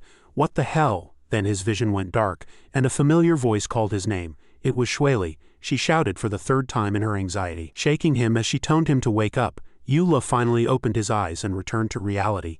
He had escaped from the massive ice sphere and was panting as he recovered his senses, trying to connect the dots of everything that had just happened. Elder Zhao was about to ask again in her worry, but he interrupted her loudly. "I finally know Shen Ningju's whereabouts." This sudden news was like a thunderclap. The sword spirit and Shueli blurted out in disbelief. "What?" Eula recalled seriously, telling the group the gist of the story. He added that time was limited and Senior Shen hadn't been able to say much. Upon hearing this, the sword spirit turned to leave aggressively, wanting to go to the demonic path to find her. Shueli hurried to grab her. Now was not the time for impulsiveness, and there was no way to confirm if Ningzu was truly in the demonic path. "There are so many demonic sects, how do you plan to search?" Eula suggested, returning to the sect first to tell the sect leader and see what he planned. The sword spirit wanted to argue in her anxiety, but he was quick to soothe her. Once they asked the sect leader for his opinion and confirmed the clues, he would immediately accompany her to find the person. Only then did the sword spirit reluctantly agree. But before returning to the sect, they remembered, how should they deal with this little unconscious mushroom? No sooner had the words been spoken than the little girl snapped her eyes open, not even having time to wipe the drool from the corner of her mouth. Simultaneously, a blindingly bright light flashed, making it impossible to see. Eula cried out in surprise. "What's going on?" The brilliant light was like the illumination of the Buddhas of the 10 directions, and a lotus platform slowly manifested. Lu Qianyi was currently sitting cross-legged on the platform, surrounded by a halo of Buddha light. "Has she attained enlightenment?" He approached with a bewildered look to ask her what happened. The Lingzi girl interrupted to explain. "If you were tortured all day, filled with longing for the outside world, and then right before leaving you were eaten, thrown, and hunted, if it were you, would you still want to go to the outside world?" Eula gave an embarrassed laugh. He did feel a bit guilty. And so the little girl had realized that her life was more precious than anything else. She would peacefully stay in the secret realm from now on. Seeing this, he also reflected on himself once more. Although he had achieved his goal, the process felt wrong no matter how he thought about it. Was he really a proper Taoist? Shueli also walked over and questioned. "Those 3 disciples before, what did you do to them?" Qianyi wore a look of contempt. In truth, after those 3 had filled themselves with her spirit spring, she had placed a curse on them. In the end, it was to make them help her get out. Since she wasn't leaving anymore, she could naturally help them return to normal. Hearing this, Eula looked surprised. So there really was a problem with the spirit spring. Then why wasn't he infected? The sentient Lingzi explained with annoyance that the thunder essence toxic gas only takes effect once mana is fully absorbed. "Do you think everyone is like you, never getting their fill no matter how much they suck, and even wanting to eat me?" Now she would help them lift the curse. Immediately after, the 3 disciples kneeling in the hall snapped back to their senses as if their memories had been deleted. They looked at each other in confusion. Hadn't they just been about to report the anomalies in the secret realm to the sect leader? "Why are you still kneeling here?" Back with Lu Qianyi, she slowly announced that their curse had been lifted and asked the 3 before her to leave. The 3 looked at each other in silence, seemingly reading each other's thoughts. The sword spirit grumbled and scolded Eula for being utterly wicked, forcing such a tiny mushroom to seek refuge in a religious life. Eula shot back, unwilling to back down, insisting that her ice sphere was the real culprit that pushed the girl to such a state of supreme enlightenment. A few hours later, Eula stretched refreshingly. He was finally back. Shui Li smiled and reminded him to first bid farewell to the sect leader of the natural sect. The scene shifts to another independent space, where Zhang Gaochen stood at the center of a shallow lake that stretched beyond the horizon. Struggling in his heart over what exactly he was seeking, he lightly flicked his sword tip against the water's surface, suddenly striking a pose, his entire being radiating a handsome and elegant aura. Gaochen swung his sword forward with all his might, the terrifying force forming a rotating vortex that extended along the sword path, splitting the lake's surface in two. He suddenly realized that this was the sword. But what exactly counted as a sword? Was it military strategy, the forged metal, or a combination of both? He frowned and cast his gaze into the distance. All around him were swords of various styles, shapes, and sizes. Gaochen channeled his mana, condensing a blurry sword-shaped object from the air. He swung it to the right, followed by a frantic horizontal sweep, dancing with it as his sword chi stirred up towering pillars of water. On the water's surface above him, ripples were clearly visible, even splashing against clusters of emerald lotuses. Zhang Junhai calmly raised his hot tea and commented that it seemed Zhang Gaochen had attained enlightenment. Xiao also looked in that direction, deeply astonished. He had actually succeeded. After all, Zhang was only in the spirit realm. Even sacrificing one's soul doesn't guarantee reaching such a state, yet he had grasped the true meaning of the Tao realm. A breakthrough in his cultivation realm was likely imminent. The old man nodded in agreement. If he continued like this, he would become the strongest among those in the same realm in the future. Xiao added, I received a report today that Elder Zhao and Eula have begun their return to the sect. Eula is very eager for a duel with Zhang Gaochen, so the outcome of this match might be hard to predict. Hearing this, the sect leader spoke slowly. Not everyone cares about the title of sword disciple. Having a well-matched rival is more precious than the lofty name of a sword disciple. His words triggered a memory in Zayu's heart. He had once fallen at the feet of a beautiful woman. That woman had said half-jokingly that her little brother was still too green. She had leaned down intimately, brushing Zayu's hair aside and smiling provocatively, saying she hadn't yet had her fill of fighting. Back in reality, he raised his cup and took a sip of tea. A well-matched rival, he wondered if he would ever have the chance to see her again in this lifetime. If he did, he was immersed in his thoughts when suddenly, before even seeing the person, he heard Yu Li's voice. Eula was shouting from a distance, reporting to the sect leader that he had a lead on Shen Ningzu. Hearing this news, Xiao lost his composure and spat a mouthful of tea directly onto the old man's face. What a troublemaker. The quiet tea-tasting spot of the Sword Inquiry sect suddenly became noisy with Yu Li's non-stop storytelling. He described how he leapt one way and she lipped with the wind, followed by this and that. Then thunder roared and the earth shattered, and so on. He exerted all his energy, gesturing wildly to describe the story and make it more vivid, his descriptions being incredibly flowery yet chaotic. The sect leader and Xiao stared at them, actually listening with rapt attention. After an enthusiastic narration, Eula finally stopped, hands on his hips, solemnly stating that those were the facts. Zhang Junhai and Elder Guang were stunned, coughing a few times to try and dissolve the awkward atmosphere. Beside them, Shui Li added a report, stating that she had obtained the living celestial Lingzi. Once she restored her strength, she wanted to go with Eula to find Shen Ningzu. He immediately turned back curiously. What can I do to help? Suddenly Xiao stepped forward, asking in a low voice if he knew that Zhang Gaochen might have attained a second enlightenment. Eula was stunned, not understanding what attaining enlightenment meant. Thus, a temporary small classroom led by teacher Shui Li and teacher Xiao began. Enlightenment is a way for cultivators to achieve a self-breakthrough. The so-called Tao is the principle by which heaven and earth operate. It is the rising and setting of the sun. It is water freezing when cold and turning to gas when heated. As long as one grasps one of these and transforms it into true meaning, that is enlightenment. Eula looked bewildered. Isn't this just physics and chemistry? Do they study this in the cultivation world too? Zhang Gaochen entered the Tao through the sword, but entering the Tao through the sword basically means reaching a level through the method of the sword, which contains the essence of things. And that is the first level of the Tao realm. Realizing that the sword itself is not the path is the second level of the Tao realm. Eula smiled awkwardly and hesitantly tried to confirm. Xiao nodded, explaining that Zhang Gaochen's current strength was equivalent to the second level of the Tao realm. But since his cultivation was still in the spirit realm, the abilities of the Tao realm were difficult to fully manifest. Even so, he could not be taken lightly. Eula fell silent for a few seconds to digest the information, then his eyes lit up with excitement. Fantastic. Zhang's strength was close to the second level of the Tao realm, while he was only at the first heaven of the spirit realm. Behind him, seeing his enthusiastic look, Shui Li also began to smile. The more he thought about it, the happier he became. How could he possibly beat Zhang Gaochen? He'd surely go see King Yama.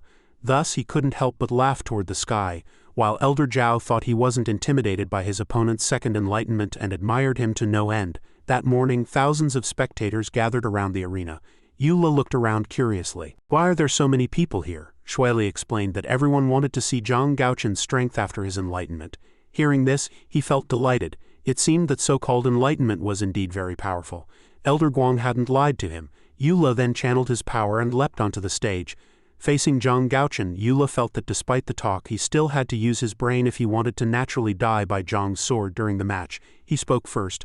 "I heard you reached a second enlightenment. Congratulations." Gaochen was not friendly, warily snapping at him to stop the nonsense. The match began, and Eula drew his sword. He arrogantly provoked the other, asking if he was asking for a beating.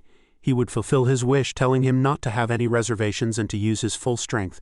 Zhang Gaochen's face was like frost. Was he really still comparing him to his former self? He would have to pay the price for his underestimation. No sooner had his voice fallen than Zhang Gaochen charged forward like a bolt of lightning to clash swords with Eula. Eula was both frightened and impressed. Was this the speed of a second enlightenment? Not bad. In an instant a shocking scene appeared. Gaochen's sword actually split Yuli's sword. With a sharp rip, Shuili stood up in a panic. With just a little more force, he snapped the sword and sent it flying over a meter away. Eula stood frozen in place, staring fixedly at the weapon in his hand. His opponent seized the opportunity, realizing Eula was distracted during the battle. Gaochen hurriedly swung his sword and chanted a spell. Setting Sun Sword Cannon, first style. He accurately and forcefully slashed toward Yuli's chest, shouting. Shuili screamed Yuli's name in terror. Yuli's entire body flew high into the air from the momentum of the strike. No sooner had he landed and struggled to steady himself than the opponent arrived again. This time Eula dodged quickly. His toes landed right on the edge of the arena. Shuili warned anxiously that he was about to fall off. Zhang Gaochen's attacks were extremely fierce. He charged forward again manically, prepared for close-quarters combat. Eula suddenly realized he couldn't just lose like this. If he lost, he really wouldn't be able to die. He had to get back to the center of the stage.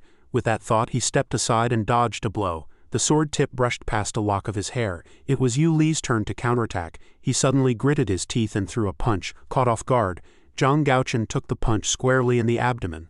The force was immense, blasting him directly to the far edge of the massive arena. Although he struggled to maintain his balance, the tide seemed to have turned. After calming down, he looked up at his opponent. "Have you finally stopped defending?" Eula curled his lip but didn't answer. He only commented, asking if this was the extent of his level. He solemnly struck a pose again, his gaze confident and direct. If he wanted to win back, he couldn't be suppressed anymore. Eula and Zhang Gaochen charged at each other again. At the moment they crossed paths, a terrifying tremor erupted, and an irrepressible look of panic flashed in Gaochen's eyes. A bolt of lightning blasted the two of them back. Unable to withstand it, Gaochen flew backward. He slid a long distance after landing, looking to be in extreme pain. The spectators below were dumbfounded. Too strong. He sat paralyzed on the ground, looking lost and despondent. He had actually caught the sword with his bare hands. Eula also stepped out from the smoke and dust, taunting in a resonant voice. Hadn't he said he'd attained enlightenment twice? Caught off guard, Gaochen looked up in terror. Eula charged with a burst of speed like a bolt of lightning, appearing above him in an instant in a diving posture. Eula swung a punch with all his might, and fortunately he managed to block it with his sword in time. Yuli's gaze became exceptionally serious at that moment. This was followed by another heavy blow, as he leisurely asked if that was all he had. Zhang Gaochen remained silent with a dark face. The two fought fiercely on the stage, neither willing to give an inch. Shuili observed from the side, falling into deep thought. Now was not the time to provoke the opponent like this. Sword cultivation was not his only trump card. Just then, Eula exerted all his strength and charged forward, his hands wreathed in surging mana. Shuili was too nervous to look away. Remembering what Zhang Gaochen was best at, Eula simultaneously swung an iron fist at his face, the force so great he was a bit worried himself. Assuming the opponent wouldn't be able to take it, the spectators below fell into a chaotic frenzy at the sight.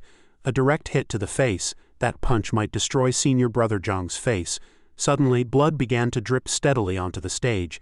Eula was terrified. Blood was actually gushing from the corner of his own mouth. Zhang Gaochen had appeared behind him at some unknown point. That blood wasn't his, but Yuli's own. Gaochen's longsword had pierced through Yuli's chest, staining the entire blade red. Shuili cried out. So that was the virtual illusion sword art. Senior brother Zhang is the only spirit realm disciple in our sect, besides the sect leader, who has mastered the Dongshu Divine Dragon Sword Manual. He can create illusions with every movement, letting the enemy fall into a hallucination without realizing it. No cultivator of the same realm can defend against it. I don't know how many of the Sect's 100 sword styles Senior Brother has mastered. He's too powerful. On the stage, Yu Li's eyes widened as the figure that had just been before him instantly dissipated like smoke. Only now did he realize it was an illusion. They drifted away with the wind. Gauchen was expressionless, decisively pulling out his longsword and announcing that he had lost. A large amount of blood dripped onto the ground. Yu Li knelt on the ground, coughing incessantly. Behind him, Gauchen said in a low voice that he hadn't struck too heavily. There was still time to go see the medicine hall elder. Yu Li looked at the blood he had coughed into his palm and suddenly let out a long shout. Zhang Gauchen looked at him in confusion. Yu Li panted bitterly and struggled to his feet. After fighting for so long, he was finally injured. He looked up, an incredibly brilliant smile actually hanging on his face. Lose? There was no such word in his dictionary. One must be mad to survive. Unless he died, he would never admit defeat. Gauchen frowned, somewhat surprised. His spirit was commendable, so he would fulfill his wish. With that, he immediately split his form. 2 Gauchens charged forward, while another remained in place. Yu Li charged forward with a heavy punch carrying lightning. Was this the only move? Just like that, he shattered the 2 illusions. Suddenly hit by a flash of inspiration, he snapped his head up. His opponent unexpectedly descended from the sky, shouting the name of the move.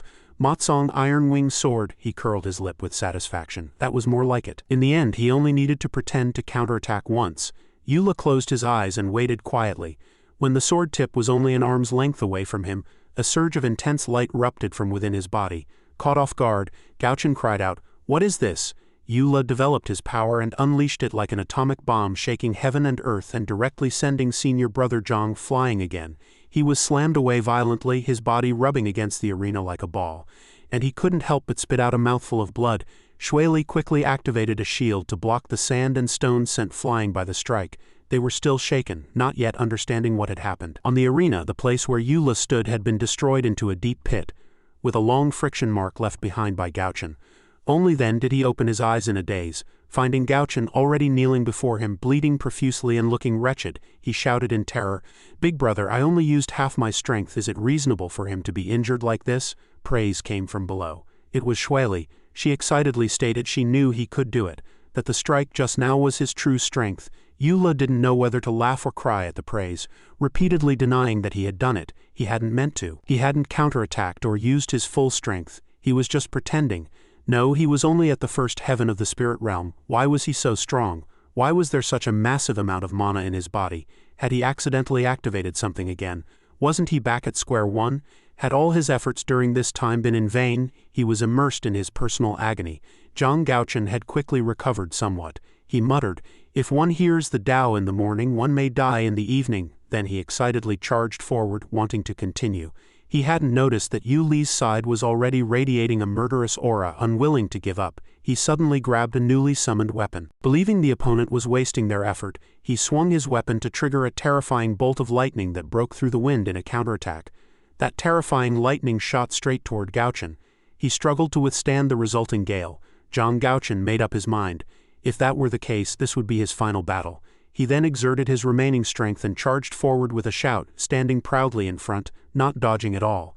An epic collision truly took place. After the battle, the sky returned to blue, and the dust on the arena gradually settled. Yu Li turned around. Behind him, Zhang Gauchen had officially fallen, his face covered in blood. He muttered unwillingly, "That wasn't your full strength, was it?"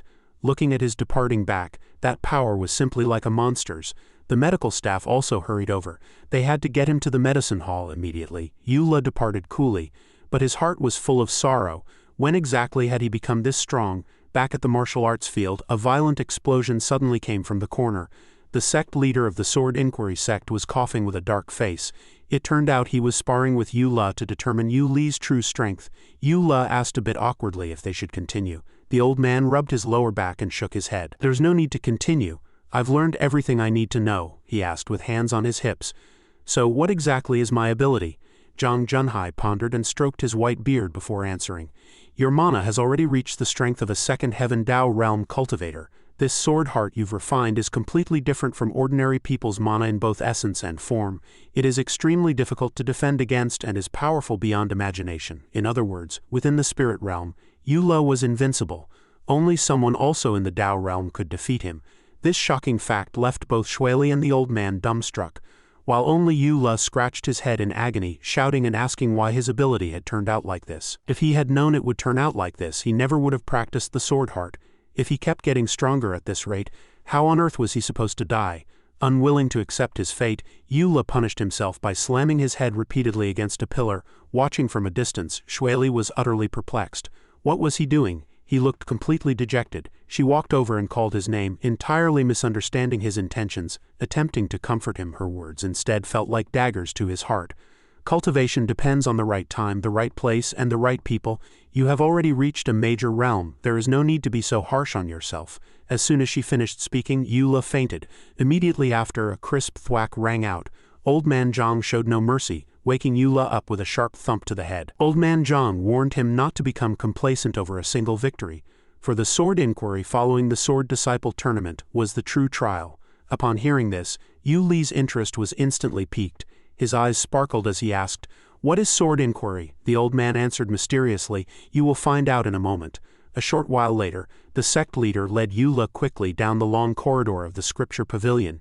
Eula didn't understand why the sect leader had brought him here, especially since Shueli wasn't allowed to follow. Junhai explained unhurriedly that since Eula was now the sect's sword disciple, only he possessed the necessary qualifications. The so-called sword inquiry was essentially a conversation with the sword. A sword was not merely a weapon. It was the very foundation of a sword cultivator, recording every detail of their life. For cultivators like them who dedicated themselves to the blade, it offered the most precious advice. Generation after generation, sword cultivators had explored the path ahead, passing down their experience and knowledge through words and deeds. Unfortunately, they were unable to grasp the full extent of the inherited power. However, the sword could. Every surge in mana and every use of a sword technique left an indelible mark upon the blade, recording everything with absolute truth. Sword inquiry required the practitioner to reach an exceptionally high realm. However, sword inquiry was fraught with extreme danger. If the sword disciple's heart did not resonate with the blade, or if they lacked the necessary talent, their cultivation foundation would be destroyed. In an instant, Eula had become the sword disciple, burdened with the heavy responsibility of resolving perils for all living beings. The sect leader placed a hand affectionately on his shoulder to pass on his strength. Although the old man didn't know exactly what Eula was troubled about, he had known since their first meeting that the boy's loyalty to his fellow disciples and the righteous path was unwavering. There were still many things Eula didn't understand, but one day he would. The sect leader pushed open the door at the end of the corridor and signaled for him to follow. As the door opened, a spacious room revealed a single golden sword circling and dancing in the air. The sword radiated unparalleled ripples of mana. Eula stared blankly at it. What was this? Old Man Zhang slowly explained, "This sword is called the Wheel of Ages, a relic passed down through generations of sect leaders for sword inquiry.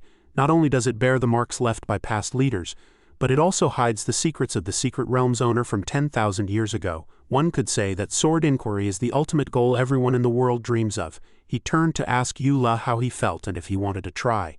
Eula curiously observed the treasure before him, unsure of how to communicate with sword inquiry. Zhang Junhai kindly pointed out that he simply needed to use his heart to sense the sword intent within.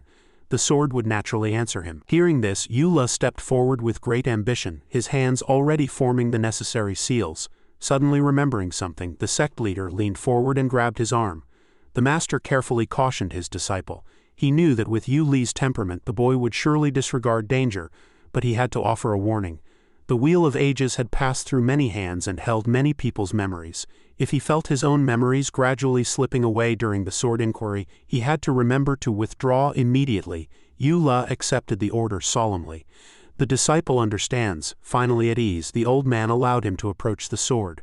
Observing it from a close distance, Eula reached out to touch it, thinking that the blade certainly looked impressive. The moment his hand made contact with the treasure, the sword's body seemed to undergo a transformation. The cyan mana suddenly shifted into a brilliant, dazzling orange-red. Yuli's eyes shimmered with light, reflecting the silhouette of the Wheel of Ages, while a change occurred deep within his subconscious. With a boom, he found himself transported to another vast, boundless space, and the sword had vanished. Eula looked around in confusion. Where was he now? Blurred silhouettes of swordsmen suddenly appeared ahead. They danced with their longswords of their own accord, tracing beautiful arcs through the air. Was this a cultivation technique left by the predecessors? Suddenly he felt something streak past. What was happening? A sudden headache struck. Eula grit his teeth and endured. The pain rapidly became intense and rhythmic. Unable to bear it any longer, he clutched his head and wailed. However, the agony did not last long and soon brought him to a different place. Eula slowly opened his eyes to see a figure draped in a deep red cloak standing not far away. Opposite him stood another man in black. Both appeared exceptionally majestic. He stood there listening to their conversation. The man in black spoke first, asking the red-cloaked figure if he also intended to leave behind a secret realm legacy. The other replied, "Disaster is imminent. We are destined to perish, but our lineage will not be broken. It is all merely a new beginning. Future generations will eventually recreate our moments of glory. Rather than hoarding treasures privately, it is better to leave something behind to help them through these 3 hours of the wild times." Eula listened intently, not daring to miss a single word. The man in black continued, saying that the natural sect seemed to have already found a path, and the 72 demonesses also claimed they could survive this great calamity. The red-cloaked figure retorted displeasurably that those were merely unorthodox paths and demonic sorcery. In his view, he would rather die than stoop to associating with them. Having said his piece, he turned to leave. Before leaving, he didn't forget to turn back to the man named Kenshin and say that no matter what he planned to do, he had no time to help. This was a final farewell. The memory ended, and Eula collapsed again, clutching his head. Seeing him in such pain yet still refusing to stop the sword inquiry, the sect leader was filled with anxiety. Had he fallen into a memory and been unable to free himself? Eula suddenly screamed even more violently. The old man panicked and rushed forward.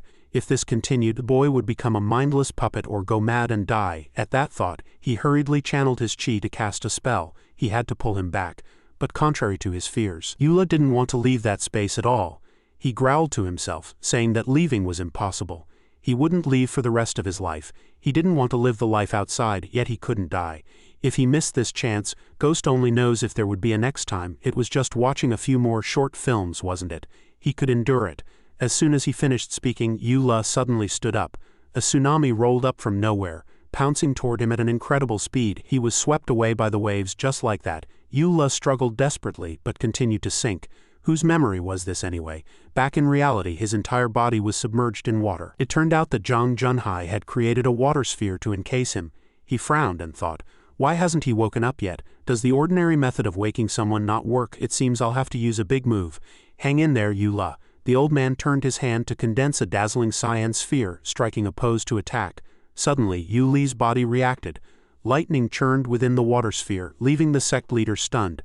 Before the big move could be unleashed, Eula actually snapped his eyes open and regained consciousness. The moment he saw the sect leader, he jumped in fright and shouted, "What are you doing here?" The old man replied with a look of confusion, "Of course I'm here," however. He hadn't pulled back his combat stance yet, which looked quite ambiguous. Eula was stunned and asked if the king of hell had sent him to take him to heaven. The sect leader sat up straight and gave a few dry coughs to hide his embarrassment. The old man scolded him softly, saying his memory must be muddled for there was no king of hell here. Meanwhile, he dispelled the spell. The water sphere burst and Eula fell flat on his face. He then quickly explained, though he didn't notice that his words had turned Eula to stone. It turned out he had seen Eula in such pain that he had even started kowtowing rather than withdrawing, appearing to be trapped in a vortex of memories, so he had simply intervened. No need for excessive thanks. Eula shouted the sect leader's name at the top of his lungs. The youth was filled with grievances he couldn't voice, so he could only warn the old man that the next time he did such a good deed he had to consult the person involved first. Seeing this, old Zhang changed the subject and asked what he had learned from the sword inquiry. Eula listed them one by one. First, he saw many dark figures practicing sword techniques. Then the world changed color, followed by a flood after a while, then being roasted by fire, with a fragmented and strange memory in the middle. The sect leader explained that those dark figures were marks left by past leaders. If he could grasp even one or two of those sword styles, he would also gain endless benefits from the changes of the world. This meant he had touched upon the insights of the heaven realm, and all the true intent was now etched into his mind, which would help him break through. As for that strange memory, it mentioned a man on a camel wearing a red cloak and another man in a plain white Taoist robe. Half an hour later, the two returned to the study, where the sect leader finally found the corresponding records. What Eula saw was likely the owner of the secret realm, who lived in the ancient era thousands of years ago. After his death, he dissipated, leaving behind the secret realm legacy. Later, the secret realm was discovered by an ancestor traveling east, and from then on the Sword Inquiry sect was established. Eula grew curious upon hearing this. What about the Kenshin that person mentioned, and the great disaster? The old man replied gently that there were no records regarding that legacy in the secret realm, but combined with the content of his sword inquiry, he guessed the great disaster might be that person. Perhaps even the reason for the destruction of the ancient era. Eula tried to connect these events. Did the ancient cultivators and ancient scriptures mentioned by Shen Ningzhu have something to do with this great disaster? The timing certainly aligned. The sect leader nodded in agreement. His words were not without reason, but there was currently too little information to reach a conclusion. If they wanted to know the truth, they could only go down the mountain and continue searching. There are 7 supreme divine swords in the world, known as the 7 great divine swords. 3 are in the hands of the demonic path, and the other 4 are held by the righteous path. The Sword Inquiry sect possesses the strongest of the 7, which is the Wheel of Ages he had just inquired into. The other divine swords were also obtained from secret realms. If one wanted to secretly investigate the ancient scriptures, sword inquiry was the best strategy. However, everything has its pros and cons. The stronger the sword, the more memories there are, and the more memories, the more dangerous the sword inquiry becomes.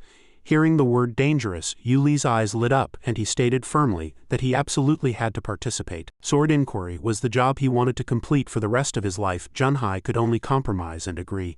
But he cautioned Eula to be careful and not to be ostentatious. If he needed to retreat, he must do so immediately. Eula straightened his chest and reassured him.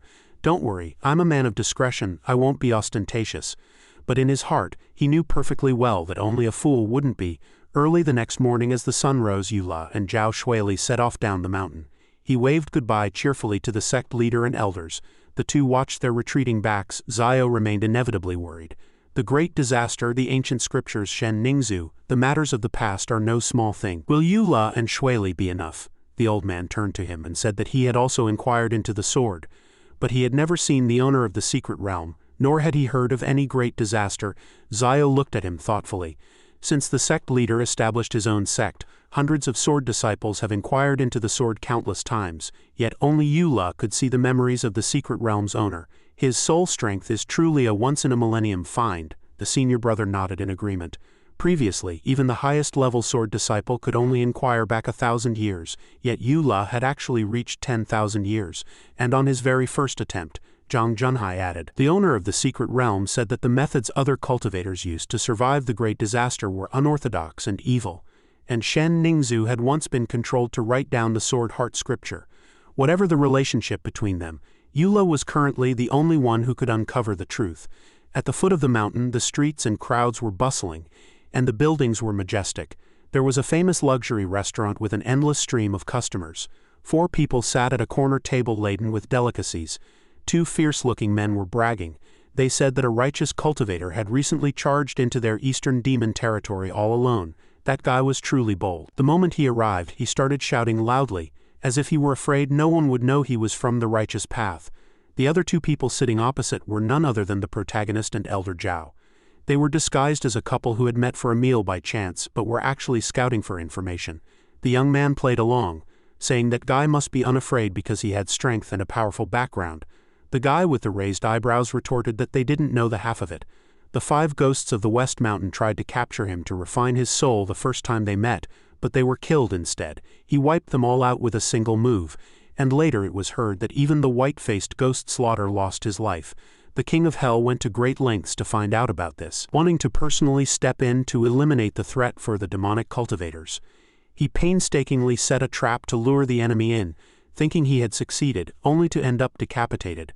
Most importantly, that guy settled every single battle from beginning to end with just one sword strike. There was no doubt this righteous cultivator came from one of the 7 great righteous sects. Since he was skilled with a sword, he was either from the Sword Inquiry sect or the Dragon-Slaying sect. Listening to these enthusiastic descriptions, the couple across from them didn't seem to care much, only focusing on feeding each other and showing off their affection, which made the 2 men bark at them in anger. It didn't matter what sect he was from. These righteous cultivators were rigid-minded, especially that Han Ji. Even if his techniques were superior and his strength was greater, so what? Poisoning him, cursing him, or tricking him into becoming a hostage to force his compliance would surely have him crying for death. The man's face gradually turned dark, radiating a murderous aura. He asked the brother who was currently waiting for a bite with a grin if he thought what he said was right. Eula chewed his food leisurely and nodded, saying it sounded like it made sense. So the 2 menacing characters revealed sinister grins and stood up. In that case, shouldn't they surrender? Just now, soul-corrupting pills had been added to their food. Only the Bashan Gate possessed such pills. These were toxic pills specifically refined for the righteous path, capable of significantly weakening one's strength. Even Tao realm cultivators could not withstand them. Eula showed no fear and even let out a burp. They had certainly worked hard. Shueli, however, was a bit worried. She asked him uneasily if he was all right. He took a slow sip of tea to reassure her. It was because the sword heart would absorb the toxins. Then he looked up with an arrogant smile, advising them to all come at once so he might actually have a chance of dying. Before he could finish, stone fragments from the wall flew everywhere. Eula and Elder Zhao quickly leapt from their seats and struck a pose. They had actually been surrounded. The two leaders laughed maniacally with contempt. A group attack? Now that's a good idea. You surely never thought that killing you would actually only require the two of us. Shueli gripped her sword warily, suggesting that she count to 3 and they charged together. But he said with a sharp gaze that there was no need. Fast as lightning, Eula drew that famous sword, brimming with mana. The two guys panicked at the sight and ordered their subordinates who were still dazed to hurry up and attack together. He followed the momentum, swinging his sword forward to launch an active assault. Combined with his teleportation ability, several flashes of sword light passed in the blink of an eye, leaving them with no time to react at all. Shredded fabric drifted down like autumn leaves. The rabbit-toothed fellow flushed red, whispering for the older man to look down, and the man slowly shifted his gaze. The subordinates' clothes had been tailored by Eula into dainty little miniskirts, but the two leaders were even worse off. Not a single scrap of cloth remained to cover their shame. They scrambled to shield themselves, their bashful expressions resembling 18-year-old maidens, filling the air with a strange pink atmosphere. Eula struck an arrogant pose. Well, do you especially want to kill me now? Do you want to eat me alive? The man with the arched eyebrows was provoked into a furious roar, lunging forward to kill Eula, forcing his subordinate to run frantically behind him to keep him covered. The subordinate urged his boss to stay calm. At that moment, Eula suddenly realized there was a woman present. He quickly ran over and covered Shueli's eyes, telling her not to look. The chief leader gnashed his teeth in rage, cursing, "Is knowing a bit of swordplay that impressive?" He had already consumed a soul-corrupting pill, and his strength would gradually diminish. If they tried one more time, they would surely succeed. Hearing this, Eula encouraged him half-jokingly. "Exactly. Try one more time and see if you've got what it takes." Zhang Tu, still kneeling on the ground, withdrew his hand and voiced his agreement with determination. They could not back down now. The arched brow man was moved. A true brother through life and death, what spirit, but when he turned around the guy was already gone. As it turned out, that fellow was sprinting away naked as fast as his legs could carry him, shouting at the top of his lungs that he was going to fetch reinforcements and promised to return in 3 years, leaving his chief leader stunned and speechless. Eula sighed at the sight. These ordinary demonic cultivators truly were unreliable. The group of subordinates followed suit, scattering like a disturbed nest of hornets. They clutched their miniskirts, explaining that they had partners and children at home and wished him well. Only the leader remained, caught between rage and terror. He cursed them, saying they didn't have any damn partners, and prepared to turn and flee as well. Eula acted first, resting his sword against the man's neck and commanding him to stay put. Eula pressed, "Are you from the Bashan Gate?" The man trembled and tearfully admitted he was. Immediately after, he fell to his knees, begging for his life. Eula suddenly tucked his hands into his pockets and leisurely proposed an exchange. "It's not impossible for you to live." He pulled out a map, pointing to a spot and threatening with a smile. "Take me here." The gates of Bashan Gate were heavily guarded. Under the man's guidance, Eula and Shueli arrived at their destination. The demonic cultivator guide said warily, "Bashan Gate is just ahead. Do you think you can let me go now?" Hearing this, Eula immediately told him to scram. No sooner had the words left his mouth than the demonic cultivator turned and bolted. Watching his retreating back, Eula couldn't help but shout, "Remember to tell those demonic cultivators that I'm ready for battle at any time." With that, Eula turned to look at the entrance of Bashan Gate, shouting excitedly, "The aura of malice here is truly heavy." Shueli spoke calmly from behind. "Bashan Gate values talent above all else, and seeks the Tao through slaughter. Every year, they open a life and death arena before the city gates." Eula looked at her with some surprise, and she continued, "Furthermore, the Sect Master is a powerhouse in this tenfold heaven world, one of the 3 great demon sword gods of the demonic path. Both the divine swords blood-sucking and withered bone are in her hands." The more Eula heard, the more excited he became. It sounded like an exceptionally easy place to die. Shueli, on the other hand, was deeply worried. She hesitantly asked if he truly had the confidence to find Shen Ningju's whereabouts through the demonic path's sword inquiry. Eula shook his head firmly. Shen Ningju's disappearance was linked to ancient cultivators, and the pinnacle of humanity might very well be the demonic gate. The only way to find clues about ancient cultivators was through sword inquiry. Performing sword inquiry in the Eastern Demon region served to find both the person and the clues, killing two birds with one stone. Moreover, he had promised the sword spirit he would help find Ningzu and could not break his word. As they spoke, a voice suddenly interrupted. It was a guard from Bashan Gate. He walked over and asked what they were doing there. Yula narrowed his eyes as he looked the guard over, calmly introducing himself as a sword disciple who had come for sword inquiry. Upon hearing this, the two guards recoiled in terror. "Are you truly a sword disciple come for sword inquiry?" Yula nodded firmly, and the two men immediately turned and ran. Seeing this, he broke into a happy smile. He had heard the sect master of Bashan Gate was fierce and had killed countless people. Someone with such a fiery temper certainly wouldn't be able to stomach his provocation. Inside the Bashan Gate arena, disciples were practicing on a high platform. Two figures stood there observing. The woman, who looked like a young girl, was the sect master of Bashan Gate. The man beside her was her trusted subordinate. The sect master cursed angrily. "Haven't you all eaten?" Louder. The crowd below wasn't afraid of her scolding. Instead, they found her quite cute, wanting to laugh but not daring to. Just then, a disciple ran in from outside, kneeling to report that someone outside claiming to be a sword disciple had come to the sword gate for sword inquiry. The sect master of Bashan Gate frowned.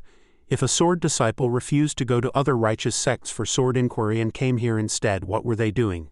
Seeking death. The disciple added that a sword fairy was accompanying him, and in his opinion there was surely an inside story. The sect master knew exactly who the visitors were. She asked the disciple if he was certain it was Shueli. The disciple nodded in confirmation. Hearing this, the sect master's brow furrowed tightly as she cursed their deviousness. Not only that, but had even Shueli started walking the path of unorthodox schemes? Thinking of this, she turned to the Wei Shan beside her and ordered, "Go and investigate the truth of the matter." Wei Shan immediately nodded and departed. Outside the gates, Yula was yawning incessantly. He was growing impatient. Why hadn't anyone come out yet? Almost simultaneously, Shueli saw the gates open. The newcomer was Wei Shan, who shouted as soon as he emerged, "Who was just out here recklessly shouting about sword inquiry?" Yula stepped forward at the sound, saying calmly, "That would be me." Wei Shan frowned slightly. "So it's you." Shueli sensed the situation was turning sour and quickly ran forward to mediate softly.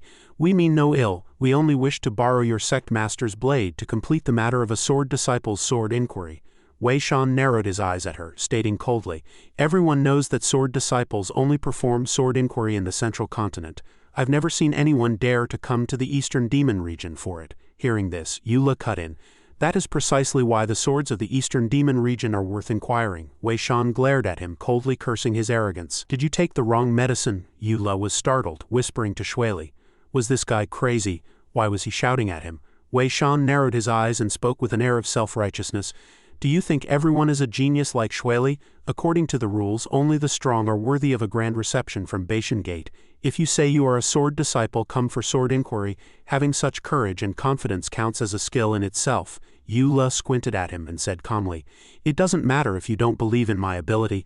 Just find any sword and let me inquire into it." Wei Shan frowned in thought, then told Yula to inquire into his sword. Yula gave a light laugh and asked calmly, "Don't you mind me peeking into the secret techniques that made you famous?" Without hesitation, Wei Shan shook his head. "I don't mind." Having said that, he cursed inwardly. "Your acting is pretty good. At most you're just a sword spirit. A high-end technique like sword inquiry isn't so easily performed." But he had underestimated Yula. Having received permission, Yula didn't stand on ceremony. He took Wei Shan's sword and began the sword inquiry. Instantly, Wei Shan's sword lit up and Yuli's eyes glowed with focus. Seeing this, Wei Shan couldn't help but reveal a contemptuous smile. Obsessed with appearances, he wanted to see how much longer Yula could keep up the act. Yula didn't know what he was thinking and remained focused on the sword inquiry. Before long he was finished. Shueli was greatly surprised. Wei Shan, however, didn't believe he could finish in such a short time. He curled his lip and said he wasn't busy, telling Yula to inquire a bit longer. Yula refused, thanking him for the concern but stating it was unnecessary. He shrugged nonchalantly. "It's just the heaven-earth mountain-splitting peerless slash, isn't it?" As soon as he spoke, Wei Shan's face changed. It seemed Yula truly understood sword inquiry and wasn't just a name. The mountain-splitting slash was something he had risked his life to seize from a demonic cultivator. Only he knew this technique. He had practiced bitterly for years and still hadn't fully grasped its profound meaning. He was certain it was impossible for Yula to know the details of the moves. However, at that moment, Yula suddenly coughed twice and began to describe Wei Shan's technique. His moves involved guiding a wisp of Dharma-like power from the Dantian into the lung channel of hand Tai-in. It was then guided along the Tai-in channel to other acupoints. Wei Shan's face shifted constantly with Yu Li's words because he hadn't missed a single detail. Ignoring his reaction, Yu continued, after running one cycle, split the power into two streams. Not only was Wei Shan shocked, but even Shui Li behind them was equally astonished. She hadn't expected Yu Li's sword inquiry to be so detailed. Wei Shan grit his teeth. You truly inquired into my secret technique. I worked hard to research that. I can't let you just speak it out like that. Yu continued his steady description. One stream is guided to the three yang channels of the hand, while the other runs in reverse. The more he spoke, the worse Wei Shan's expression became. Wei Shan lunged forward, roaring fiercely for him to shut up. Seeing this, Yu let out a cold snort, reaching out to catch his hand and curling his lip. I only just finished explaining the peerless sword. I haven't even mentioned the mountain-splitting slash yet. After the peerless sword, the power splits into two currents, merging at the Tianmen point, then flowing through the Han Shaoyong triple burner into the ancestral point, finally connecting directly to the mountain-splitting slash method. Instantly, Wei Shan's face turned black. That was exactly his method. Yu looked at him with a faint smile. Why have you stopped talking? Realize that the path you've practiced bitterly for years has gone astray? Within the martial arena, the utterly defeated Wei Shan led Yu and Shui Li inside. Yu followed behind until he saw the girl who looked like a young girl on the high platform. His eyes widening in surprise, he began to speculate on her identity. Daring guess here, I'm afraid that one is the Sect master, isn't she? And she's so cute. At that moment, Wei Shan's form of address confirmed his judgment. He called the person on the stage Sect master and knelt on the ground, reporting with extreme respect. He stated that Yu truly was a sword disciple, and told her that Yu had not only discovered the flaws in his secret technique, but had also helped him fix his previous defects. Hearing this, the Sect master on the stage couldn't help but laugh. Immediately after, without a word, she drew her sword and lunged. Instantly, a dense barrage of sword chi swept toward Yu, catching him off guard as a sense of impending doom filled his heart. He had intended to dodge, but her offensive was incredibly sharp, the sword chi dancing through the air. Yu quickly pushed Shui Li aside and met the sword chi himself. The hat on his head was sliced in two by the chi. He looked grave, remarking with a click of his tongue that it was indeed a fine blade. But just then, Shui Li suddenly shouted, warning him to be careful. Yu turned his head in shock to see the Sect master flying toward him. He quickly retreated. Not done yet, now a powerful wave of sword chi is coming straight at me. He quickly ducked to avoid it, yet he was still grazed by the chi, forced back several steps. Seeing this, Shui Li couldn't help but worry. From the side, Yu coughed twice, signaling he was fine. That said, he didn't stop to rest, immediately standing up with a smile still on his face, though his head felt a bit chilly. The Sect master approached slowly from a distance, remarking, "You're quite interesting."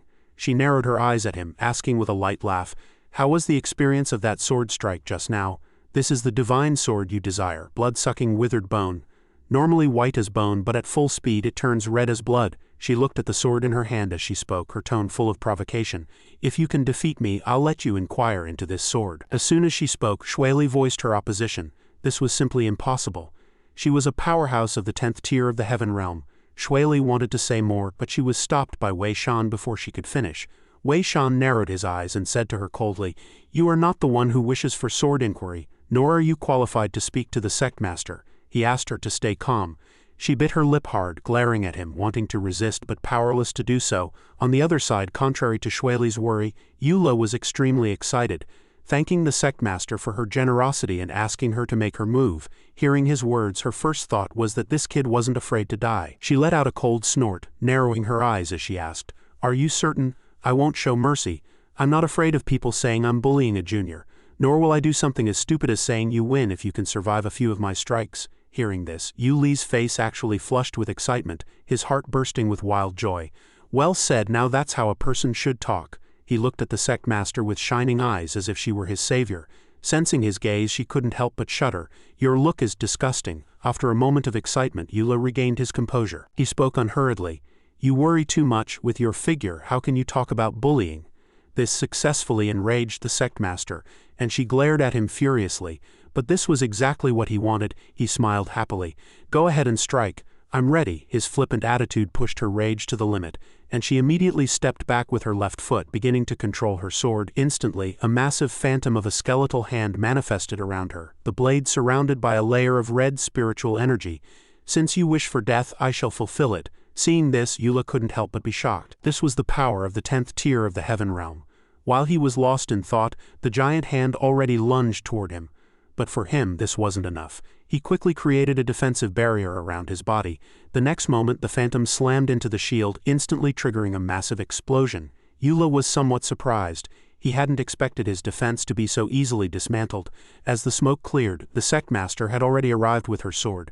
She pierced directly through his outer defense, the longsword aimed straight for his heart. At that moment, the Sect Master discovered something seemed to be hidden in his chest.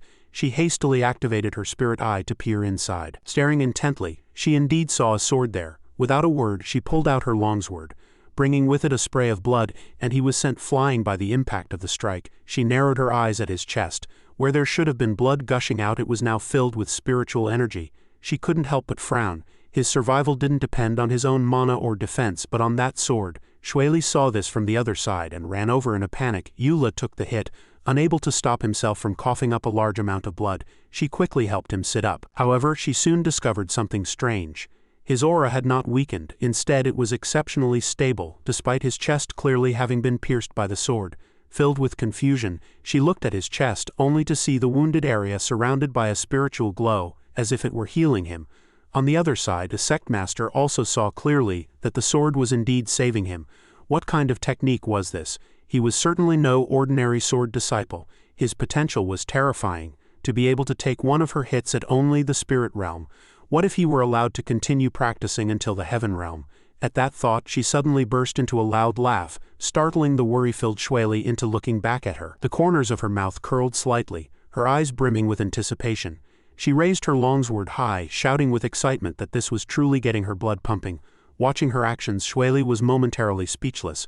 After a while, Eula finally regained consciousness. He opened his eyes in a daze, only to see Shueli shielding him. He quickly sat up and pulled her into his arms, stating firmly, "I am the one challenging the Sect Master. If she wants to kill someone, let her kill me. It has nothing to do with Shueli." Shueli flushed crimson at his sudden gesture and hurriedly broke free. The Sect Master snorted coldly at the sight. "Quite the deep and noble affection you two have." She spoke while raising her sword, appearing as if she intended to cleave him in two. Eula was inwardly ecstatic. He could finally go see the King of Hell. However, the instant before the blade struck his crown, it halted abruptly. Instead of cutting him down, she merely delivered a sharp thump to his head. Intense pain washed over him, making him cry out involuntarily. Before he could recover, the sword fell from the air and plunged into the ground before him. It was the very sword the Sect Master had been holding. She spoke arrogantly. "Stop your nonsense and begin the sword inquiry already." Eula picked up the sword and asked with a frown, "You're not going to kill me?" Hearing this, she snorted, "You can stop the act now." "Is this not part of your grand strategy?" Eula furrowed his brow slightly. Strategy? He didn't even know he had one. Seeing him refuse to admit it, the Sect Master continued. She remarked that while he appeared arrogant and brainless on the outside, he was actually quite brilliant. He had forced her hand the moment he arrived. Seeking death was precisely his strategy. The more Eula heard, the more alarmed he became. He bit his lip hard. It was that familiar pattern again. And he had a bad premonition. At the thought, he couldn't help but sigh, finally speaking with helplessness. How did things turn out like this? He truly just wanted to seek death. The Sect Master snorted again. Did he take her for a fool? Would a normal person actively seek death like this? He was clearly trying to display his terrifying potential during her attack so that she would agree to teach him sword techniques. Eula felt like his head was about to explode with rage. Things had indeed developed in that direction once again. Standing nearby, Shueli asked in confusion, "What potential is the Sect Master referring to?" Although the Sect Master was loath to admit it, Yuli's potential was indeed exceptional. Within 100 years he would not only reach the Heaven Realm but might even break through the 10th tier of the Heaven Realm. Upon hearing these words, Wei Shan and the disciples of the Bashan Gate were instantly struck with horror. Since the ancient cultivators broke through the Spirit Realm 8,000 years ago, the highest cultivation level had been trapped at the 10th tier of the Heaven Realm. Unable to advance even a fraction further, they couldn't believe he possessed such potential. Shueli was overjoyed, saying there was a turning point for Yuli's path, while Eula wanted to weep but had no tears. "Are you sure you're speaking a human language?" He couldn't understand a single word. At that moment the Sect Master looked at Eula and snorted again, then spoke with impassioned fervor, "You are the one who can lead everyone toward a new era." Hearing this, Eula felt helpless. Her imagination was truly far too vivid. He glared back at her and spoke urgently. "Since you can foresee a different future in 100 years, shouldn't you be even more inclined to kill me now? I am a member of the righteous path." Hearing this, she curled her lip in disdain. "You really are shameless. 100 years ago I fought a great battle against the demon ancestor. At that time, his cultivation was only one tier higher than mine. Initially I held the upper hand and wounded him, but even so his eyes still shimmered with light. He said back then that through our battle he had discerned a way to transcend the heaven realm, and not just break through the heaven realm, but ascend to an even higher state, to find the path to becoming stronger. She felt compelled to spare Eula, just as she had spared the demon ancestor. The more Eula heard, the more confused he became.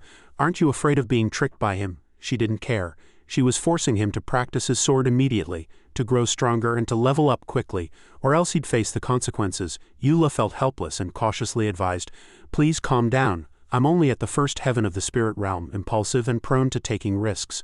Sooner or later I'll follow in the demon ancestor's footsteps." At this point, Wei Shan joined the fray.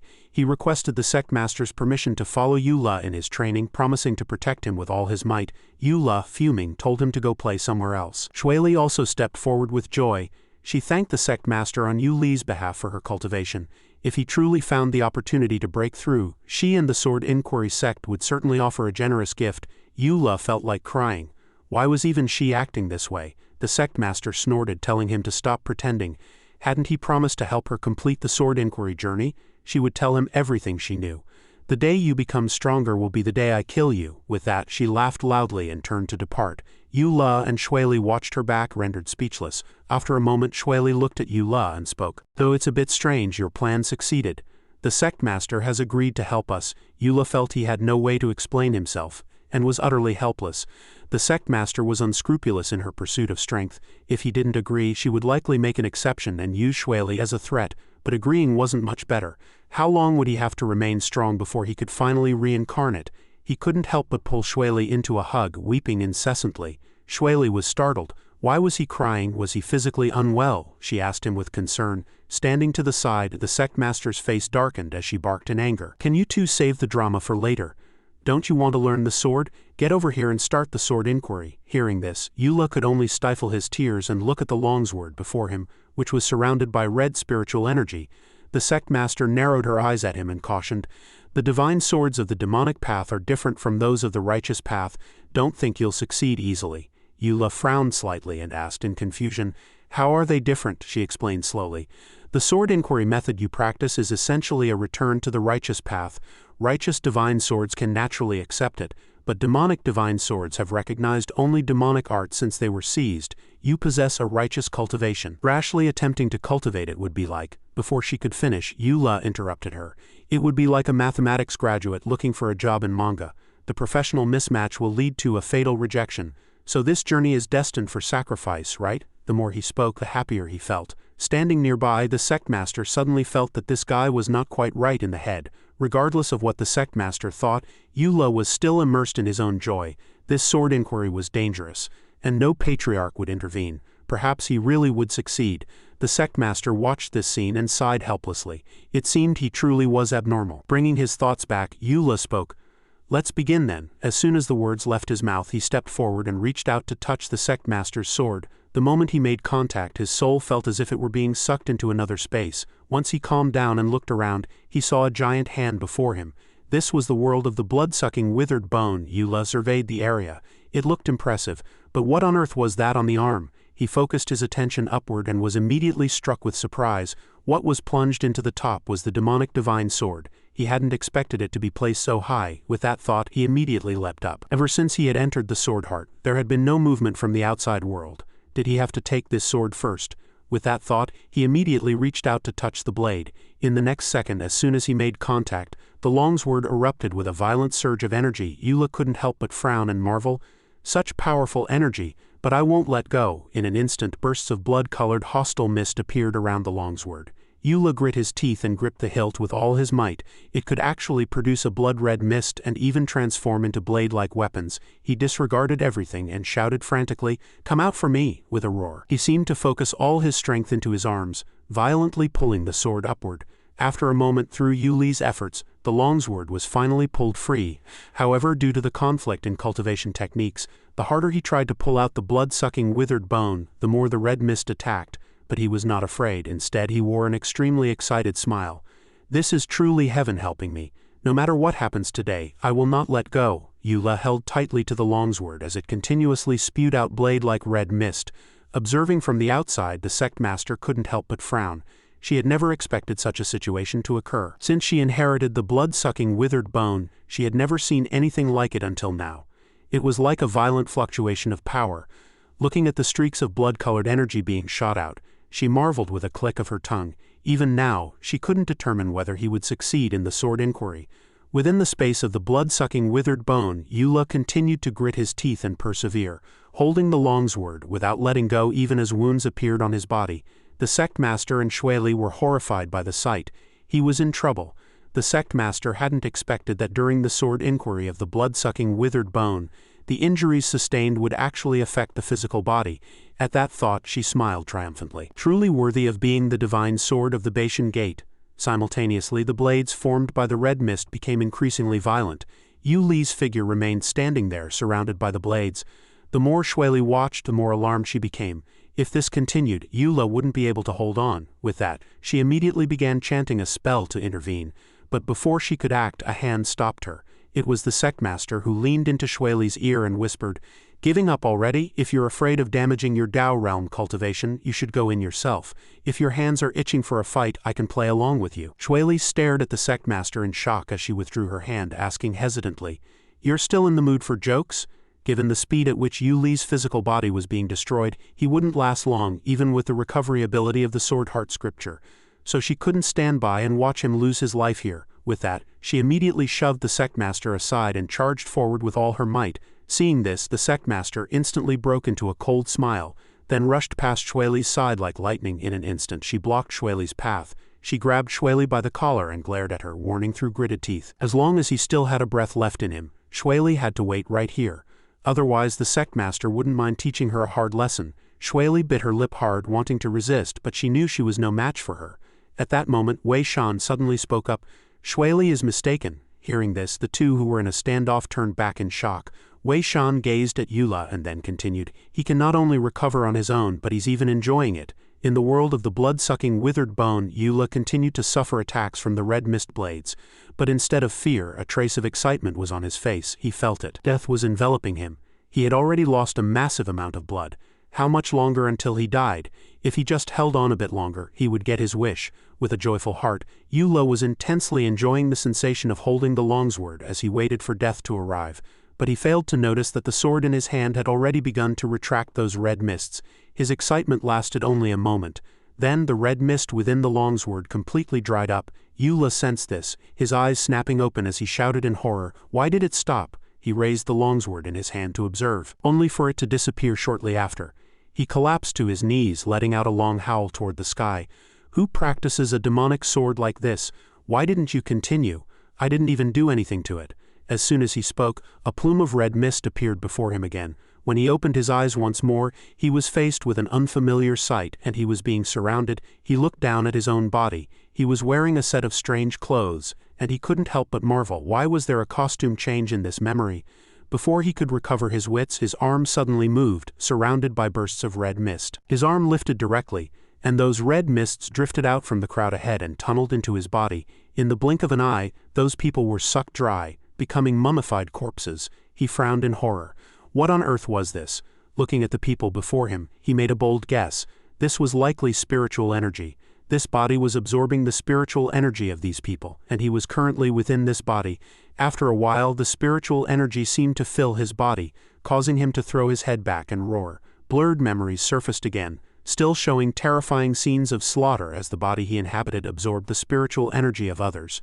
Many cultivators died at that person's hands. Who exactly was that person? Why were they doing this? The disciples who had narrowly escaped shouted in terror.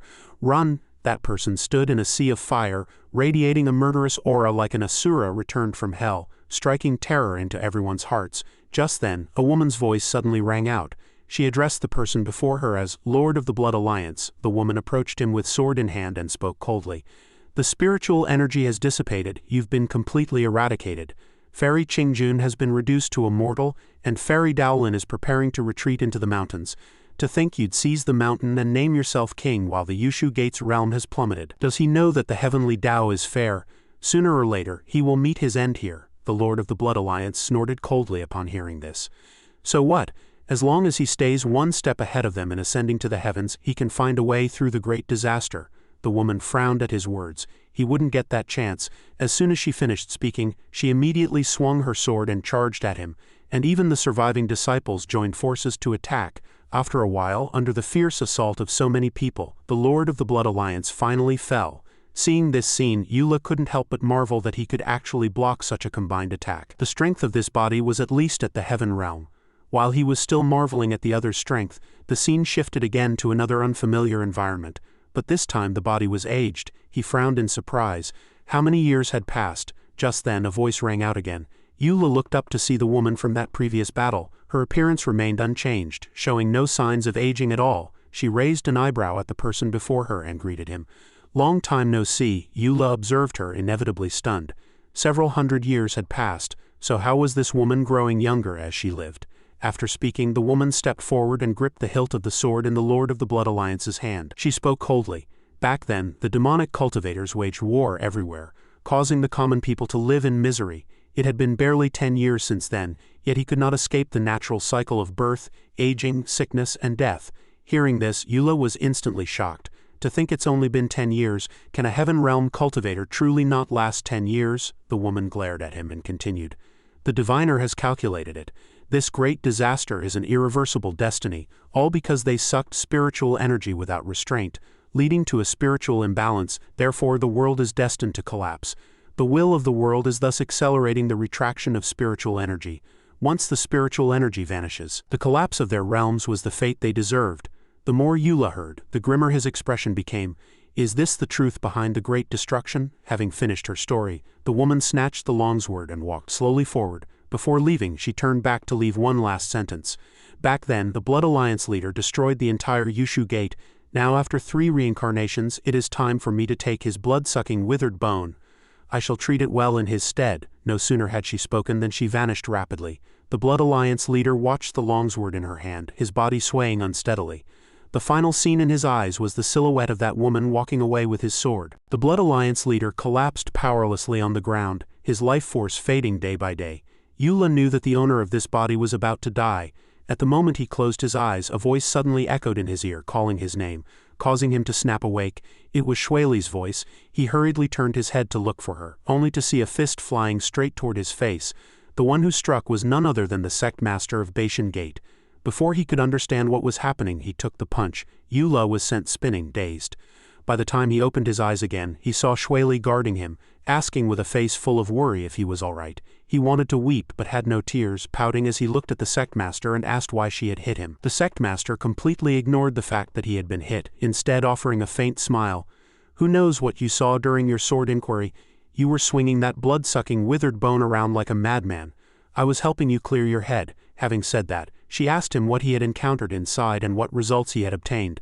At these words, Eula recalled his recent experience. He coughed once and then spoke cautiously, only saying that he had gained insights into some techniques and encountered a few trials. He did not tell her about the great destruction.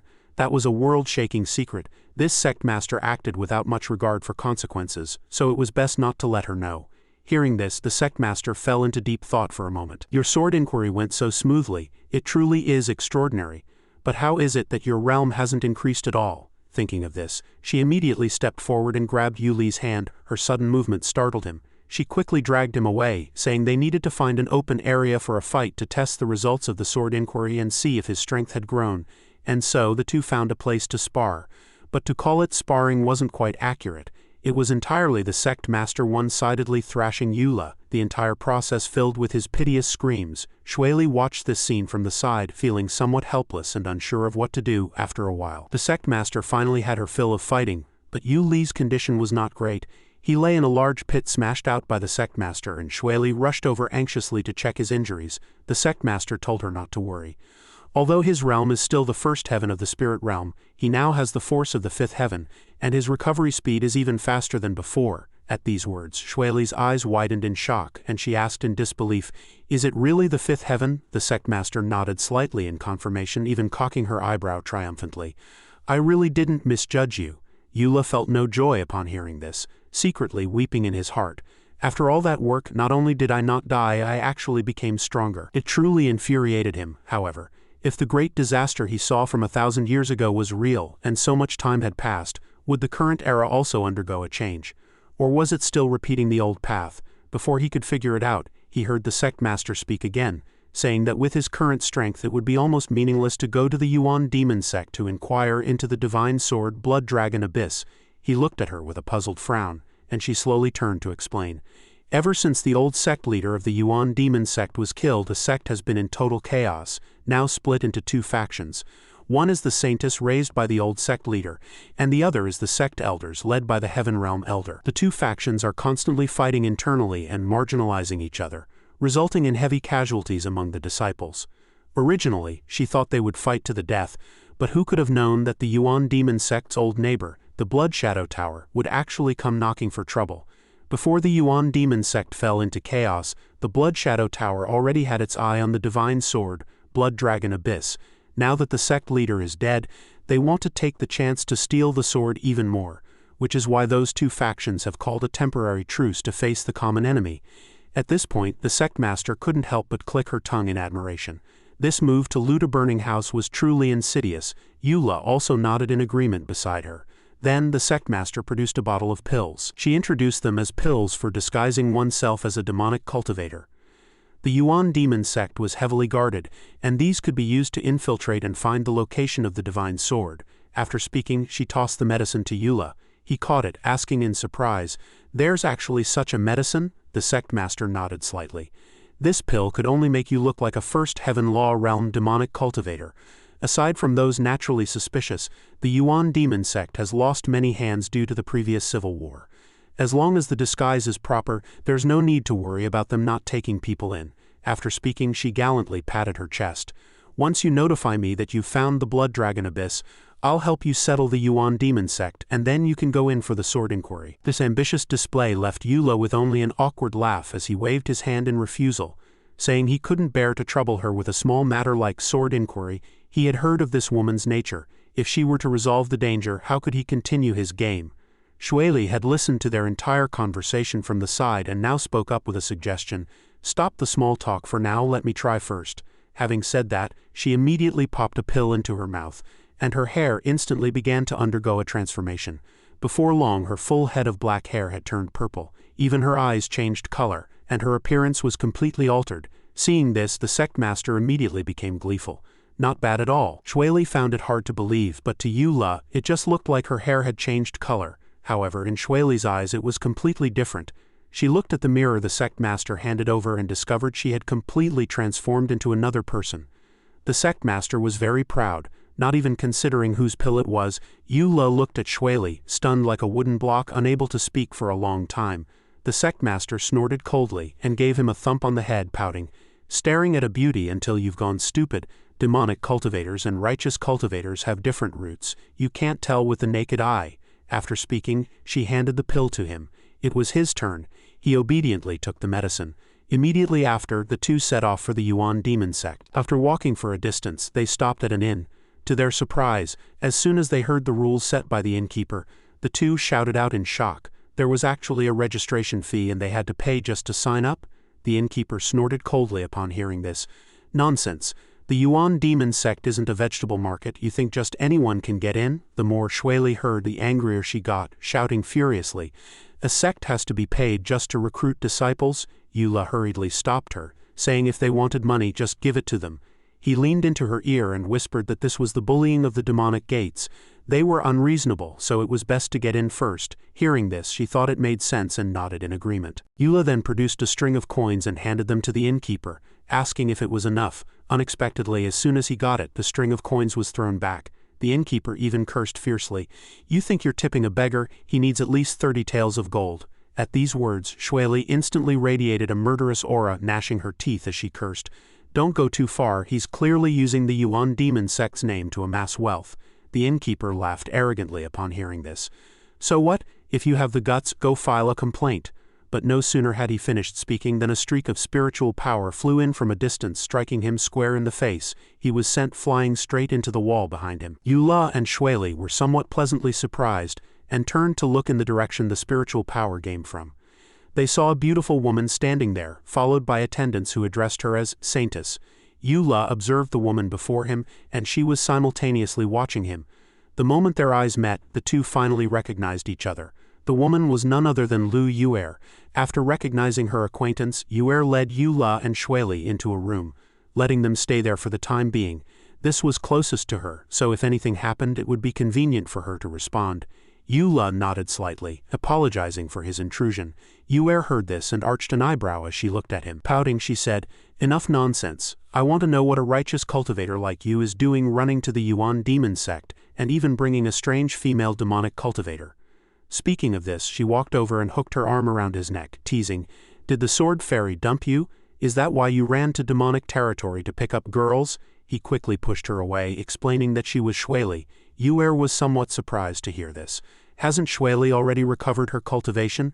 Why is she still running here with Yula? Could she be here to settle old scores? She surely doesn't know that I secretly inquired about news of the sword sect back then, right? Shueli saw her staring at Yula and quickly ran over to stand in front of him, saying calmly, "We are here for sword inquiry. We hope you can provide some convenience." Initially, Yuer gave a light laugh upon hearing this, but when she realized what she had heard, her face instantly turned to shock. "Are you sure you just heard them say they're here for sword inquiry?" She looked at Yula with a frown, asking in confusion, "How long has it been, and you've already become a sword disciple?" He smiled and nodded. "Is there a problem?" Receiving the affirmative answer, Yuer's heart was immensely shaken. In just 1 year he had become a sword disciple. This kind of talent was simply unbelievable. Perhaps he would be the one to break her stalemate. Thinking of this, she immediately revealed a sly smile. It wasn't that she wouldn't help, but they probably knew that although she was currently the Saintess, her situation wasn't very good. Her every move was being monitored. Rashly bringing strangers to see the divine sword would arouse suspicion. Furthermore, she warned them not to even think about sneaking in. The place where the divine sword is kept is heavily guarded by people with cultivation at or above the Tao realm. Forcing a way in would be seeking death. Yula frowned and asked, "Are you and that person named Sha at odds?" At the mention of the one named Sha, Yuer's face turned grim, and she cursed through gritted teeth that it was because of that Sha person that her master discovered her role as an undercover agent in the Sword Inquiry sect. After her master died, she thought no one would know and returned to fight for the position of sect leader. But Sha Chaoro added fuel to the fire, saying their master died under suspicious circumstances, and that Yuer's sudden return definitely meant she was involved. Chaoro egged on those elders to support her in taking over as sect leader. Yula was a bit puzzled after hearing this. Yuer was the Saintess after all, and she was full of schemes and ruthless. Would she really be afraid of her? Yuer was angry after hearing this. "Who are you calling names?" she snorted coldly. Chaoro was only 1 rank higher than her, but she was the chief elder, had achieved Vermilion bird-grade military merit 3 times and had taken 600 disciples. "Is there anything else remarkable about her?" Yula pouted in disdain, for aside from being the personal disciple of the previous sect leader and holding the title of Saintess, Yuer indeed couldn't compare in other areas. Yuer was so angered by his words that she told him to shut up. He gave a light laugh and stopped teasing her, asking what she planned to do. She sighed upon hearing this. Those elders intentionally spread the word that whoever can resolve the Blood Shadow Tower crisis would become the sect leader. Speaking of this, she narrowed her eyes at him and said sincerely that for the sake of their past sentiments, she hoped he could join forces with her. With him there, she could surely eliminate Chaoro and sit on the throne of the sect leader. "When the time comes, you can inquire into the sword however you like." She would absolutely have no objection. Yula was a bit hesitant after hearing this, but just then a sharp sword was suddenly thrust between the two of them. It was Shueli, her face looking somewhat grim as she glared at the two, gnashing her teeth as she asked what the so-called past sentiments were. Seeing this, Yula hurriedly explained, "Back at the Sword Inquiry sect, I liked to be helpful and saved her once." Only after hearing this did Shueli withdraw her sword and turn away. Yula finally breathed a sigh of relief, then shouted to Yuer, "Hurry up and say what you want me to do." Having achieved her goal, Yuer gave a light laugh. "This is what I wanted." No sooner had her voice fallen than she threw a stack of documents onto the ground. Looking at the mountain of documents, Yula and Shueli were somewhat speechless. Yuer slowly explained, "These are the sect missions I've collected. While I'm out resolving the Blood Shadow Tower situation, I want you to help me complete these." At the mention of this, Yuer gnashed her teeth again, looking exasperated. That Chaoro actually dared to speak ill of her before the elders, saying she must make up for her mistakes and solve sect problems to prove herself. She slammed her fist into the pile of documents and snorted coldly. Everyone knew what she was thinking. Chaoro wanted to tie her down with these trivial matters so she would have the chance to resolve the Blood Shadow Tower situation herself. Therefore, she could only entrust these missions to Yu Li's help. She would resolve the trouble at the Blood Shadow Tower as quickly as possible. He frowned in thought. This way of drawing a big pie was truly similar to the bosses in his previous life. Furthermore, someone like Yuer was not to be trusted at all. But this was also an opportunity for him. There were bound to be many missions in here where accidents could easily occur. At that thought, he immediately spoke with impassioned fervor. "Rest assured, I guarantee the missions will be completed perfectly." Hearing this, Yuer immediately nodded in satisfaction. Shueli watched the two from the side, always feeling something wasn't quite right in her heart, though she couldn't put her finger on it. And so Eula and Shueli studied the missions Yuer had assigned in their room. Shueli still spoke with some hesitation. "Do you really trust Yuer after all? She is from the demonic gate." He gave a light laugh after hearing this, and closed the documents in his hand. Whether to trust her or not wasn't important. The important thing was that she could be used to inquire into the divine sword. Now the only problem was likely that these missions were not as simple as she said. As he spoke, he handed the documents in his hand to Shueli for her to see. She took them, then widened her eyes in shock. Rescue at Hongshui Town. Shueli flipped through the contents, which clearly recorded the situation in Hongshui Town and why rescue was needed. Last month, Yuan Demon Sect disciples went out to procure supplies, and one of the small teams was ambushed by Blood Shadow Tower cultivators on their return trip. Although the team repelled the ambush, a 300-mile radius around Hongshui Town was surrounded. They were unable to break through and finally relied on messenger pigeons to send word to the sect for help. Knowing lives were at stake, Eula and Shueli set off immediately, arriving at a small town before long. Eula looked down from a high vantage point, taking in the entire scene. This was Hongshui Town. The two quickly entered the town and settled in a restaurant on the street. Eula sat on the high floor looking down. He had thought this small town would be filled with danger and hidden ambushes everywhere. But the result? Didn't the mission state that 2 defensive lines had already been broken through? But this was fine too. Someone had been clamoring to come out for a long time. The person he referred to was Shuli, who was currently gorging herself like she was the reincarnation of a starving ghost. He couldn't help but remind her, "I'm treating you to a meal, you have to do the mission with me." Just then, the door was suddenly pushed open. It was the person serving the food. Shueli asked in confusion, "Did you order more food?" He shook his head slightly. "If I ordered more, I'd be bankrupt." The woman who entered was named Kuewa, and she belonged to this restaurant. She carried a large tray, enthusiastically introducing it as the treasure of the restaurant, named Hongshui Fish Feast. She quickly set the plate down, and a topographic map of Hongshui Town clearly manifested in the large bowl. Eula frowned in surprise. "I didn't order this," Kuewa said matter-of-factly. "I know you are from the Yuan Demon Sect, and this place is protected by the Sect.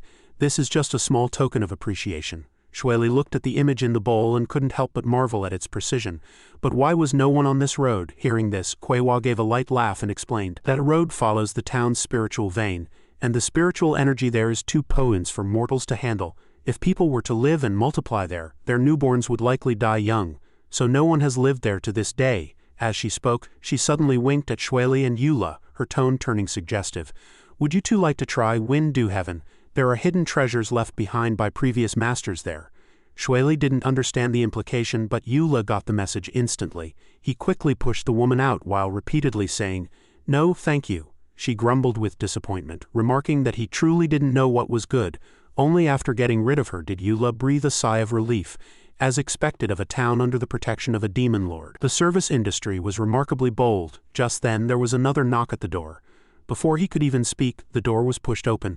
Thinking it was Kuewa returning, he barked, "Are you finished? I told you, I don't need it." However, the person who appeared before him was another woman. As gentle as water, she whispered softly, "You've finally arrived." With that, she threw her arms around him, weeping about how long she had waited for him. Eula was caught off guard by this sudden embrace. Who was this woman? He didn't know her at all. Watching from the side, Kai Shuli couldn't help but join the fun, remarking that this was quite the romantic entanglement. While Shueli's expression grew decidedly unpleasant, Eula thought to himself that he was doomed and quickly pushed the woman away. He spoke coldly, stating that she had the wrong person. The woman's eyes filled with tears as she asked aggrievedly, "Aren't you the one sent by the Yuan Demon Sect?" At those words, Eula and Shueli realized immediately that this was their mission contact. Eula then let her into the room and questioned her carefully. "Did you send the distress signal? Why did the Blood Shadow Tower ambush you?" She claimed her name was Yiba and that the deacon had sent the letter. Though she was unsure of the reason for the ambush, at this point her body began to tremble, and she recalled with fear that they had no valuables on them at the time and no grievances with the Blood Shadow Tower, making the enemy's intentions a complete mystery. If the deacon hadn't fought to the death to save them, she and her 2 other companions would likely have lost their lives long ago. They had relied on a magical artifact to hide their auras and conceal themselves in Hongshui Town, intending to leave once the enemy retreated. But they hadn't expected the Blood Shadow Tower to remain in ambush, preventing their escape. Hearing this, Shueli frowned and remarked, "Your deacon doesn't seem like other members of the demonic sects. He actually didn't use his subordinates as shields." At these words, Yiba's face turned grim. Shueli wanted to say more, but Eula gripped her hand to stop her.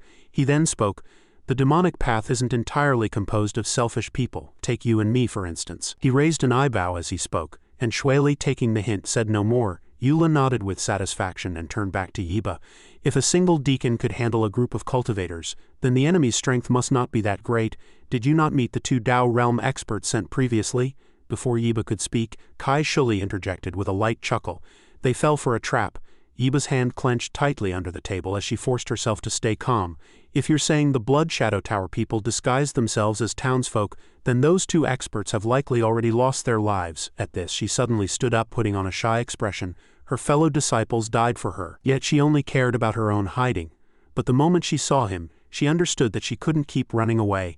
The more Eula heard, the more he felt something was wrong. Sure enough, in the next second, Yiba suddenly knelt at his feet, pressing against him as she whispered, "As long as you help me escape this place, I am willing to serve you like an ox or a horse and remain by your side forever." Upon hearing this, the cup in Shueli's hand creaked until it shattered into fragments. Eula was terrified by the sight, and quickly told Yiba to get up, but instead of listening she continued to plead, saying she hadn't been idle during this time. She claimed to have mapped out the Blood Shadow Tower's movements in town and was fully capable of a counterattack.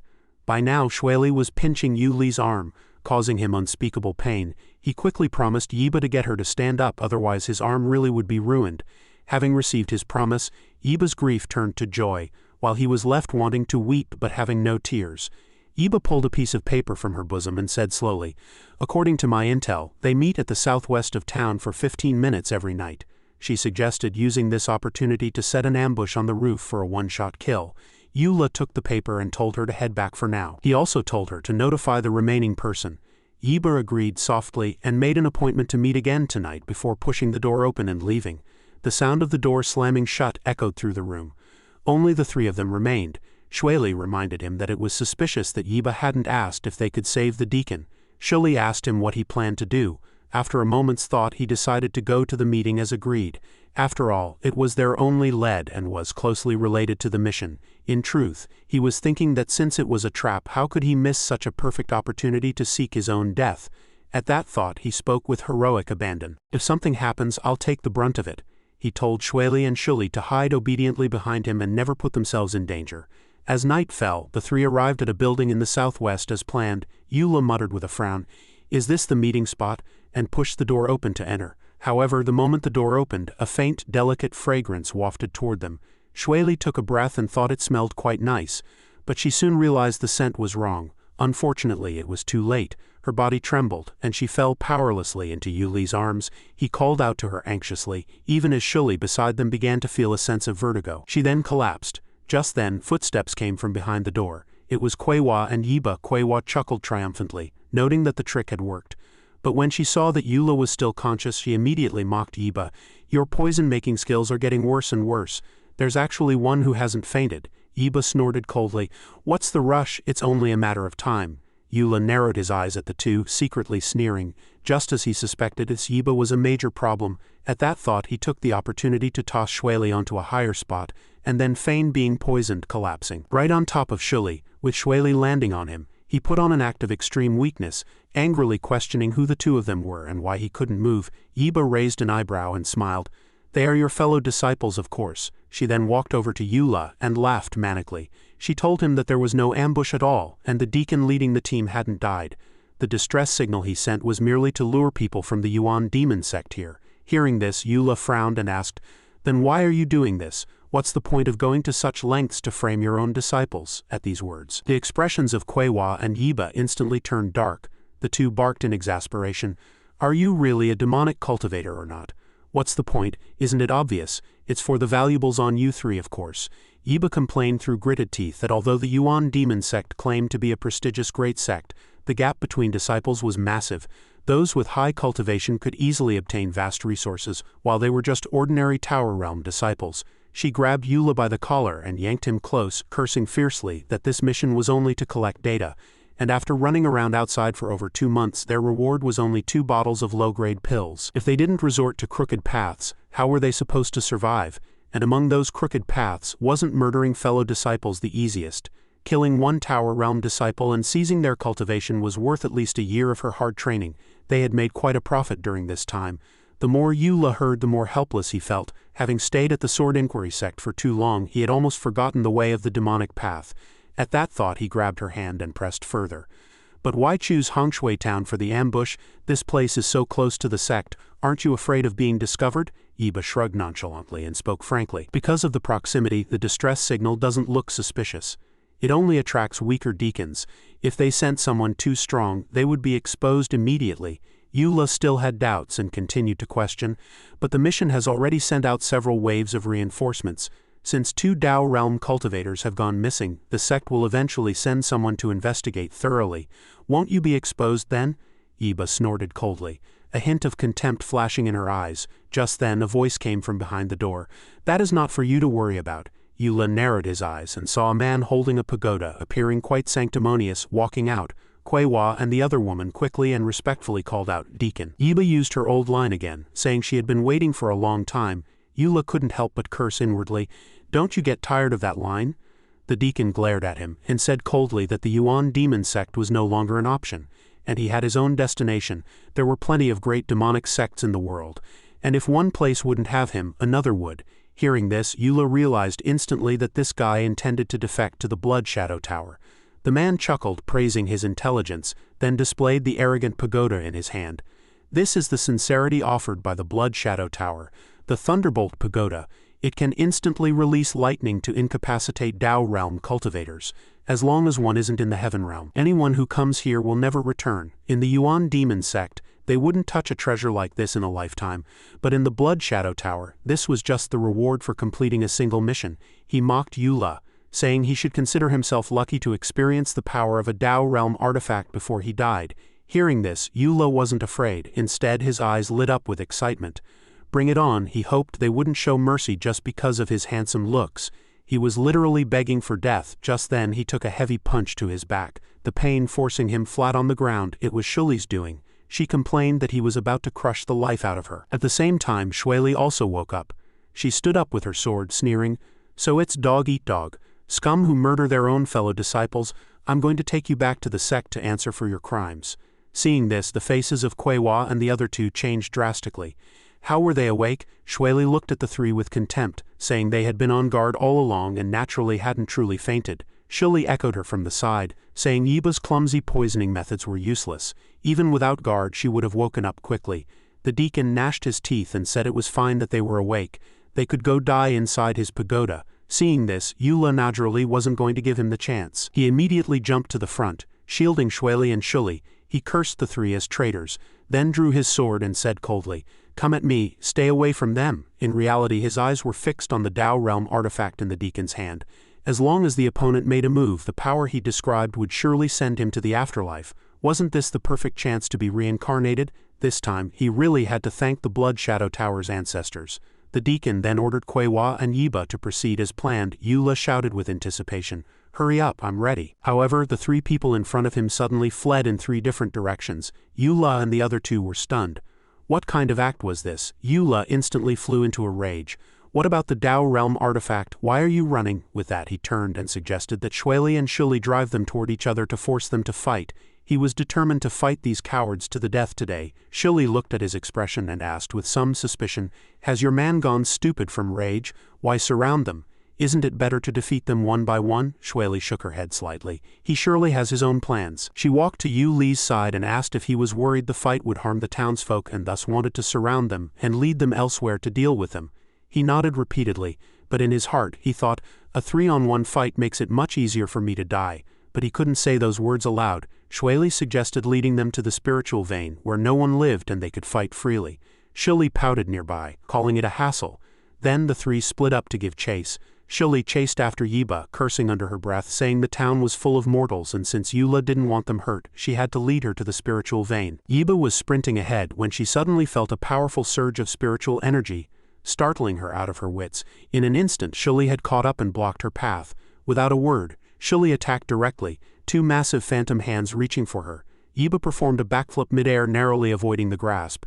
This left Shuili somewhat speechless. She had actually missed. She gnashed her teeth and cursed. This time, four massive phantom hands slammed toward her simultaneously, and Yiba dodged in terror. Shuili was angered again. She still couldn't catch her. Did this woman really only have law realm cultivation? Yiba was also somewhat surprised. Why was the opponent only trying to catch her instead of killing her or using a big move? If she didn't kill her, how could the plan work? In their plan, the deacon had instructed not to use too much poison. With 2 spirit realm and 1 law realm reinforcement, even a little poison would have some effect. He also told them to retreat immediately upon hearing the order to make Eula and the others think the plan had failed. When they used their ultimate moves, he would then launch a direct sneak attack. This mission had to succeed. Otherwise, once the Yuan demon sect's main force arrived and this place was scrutinized, their plan would be ruined. Recalling the deacon's instructions, Yiba's brow furrowed. She had to find a way to force Shuili to use her ultimate move. At that thought, she raised an eyebrow and provoked her, asking if the spirit realm cultivators of the Yuan demon sect were all trash. They couldn't even defeat someone in the tower realm. Shuili was indeed furious after hearing this. Who are you calling trash? Your whole family are trash. If it weren't for Eula fearing the involvement of mortals, she would have wiped her out in one move. Yiba thought to herself that this reason was too absurd. Was Eula really a demonic cultivator? Then she turned and ran again. Whatever, the important thing was to complete the mission, regardless of some strange reason about not hurting mortals. She had to go to the spiritual vein to see the situation. Seeing her run off, Shuili quickly gave chase. Why are you running so fast? She gnashed her teeth in anger, yet she just couldn't catch up. Eventually, she just stopped caring. Anyway, she had done her best and not catching her wasn't her fault. She followed slowly behind and arrived at the spiritual vein after a while. She told Yiba nonchalantly to stop running. Yiba looked back in some surprise, but just as Shuili was about to charge, she was stunned by the intense battle before her and her face turned grim. She had gone to great lengths to drive the person here, only to find that these two, Eula and Shuili, were already fighting for their lives. Mid-air, Shuili's longsword was pointed at Kwewa, while Eula was facing off against that deacon. He raised an eyebrow and challenged the other to come over, while the deacon roared back, unwilling to be outdone. Did he think he was afraid?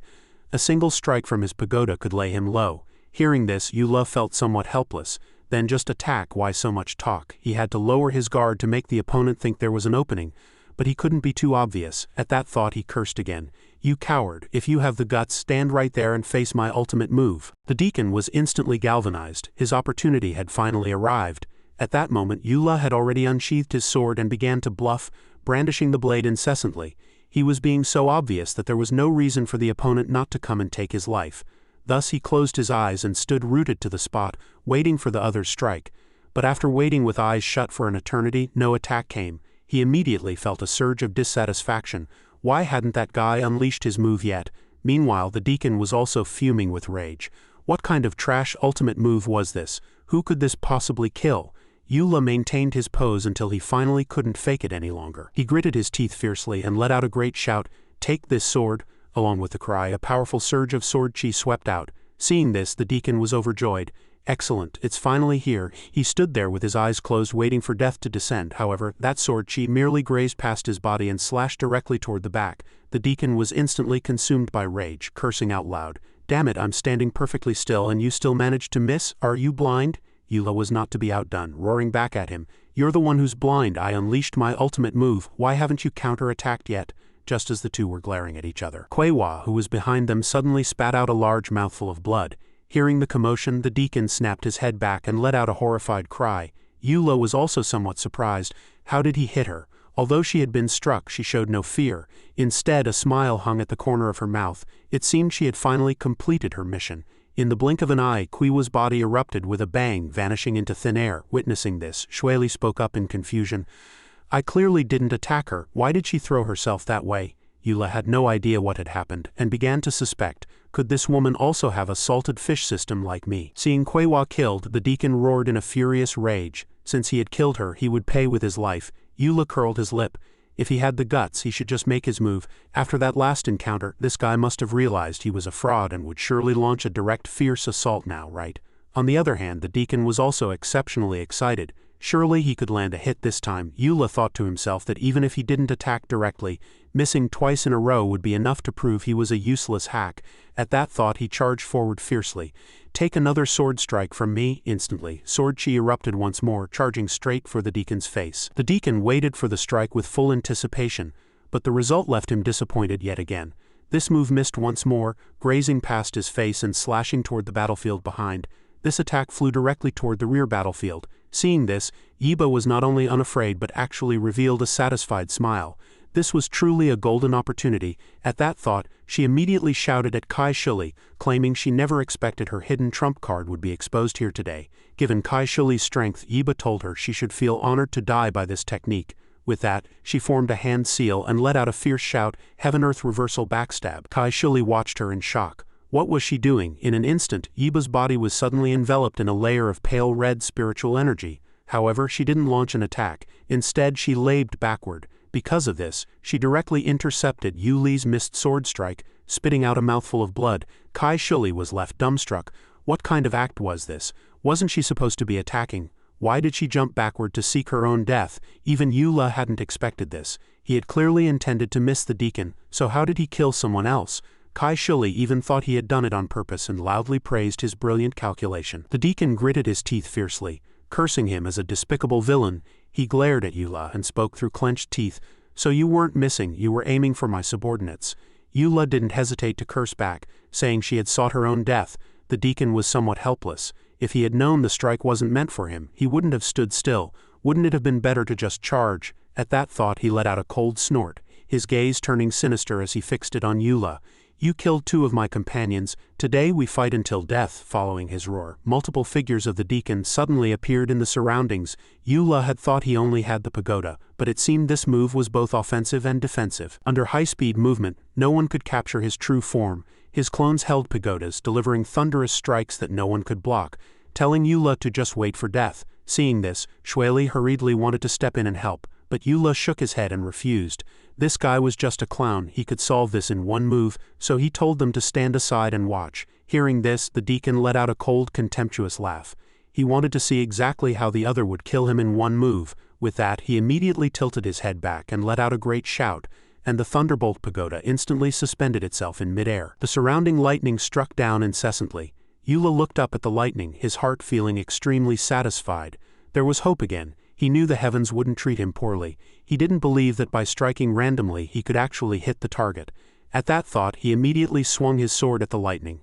Sword chi erupted instantly, charging straight for the Thunderbolt Pagoda. However, the moment the sword chi touched the pagoda, the deacon's piteous scream rang out again. How did he hit it again? Eula had no idea. He had simply been striking blindly. The deacon was struck by the sword chi, his body slowly being blasted into fragments. Before dissipating, he tearfully apologized to Yiba and Kwewa, yet in his heart he was relieved. He had finally completed the mission. No sooner had his voice fallen than a massive flame ignited in the sky. Behind them, Kai Shuli ran over happily to offer praise. Not bad at all. Shueli, however, asked him in confusion how he had recognized the true body. Eula watched all this in shock. He had no idea that was the true body. Seeing his expression, Shueli couldn't help but be stunned, asking blankly, Eula, are you having hallucinations? She felt this battle had proceeded far too smoothly. Eula nodded slightly. He felt the same way. He furrowed his brow, falling into deep thought. These 3 people were clearly seeking death on purpose. Their technique was impeccable. They had intentionally followed their wishes to come to the spiritual vein and then deliberately collided with the attacks. He had seen through these tricks long ago. But why did these people want to die here on purpose? Most importantly, why did they succeed in seeking death while he didn't? While he was thinking, Shueli walked over and patted his shoulder, suggesting they tell Lu Yuer about this. Yuer was currently handling a conflict between the 2 factions at the border of the Yuan Demon Sect and Blood Shadow Tower. She would definitely pass through here on her way back to the Sect. Hearing this, Eula was also somewhat hesitant, then pulled something from his person. He nodded in response. They truly did need to tell her, as this entire matter was bizarre from start to finish. 3 days later, having returned to the Yuan Demon Sect, Yula was lying in his room resting. Unbeknownst to him, two people were standing by his bed observing him. After a while he opened his eyes in a daze and saw someone leaning close to his face. It was a woman who let out a light laugh while staring at him. Look at this dim-witted appearance. Discovering a strange woman, Yula leapt up in fright. Grabbing his blanket to wrap himself tightly, he looked at her with a frown, asking suspiciously, "Who is she?" The woman let out a cold snort. "As a disciple of the Yuan demon sect, you actually don't recognize her. She is Elder Sha Chaoro." Hearing this name, Yula was instantly surprised and furrowed his brow, then reacted, bowing with his hands folded. "So it is the successor to the sect master. My apologies for the disrespect." Then he suddenly sat up straight and asked seriously, "Since you two have returned to the sect, I assume the matter of the Blood Shadow Tower has been properly resolved?" Chaoro nodded slightly, saying it was resolved. As she spoke, she continued to be touchy-feely with him, making his face flush with embarrassment. She let out a light laugh. It was all thanks to a little disciple like him. But just then, a cloud of blurred smoke suddenly erupted from her mouth. Smelling this fragrance, Yula felt somewhat refreshed and relaxed. Just as his mind was becoming clouded, a sword was suddenly thrust between the two of them. It was Lu Yuer's sword. She glared at Chaoro, warning through gritted teeth, "Don't use those man-seducing tricks here. If you have something to ask, be direct." Only then did Yula realize that was a charm technique. Chaoro covered her mouth and chuckled. "In that case, let's not beat around the bush." She looked at Yula and asked calmly, "You were the one who cleared the trap the Blood Shadow Tower set in Hongshui Town, right, little disciple?" Hearing this, Yula immediately looked surprised and furrowed his brow. The trap in Hongshui Town? Did she mean those three people? It seemed they really had set a secret trap, and his previous warning to Lu Yuer to prepare in advance had been correct. But what was the situation now? Chaoro and Yuer seemed to be interrogating him. Had something gone wrong in the middle? And what on earth did clearing the trap mean? He couldn't understand at all. It was then that Chaoro began to explain. They had already wiped out all the troublemaking members of the Blood Shadow Tower. On their return trip, they were ambushed at the Hongshui Town spiritual vein. Chaoro said in a low voice, to be precise, it was 3 Heaven Realm cultivators. The ambush party was led by 3 Heaven Realm cultivators. Whether they were full Heaven Realm or candidate disciples, their strength was significant. The ones leading the blockade were none other than Yiba's gang. Chaoro glared at them, speaking coldly. "With such formidable combat power, you were nowhere to be found during the conflict between the two sects. What exactly is the Blood Shadow Tower plotting?" Hearing this, the deacon let out a cold snort and curse. "Brainless fools," he told them that the intel about the Blood Shadow Tower gathering at the border to annex the Yuan demon sect was not obtained through the sacrifice of scouts at all, but was intentionally leaked by them. Chaoru's expression instantly turned grim as she asked back with a frown, "What do you mean?" He let out a cold laugh. "What he means is that the conflict between the two sects was just a chess piece designed to gather your experts in one place so we could cast a net and catch you all at once." Chaoro looked on with contempt. Just with them, all the first-rate experts of the Yuan demon sect were here, and even the weakest was a personal disciple of the previous sect master. So what if they were in the Heaven Realm? Haven't they heard of being overwhelmed by numbers? "Bring it on," the deacon let out a great shout, then charged toward her. Chaoro was not afraid and responded calmly. However, at that moment the deacon suddenly lunged past her, causing her to cry out in surprise. By the time she turned back, the area was already shrouded in black mist, and she immediately gave a loud order, "Everyone retreat." Chaoro also leapt away quickly. She glanced at Yuer beside her and asked with dissatisfaction, "You're just going to watch, coward? You dare to fight for the position of sect master like this?" Yuer curled her lip. "Not everyone is as reckless as you. Since they ambushed us here, how could they not have some tricks up their sleeves?" Chaoro didn't argue, because she was right, and then she warned that the mist was poisonous. At the same time, the mist was frantically sweeping toward them. Yuer calmly summoned a magical artifact. Chaoro recognized the object and cried out in surprise. The extreme pillar mirror, when did she prepare that? But the moment the extreme pillar mirror charged forward, the mist suddenly changed direction, avoiding the attack. Seeing this, Chaoro immediately shouted in dissatisfaction, "Truly the weakest one, you can't even block this bit of toxic smoke." Yuer was not to be outdone and cursed back. "Shut up, you casualty." The two were thus surrounded by the mist. At this point the deacon laughed triumphantly. "That was just the appetizer. The main course is next." No sooner had his voice fallen than Yiba and Kuewa formed hand seals and began to activate the Grand Array. This was the reason they had ambushed this place for a month. The spirit-devouring Grand Array, built upon the spiritual vein. When the array was fully opened and the toxic smoke filled the fields, people would lose all strength and be unable to move. Once the toxic smoke invaded, the Dantian would be drained and cultivation completely lost. Even a 10th tier Heaven Realm cultivator likely wouldn't last an hour. How long can you hold on? The deacon revealed a sinister smile. "Die. From now on, the Yuan demon sect belongs to the Blood Shadow Tower." Chaoro gritted her teeth. "I really can't move." The surroundings were already filled with toxic smoke, and the deacon tilted his head back and laughed. But he hadn't been triumphant for long when the mist suddenly dissipated. Chaoro also looked at this scene with some suspicion. The deacon cried out in terror, "What on earth is happening?" Seeing how focused she was, Eula urged her to continue. Chaoro leaned in front of him, narrowing her eyes as she stared at him. After a moment she curled her lip. "After that, I should be asking you, what exactly did you do to make their array completely fail?" Eula scratched his head awkwardly. "What could I possibly have done? I just noticed those three were acting suspiciously, so I sent you word in advance, that's all." Chaoro lightly furrowed her brow. "Is that it?" But immediately after, she suddenly fell to her knees and spoke solemnly. "I sincerely invite the Master Eula to formally join the Yuan demon sect and lead the entire sect." Seeing this, Eula panicked instantly. He told her to calm down. He was just an ordinary cultivator who had just joined the sect. "Don't make things so strange for him." She said she was very calm. He had seen through the Blood Shadow Tower's conspiracy and saved the entire sect, so the position of sect master was most suitable for him. Yuer beside them hurriedly argued back upon hearing this. What nonsense was she talking? Even if Eula had merit, what was this about saving the entire Yuan demon sect? It was too preposterous. Chaoro let out a cold snort. "Then Yuer, tell me, what happened with the Blood Shadow Tower's grand array? Why did it suddenly fail?" Yuer scratched her head awkwardly. "Couldn't it have been an accident?" Chaoro looked at her with another cold smile. "What accident?" "Of course it wasn't an accident. It was a strategy intentionally laid out by Sect Master Yu." The more Yuer heard, the angrier she became, accusing Chaoro of saying this on purpose just to stop her from becoming Sect Master. If she felt Eula had saved everyone, then she should say clearly how he saved them. Eula also wanted to see what else Chaoro could brainstorm.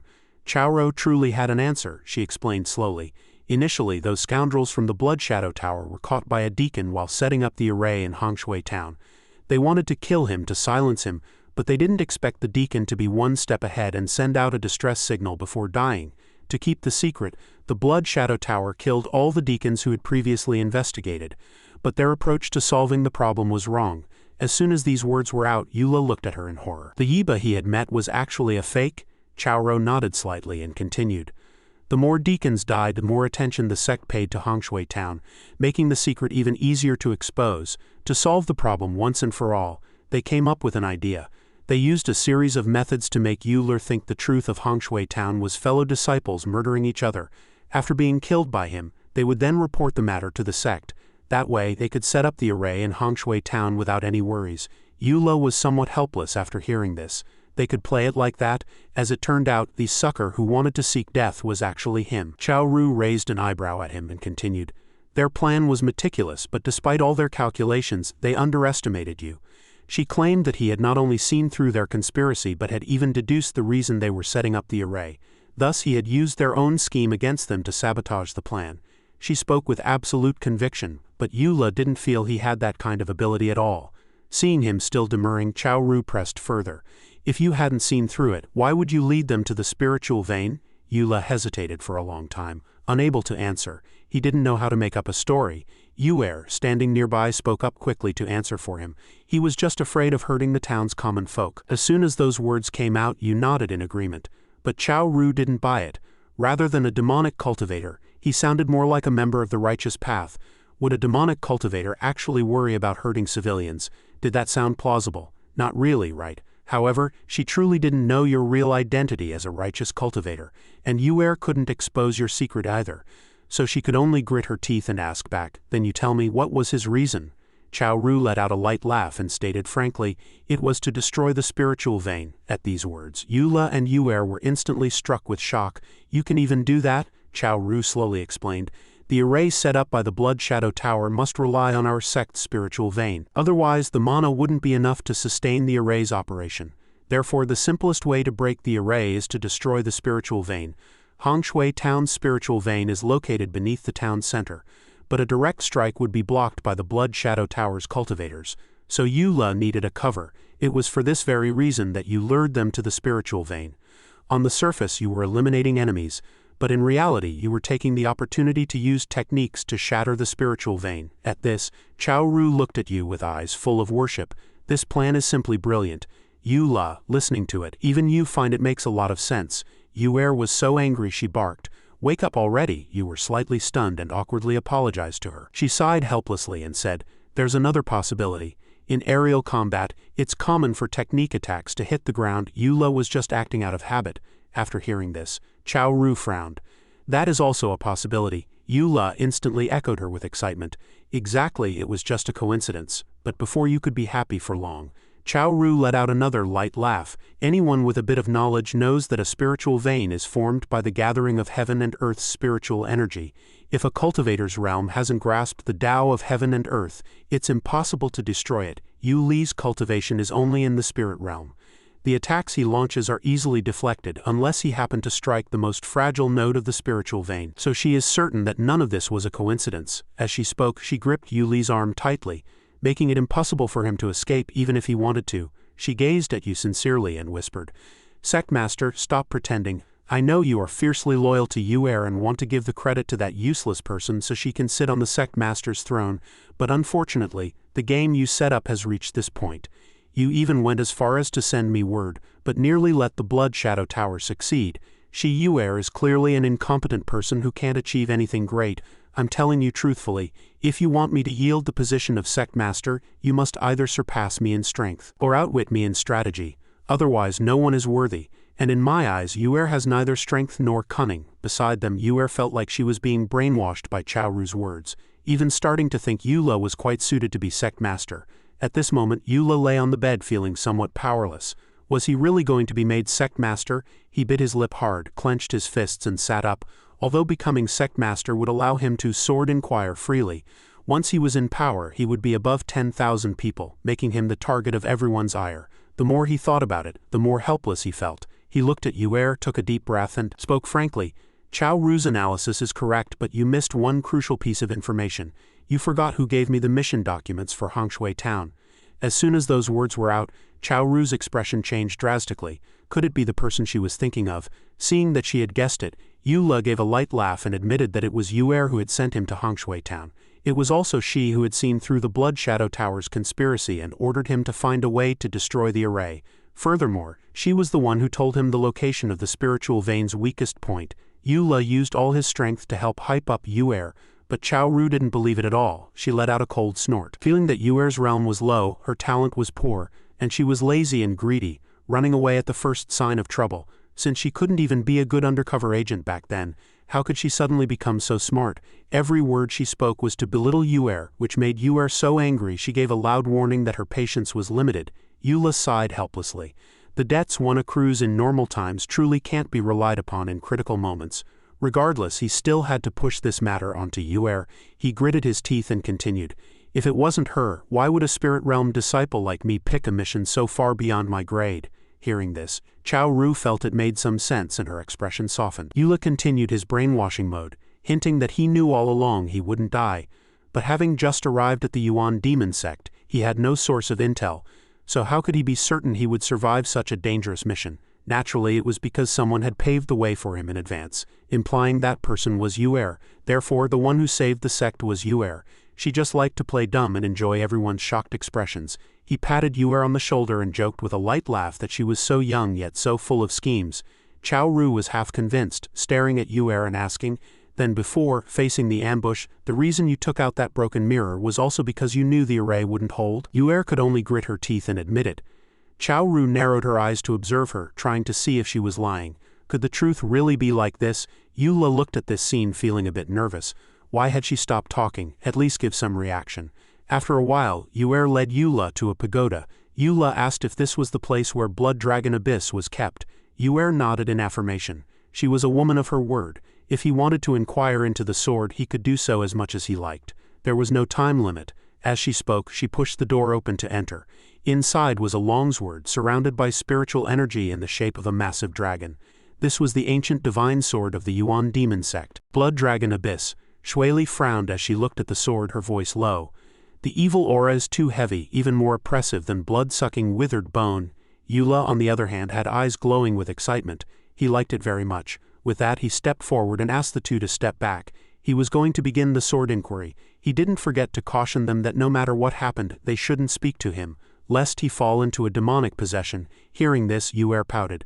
Don't you worry, if you really do fall into possession, I'll kill you immediately and never give you the chance to harm anyone else. Shueli glared at her. Don't you dare touch him. Eula didn't bother with them, walking straight toward the blood dragon abyss.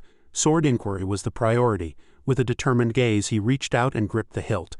He wanted to see what kind of divine power this legendary blood dragon abyss possessed. In the next second, Yuli's soul was dragged into a foreign memory space. In the image, a sedan chair was parked there, surrounded by guards. When he opened his eyes to look, all he saw was a pair of beautiful legs. Only after admiring them did he realize something was wrong.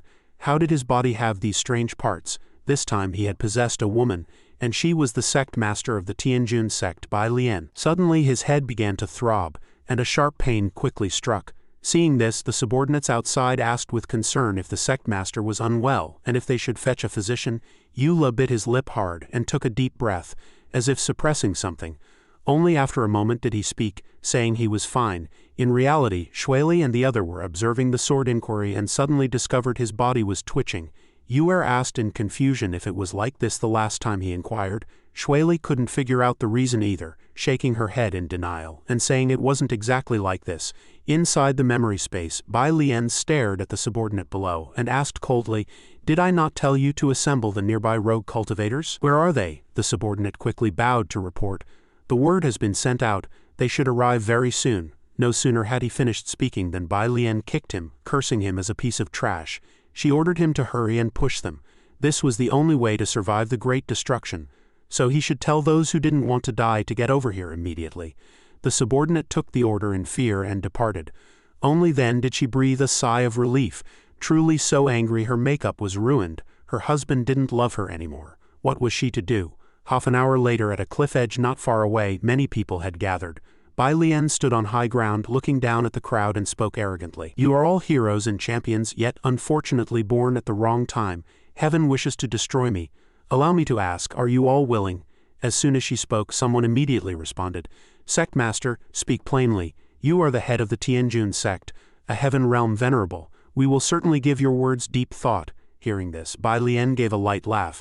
"In that case, I won't beat around the bush. If you want to live, follow me into the evil, mysterious forest to hunt the Xie Kai Wei." Her husband, elder of the Nai Tian Yun sect, the bloodlord of the abyss, recently discovered an array that can shatter the void. This array can take people to the future to help everyone survive this great destruction. But the array requires a massive amount of spiritual energy, which can only be obtained by hunting an ancient evil beast and absorbing its power. Otherwise, no one can control the array. The Xie Kai Wei is incredibly powerful and will slaughter anyone who dares to cause trouble in its territory. But it is our only path to survival. Do you dare to risk it? For a moment, the entire area fell into a dead silence. Only after a long while did someone shout, "I'll do it. I'm willing to go through fire and water for Venerable Bai Lian." Immediately after, another man shouted with ambition. He was originally a heaven realm cultivator, but had now fallen to the Tao realm and suffered endless humiliation. If he could truly survive the disaster, forget the Xie Kai Wei, he'd even dare to kill the Emperor of Heaven himself. Another person claiming to be the head of the seven sovereigns couldn't bear to see his fellow disciples die. Now he only had this last breath left, so he might as well fight. As if by a chain reaction, one after another, people expressed their agreement. From her high vantage point, Bai Lian put on a touched expression and said, "Everyone has their own bitterness in their hearts. My husband and I wanted to have 108 children, but then the great destruction arrived, and I haven't even conceived once." As soon as she said this, the atmosphere fell into awkwardness once more. The people below didn't know how to react, and the scene became quite embarrassing for a time. Bai Lian took a deep breath and then spoke, saying no more nonsense. They would set off immediately, solely for survival. The people below followed her, shouting in unison, "Live on, live until the end." Subsequently, the large group entered the evil, mysterious forest. Bai Lian walked at the very front, humming a little tune and looking quite happy, but in her heart she was calculating. She would look for a chance to slack off later and just see the results. She still had to bear children for her husband and absolutely could not get hurt. Just then, she suddenly felt a splitting headache, to the point where she couldn't even take a step. She reached out to rub her temples, feeling as if her head were about to explode. The crowd behind saw this and were confused. Why had she stopped? Not only did her head ache, but her entire body couldn't stop swaying. She quickly held onto an ancient tree to steady herself, biting her lip and muttering about what on earth had just happened. but before she could figure it out, the headache struck again. This was because there were currently 2 souls in this body. One was hers, and the other was Yuli's. Seeing her still standing there motionless, the people behind asked hesitantly, "Does the sect master no longer wish to go? Didn't you say you wanted to bear 108 children for the Bloodlord?" Hearing this, Bai Lian's eyes suddenly widened. Yula also quickly saw through that memory. His expression a bit unpleasant, but at this moment his head began to ache again. He bit his lip hard, thinking, could this be what Master Lu had warned about, being eroded by the memories within the divine sword, leading to a loss of self? After a period of conflict, Yula finally succeeded in seizing control of Bai Lian's body, but he couldn't help but squeeze his legs together. That empty feeling made him very uncomfortable. Did the previous sword disciples also have to go through such shameful things during sword inquiry? Truly worthy of being a sword disciple, but in this situation he felt a bit flustered. The blood dragon abyss was far more ferocious than the blood-sucking withered bone. So after he entered, he couldn't maintain his sobriety like the last time. Instead, he was eroded by the memories, and directly became the person in the memory. But why was he sober again? Was the blood dragon abyss not up to the task? Just then, the system suddenly popped up to speak. It wasn't that it wasn't up to the task, but that when you were just fighting the blood dragon abyss for dominance, your mental willpower suppressed its ferocity, causing it to reveal a flaw. Yula was startled to suddenly hear the system's voice exclaiming that it had been a long time. Ignoring his flippancy, the system's cold voice rang out again. "Like your current image, for instance." He pouted and replied, "What's wrong with the image?" Seeing him talking to himself, the crowd behind called out to him in confusion. He quickly turned back and said it was nothing, then continued forward. The system continued, saying this image didn't suit him. He bit his lip and cursed, "You're doing this on purpose, aren't you? Think with that half a CPU of yours. Anyone would know this isn't my body." He was being attacked within the sword inquiry. He didn't know how long he could maintain this sober state. He asked the system in confusion, if this body died while under the control of its original owner Bai Lian, would he also lose his life outside? The system replied coldly, "Not exactly. This situation would only lead to your brain death. In other words, you would spend the rest of your life as a vegetable in reality, thoroughly living a salted fish life." Truly a massive stroke of luck. After hearing this, Yula let out a cold snort, and said with dissatisfaction, "Would you like this blessing for yourself?" But the current situation was clear. Hunting the Shay Kai Wei was fraught with danger.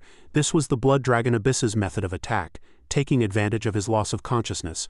Once Bai Lian is killed, he will also believe he has died, thereby falling into a dead end. The system confirmed his guess. It was indeed a path to death. The Shay Kai Wei existed since the dawn of time when heaven and earth first opened. It is an ancient evil beast that haunts a 100-mile radius of desolation. Yula slightly furrowed his brow. 100 miles of desolation. Then what was the deal with this dense forest? The system ignored his confusion and continued to remind him. The Shay Kai Hui's pupils are like kaleidoscopes, and it is extremely adept at illusions to deceive the human heart. As soon as those words were out, Yula immediately stopped in his tracks, asking back with a grave expression, "What do you mean?" Before the system could answer, a gust of sinister wind suddenly blew past, and the path ahead was enveloped in a layer of red mist. He retreated in terror, only to find that the crowd behind also seemed to have undergone a change. Seeing their murderous look, his heart skipped a beat. At that moment the group of people had already lunged at Yula with their swords. He cursed the system in a rage. Why didn't it mention such a troublesome matter earlier? As soon as he finished cursing, the system gave an extremely punchable reminder. "It's still not too late for you to run." He spoke through gritted teeth. "Now you tell me, too late?" No sooner had his voice fallen than he immediately struck back at the charging crowd. He gripped his longsword tightly and spoke coldly. Since Bai Lian's consciousness might return at any time to hunt the Shay Kai Wei for the array sacrifice, if he ran now, he was afraid he'd be trapped in the sword forever. "To serve my husband for a lifetime." As she spoke, the sword in her hand began to dance in the air, streaks of sword chi shooting out. In the blink of an eye, the longsword was stained with blood. Yula marveled inwardly. Bai Lian was indeed a heaven realm cultivator. These other practitioners couldn't even touch the hem of her robes. Moreover, it seemed she was the only one unaffected by the Shay Kai Hui's influence. Just then, the system popped up again to remind him that the battle was far from over. Yula frowned in surprise. "No way.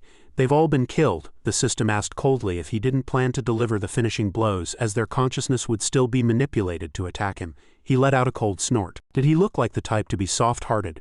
Judging by their current state, they hardly looked like living people anymore. They had likely long since turned into corpses. No sooner had his voice fallen than the scene before him once again left him speechless. A giant eye of the storm suddenly appeared in midair. Immediately after, the spiritual energy from those corpses converged incessantly into the center of that eyeball. It was clearly absorbing the spiritual blood of those people. Before long the eye snapped open, and the silhouette of a massive monster manifested. Eula frowned in terror. That was the Shay Kai Wei, and it was absorbing the essence blood of those ordinary cultivators. Could it be that Bai Lian had brought so many ordinary cultivators not to kill the beast together, but to use them as sacrifices to lure the Shay Kai Wei out? The Shay Kai Wei opened its cavernous maw, swallowing the essence blood of those people whole. Soon its entire body seemed to be shrouded in an extremely terrifying aura of death. Eula watched from below with a racing heart and a deep frown. This woman's head must have been kicked by a donkey. She was actually feeding her opponent a mana boost before the fight even started. Just then, the Shay Kai Wei suddenly spoke, calling out the word human twice. It saw Eula as its own nourishment and moved to suck his essence blood as soon as it finished speaking. He hurriedly dodged to the side, his face filled with shock. This guy could actually talk, the system explained coldly. It is an ancient evil beast after all, on the same level as a divine beast. It's normal for it to talk. While dodging the Shay Kai Hui's attacks, Eula asked the system if it had any weaknesses. The system told him that this question fell into a blind spot and could not be answered. Upon hearing this, Eula instantly flew into a rage. What was the use of keeping this system around? He gritted his teeth fiercely. He had no choice but to go all in. With that thought, he immediately swung his sword to slash at the Shay Kai Wei. However, it was able to dodge the sword chi he unleashed, and then his body suddenly froze in place, unable to move at all at that moment. A massive tail swept toward him, and he felt he was finished.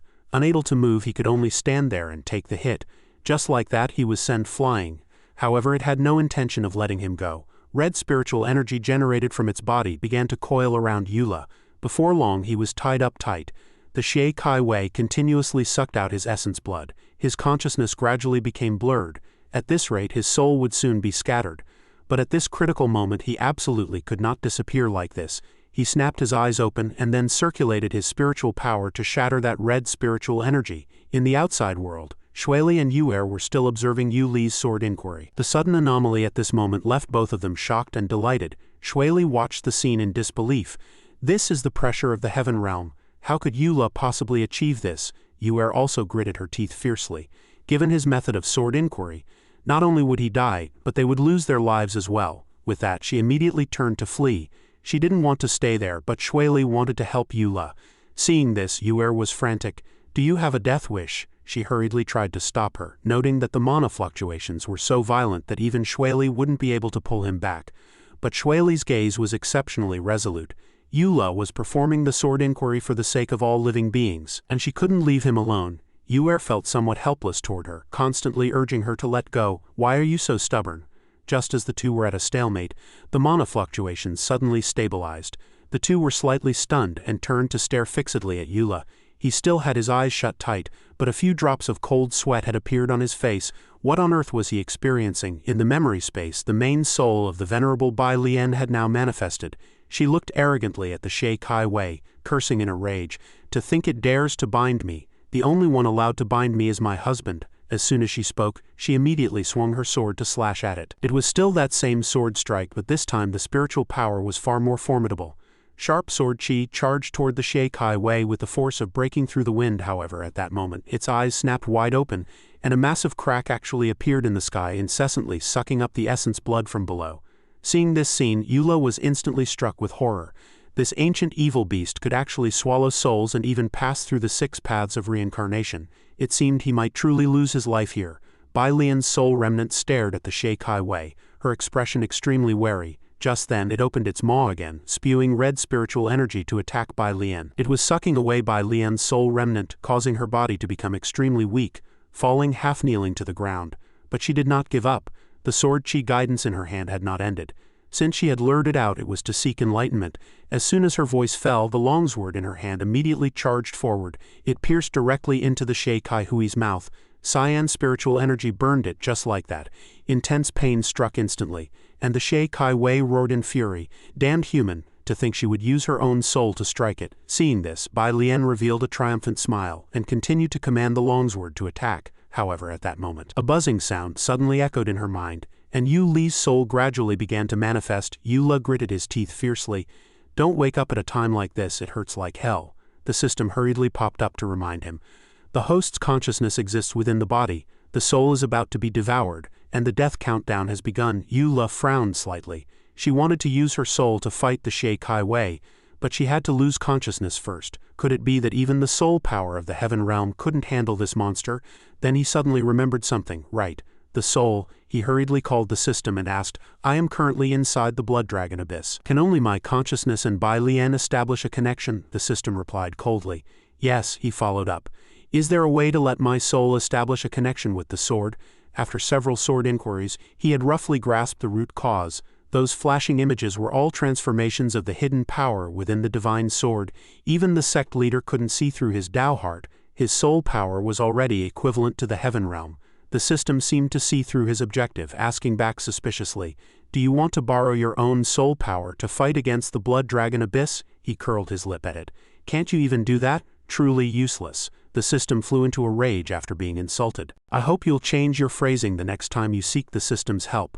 Although the system was very annoyed, it still helped him conduct his soul into the blood dragon abyss sword. Outside, Shueli saw this scene and widened her eyes in shock. He was definitely being controlled by the blood dragon abyss and had no way to escape. With that, spiritual energy immediately condensed in her hand, and she released it toward him without hesitation to protect his body. Yuler stood to the side watching, unable to help but sigh. At this moment, Yuler had encountered something unknown in the memory space. He was gritting his teeth fiercely, cold sweat pouring from his forehead. Immediately after, his eyes snapped open, and his entire body was surrounded by a layer of dazzling golden light, leaving Shueli dumbstruck. Seeing her still dazed, Yuer grabbed her hand to flee the area. Just as the two left, a corner of the pavilion instantly exploded, leaving a massive hole. But when the two saw the interior clearly, they were both startled, for Yula was still standing there. Meanwhile, in the memory space, Bai Lian was already able to rise and face the Shay Kai Wei. Yula was now full of anticipation. Combined with this body's heaven realm cultivation, he wondered to what extent his soul power could reach. After Bai Lian recovered, she suddenly shut her eyes tight, a faint blue light shooting from her forehead. In an instant, vines carrying spiritual energy began to emerge incessantly. Before long, Bai Lian's entire body was surrounded by these vines. She glared at the Shay Kai Wei. It liked to suck, didn't it? Then let it suck its fill. As soon as those words were out, the vines attacked the Shay Kai Wei like writhing pythons. They tunneled directly into its mouth. Once inside, the vines burst through its body, causing it to howl in pain. A moment later, its entire body was swallowed by the vines, its massive frame reduced to a withered corpse. It collapsed heavily before Bai Lian. Seeing this scene, Bai Lian was extremely satisfied. This move of hers was played beautifully. Her husband would surely be very happy and might even reward her with a bunch of muscular, handsome men. Hearing this, Yula was instantly filled with dissatisfaction. He didn't want any muscular, handsome men. Just thinking about it gave him goosebumps. On the other side, at the martial arts field of the Sword Inquiry Sect, many array formations had been set up. After Bai Lian eliminated the Shay Kai Wei, she returned in high spirits.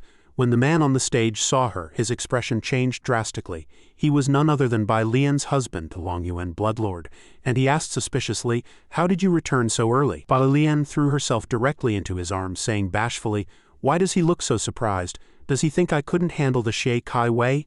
Longyuan forced a hypocritical smile and replied that he was just surprised. How did you return so early? I intended to go pick you up in a bit. Hearing this, Bai Lian's eyes were full of love as she said happily, He's so good to me, I love him so much. But Yula had already sensed Longyuan's hypocrisy. He was clearly feigning harmony with Bai Lian while being at odds in his heart. This is just as well. That battle with the Shay Kai Wei just now exhausted the Blood Dragon Abyss's power. Right now, Bai Lian's consciousness hasn't returned. So I have to rely on my control of this body. If he takes the initiative to attack, it won't be so easy for me to perform.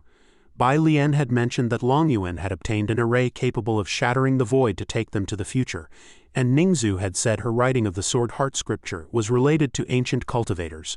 These two things must be connected. Since I'm already here, I have to test the waters. If it's true, then Shueli and the others will likely be in danger. With that thought, he spoke to Longyuan. Now that we've captured the Shay Kai Wei, shouldn't we throw it into the great array immediately? At these words, Longyuan's expression changed instantly, but he soon masked it, replacing it with a gentle smile. He reached out to lift Bai Lian's chin and asked, Did you follow my request to use rogue cultivators as sacrifices to lure out the Shay Kai Wei and split it equally into 5 parts? Yula was a bit disgusted by his touch but still wore a smile, saying she had done exactly as he ordered without error.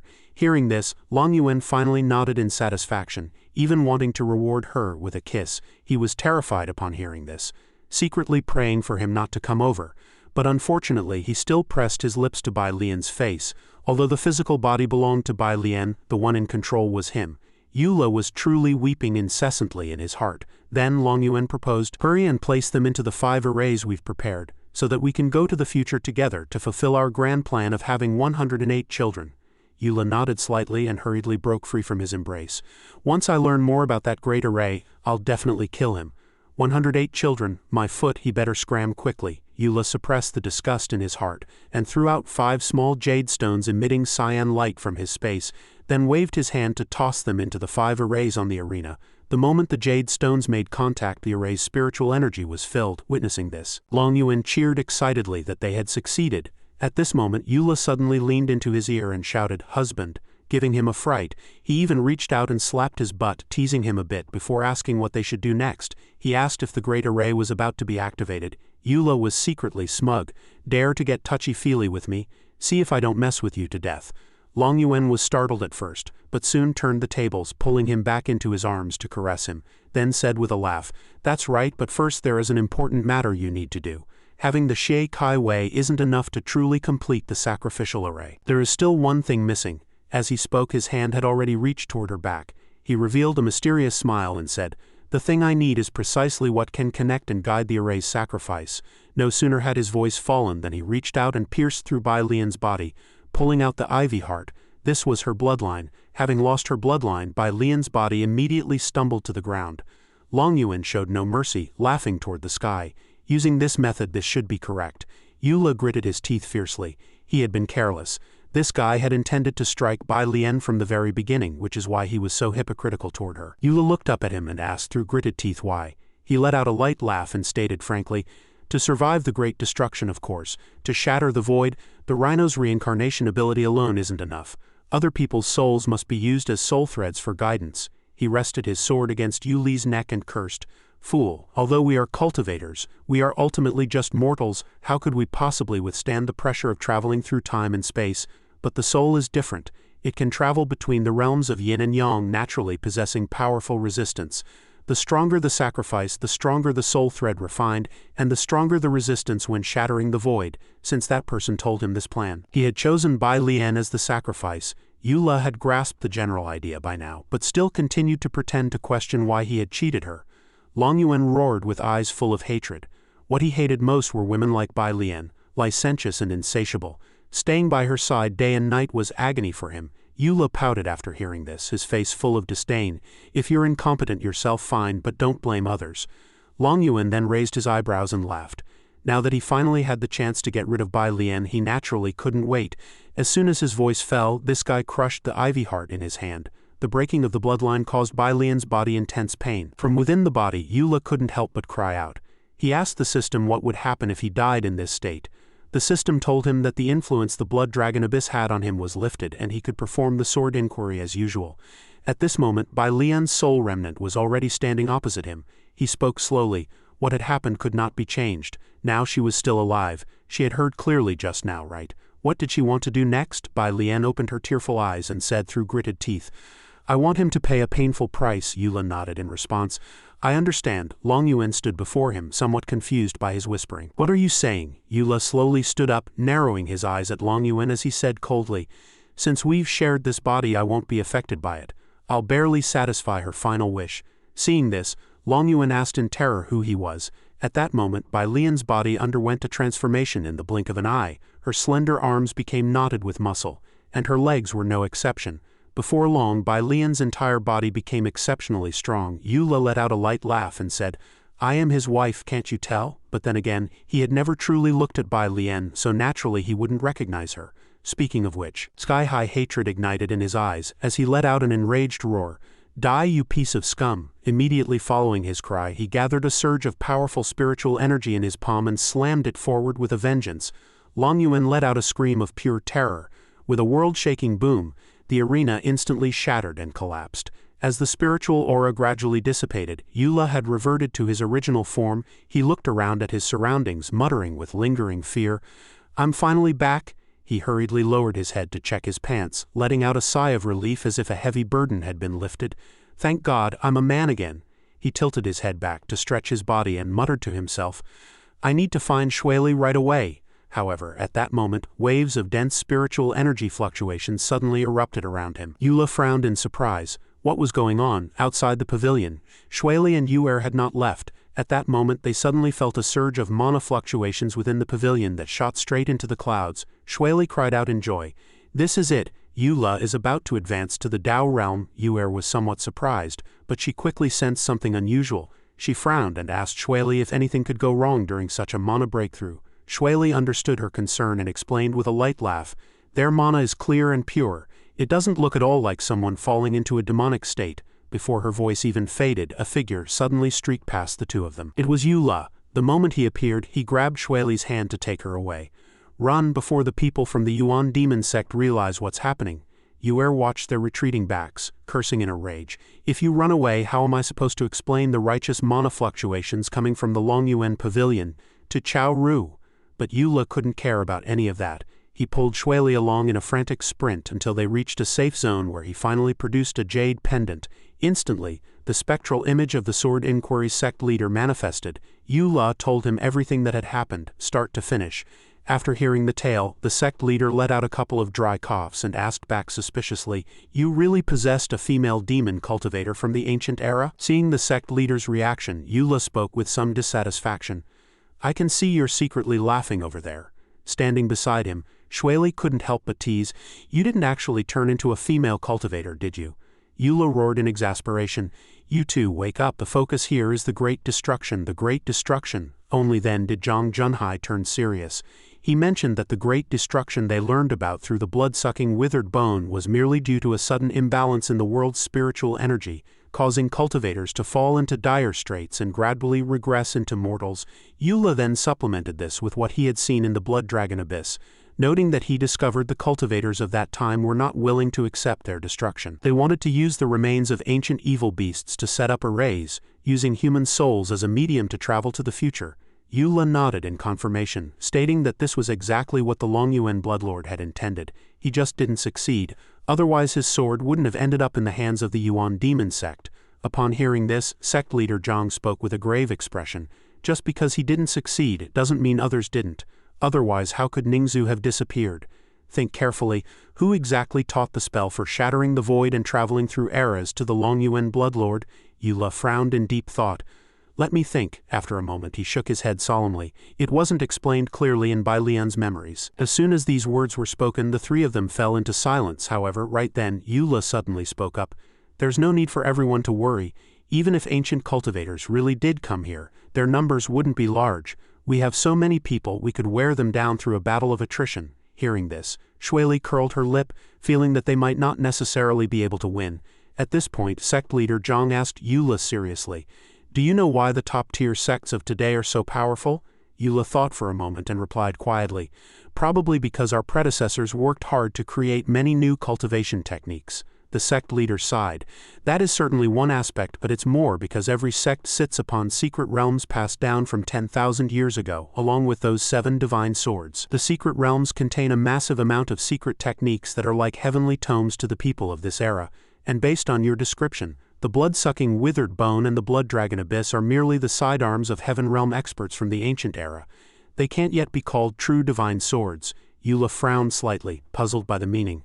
Before the sect leader could answer, the sword spirit suddenly jumped out and shrieked. "So Ningzu must be safe and sound right now." Eula was startled by the outburst and said irritably, "You're going to scare me to death. Didn't you say you were going to sleep until Ningzu appeared?" The sword spirit curled her lip and snorted.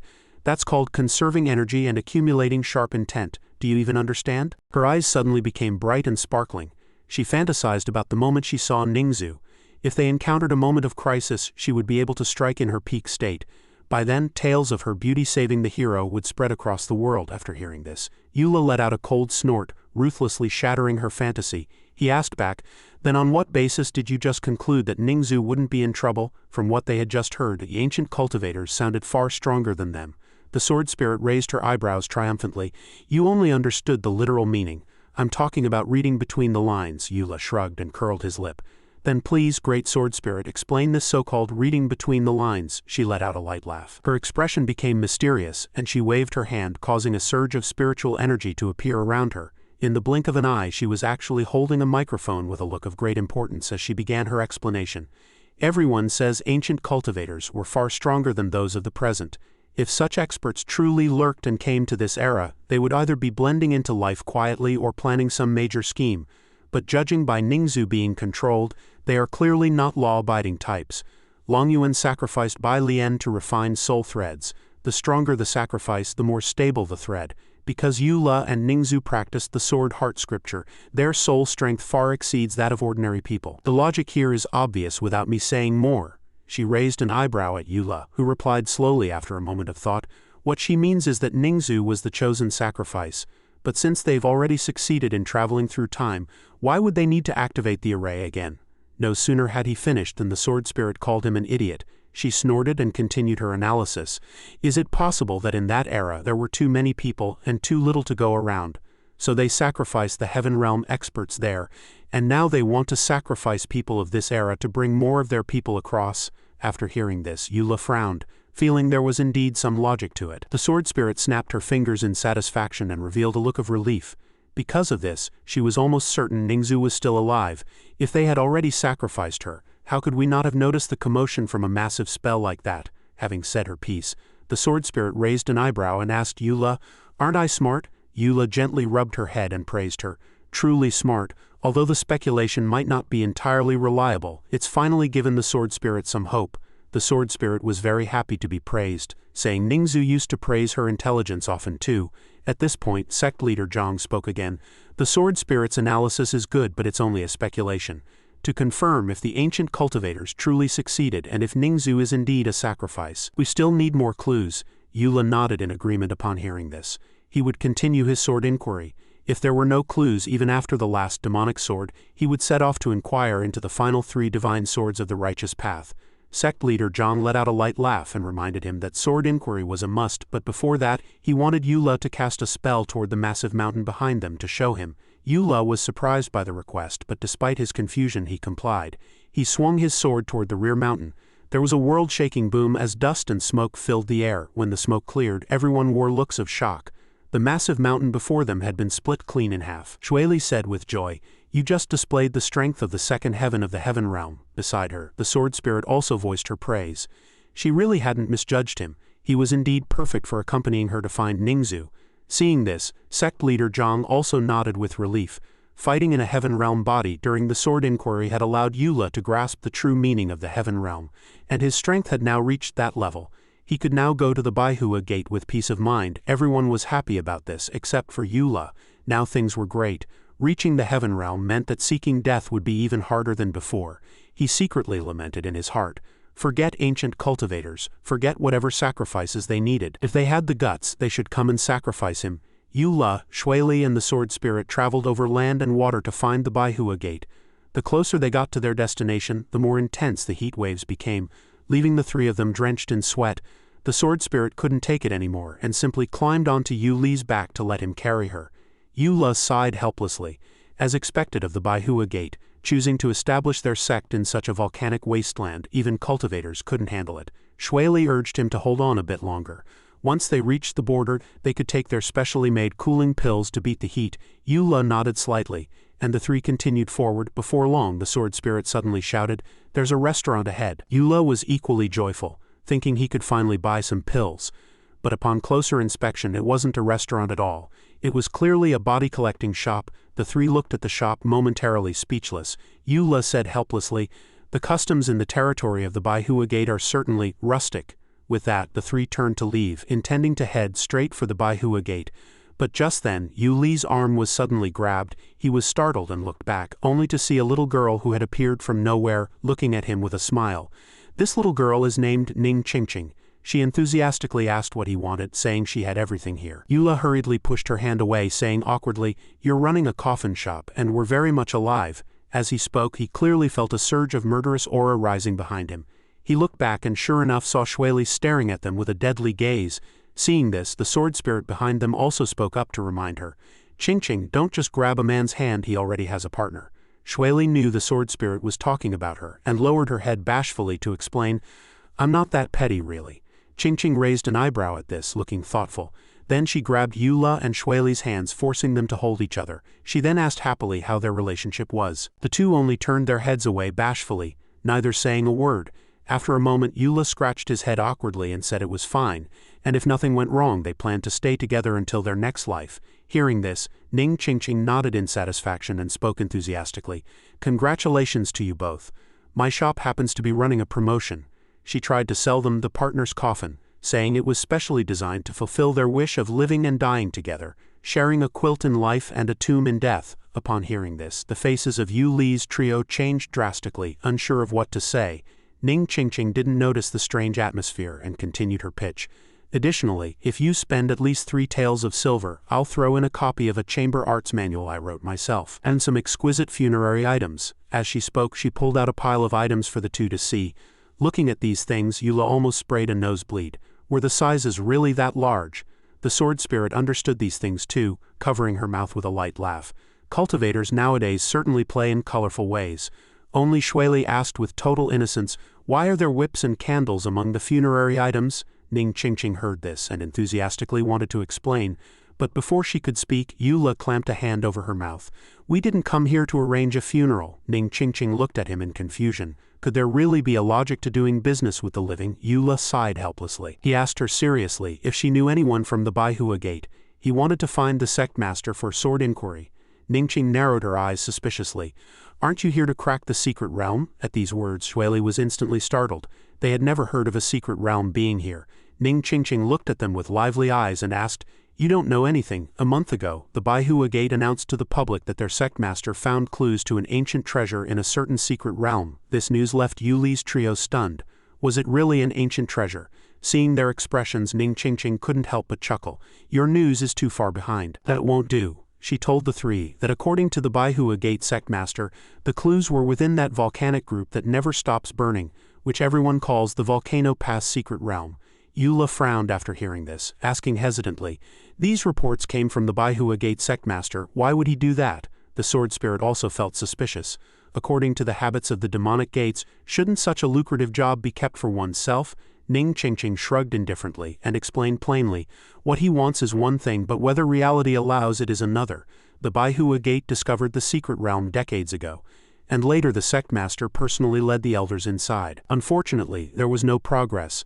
Can you imagine seeing an ancient treasure right before your eyes but being unable to grasp it?" Eula nodded slightly. He understood that feeling of being so close yet failing at the final step. Qingqing narrowed her eyes at him and muttered softly, "So you're someone with things on your mind too." She scanned the three again and continued, "The sect master realized he couldn't crack the secret realm with his sect's strength alone, so he called upon the world's cultivators, saying as long as the secret realm could be cracked, he was willing to share a piece of the pie." It was only then that Shuili realized why Qingqing wasn't surprised to see them at all. It turned out she already knew cultivators would be rushing here. Eula hesitated for a moment and then asked, "Is the Manhua Gate sect master out?" Qingqing narrowed her eyes at him and revealed a sly smile. "The trial session is over. If you want to hear more, please top up." Eula didn't hesitate and pulled out some money to give her, but unfortunately it was only 3 gold coins. Looking at this pitifully small amount of money in her palm, her face couldn't help but turn dark. "Just this much?" Behind him, the sword spirit also asked with a look of utter disgust. "How are you so poor?" Eula sighed helplessly. He had spent all his money treating Shuili to that meal. He then told Qingqing to wait a moment while he searched his person. Everyone watched him with great anticipation, but in the end he could only pull out some pills and weapons to give to Qingqing. It was enough to nearly give her a stroke, but she held it in. She took a deep breath and forced an enthusiastic smile. "I take anything here. Since you're looking for the sect master, I can take you there." Hearing this, Eula hurriedly expressed his joyful gratitude. Immediately after, Qingqing led the three deep into the heart of the Manhua Gate territory. Before long they stopped before a molten mountain, waves of heat rolling toward them. Eula frowned as he looked down, asking hesitantly, "Don't tell me the Manhua Gate is inside there." The sword spirit also remarked with emotion, "Truly majestic, it's like a sea of fire as far as the eye can see." Shuili, however, was unimpressed and asked Qingqing, "Is this the Volcano Pass secret realm?" Qingqing blinked and chuckled. "You guessed right." She pointed to a corner and said, "That is the entrance to the Volcano Pass." According to the cultivators who returned in failure, Although it is a land of flames, there is a whole world within, a minor world no less intense than the magma. She reminded the three to be extra careful. Eula frowned upon hearing this. From what she said, the secret realm was extremely dangerous. She nodded with a light laugh. Naturally, otherwise why would I open a coffin shop here? I've made quite a profit. Eula spoke to Shueli with a serious expression and a loud reminder. The sword spirit held on tight. The sword spirit said solemnly, "Understood." The three quickly passed through that orange vortex and vanished. Soon, everyone fell together onto a thick layer of snow on the other side. Eula cursed as he scrambled up, his entire body covered in snow. He was shivering from the cold because he had suddenly been buried in a frigid environment. Had he traveled through time again? Eula looked back to see the other two also falling one after another. What was going on? Everyone had come through. Like Eula, the two girls were also sneezing incessantly from the cold. Shueli sensed something was wrong. Her mana was draining away. Eula, however, said the mana wasn't draining. He reached out to catch a snowflake. Eula knew their meridians were being frozen solid. Shivering and wiping his nose, he realized they had to find a place to take shelter from the wind and snow.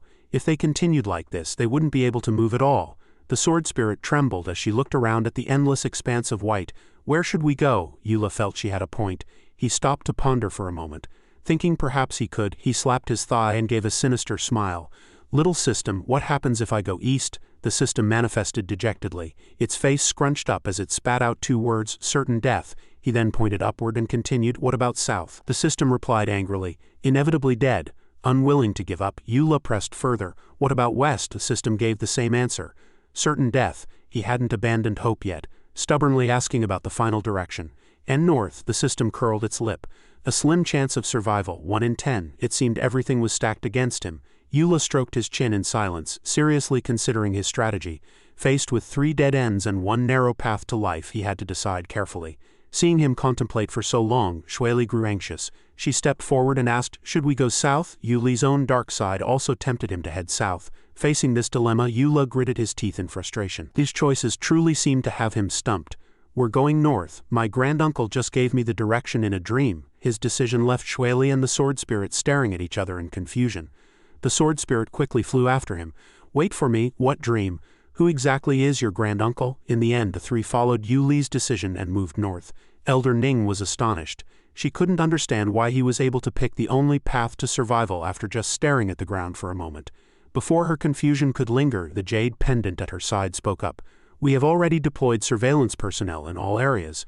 We won't lose track of them for a second. Elder Ning offered a satisfied word of praise. Immediately after, her expression turned serious as she fell into deep thought. That Eula certainly has incredible luck. Although it was unclear what she was thinking, her face instantly shifted into a treacherous smile. Elder Ning knew that the path to survival in this world of ice and snow was by no means easy. Amidst the white landscape, Yuli's trio found it increasingly difficult to walk as the blizzard intensified. Suddenly, he discovered something surprising. It turned out that beneath the thick accumulation of snow, there was a piece of wood used to mark the route. Eula saw at a glance that this was a 3-way junction. The sword spirit complained impatiently. The more we walk, the more paths appear. Your granduncle definitely has a grudge against you. Shueli remained calm. A fork in the road isn't necessarily a bad thing. If we choose correctly, it might lead to a safe place. Eula asked again. Little system, what happens if we go right? The system reacted quickly. A slim chance of survival, he followed up. And the left, but the system's answer remained, a slim chance of survival. He stood between the two forks, thinking that as long as he could avoid danger, it didn't matter which way they went. Faced with this situation, Shueli was now worried as well. Does Brother Eula have a plan? Elder Ning continued to follow and monitor them from behind. She stared warily at Eula, only to see him reach into his robe to fumble for something. Soon, Eula revealed a satisfied smile. Found it. He cheered happily. We're going to flip a coin. Heads, we go right. Tails, we go left. Eula thought to himself, in that case, let's leave it to fate. After all, since getting the system, my luck has been second to none.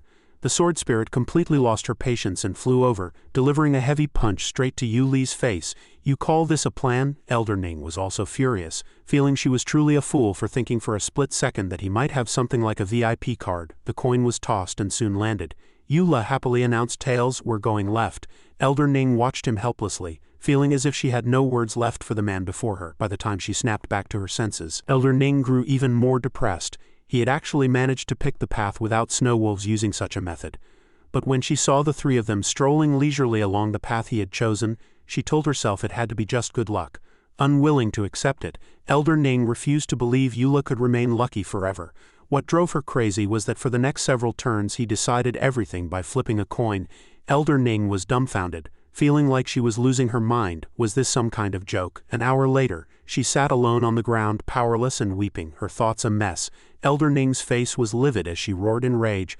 Why does he choose correctly every single time? If flipping a coin was enough to find the right path, what was the point of all those disciples of hers, dying in the bellies of wolves while trying to find the correct route?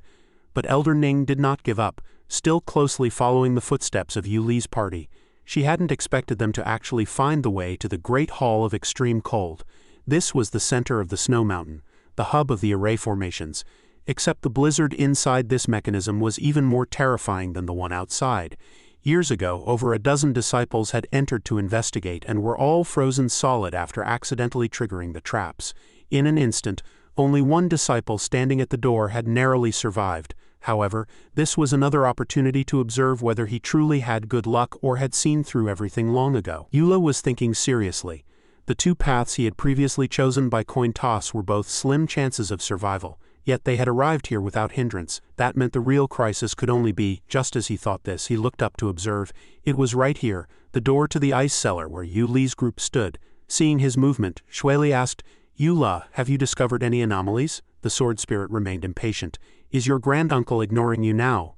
No more coin tossing. Eula guessed this was the final trial of the snow mountain, and the interior was likely fraught with danger. The sword spirit knew well that by stepping into this place they understood it was extremely perilous, but even so they had to brave it. Eula reminded the two that if they encountered danger, they should run if they could. Shueli drew her longsword and looked at him calmly. "Don't worry." Her attitude left Eula with nothing more to say. The doors of the cavern slowly closed, the wind and snow churning before they were completely locked shut. Elder Ning, hiding in a corner, only dared to sneak toward the gate once she saw they had entered. She stared blankly at the entrance. They really went in? Conflict tore at her as she reached out to push the door and follow them, but she suddenly changed her mind, leaping onto a nearby large tree to observe. It seemed that the last time multiple teammates had lost their lives here had made her exceptionally cautious. It was better to observe for a while first. Then Elder Ning waved her hand and a wisp of cyan aura attached itself to Yuli's back. Once finished, she gave a smug smile.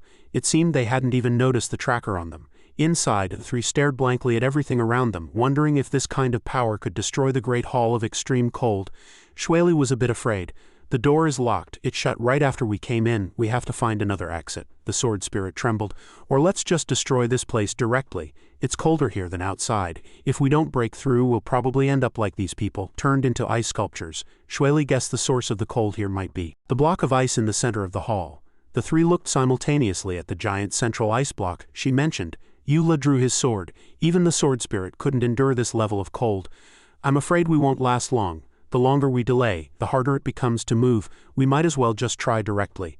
No sooner had his voice fallen than he swung his longsword. Eula launched a frantic series of slashes at the giant ice, each strike falling decisively. He hacked away alone like a madman. The sword spirit and Shueli watched in speechless silence. After a long time due to overexertion, Eula panted heavily for breath.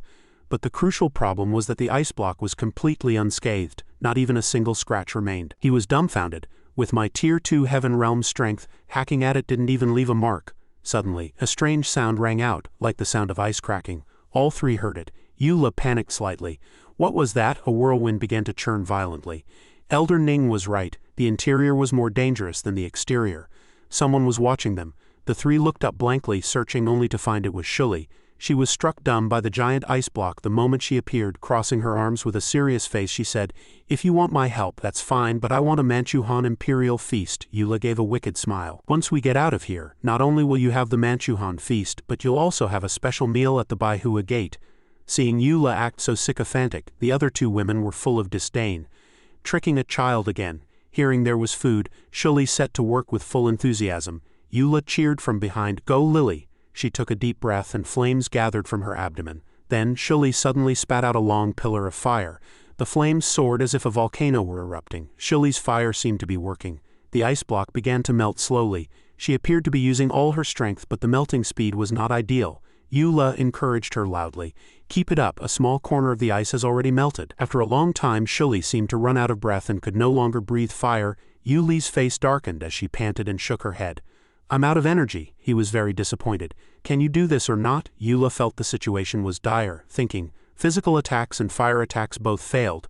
He looked at the strange sword spirit. She had an ice attribute, so why was she even more afraid of the cold than he was? She was so cold she couldn't move. With the sword spirit's strength she shouldn't be in such a wretched state. Eula flew upward, thinking, using ice against ice, fighting poison with poison, that's the correct way, right? Speaking of ice, I remember trying it once in the Wheel of Ages. As he spoke, Eula drew his longsword. He circulated his inner power, a circle of pale cyan light surrounding his body. Eula charged toward the giant ice before him, focusing all his spirit for a full-strength strike with a serious expression. The ice sword rapidly emitted cold air. Elder Ning screamed in terror. This man is insane. She had never seen anyone dare to do this in the Great Hall of Extreme Cold. Didn't he fear being frozen to death by using ice-type spells? Elder Ning nervously continued to monitor Yu Li's attempt to break the ice. She cried out in surprise. It seemed this method was actually effective. The ice was cracking. Eula cheered excitedly. As expected, fighting poison with poison was the right move, but the success was short-lived. A burst of steam erupted from the ice, and the cracks subsequently healed. He was stunned. What on earth is this? My God, you're a block of ice, yet you can regenerate like a severed limb. Why don't you just ascend to heaven then? Eula calculated privately that this layer of ice had regenerative abilities. If it weren't completely destroyed, it would just be a waste of effort, but he couldn't do it alone. The protective layer was fracturing, and Eula knew it wouldn't hold for long. He turned to look at Shueli. Don't force yourself. But she still persisted. I'm fine, this bit of cold is nothing. What she worried about was that this ice would continuously produce energy. They would likely need to combine the power of Shueli and the sword spirit to break it. Eula smiled and looked at them. I was thinking the same thing, so you two proud sword spirit masters, the sword spirit said arrogantly. Since you're willing to help me find Sister Ningzu, I agree. Shueli also echoed loudly. And add 2 more chicken legs. He felt helpless because of her greed, having secured the help of Shueli and the sword spirit. Eula approached the giant ice once more. The 4 were in high spirits, prepared to strike together. A glint flashed in Yu Li's eyes as he looked at the sword in his hand. Second style of the Extreme Heaven Sword. A gale whipped up and Eula smashed the giant ice with all his might again, blasting it into fragments. Ning Qingqing was greatly shocked. Heaven Realm Tier 5. Clearly, none of them were in the Heaven Realm. It turned out this kid had been playing the pig to eat the tiger, using some method to disguise his cultivation as the Dao Realm. But for Qingqing this was a good thing. She gave a smug, wicked smile. The stronger Yu Li's group was, the greater the chance of cracking the secret realm. All 4 were exhausted. The sword spirit observed stutteringly. Did we succeed? But suddenly, another giant block of ice fell from above. It still stood in its original place. Eula was dumbfounded. That works too. The 4's defensive circle was suddenly attacked by hundreds of ice darts, all stabbing against the shield with a piercing screech. Eula felt something was wrong. The shield can't hold, get out of the way. Hearing his command, the other 3 quickly flew to avoid it. Simultaneously, the shield was stabbed into powder by the ice darts. Yu Li's leg was unfortunately half frozen, and his speed slowed down as a result. Eula gritted his teeth. If we keep this up, we'll freeze to death. The sword spirit asked in confusion. We just used all our strength. Are we really out of moves? Everyone's legs were starting to be sealed in ice, making movement extremely difficult. Seeing this, Qingqing lost interest and sighed. As expected, I shouldn't have held too much hope. There's no point in watching further. But at least it proved this path was viable. She thought to herself that she would report to the sect later and let other Heaven Realm elders come to crack it. On Yu Li's side, everyone was still struggling against the ice darts. Shueli suddenly shouted, there's one more way. There is a powerful surge of ice energy within Shuyuan's body. If the few of us combine our strength again, we might be able to completely shatter that ice. But Eula had a better plan. He thought that he hadn't expected the move he learned from Bai Lian would come in handy so soon. He flew upward. Even with combined strength, you're only at Heaven Realm Tier 5. It's better if I use myself as a sacrifice to boost my realm to Heaven Realm Tier 10, Shueli cried out. No, Eula gritted his teeth. There's no time, any more hesitation and we'll all become ice sculptures. After speaking, he looked at the sword spirit. I need your help. Shivering, the sword spirit agreed. Her soul quickly merged into the sword in Yu Li's hand, man and sword as one. He stood proudly with the sword before the giant ice. Sacrifice the soul for life. Sacrifice life for the soul. Life is unceasing, breath is undying. No sooner had the words fallen than Eula was entirely enveloped in cyan light. At this moment, he was like a man of ice, slashing fiercely at the giant ice with his sword. Under the impact of Yu Li's powerful inner energy, the thick layer of ice shattered instantly. But it wasn't over. Yuli's eyes were cold as he prepared for the next strike. A powerful tornado-like aura swirled around him, third style of the extreme heaven sword. Heaven and earth reversal. The whirlwind spiraled violently toward the giant ice with the force of his blow. Finally, the ice was completely blasted into powder, scattering through the air. Yula stood like a general, revealing a satisfied and smug smile. The soul consumption was too great. It seems this time I'm truly finished. System, hurry up and prepare a giant salted fish gift pack for me. Ning Qingqing witnessed the entire process, struck dumb. How was this possible? Before reaching the heaven realm, although the gap between each level of a cultivator's realm is large, there are still opportunities to challenge higher levels. But after reaching the heaven realm, the chasm between each tier is massive. There is a vast difference between heaven realm tier 10 and tier 9. It is simply insurmountable. That they could exert the power of heaven realm tier 5 together was already incredible, let alone him exploding with the power of heaven realm tier 10 all by himself. Qingqing froze in place, her face pale. She had never heard of such a secret technique. She was terrified by her own thought. Could it be that he was a heaven realm tier 10 powerhouse all along? With a dark face, Qingqing gave a wicked smile and waved her hand, no longer monitoring Yuli's party. This was truly fantastic. Her attitude shifted with extreme speed. Yula, feeling as though he had exhausted every ounce of his strength, collapsed weakly to the ground, and Shuili rushed forward to catch him. Yula secretly rejoiced. Excellent, Shuili is safe. I've fulfilled my wish and everyone has a bright future ahead. Goodbye, Shuili. No sooner had the thought passed than he slowly closed his eyes, waiting to draw his final breath. However, the sword spirit suddenly shrieked with excitement. Yula, your body is recovering at an incredible speed. Hearing this, Yuli's face showed not a hint of joy. Instead, he shouted in horror, "What on earth? How is this possible?" He looked around, feeling a strange sense of familiarity from the faint mist. Just then, a foot suddenly emerged from midair as if something were struggling to crawl out. Yula cried out in shock. "Shay Kai Wei?" Shuili asked with a face full of confusion. "Is this the same Shay Kai Wei that was slain by Bai Lian back then?" Yula nodded with a grim expression. "I dismembered it with my own hands, there's no mistaking it." The sword spirit was also puzzled. "Didn't Bai Lian throw it into an array?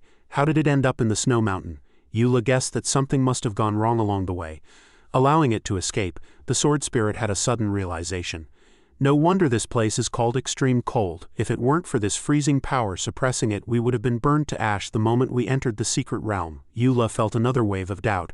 If this was a place for sealing the Shay Kai Wei, why did the Manhua Gate Sect master call it a treasury? "Great, I finally caught up with you all." A delicate cry interrupted Yuli's thoughts. He turned back in surprise. "The coffin shop owner, what are you doing here?" Ning Qingqing grabbed Yuli's hand with feigned surprise, letting out a long sigh and striking a sorrowful pose. "It's a long story," the sword spirit interrupted impatiently. "If it's a long story, then don't tell it. We have business to attend to." Qingqing stamped her feet in frustration behind them. "That's just my catchphrase." No sooner had she spoken than all four of them stood before her in perfect unison, demanding as one, "Talk." She looked somewhat flustered, her hands twisting together awkwardly as if she found it hard to speak. As it turned out, business at her coffin shop had been dismal lately, since fewer people were braving the Manhua Gate secret realm. As the saying goes, wealth is found in danger. To make a fortune, she had no choice but to come here and try her luck, hoping she might stumble upon some heavenly treasure. Hearing this, the sword spirit couldn't help but remark, "Is it worth risking your life for money?" Ning Qingqing immediately pointed a finger in rebuttal.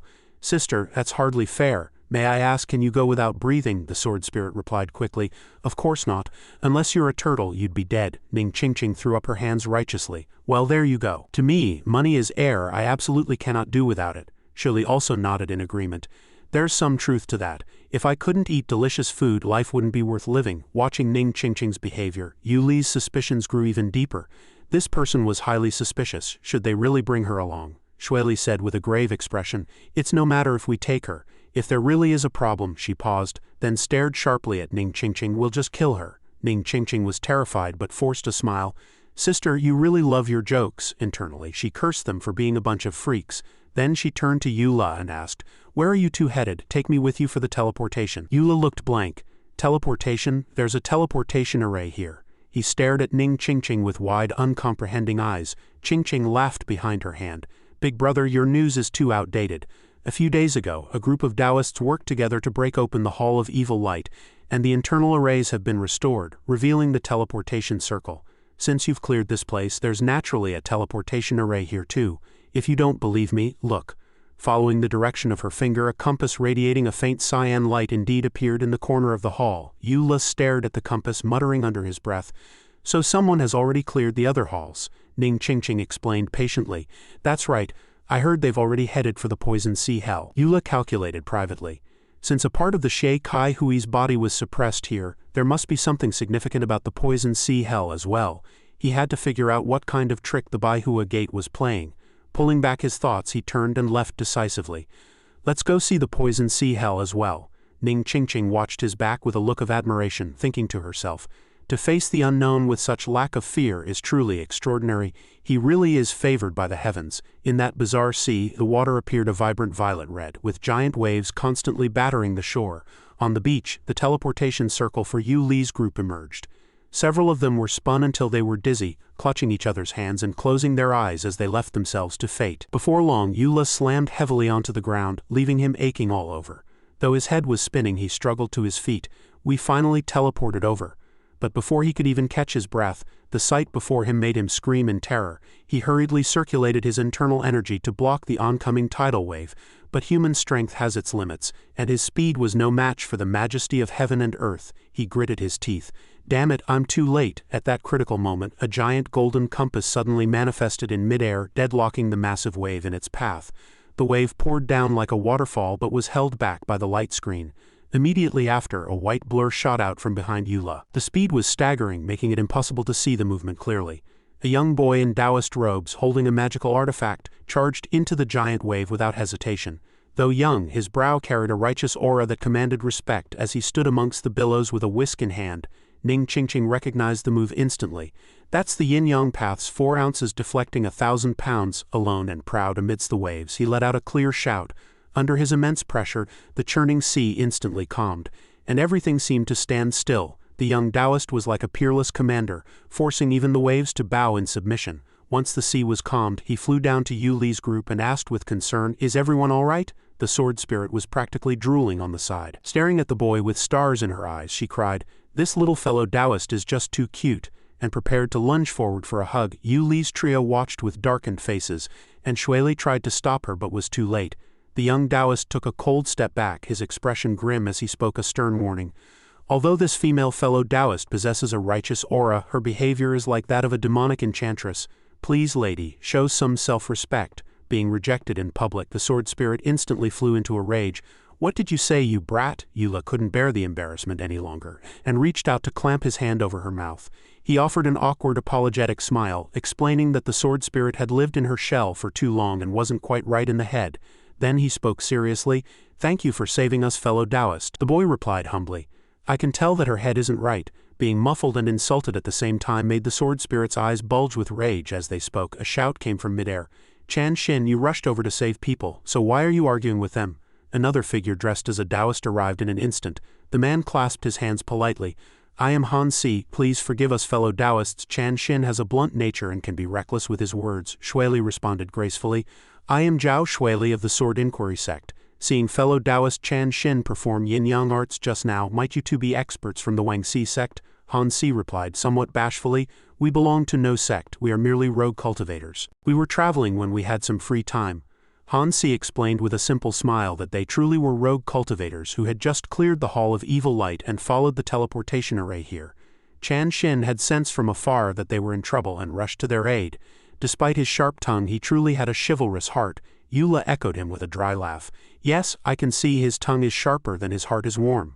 He turned to look at the dark-faced sword spirit, asking with concern what was wrong, as she had been silent since the encounter. In a total reversal of her earlier enthusiasm, the sword spirit simply turned away silently. "It's nothing, I'm tired." Before leaving, she didn't forget to caution him.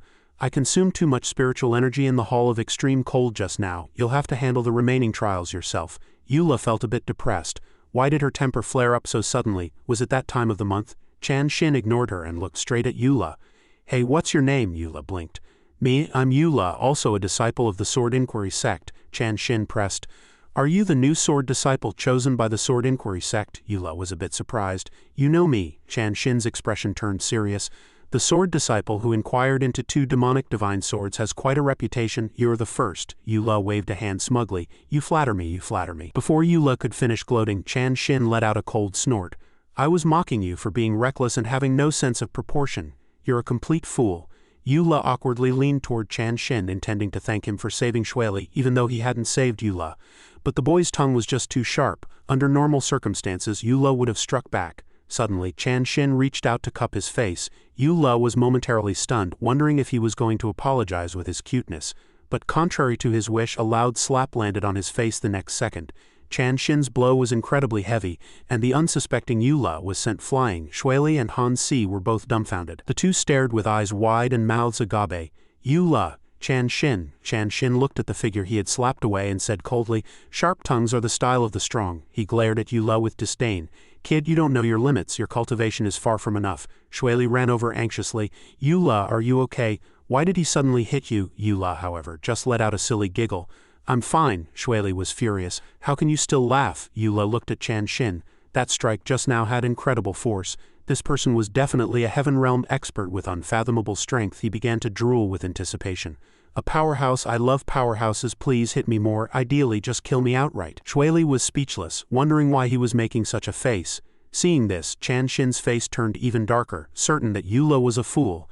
Ning Qingqing observed silently from the side. Two experts had appeared in a moment, so it seemed the secret realm would soon be conquered. She approached with a beaming smile. "You two big shots, the tsunami has receded and the path ahead is clear. The poison waterhall should be nearby." She explained that the seawater here was highly toxic and suggested they break the mechanisms within the hall quickly to restart the teleportation array and leave. Shui Li turned to look at the churning sea. "But in this vast poison sea, where exactly is the entrance?" Yula and she simultaneously gazed at the broad expanse of purple water. Over this bizarrely colored, bone-chilling sea, Yula and Shui Li hovered on their swords, searching carefully. He said in confusion, "We've searched the entire northern area, not missing a single corner. How can there be nothing?" Shui Li suggested returning to the shore first to see if Chan Xin had any clues. Yula nodded in agreement. The two quickly flew back to the beach, landing just as they encountered Chan Xin and Han Si. Han Si saw at a glance that they had also returned empty-handed. Yula let out a sigh. "This sea is vast. I didn't see a trace of a hidden array." Chan Xin spoke solemnly. "Perhaps that poison waterhall isn't on the surface at all." Yula was stunned. "Not on the surface, you mean it's on the seabed?" Chan Xin looked at him with utter disdain. "Duh, where else could it be? This place is only about the size of a postage stamp." Ning Qingqing had been dejectedly drawing circles in the sand, but she immediately perked up at these words. "The seabed, but this water is incredibly toxic, you can't even touch it. How are we supposed to find it?" Yula fell into deep thought. It was true, they couldn't exactly drain the whole sea. Suddenly, a flash of inspiration hit him, and he froze. Wait, the moment the thought surfaced, he snapped his gaze toward the sea. "Drain it?" Ning Qingqing seemed to read his mind and laughed sycophantically. "Brother, do you have a way?" Yula ignored her and continued to stare at the ocean, asking Han Si, "Little Taoist, when you broke the Hall of Evil Light, did you see anything special?" Han Si replied honestly, "We did, brother." Yula pressed on excitedly. "Was it something like a bull's horn?" It seemed he had grasped the lead. Han Si and Chan Xin were greatly shocked. "How did you know?" This was something only the two of them should have known. Ning Qingqing was also puzzled. Where did he get this intel? He clearly hadn't had a deep conversation with those two. Han Si was a bit hesitant, but still told the truth. Back in the Hall of Evil Light, that broken horn had been constantly radiating a bizarre blood-red light. It was clearly an object of great evil at first glance. If Chan Xin hadn't used his profound Taoist arts to forcibly suppress it, we likely wouldn't have made it out alive. Hearing Han Si's account, Yula clapped his hands and laughed with excitement, looking like he had the situation entirely under control. "I understand now." Ning Qingqing and Shui Li were utterly confused, asking in unison, "Understand what?" Yula revealed a profound smile. "That broken horn must belong to the ancient evil beast Xie Kai Wai. Only the power of extreme light could suppress it. Extreme cold for the claws, extreme light for the horn. If I'm not mistaken, the heart of this secret realm's seal must be the heart." Everyone looked toward the deep sea together. Ning Qingqing was completely lost, asking with a silly grin, "What heart, brother? What are you talking about?" He explained. "The Xie Kai Hui's heart contains massive life force. Once it loses its shackles, it will revive. Therefore, toxic water must be used to constantly wear down its vitality. Since it's used for soaking and suppression, it naturally wouldn't be exposed on the surface." No sooner had he finished than he summoned his longsword and pointed it at the sea. "What the poison waterhall preserves is precisely the Xie Kai Hui's heart." Yuli's longsword then lunged violently toward the water. With a sharp whistle, Yula dropped to one knee to observe, certain that the object was hidden beneath this poison sea. Chan Xin watched his actions, his brow furrowed as he prepared to speak, but he saw Shui Li suddenly rush forward and grab Yuli's hand. He gripped his longsword tightly while she urged him anxiously, "We don't know what's hidden in the depths of this sea yet, and the last time you used this kind of technique you nearly—" Eula gave her a steady look. "Don't worry, I've completed the sword heart, I'll never fall into a demonic state again." Ning Qingqing watched from the side with a blank face, her mind full of question marks, yet she didn't dare to interrupt randomly. She could only stand there uneasily, trying to guess what was happening. Ning Qingqing hesitated, wanting to step forward and ask. Eula closed his eyes, focusing entirely on injecting his internal energy into the sword blade. A violent whirlpool immediately erupted on the sea's surface, yet the sword in his hand remained as steady as a mountain. Ning Qingqing's mouth fell open in shock. "He doesn't really plan to drain the sea, does he? You've got to be joking," Han Si said with a bitter laugh. "It looks like that's exactly what he's doing, but with so much water, how can one person absorb it all? Besides, this water is toxic. Isn't he afraid of being poisoned to death?" Chan Shin's face remained grave as he corrected in a deep voice, "He isn't absorbing the water. He is absorbing the mana within it. The Shay Kai Hui's heart is connected to all things. There wasn't much toxic water soaking the heart originally, it's just that under the influence of the heart's power over the years, a small amount accumulated into this vast ocean. Once this power dissipates, the toxic water will naturally return to its original volume," Han Si teased. "It's rare to see you talk so much. Are you worried about Brother Yu?" Chan Shin shot him a glance and replied irritably, "I've just never seen people as stupid as you lot." Ning Qingqing marveled. "Even if it's just mana, this amount is staggering." Just then, Eula suddenly pulled his sword from the water. She asked in confusion, "Can Big Brother not pull anymore?" Immediately after, Yu Li's expression turned cold as he leapt into midair. He stood directly at the center of the rushing toxic water whirlpool without a word. Then he circulated his internal energy, and a giant phantom of a cyan longsword pierced through the air and into the sea with a piercing roar. Eula stood in the void like a sorcerer in control of everything. Everyone was within his calculations. The people on the shore witnessed this scene and were all dumbstruck, shaken by the miracle before their eyes. Ning Qingqing stammered, This works too," Han Si marveled. "Brother Yu probably thought the absorption speed was too slow, so he just switched to using an array instead." Chan Shin, standing aside, couldn't help but marvel. The speed was too fast. Could he truly handle it? Shuili was full of confidence in Eula. This time he hadn't recklessly charged into the sea to absorb power as he had before. Chan Shin was astonished. Charging in to absorb power? Eula closed his eyes, the toxic water already enveloping his body. Seeing the grand spectacle before her, Ning Qingqing was once again struck dumb, her mouth hanging wide open. She stared intently.